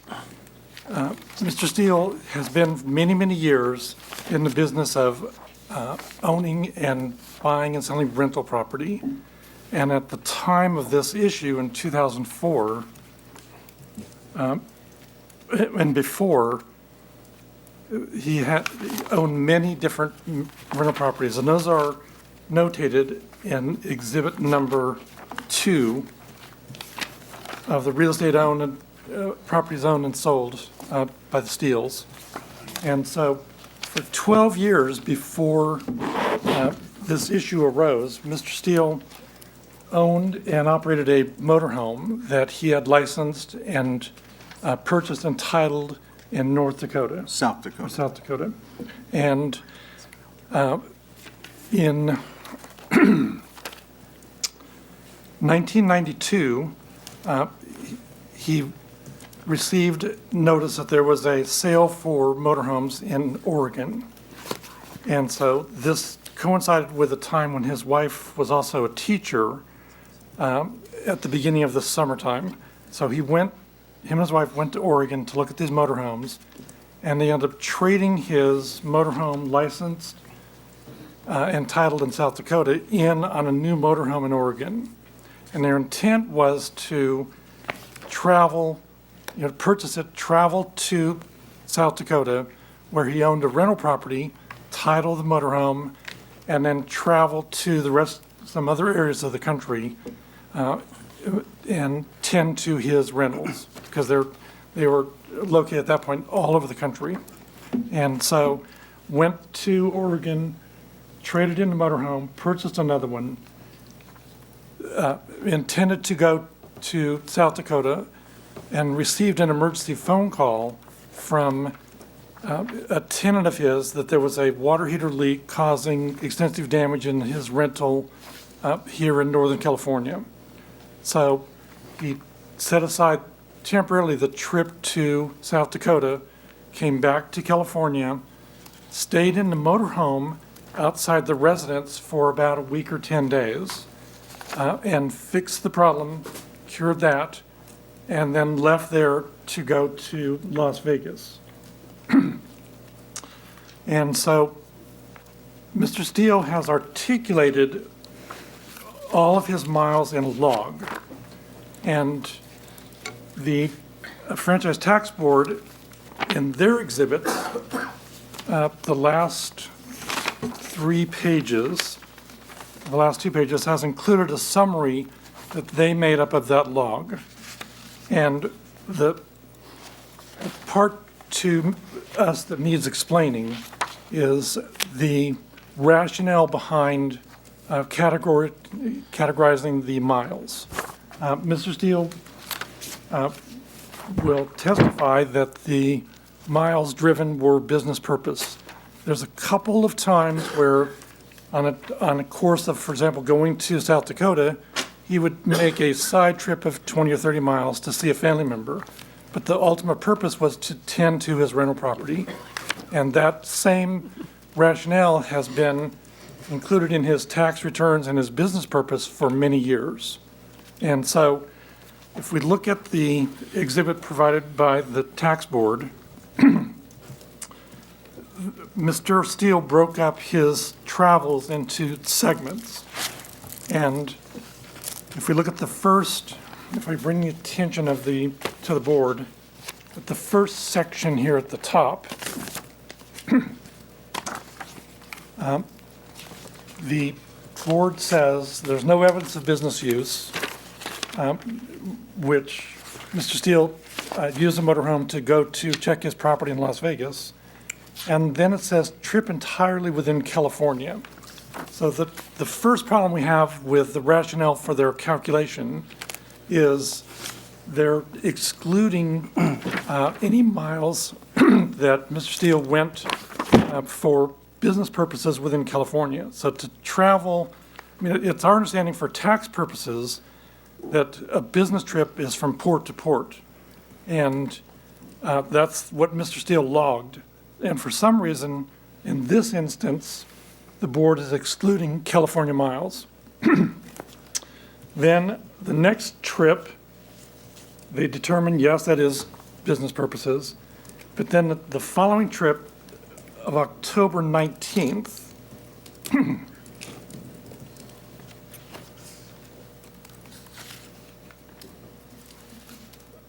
the board then says that no stated business purposes on their analysis. However, what this is the business purposes that the board says yes was business purposes. The next section is for a return trip from that trip. So Mr. Steele went to South Dakota, and those the board considers business miles, and then returned from South Dakota. And for some reason, the board doesn't include that as business miles. So our contention is, first, that the first trip, the California miles, should count as business miles. And then secondly, that, I don't know why the rationale would say that his return trip is not business miles as well. If his trip there is business miles, it makes sense that the return trip would be business miles. And then the next trip, November 15th, the board says, and that's at the bottom of the page, the board says, yes, those are business miles. But then right below that, the board is trying to exclude those as business miles because, again, that's his return trip back to home. And so it's not really reasonable rationale that the board would exclude some miles to get to his trip and then not the miles back. And that, going to the next page, that also includes the next trip of December 18th.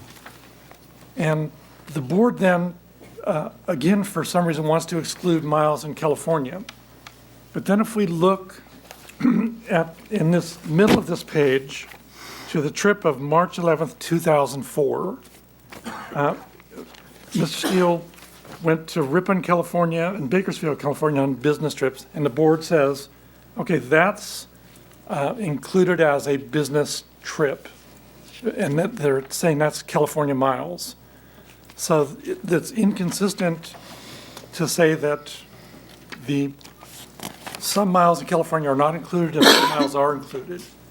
And then it's inconsistent to say that the trip back from his location, for example, the trip back from South Dakota, is not a business trip. So the problem that we have with the calculation is inconsistency in what are business miles. And it's Mr. Steele's position that the miles to reach his destination to tend to his rentals were a business trip, and the miles back were a business trip. Additionally, those miles should count from port to port, which means miles in California should count towards the calculation. Now, the latest percentage that we received from the board was that even at their calculation, that Mr. Steele was at 49%. 39. Or something. Oh, I th- 39. I have 39. Okay. So at 39%. So if you add in the miles in California and you add in the miles returning home, that puts him, our calculation, of around 75 to 80%, which puts him well above the threshold of 50% business miles. And this is supported by very in-depth record keeping by Mr. Steele, which again is in the board's submission for evidence in the trip log. And it's explanatory. And then Mr. Steele was prepared to explain also with any questions about these trips, because they were intended for business miles, and the motorhome was licensed in North Dakota or South Dakota, and he paid the fees and taxes in South Dakota. And then when this issue was raised, he did actually pay the tax in California. So our position is that it should be business miles. Do you have anything you'd like to add to that? In this log goes back to 2004.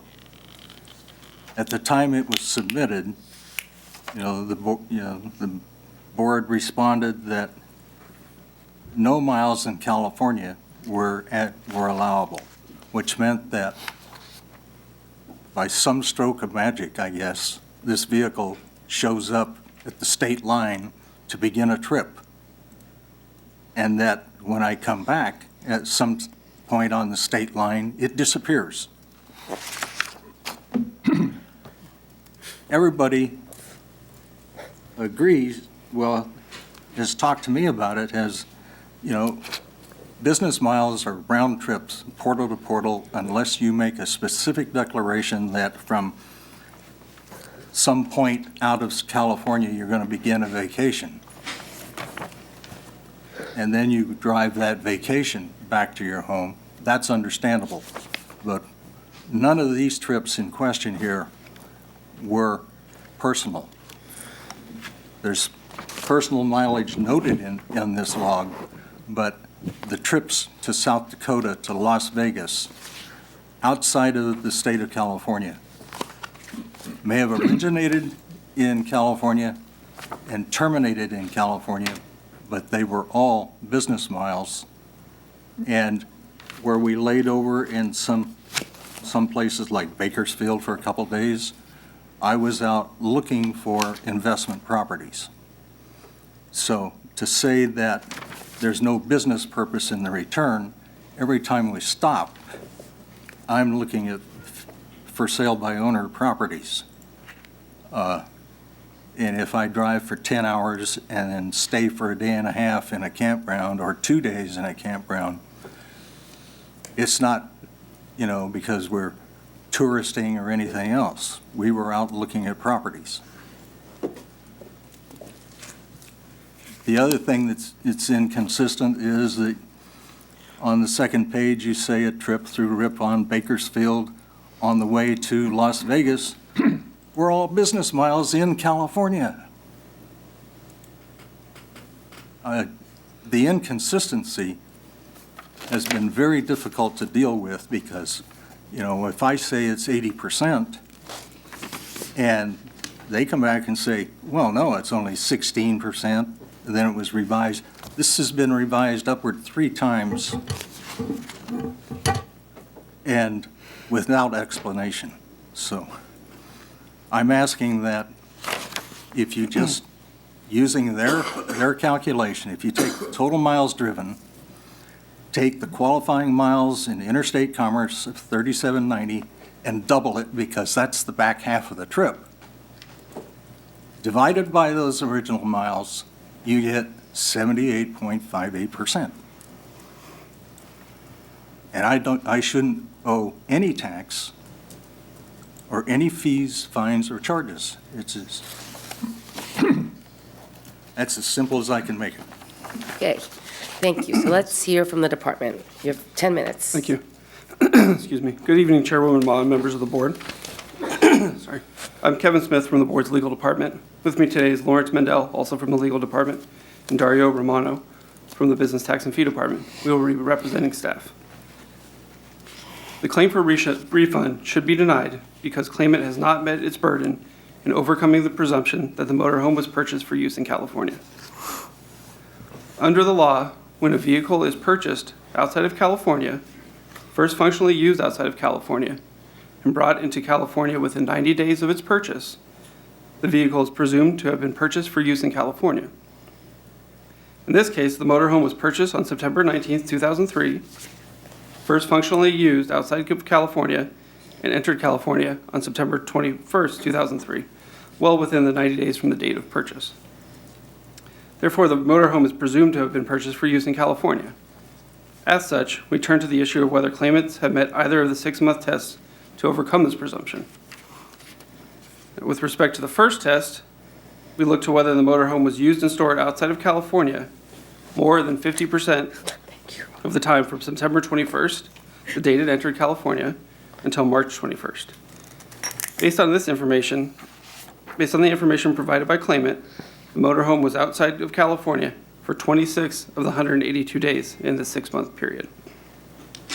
This equates to the motorhome being outside of California for approximately 14% of the time. Therefore, claimants are not over the 50% threshold. Turning to the second test, we look to whether 50% or more of the miles traveled between September 21st and March 21st were commercial miles traveled in interstate or foreign commerce. We have prepared and provided as an exhibit a spreadsheet listing each of these trips and our conclusion as to whether it was travel in interstate commerce. We base the spreadsheet on claimant's trip log and his explanation for each trip. Our evaluation determined that only 3,730 of the 9,496 total miles driven during the 6-month test period were qualifying miles traveled in interstate commerce. This equates to only 39% of miles traveled in interstate commerce, well below the 50% required under the test. Therefore, claimants failed this test. And then further, we want to point out that upon review of claimant's 2003 and 2004 federal income tax returns, we note that claimant did not list the motorhome as a depreciating business asset on the relevant schedule.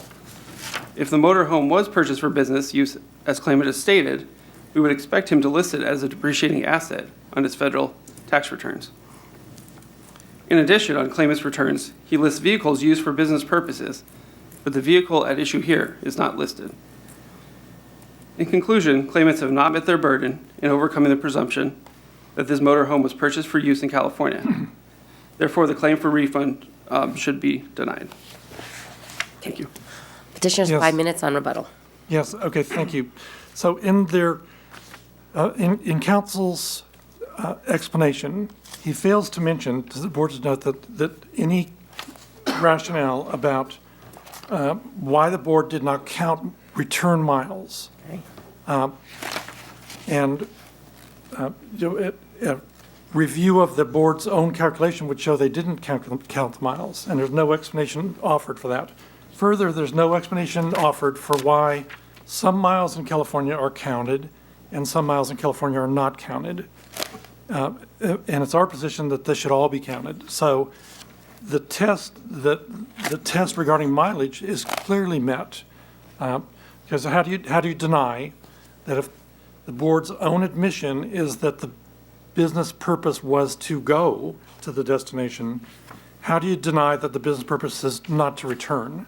So it's our position that as the board they made our case for us, is that we did meet the burden of showing that the miles were business purposes, and that meets the standard. So we would ask that Mr. Steele's request is that.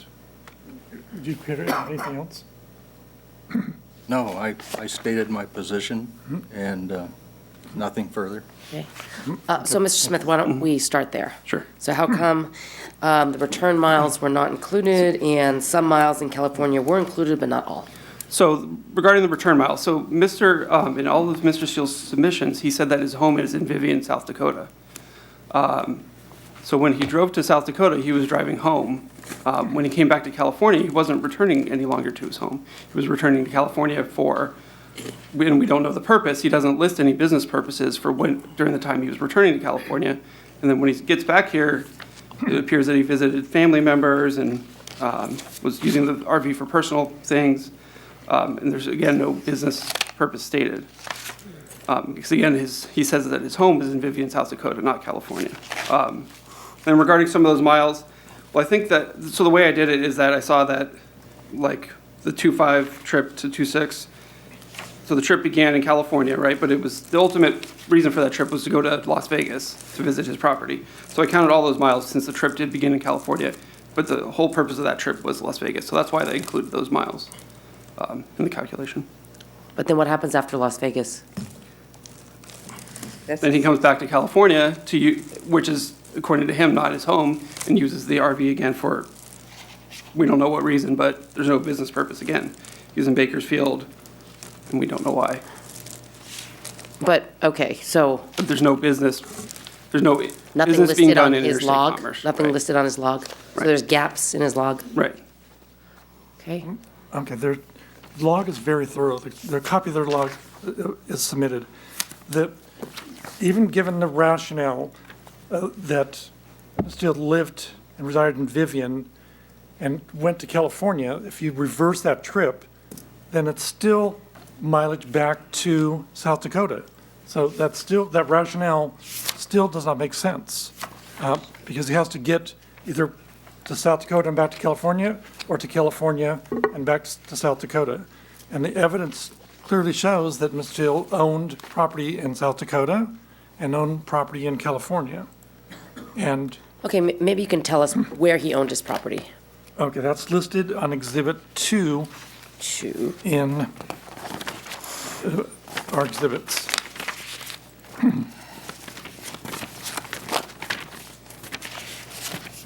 In California, at that time, he owned 2 homes in Shingle Springs and a home in Roseville, a home in Colorado, and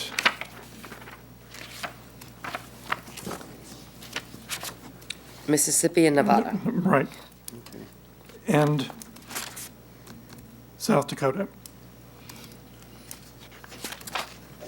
I don't see South Dakota.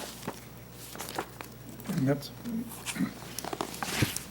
Well, it's missing from it's Vivian, South Dakota. Is that where you live? Where's your home? My home now is in Roseville. Oh, but before it was in Vivian, South Dakota? That is correct. And did you have rental property there too, or just Yes. a home?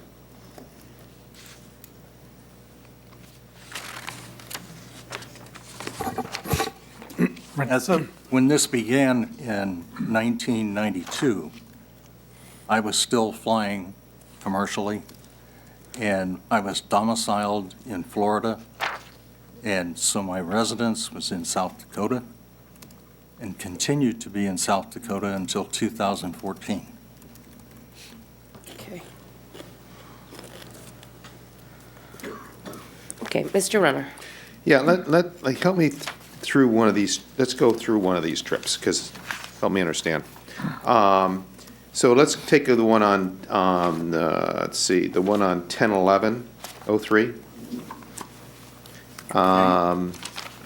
Because that whole trip before that was a business trip. Then we're in Vivian, South Dakota, where we start that trip, correct? That is correct. Okay. And then we have a trip that's listed where there's no business purposes that is shown, that is listed, at least in the analysis by the board, correct? Correct. Okay. So what part of that trip there, from 10/19 to 10/30, was to a business piece of property? Well, in the first place, stopping in 10/11 in South Dakota, in Vivian, I worked for 8-10 days Well, on the we're rental starting in South Dakota, so, Okay. so how about I'm talking about the trip out of South Dakota to California. The first stop was for fuel, the second one was RON, the third one RON, the fourth one for fuel, and the fifth one for fuel. I'm just trying to find a business purpose. In Laramie, Wyoming, I did go investigate a ranch to buy that a FSBO had for sale, but it turned out to be the economics of the investment wouldn't work for me, so I passed on it. The stop in Reno was to look at an investment property at the Del Webb community. And the property that I was particularly interested in was a property that they use for sales, in the sales office. You know, they had it all decorated and fully equipped. I made an offer on it, but one of the employees had already made. You made an offer on a piece of property that you were going to use for investment? Yes. On 1021? Yes, sir. You made an offer on that property? Yes, I did. Okay. Okay, keep going. And then we returned to Sacramento. And when you say Sacramento, do you mean Sacramento proper? You mean Shingle Springs? What do you mean? To Shingle Springs. Okay, that's what I'm trying to get to. So when you say Sacramento, you really mean Shingle Springs? Yes. And Shingle Springs is where you have rental property?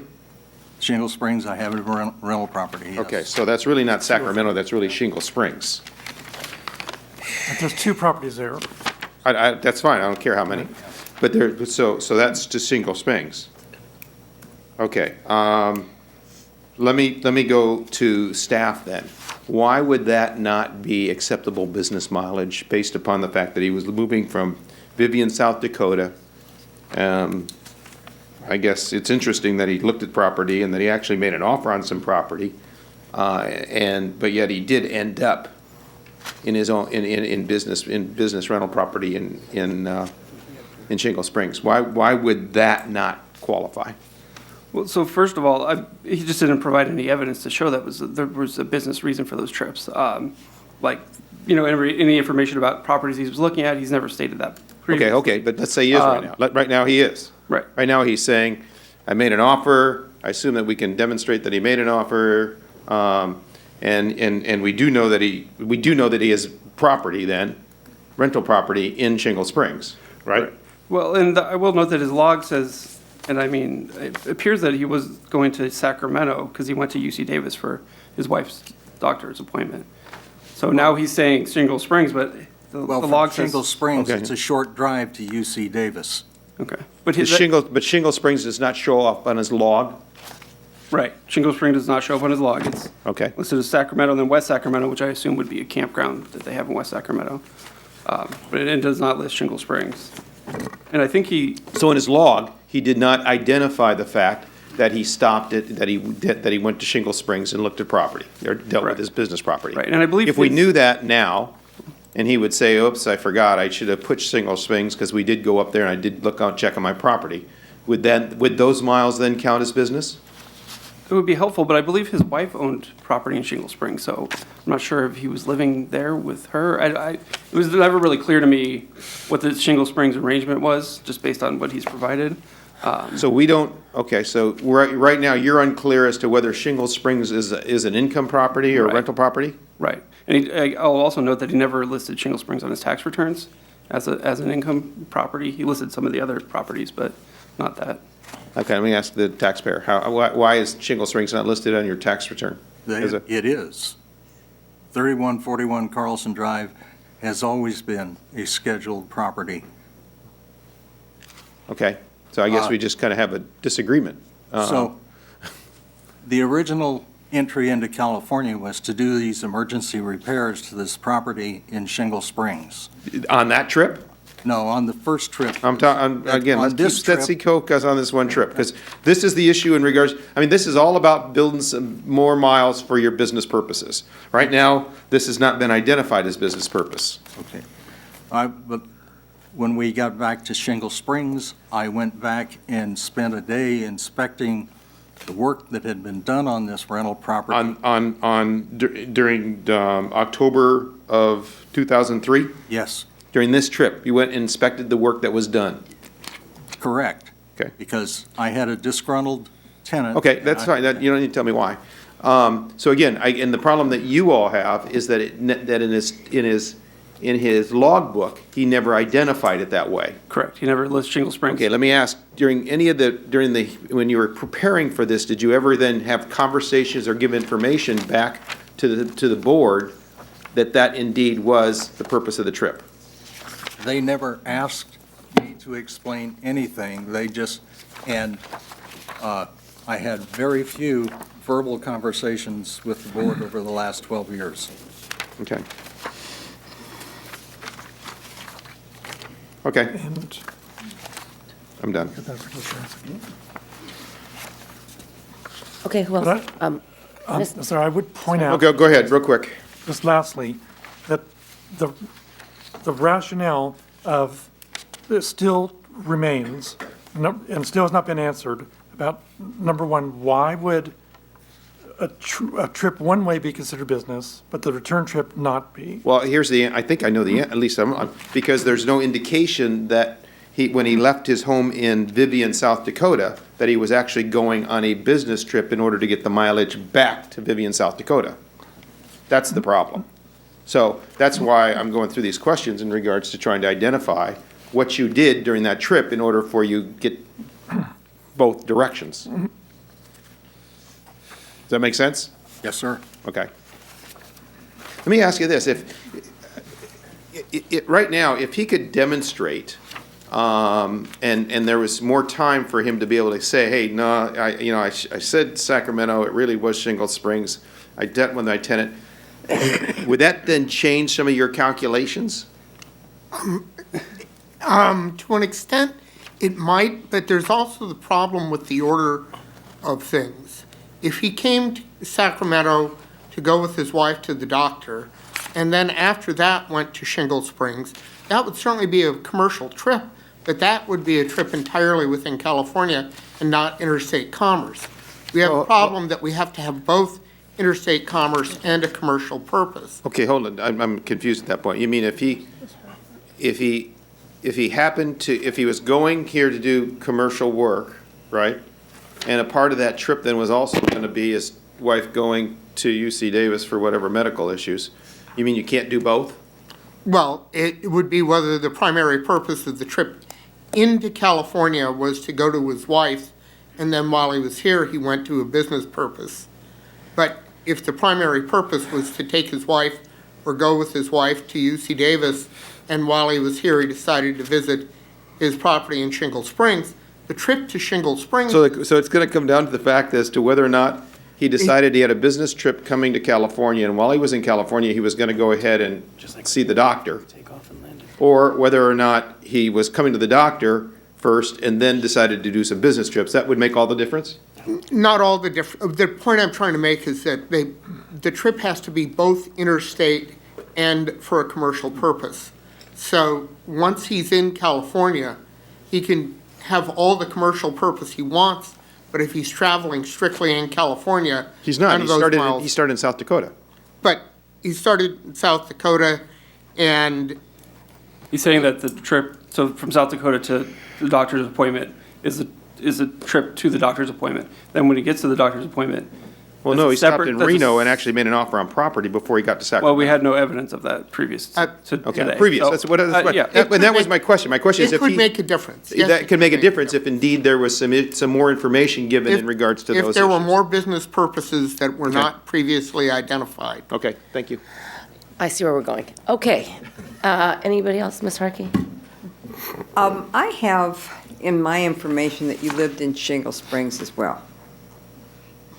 Part-time. Okay, part-time in Shingle Springs. Where did your wife live? She lived in Shingle Springs. She worked in California. Okay. It seems to me this broke down because you bought the motorhome, you had to bring it back, and your wife kind of got, your wife was ill, and it kind of created where you had to come back into California. October of 2003, a month after the purchase, your wife had a serious illness, and they had to travel back to the Sacramento area to see the doctors. And she had to make several follow-up appointments. I think had she not become ill, you may have stayed out of state a whole lot longer. Is that not true? We would have stayed out of state. We had it planned for 115 days. Right, right. So that's the deal. Because we would have visited all of our properties out of state on that trip. Right. Okay. It's a little bit unique because Mr. Steele was an airline pilot and really had Yeah, I understand. residences around the country. I'm very sympathetic to this, and I think if we can justify more miles, the problem that I have is that I do think you intended to stay out of state, but you couldn't. You came back. The CHP saw you with the license plates different from the vehicle. That's how the Board of Equalization was notified, and it all kind of went downhill by then. So then you're trying to justify miles because you did bring it back into the state. So trying to justify miles, and those are debatable. If we can get the miles over 50%,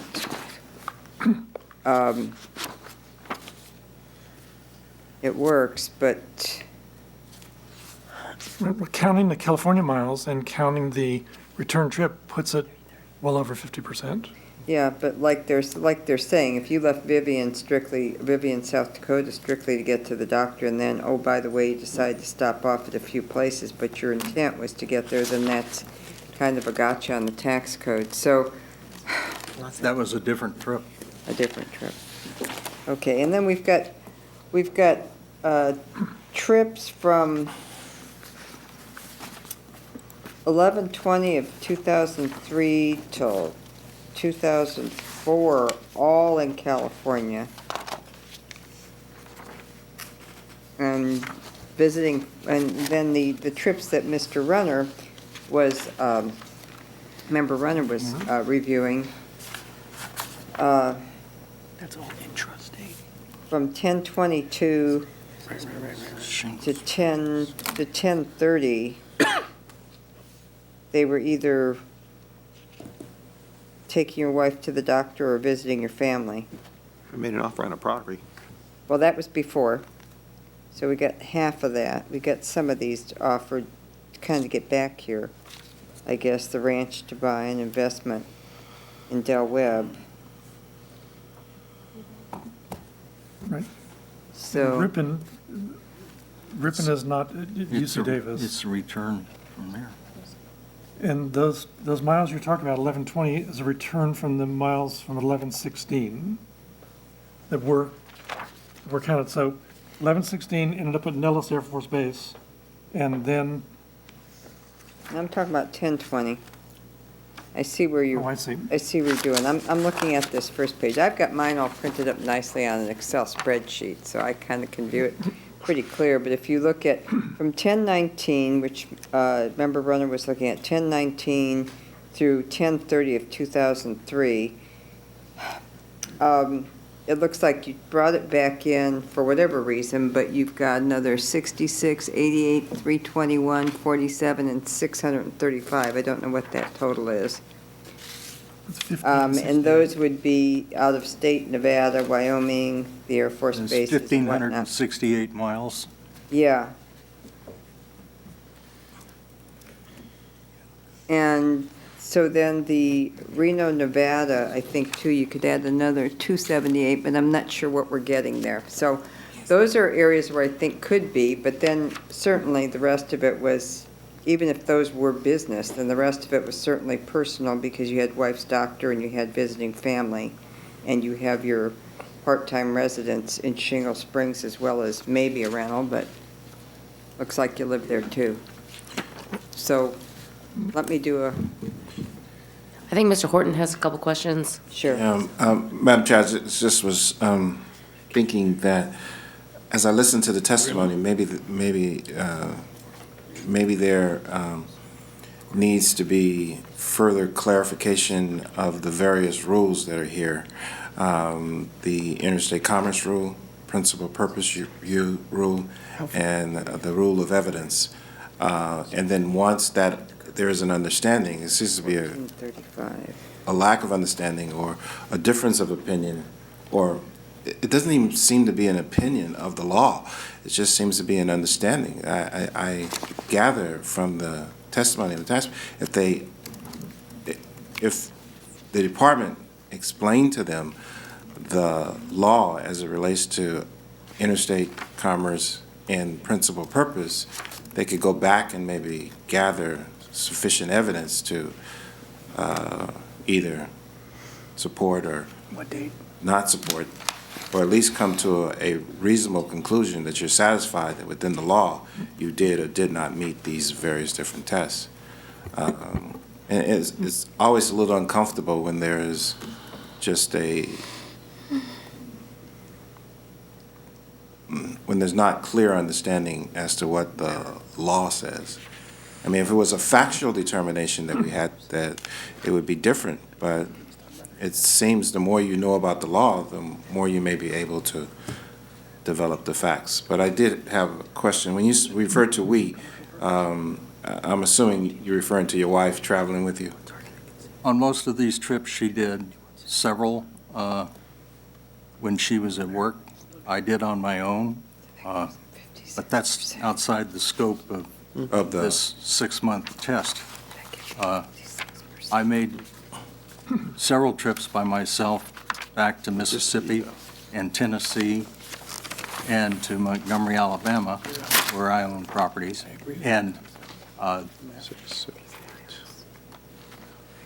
right.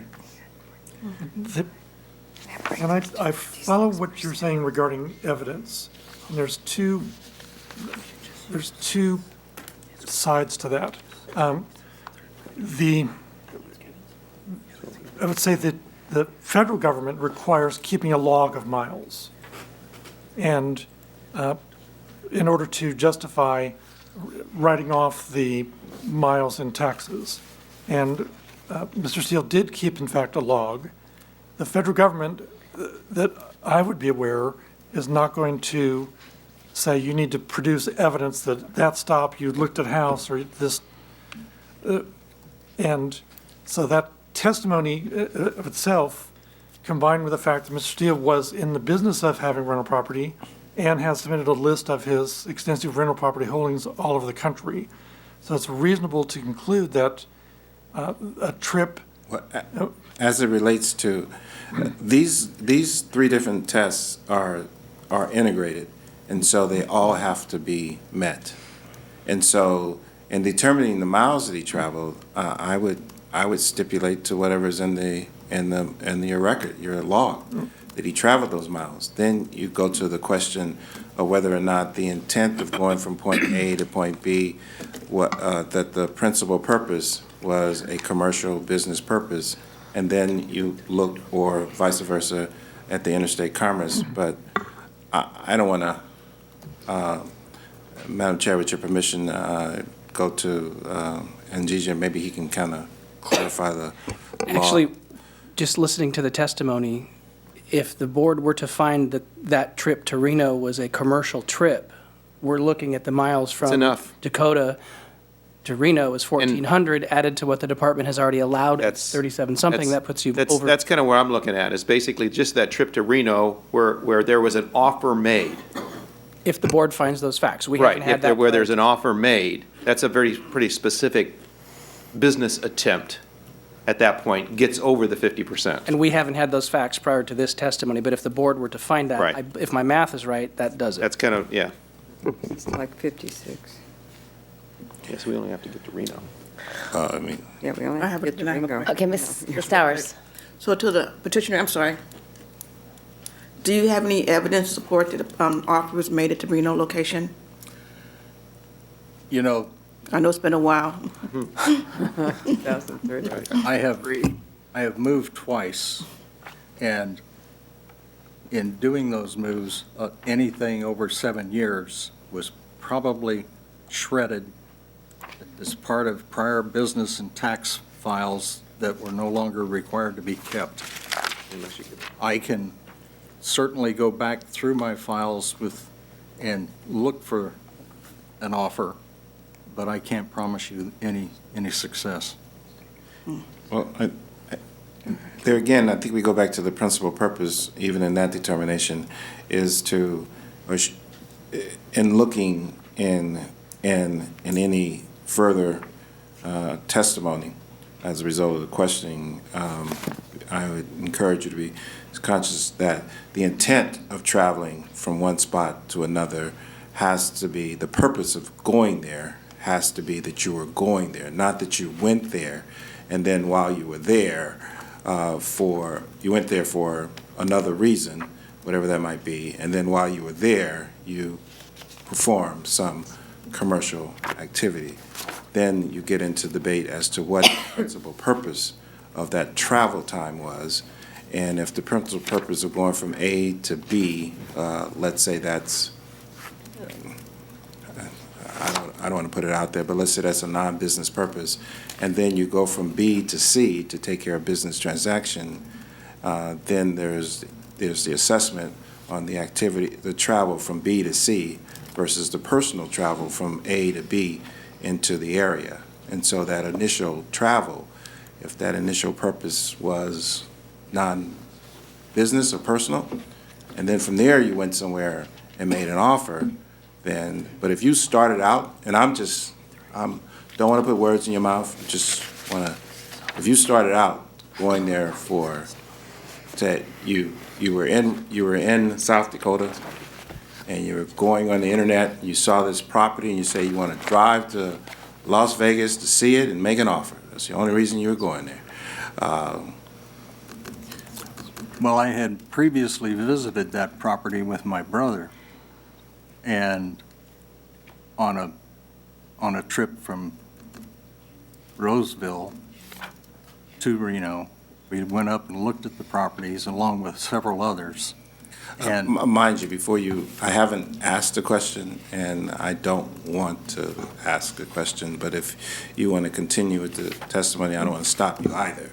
But And for what Mr. Steele's told me is that every trip he made, everywhere he went, integrated in that trip was looking for rental property. Every stop, every city he considered that an opportunity to purchase a rental property, and which makes sense with his previous business and his holdings. Madam Chair? Mr. Renner.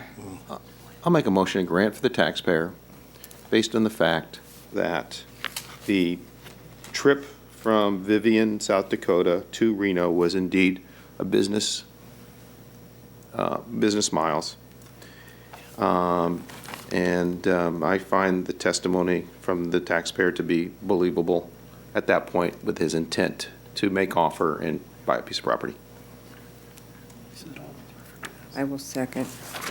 I would object, members, only because the verbal testimony I heard didn't exactly say that, but and there's no evidence to support that. That it was circumstantial at best and secondary, but it's testimony by the taxpayer. That's why I tried to get the law in the discussion first before the testimony came.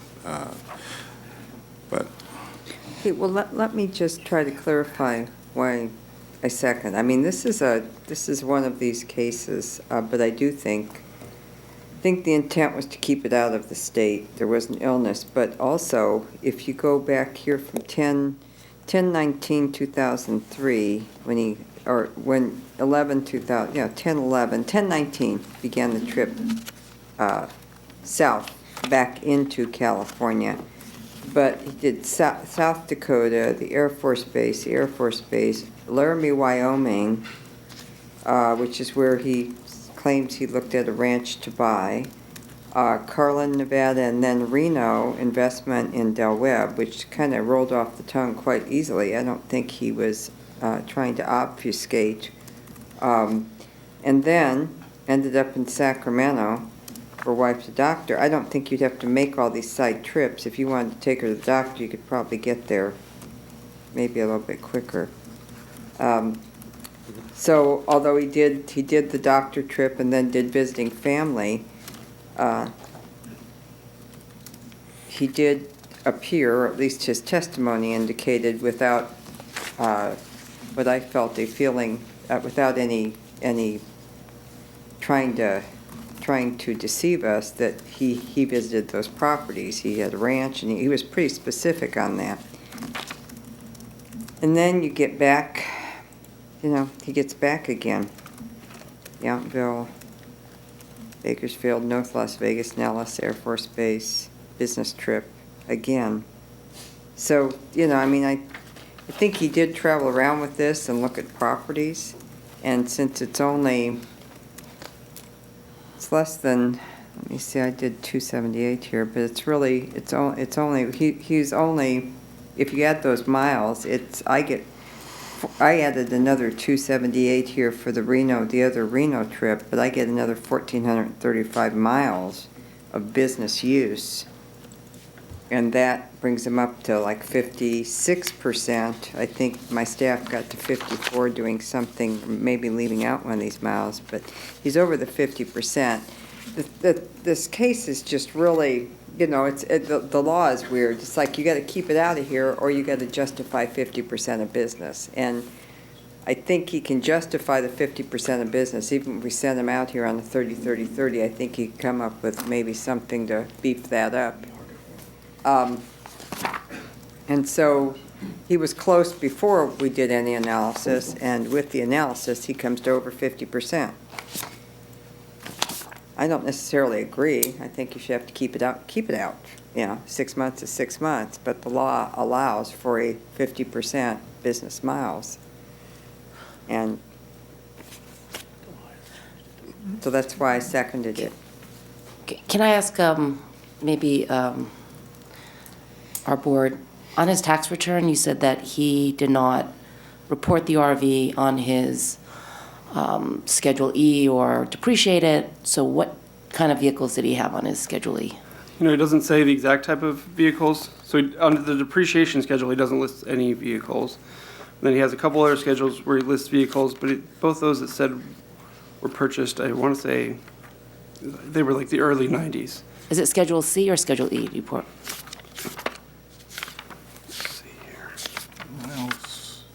I did. So depreciation is 4562. Schedule E. E? Yeah, and then the That should be on the. where he lists the this is Schedule C where he lists the business vehicles. One was purchased 4/1/1998, and the other 9/1/1990. But also for both those, he only lists a total of about 1,200 business miles and 24,000 other miles. So even there, he's not listing those vehicles. I don't know what vehicles those are that's being used in business.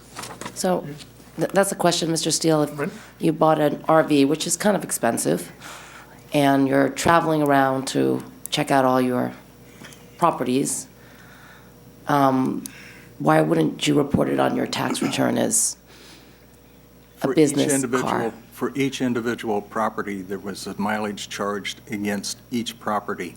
There's not a separate schedule of depreciation on the vehicle. Okay. That's a good answer. Okay. It's just. So you just allocated to each property Right, mileage if you went to go and see it and. If I make a 3,000-mile round trip to South Dakota to work on the house, that 3,000 miles is reflected on the schedule for that property. And did he pay sales tax to Was it South Dakota? Yes, I did. You did, and you got an offset for that, about $5,000. It reduced the tax by about $5,000. Yeah, he did. Okay. Just out of curiosity, thank you, Madam Chair. Just out of curiosity, how big is this RV? It's 38 feet with 2 slides, Diesel pusher. diesel pusher, has a range of 900 I know my miles. motorhomes. Sleeps 2. That's a nice RV. Shower. Would you like to see a picture? No. 3,800 feet does it for me. Okay. All right, thank you. Sorry. I mean, that. Nothing wrong with that. Nothing wrong with that, believe me. If I could have a Learjet, I would do it. So I think that that's fabulous, you know. And You'd pay his taxes. I intend to have property all over the state as well and go visit it all. And now, give me a 3,800 feet RV. You can get 40. Yeah. Anyway.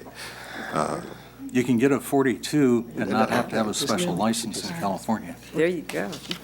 Yeah, thanks. Appreciate that. As long as the wife agrees. Okay, so to our department, so if he could justify a couple more miles that he went to go and see his rental property or going to potentially buy it, would that push him over the 50%? If you could, but I also want to point out that we have submissions from him from 2004, and I have another submission from, let me see what the year, had it been around the same time, where again, he says that the plan, well, the reason he came back from South Dakota was to go to the doctors. And there's no mention of looking at property or anything like any other business purpose. And these are 2 things that he's But he does have a previously- couple pieces of property in California, right? Well, the new information is that he made an offer on a piece of property. Yeah. I think since. I'm not. Okay, so. We're only like 12,000 miles short, or 1,200 miles short, and you can certainly, if it's just a quibble over 1,200 miles, I mean, I think the law to be 6 months is 6 months, but since it's not, and it allows you to prove up miles, he can prove up the miles, and I think if we send him out of here on the 30, he'd be back proving up the miles, and we'd be right back right where we are right now. So, and he did pay the taxes in South Dakota. So. Was titled in South Dakota. It is titled and was until I moved to California. It's now titled and registered here.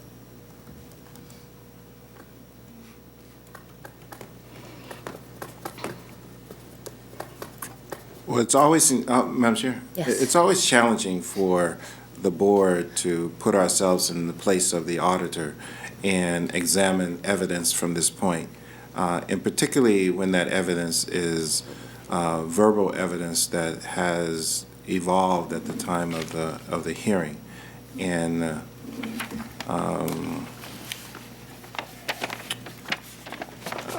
if there is some belief on the part that reassessing this and understanding what because even with the California, you still have that, if we were to say from California to California, you still would have to meet the interstate commerce test. And so, I mean, I can't make those kinds of, All you gotta do is. I mean, the board can certainly, you know, out of concern and sympathy and with policy and so forth,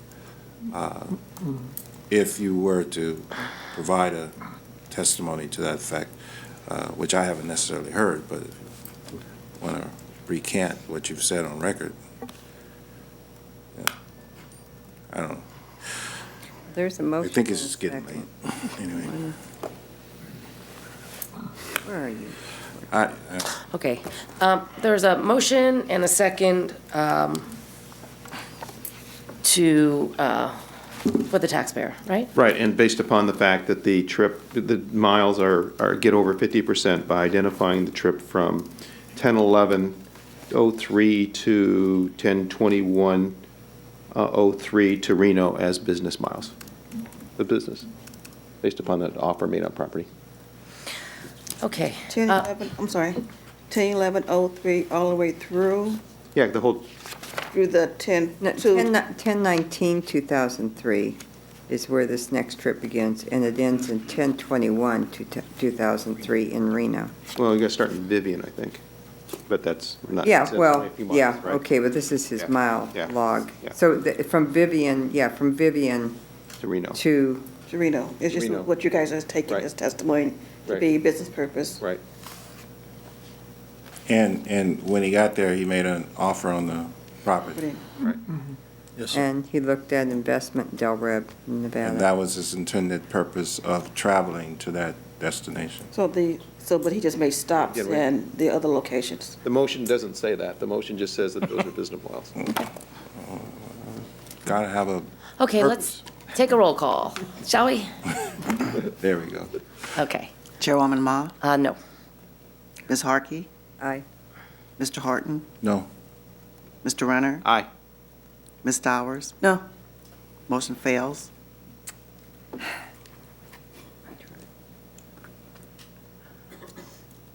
Is there another motion? Move to adopt staff recommendation. Second. Mr. Horton moves to adopt staff recommendation. Ms. Stowers seconds. Ms. Richmond, roll call, please. Chairwoman Ma, Aye. Ms. Harkey, No. Mr. Horton, Aye. Mr. Renner, No. Ms. Stowers. Aye. Motion carries. Okay, thank you Okay. very much. Thank you very much. Thank you. Okay, last case. Our last case for today is item C8, GEO G2 Solutions, Inc. Please come forward.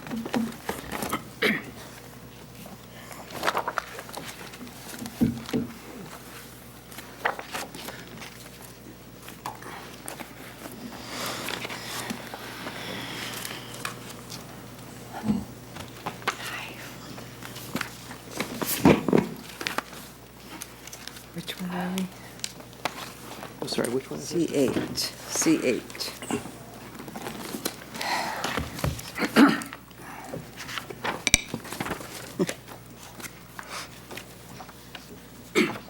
Okay, Mr. Anjija, please introduce the issues in this case. Madam Chair and members, the appeal before you presents one unresolved issue, which is whether claimant is entitled to a refund of use tax paid on the purchase of an aircraft. Okay. Thank you to the petitioner. Welcome to the Board of Equalization. You have 10 minutes on presenting your case, then 5 minutes on rebuttal. Please introduce yourself for the record, and then you may begin. My name is Kevin Spry. I'd first like to thank the board for the opportunity to make my arguments, and especially the contact from the staff. First of all, we operate out of a federal enclave. Article 1, Section 8, Clause 17 of the Constitution authorizes the creation of federal enclaves, and it states that only laws in existence at the time of the secession stay with the enclave. And that was Cooper versus Southern Cal is where we got that from. Federal enclave doctrine preempts state law claims that do not predate the acquisition of the enclave. We also cited the Milk case, although it was regulatory, not taxation, also confirmed the reliance on the federal enclave doctrine of the law frozen in time. There's really no case law regarding our situation, but the court has continued to side with the federal enclave doctrine in determining cases. Moffett Field was established in 1931, and the California sales and use tax was not established until 34 to 36, I think. The Buck Act did give the state the authority to levy and collect taxes, but didn't address the specific question of the constitutional law of the enclave doctrine. We contend that this specific question of sovereignty is in question and has not been tested in court for this specific case. If Moffett Field had become a federal enclave in 37, for example, the taxes would be owed. In all of our searching, we couldn't find any case law that didn't rely on the federal enclave doctrine. And in the DNR, Mr. Saxon made his point that the Buck Act did give you the authority to collect the taxes in the newly formed federal zones, but it didn't address the fact that the Buck Act didn't amend the Constitution or the federal enclave doctrine. The only way you can change an article in the Constitution is to amend the Constitution, not an act of Congress. Second is the Space Act agreement that we have with NASA. The plane was brought to Moffett Field in compliance with the Space Act agreement, which is a collaborative partnership, not a service contract. Was brought to NASA for modification, installation, and testing, certification, and airworthiness by both the FAA and NASA's Airworthiness and Flight Safety Review Board. The aircraft was under the control of NASA from the time it arrived at Moffett Field in April until late September, when the aircraft was approved for operation by both the FAA and the Flight Safety Review Board. At that time, it should qualify under the repair and maintenance exemption, which was valid at the time. And the fact that the plane was under the control of the federal government, not GEO G2. We had no right to do anything with it. The plane is also flown from Moffett Field to Moffett Field on all of our missions. For one or both of these reasons stated, we qualify for either an exemption or are exempt from state tax on the aircraft 454 Echo Alpha located at Moffett Field. We have, from the previous one, paid the $84,500. I think my last bill for interest and some penalty was $33,000. Some additional notes was that no state taxes are collected at Moffett Field. We have a golf course, other retail outlets throughout, and they're all open to the public. I could buy a $2,000 set of golf clubs at the golf course and pay no taxes on those. This is a unique case, and I'm in a small crack in the law, but in the counsel that we've had from a number of attorneys, they all seem to be interested in it if it goes to litigation. That's all I got. Okay. Thank you. To the department, 10 minutes. Please introduce yourself for the record. Thank you, Chairwoman Ma, members of the board. I'm Pamela Mash from the board's legal department, along with Lawrence Mendel and Dario Romano, representing staff. Claimant is not entitled to a refund because the aircraft at issue was purchased for use in California, and there are no applicable exemptions or exclusions. By way of background, claimant purchased the aircraft from a broker in Georgia in May 2008 and took delivery of the aircraft in Indiana.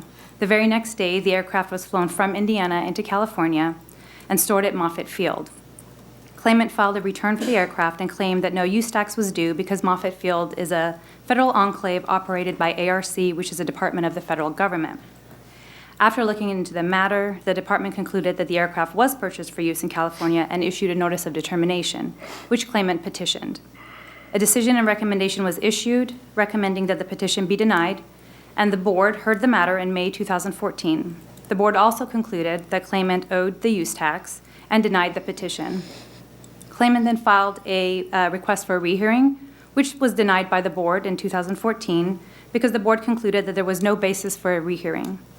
So claimant paid the liability in full in March 2015 and filed the claim for refund, which brings us here today. In its claim for refund, claimant raised the exact same arguments raised in its petition, during the oral argument, and in the request for rehearing.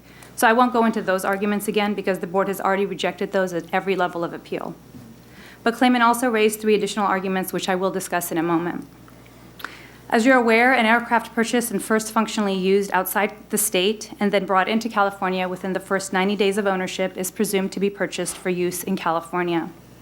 The purchaser can establish that use tax is inapplicable by establishing that the aircraft was stored and or used outside the state 50% or more of the time during the 6-month period immediately following entry into this state. And Revenue and Taxation Code Section 6017 defines in this state to include all territory owned or ceded to the United States that is located within the exterior limits of the state of California. So while there's no dispute that Moffett Field is a federal enclave, it's located in this state for the purposes of Section 6017. Now, as regards claimant's new arguments, claimant argued that it didn't have any control over the aircraft until September or October 2008 because it needed to install and test several control and imaging systems in the aircraft, which required approval by ARC. While claimant may have had to make certain modifications to the aircraft, at all times he was the owner of the aircraft and had all rights of control associated with ownership. And while claimant had a contract to perform services for the government, the federal government doesn't hold any equity or ownership interest in the aircraft or in claimant's business.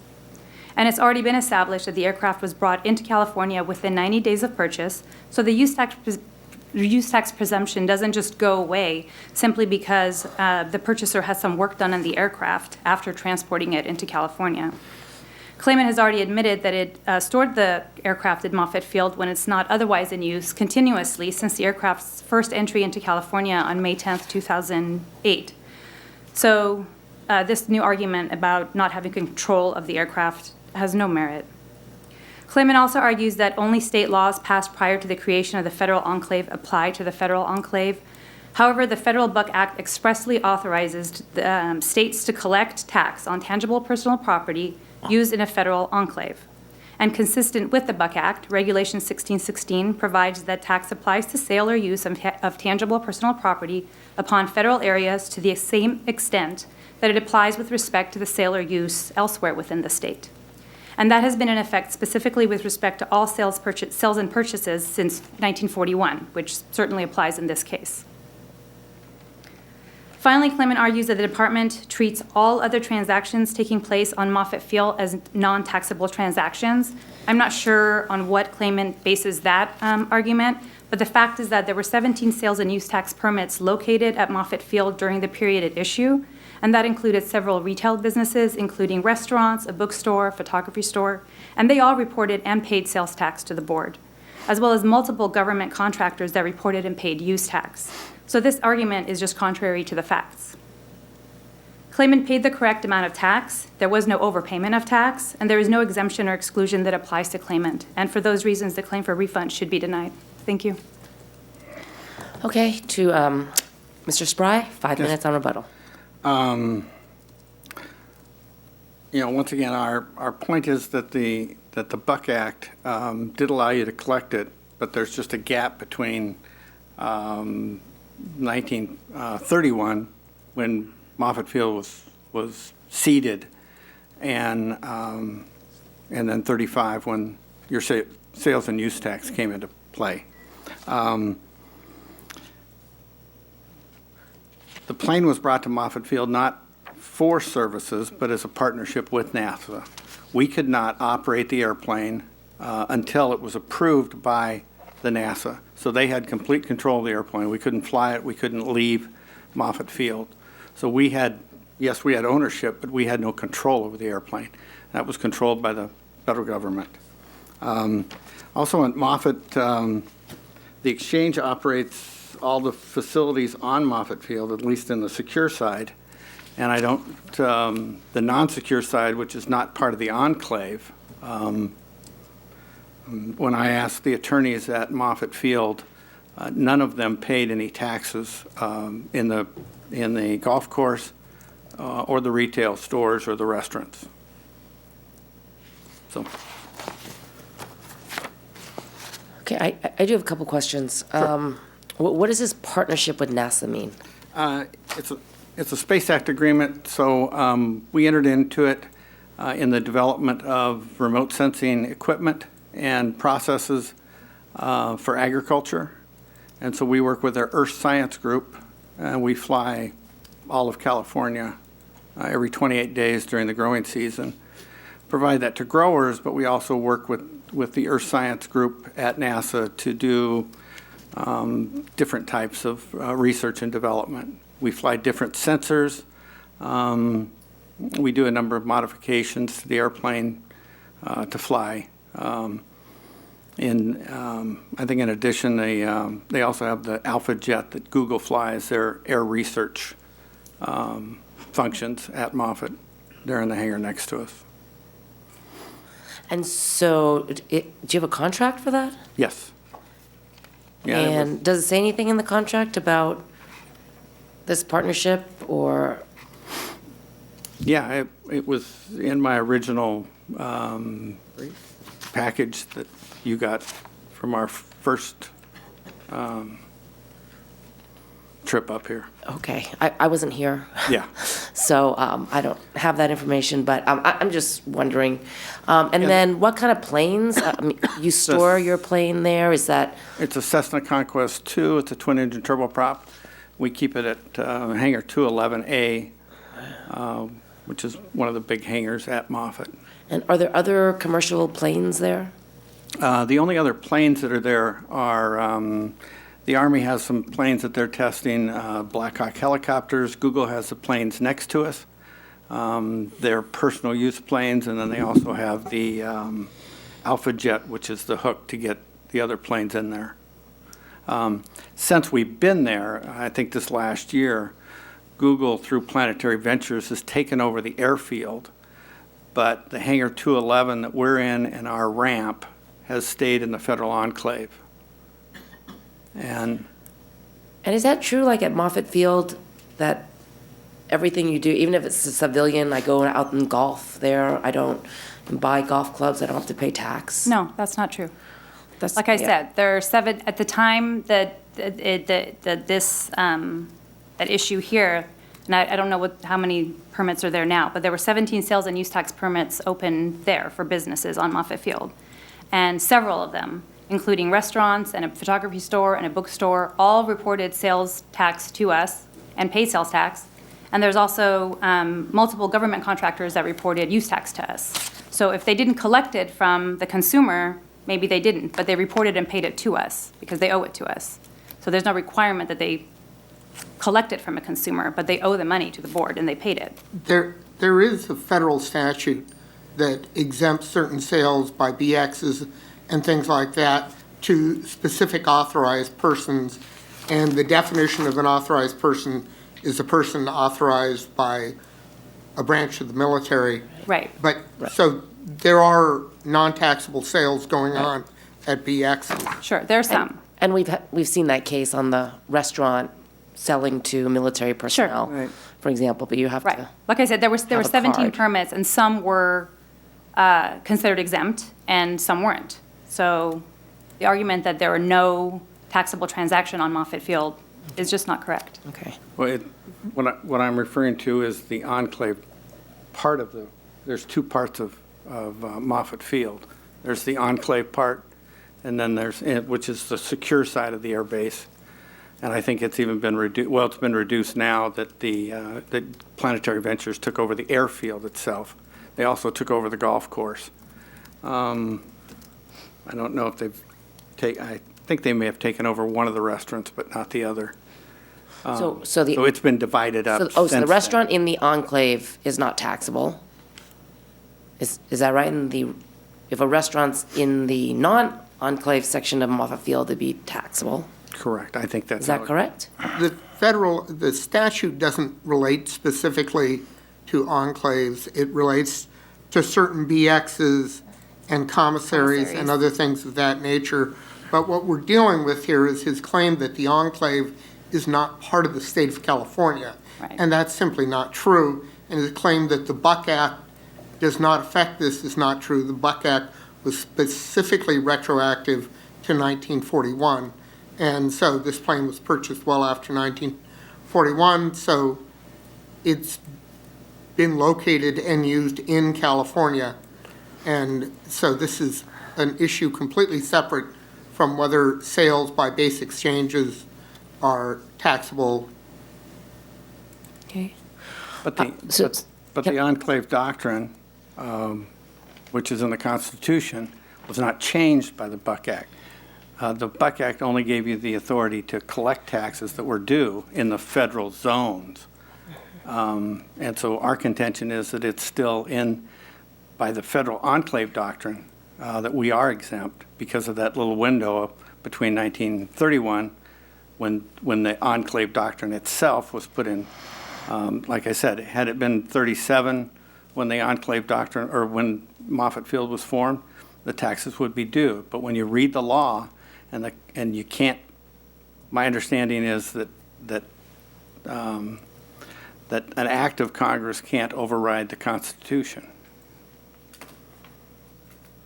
And the Constitution was not amended, so the federal enclave doctrine still stands. Okay. Do you rent out your plane? No, You don't rent it out? no. So it's for commercial purposes? No, it's for work within the Space Act agreement that we have. We do sell some of those imagery to growers and provide them to growers, and we also provide them to universities. We work with UC Davis, we work with the USDA, we work with California State Water Resource Agency. Are all of your clients government agencies? No, Okay. no. Ms. Harkey? Well, I'm not a constitutional scholar, but I am, state laws that passed after the creation of the federal enclave, says that California sales and use tax applies to sale and use of tangible personal property located on a federal enclave within California because federal legislation, the Buck Act, which you're saying doesn't apply because of a window in the 1930s, expressly authorizes it. Correct. And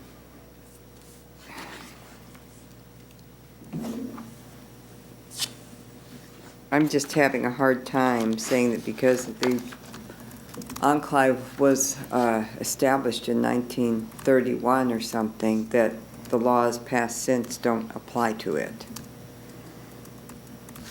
So I'm not... Well, the laws that don't apply had, once again, in 34, 35, when the sales and use tax was formed, then under the Buck Act, you could collect those monies. But that front period is the one that's in question, or that we question. 31 to 35. How Yeah. does the department respond to that? Do you? There's no authority prohibiting state taxation of storage and use of property on an enclave, on a federal enclave, just because the federal enclave, just because Moffett Field became a federal enclave prior to California. It sounds like adoption of the use it's tax. being whittled away quite a bit too. Yeah, but it didn't. Case may be. Once again, the enclave doctrine supersedes that. Right, And- I know. And it only supersedes it by those 2 or 3 years. And, once again, we're probably the only aircraft that's at a federal enclave anyplace, so kind of makes it unique.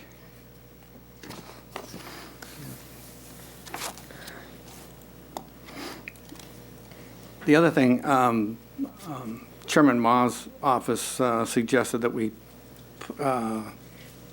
offer a settlement, which we did, and then we were turned down because we were in appeal, and there wasn't any risk to the state, which I thought was kind of disingenuous. I thought it was not just based on economic terms of what it might cost you, but and then litigation afterwards isn't included at all or considered at all.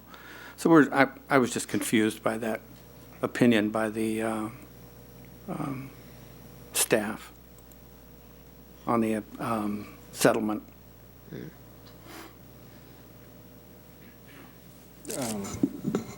Mr. Horn? I just want to make sure I understand the argument. Is the argument that the Buck Act is unconstitutional?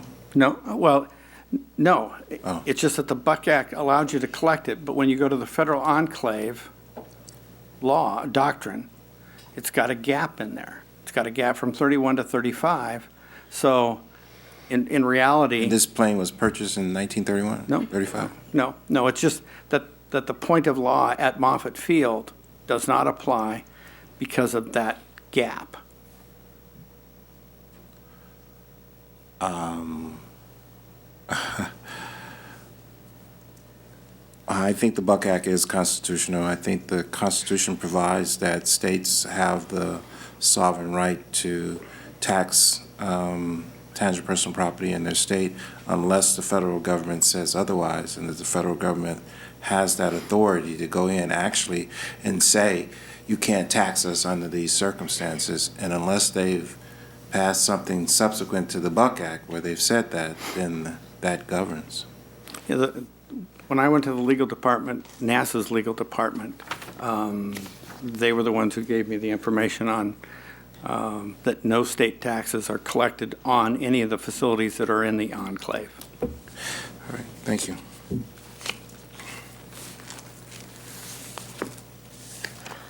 Okay.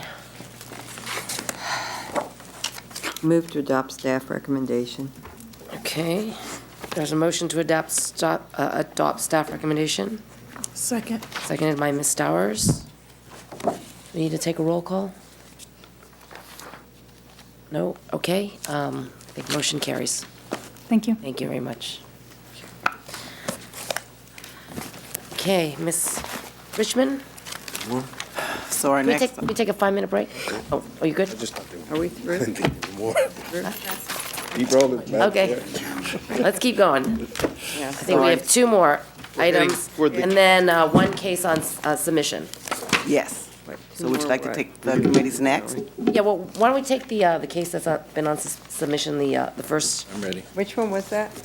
that was the Case that was submitted under veterans is disability P3. versus, Oh, yeah, oh, yeah, that seemed like it was a long time ago. yeah. What was it, what number was that one? What was that? First one. B3. What was it, B3. B3? Okay, hold on, I gotta get my. While they're looking, Madam Chair, I just wanted to thank you guys for taking the matter in submission and to share that while you guys were discussing it, we were tuned in, listening. Of course. On our way, and appreciate the debate. B3, this was the. Delay. Yeah, this was the $500 and some odd dollars on the disability.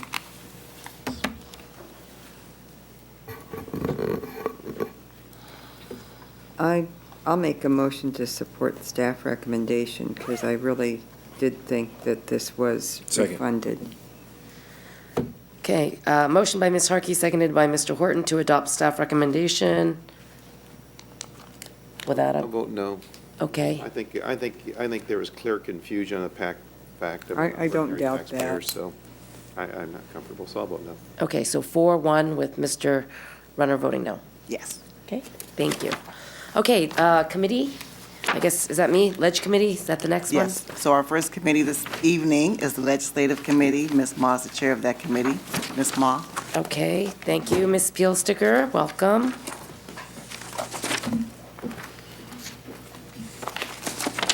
Good evening, Michelle Peelsticker, Chief of the Legislative and Research Division. We have 3 items up for board sponsorship. The first item is Suggestion 1-1 by the Property Tax Department. Under existing law, assessors are required to separately appraise leach pads, tailing facilities, and settling ponds on mining or mineral property. These components are not sold separately, and therefore determining their value in the marketplace if sold separately is impossible. Failure to value these items as a separate appraisal unit is noted in assessment practice surveys as a recommendation, as existing law requires separate appraisal. So the proposed law would repeal the provision that requires separate appraisal of leach pads, tailing facilities, and settling ponds. Move support. Second. Okay, Mr. Horton moves recommendation to support, seconded by Mr. Runner. Without objection, motion carries. Okay, the second item we have is Suggestion 2-1 from the Legal Department. Under existing law, the BOE's Offer and Compromise Program allows taxpayers to offer to pay less than the full amount of their tax liability, provided that it is the most they can pay within a reasonable time. Offers in compromise are processed differently depending on whether the business is closed and discontinued or open and active. Until January 1, 2018, open and active compromises are authorized for certain final tax liabilities of businesses that continue to operate. The BOE's authority applies to businesses that are not discontinued or transferred if the final tax liability arises from transactions in which the taxpayer did not receive sales or use tax reimbursement, persons liable as successors, and consumers who incurred a use tax liability. These provisions allow tax liability compromises for taxpayers who may otherwise have to sell or discontinue their business due to their inability to pay a final tax liability in full. The proposed law would repeal the January 1, 2018 sunset date to make permanent the open and active OIC provisions. Move support. Second. Okay, Mr. Horton moves to support, seconded by Ms. Harkey. Without objection, motion carries. Excellent. The third suggestion is suggestion 2.2 related to alterations establishments and their treatment as consumers. The source is the Business Tax and Fee Department. Under existing laws, certain types of labor charges are subject to tax. Tax applies to charges for producing, fabricating, or processing tangible personal property for customers who furnish directly or indirectly the materials used in these activities. Charges for the alteration of new items are subject to tax, except as provided in statute, which provides that clothes cleaners and dyeing establishments, otherwise known as dry cleaners, are consumers of property used or furnished in altering new or used clothing, provided that their alteration activities represent no more than 20% of their total gross receipts during the preceding calendar year. The BOE has considered clothing to be new if it does not have hems or cuffs, store tags are attached, or the item is clearly unworn or unused to the observer. Charges for alteration of used items are not subject to tax. Generally, businesses altering used items are consumers and not retailers of the materials and supplies furnished in connection with the alterations.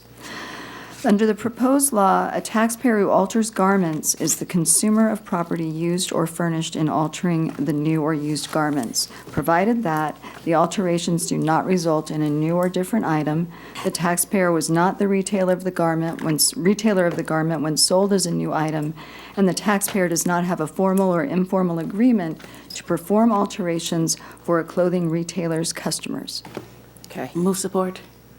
I just want to make sure, so this is like a 20% rule also, right? If they're a dry cleaner, a local dry cleaner, and they don't do more than 20% of the business in alterations? No, there would be no 20% rule under the proposed law. Okay, so as long as they aren't the direct retailer, they don't have an agreement with one of the companies, and they're not like on-site for Macy's or something, right? Correct, and it would apply both to new or used garments, so they wouldn't have to make the distinction between what is new and what is used. Great. All right. Members, I'm a no vote, but no. My only concern is the how this relates to service in connection with the sale of tangible personal property related to other items, and a carve-out for this industry for service in connection with sale of tangible personal property, when in fact they've received a carve-out on the 20% rule, and particularly for the cleaners operations, but people who are, individuals who are in the business of altering, and that's their sole business, they're altering tangible personal property. The logic for the original carve-out relative to the confusion and so forth is not consistent there, but that's not to say that we can't have new logic as to why we want to give tax exemption to the folks that are altering this. The other, and so it is the service in connection with the sale of tangible personal property. Are we modifying that and carving that out for folks who are in the business of altering clothing 100%? That's all they do. That's their business. They alter new clothing. and they modify it, it's a continuing sale from my perspective. But it's kind of stuff I think the members are supportive of it. The legislature ought to take a look at it. I mean, it's their call. I mean, I just think at the end of the day that would be a concern. This is very hard fought, if I might say. Mrs. Harvey. It was, I'm sorry.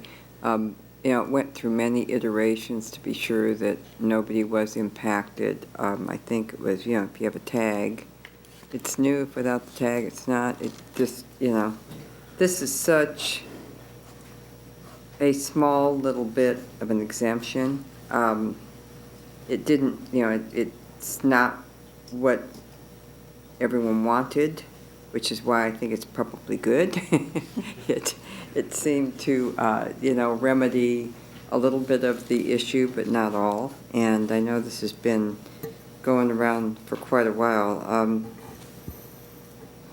The revenue impact is minimal, and I would like to see it complete. I think it's been vetted very thoroughly for months. Okay, why don't we take a roll call on this then? Chairwoman Ma? It was, motion was by Ms. Stowers, seconded by Mr. Runner. Aye. Ms. Harkey? Aye. Mr. Horton? No. Mr. Runner? Aye. Ms. Stowers? Aye. Motion carries. Okay, I think that's it on the Legislative Committee. Okay, the Legislative Committee, this concludes the Legislative Committee. Ms. Richmond, please call the next item. Our next item is the Property Tax Committee. Mr. Horton is the chair of that committee. Mr. Horton? Members, we call the Property Tax Committee to order. We have one item here relative to Rule 51, as soon as I can flip to the page. And we have, we'd ask staff to introduce themselves for the record and give an overview on this item. Hello, Property Tax Committee Chairman Horton and committee members of the board. My name is David Young, Chief of the County Assessed Properties Division in the Property Tax Department. I bring before you today the proposed amendment to Property Tax Rule 51, agreements qualifying land for assessments as open space land. Rule 51 prescribes that certain lands that qualify as open space and the assessment methodology to determine its restricted value. Included in this methodology is the calculation of the cancellation fee. This proposed amendment corrects an outdated reference to Rule 251, which relates to assessment ratios, and replaces it with the current reference to Section 401 of the Revenue Taxation Code. The amendment does not affect the calculation of the cancellation fee. Staff developed a draft of the proposed amendments to the rule and distributed to interested parties for comments and suggestions via letter to assessor 2016/031. The only comments received was from Los Angeles County Assessor's Office in support of the amendment as written. As a consequence, we believe there is no unresolved issues remaining. I'm available to answer any questions you may have and to ask for the board to authorize the publication of the amendment to Property Tax Rule 51. Thank you, Mr. Young. Is there a motion, members? Move authorization. Member Stowart moves to publication, second by Member Harkey. Without objection, members, such will be the order. Thank you. Does that conclude the committee? The Property Tax Committee is hereby adjourned. Okay, Ms. Richmond, next item, please. So our next item is item F, public hearings. We have F1 2017 typical yield tax rate.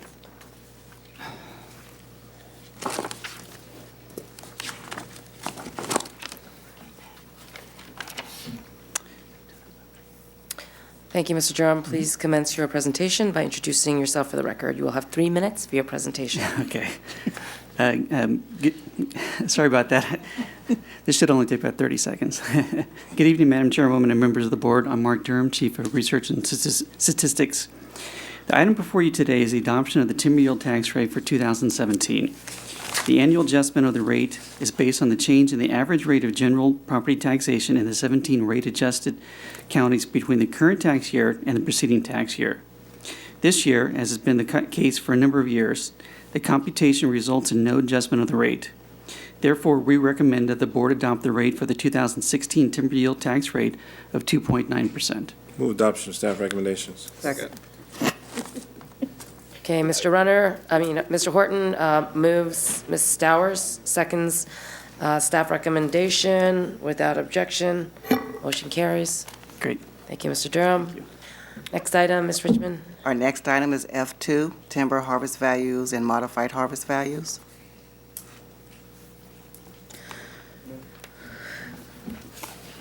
Let him sit down first. Thank you, Mr. Reisinger. Please commence your presentation. You will have 3 minutes for your presentation. It won't take You're 3 not gonna minutes. take 3, are you? No. Okay.